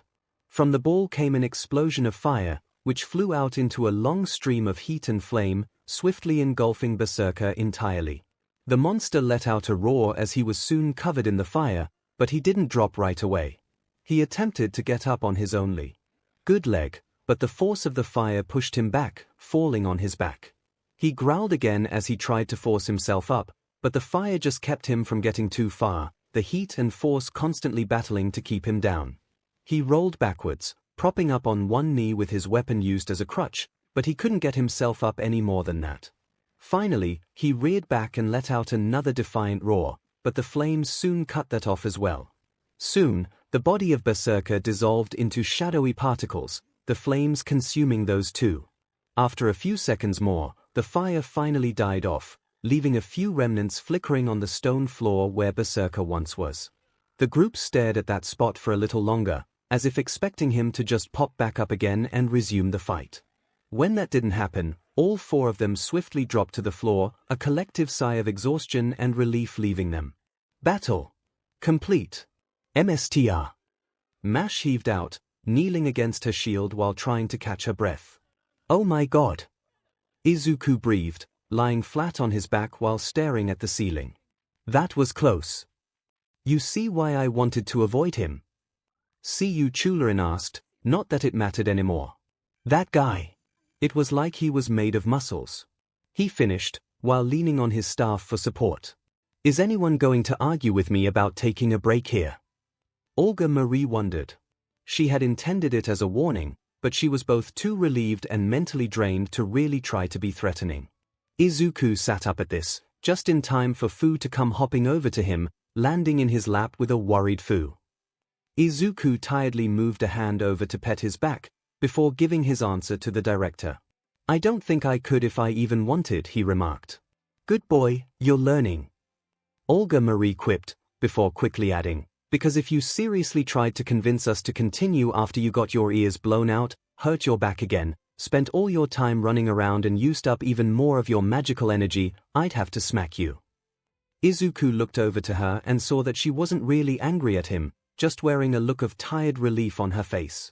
He grinned wearily back at her, a gesture that caused her to jolt and quickly turn away. Before he could wonder if he'd done something wrong, his communicator crackled to life. My, director. Dr. Roman remarked, as Izuku lifted his arm so his hologram was visible. You're actually joking around with someone. This really is a rare sight. Although, isn't he a little young for Roman? If you finish that sentence, I'll snatch that ponytail of yours right off of your head, she fired back, all of her icy fury aimed directly at him. So much for letting her defenses down. The doctor could only let out a short squeak of fright before the connection was cut off. I'm glad to see you getting along with Senpai, director. Mash offered, moving up from her kneeling position before walking to them. She took a seat beside Izuku, turning her attention to him. Your ability to bring out people's good sides is really something, Senpai.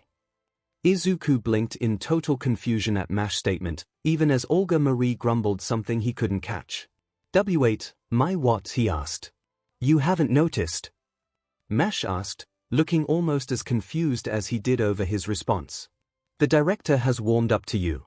𝐒𝐭𝐚𝐲 liked you right away. Me.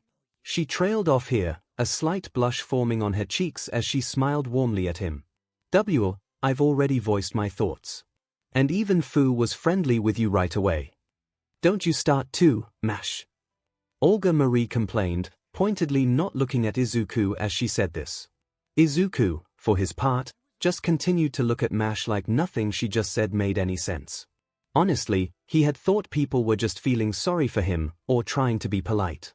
The idea that they actually liked him, and that it was due to some quality of his, well, that was just silly. Mash had to be misunderstanding things somehow.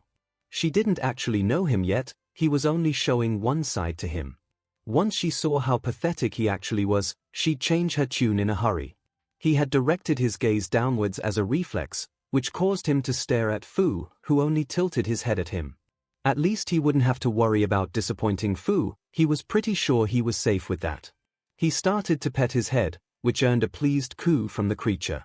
After a second of this, however, he saw the command seals on the back of his hand and tensed. The small circle in the center had faded, changing from a bright red tattoo to what looked like a slight burn mark. He remembered what he had just done and felt a fresh wave of guilt go through him. Oh Sia, he suddenly shouted, causing both of the girls to jump in surprise.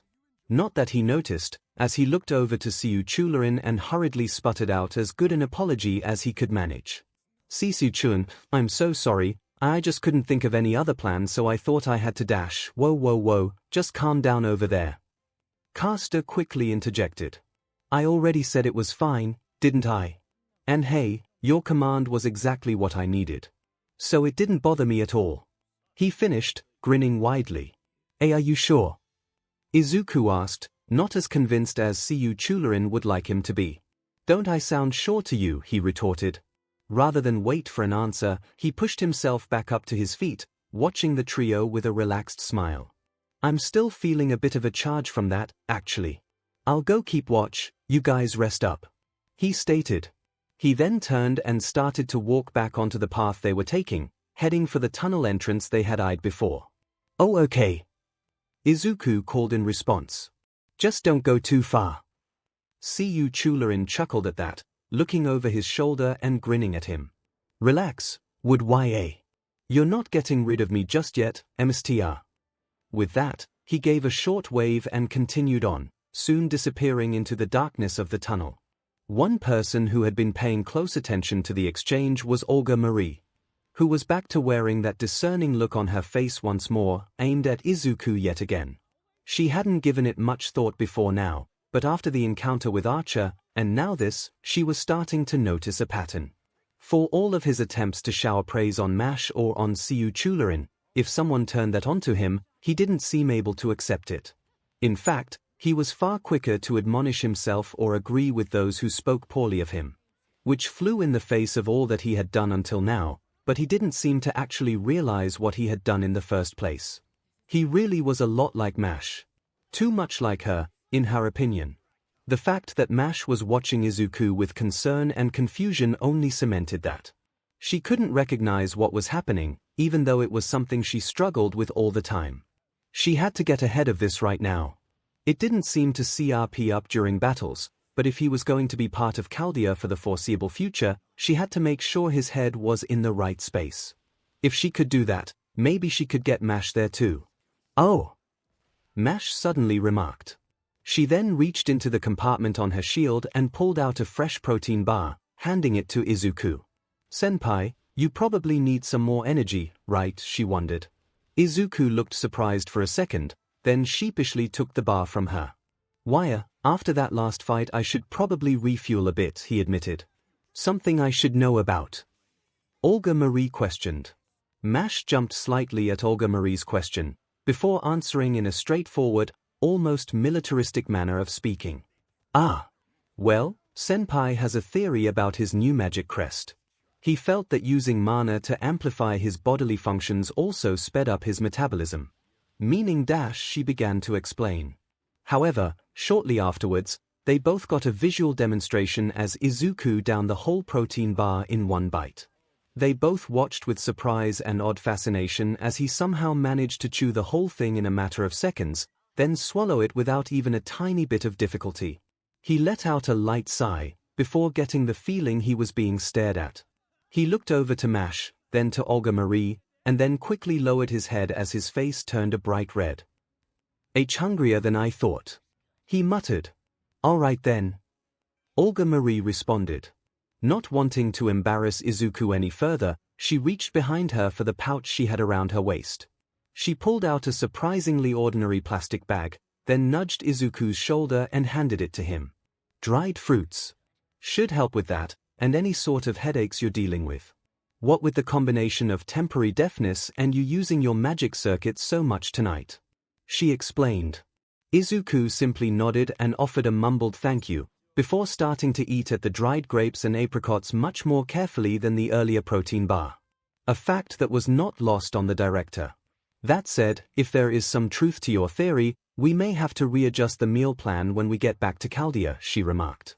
"Although, that may be difficult if we can't replenish our supply." In truth, this was a test. If Izuku said what she thought he was going to say.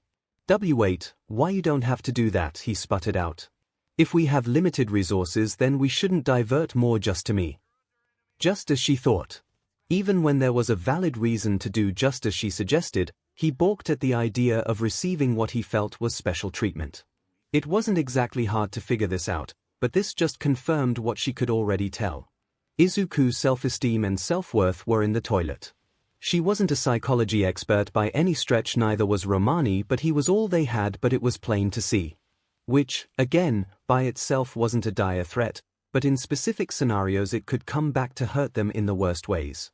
At the very least, he would no doubt be the type to burn the candle at both ends when motivated. Which wasn't healthy nor efficient, so she had to start nipping this problem in the bud. Solely for pragmatic purposes, of course. She was only concerned as far as his worth as a member of Chaldea.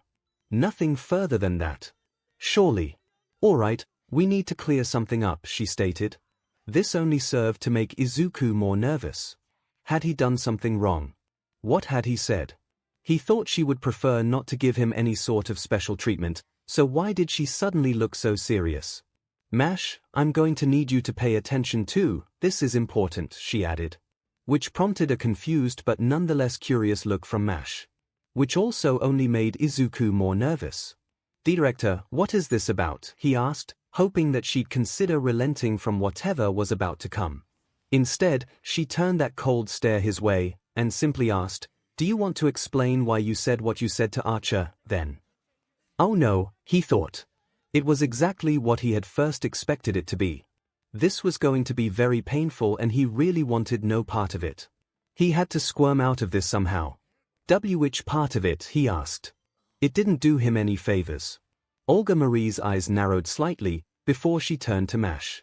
He acted as a distraction for Archer until you and Caster arrived. He did so by telling him what his metaphorical grail wish would be. She explained. Okay, this was backfiring fast. Director, wait, you don't have to dash. He started to protest, but she simply ignored him and continued. He said that he wished to be a hero. Izuku jolted and quickly looked away again, focusing on Fu unintentionally. The creature just tilted his head at him again, not any more aware of why he was starting to panic than the girls nearby. Mash, for her part, just watched Izuku with growing appreciation for him again. That's exactly what I'd expect of you, senpai. You clearly admire heroes greatly, so it only makes sense that you'd want to emulate them. Her attempts to build him back up didn't do anything, however, and she could only grow concerned all over again when he seemed to tremble in front of her. There's a problem there, however, the director continued. Izuku snapped his head up and resumed frantically pleading with her. Director, please dash. He said that he felt he couldn't achieve it. That he wasn't capable. Izuku's head dropped back down, feeling more than a bit exposed right now. Mash, in turn, looked to him even more confused than before. Not capable. Senpai, why would you say that? Were you just trying to distract Archer more?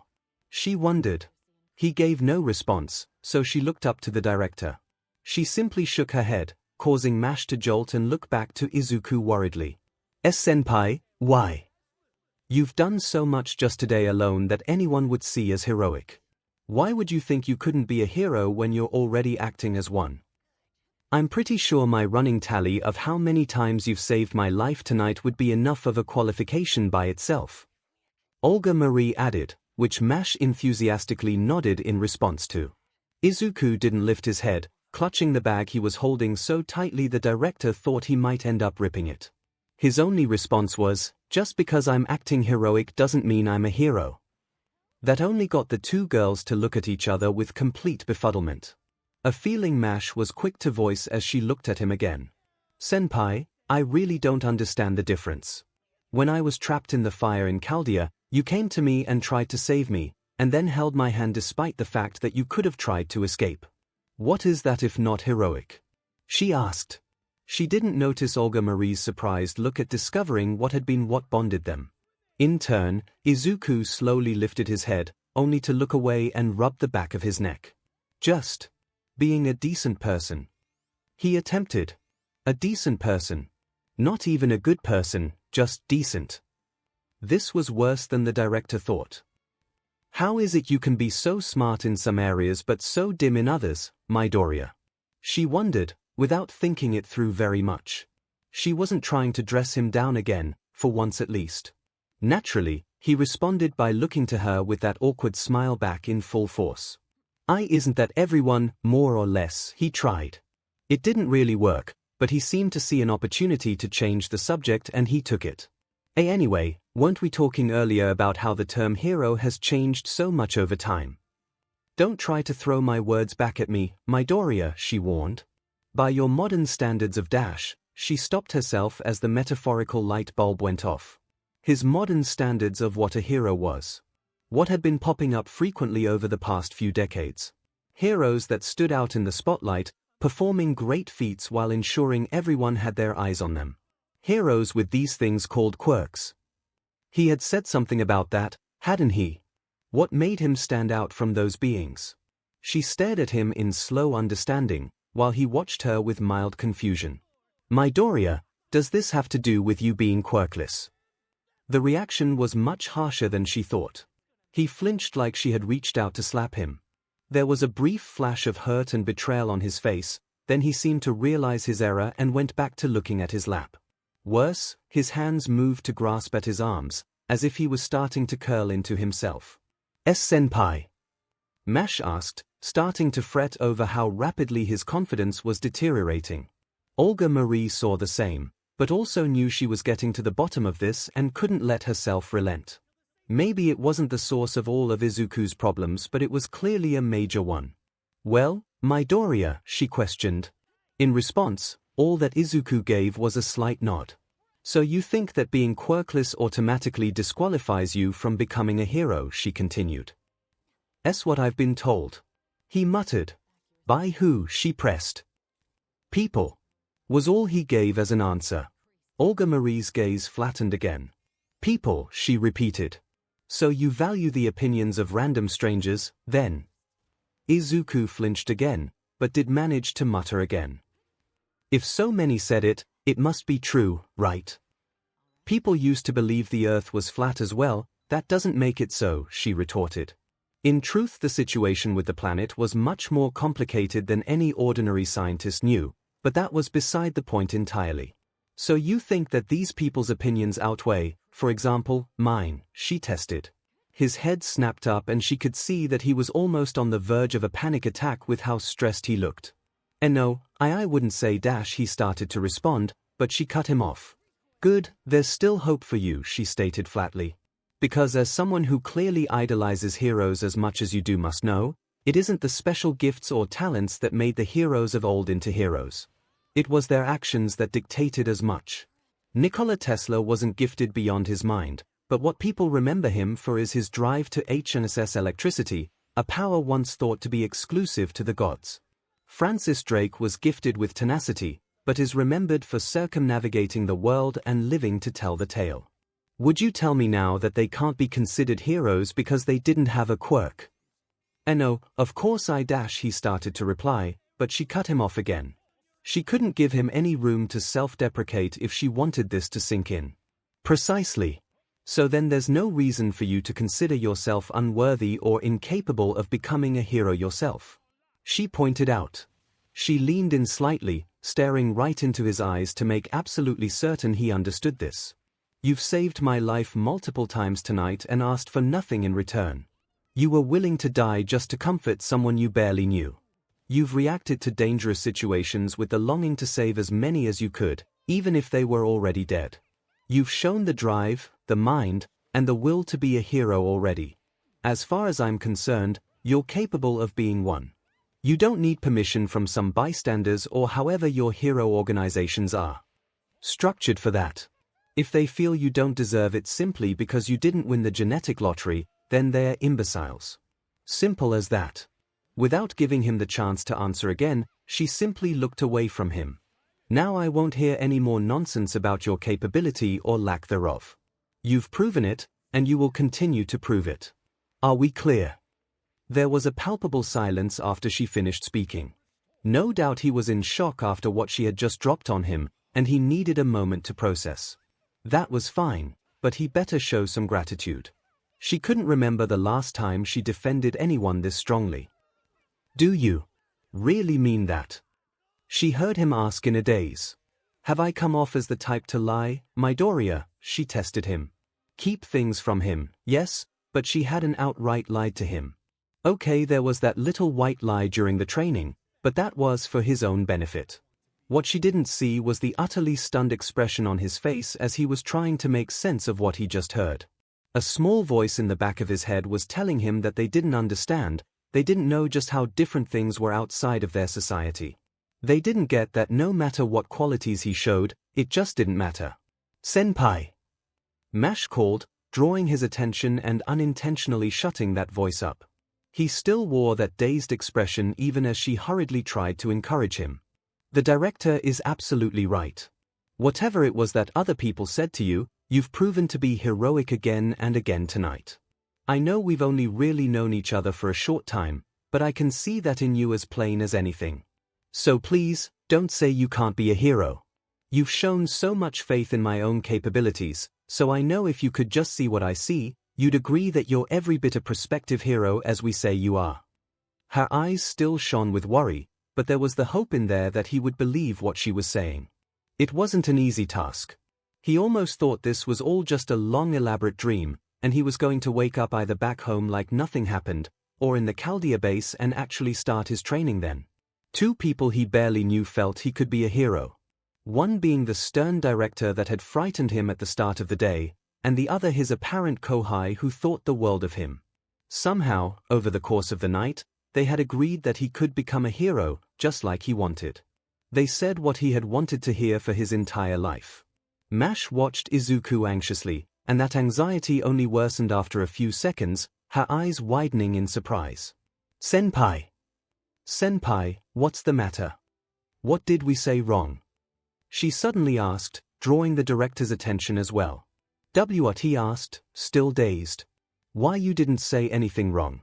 I actually really appreciate that you'd say that. But then, why?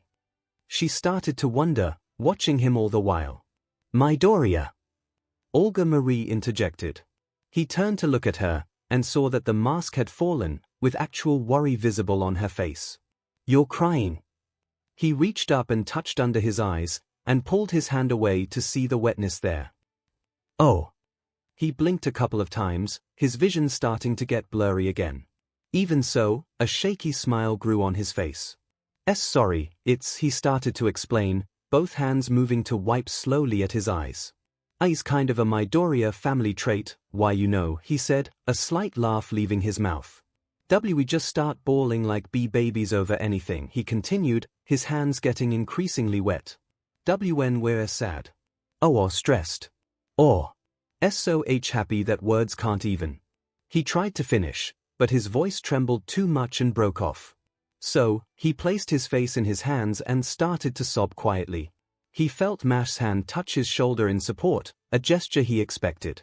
The director doing the same to his other, more of a surprise. Even Fu shifted on his lap to rub his head under his chin, even as the tears escaped his hands and dripped down. They were happy tears. The happiest he'd ever shed. Thank you, he whispered. Thank you. He would repeat that over and over as he sat there, trembling with unrestrained joy. Maybe it was just a lie to help him in the end. It was a nice lie, one that he could appreciate hearing. Maybe it was true, however. Maybe he really could be a hero.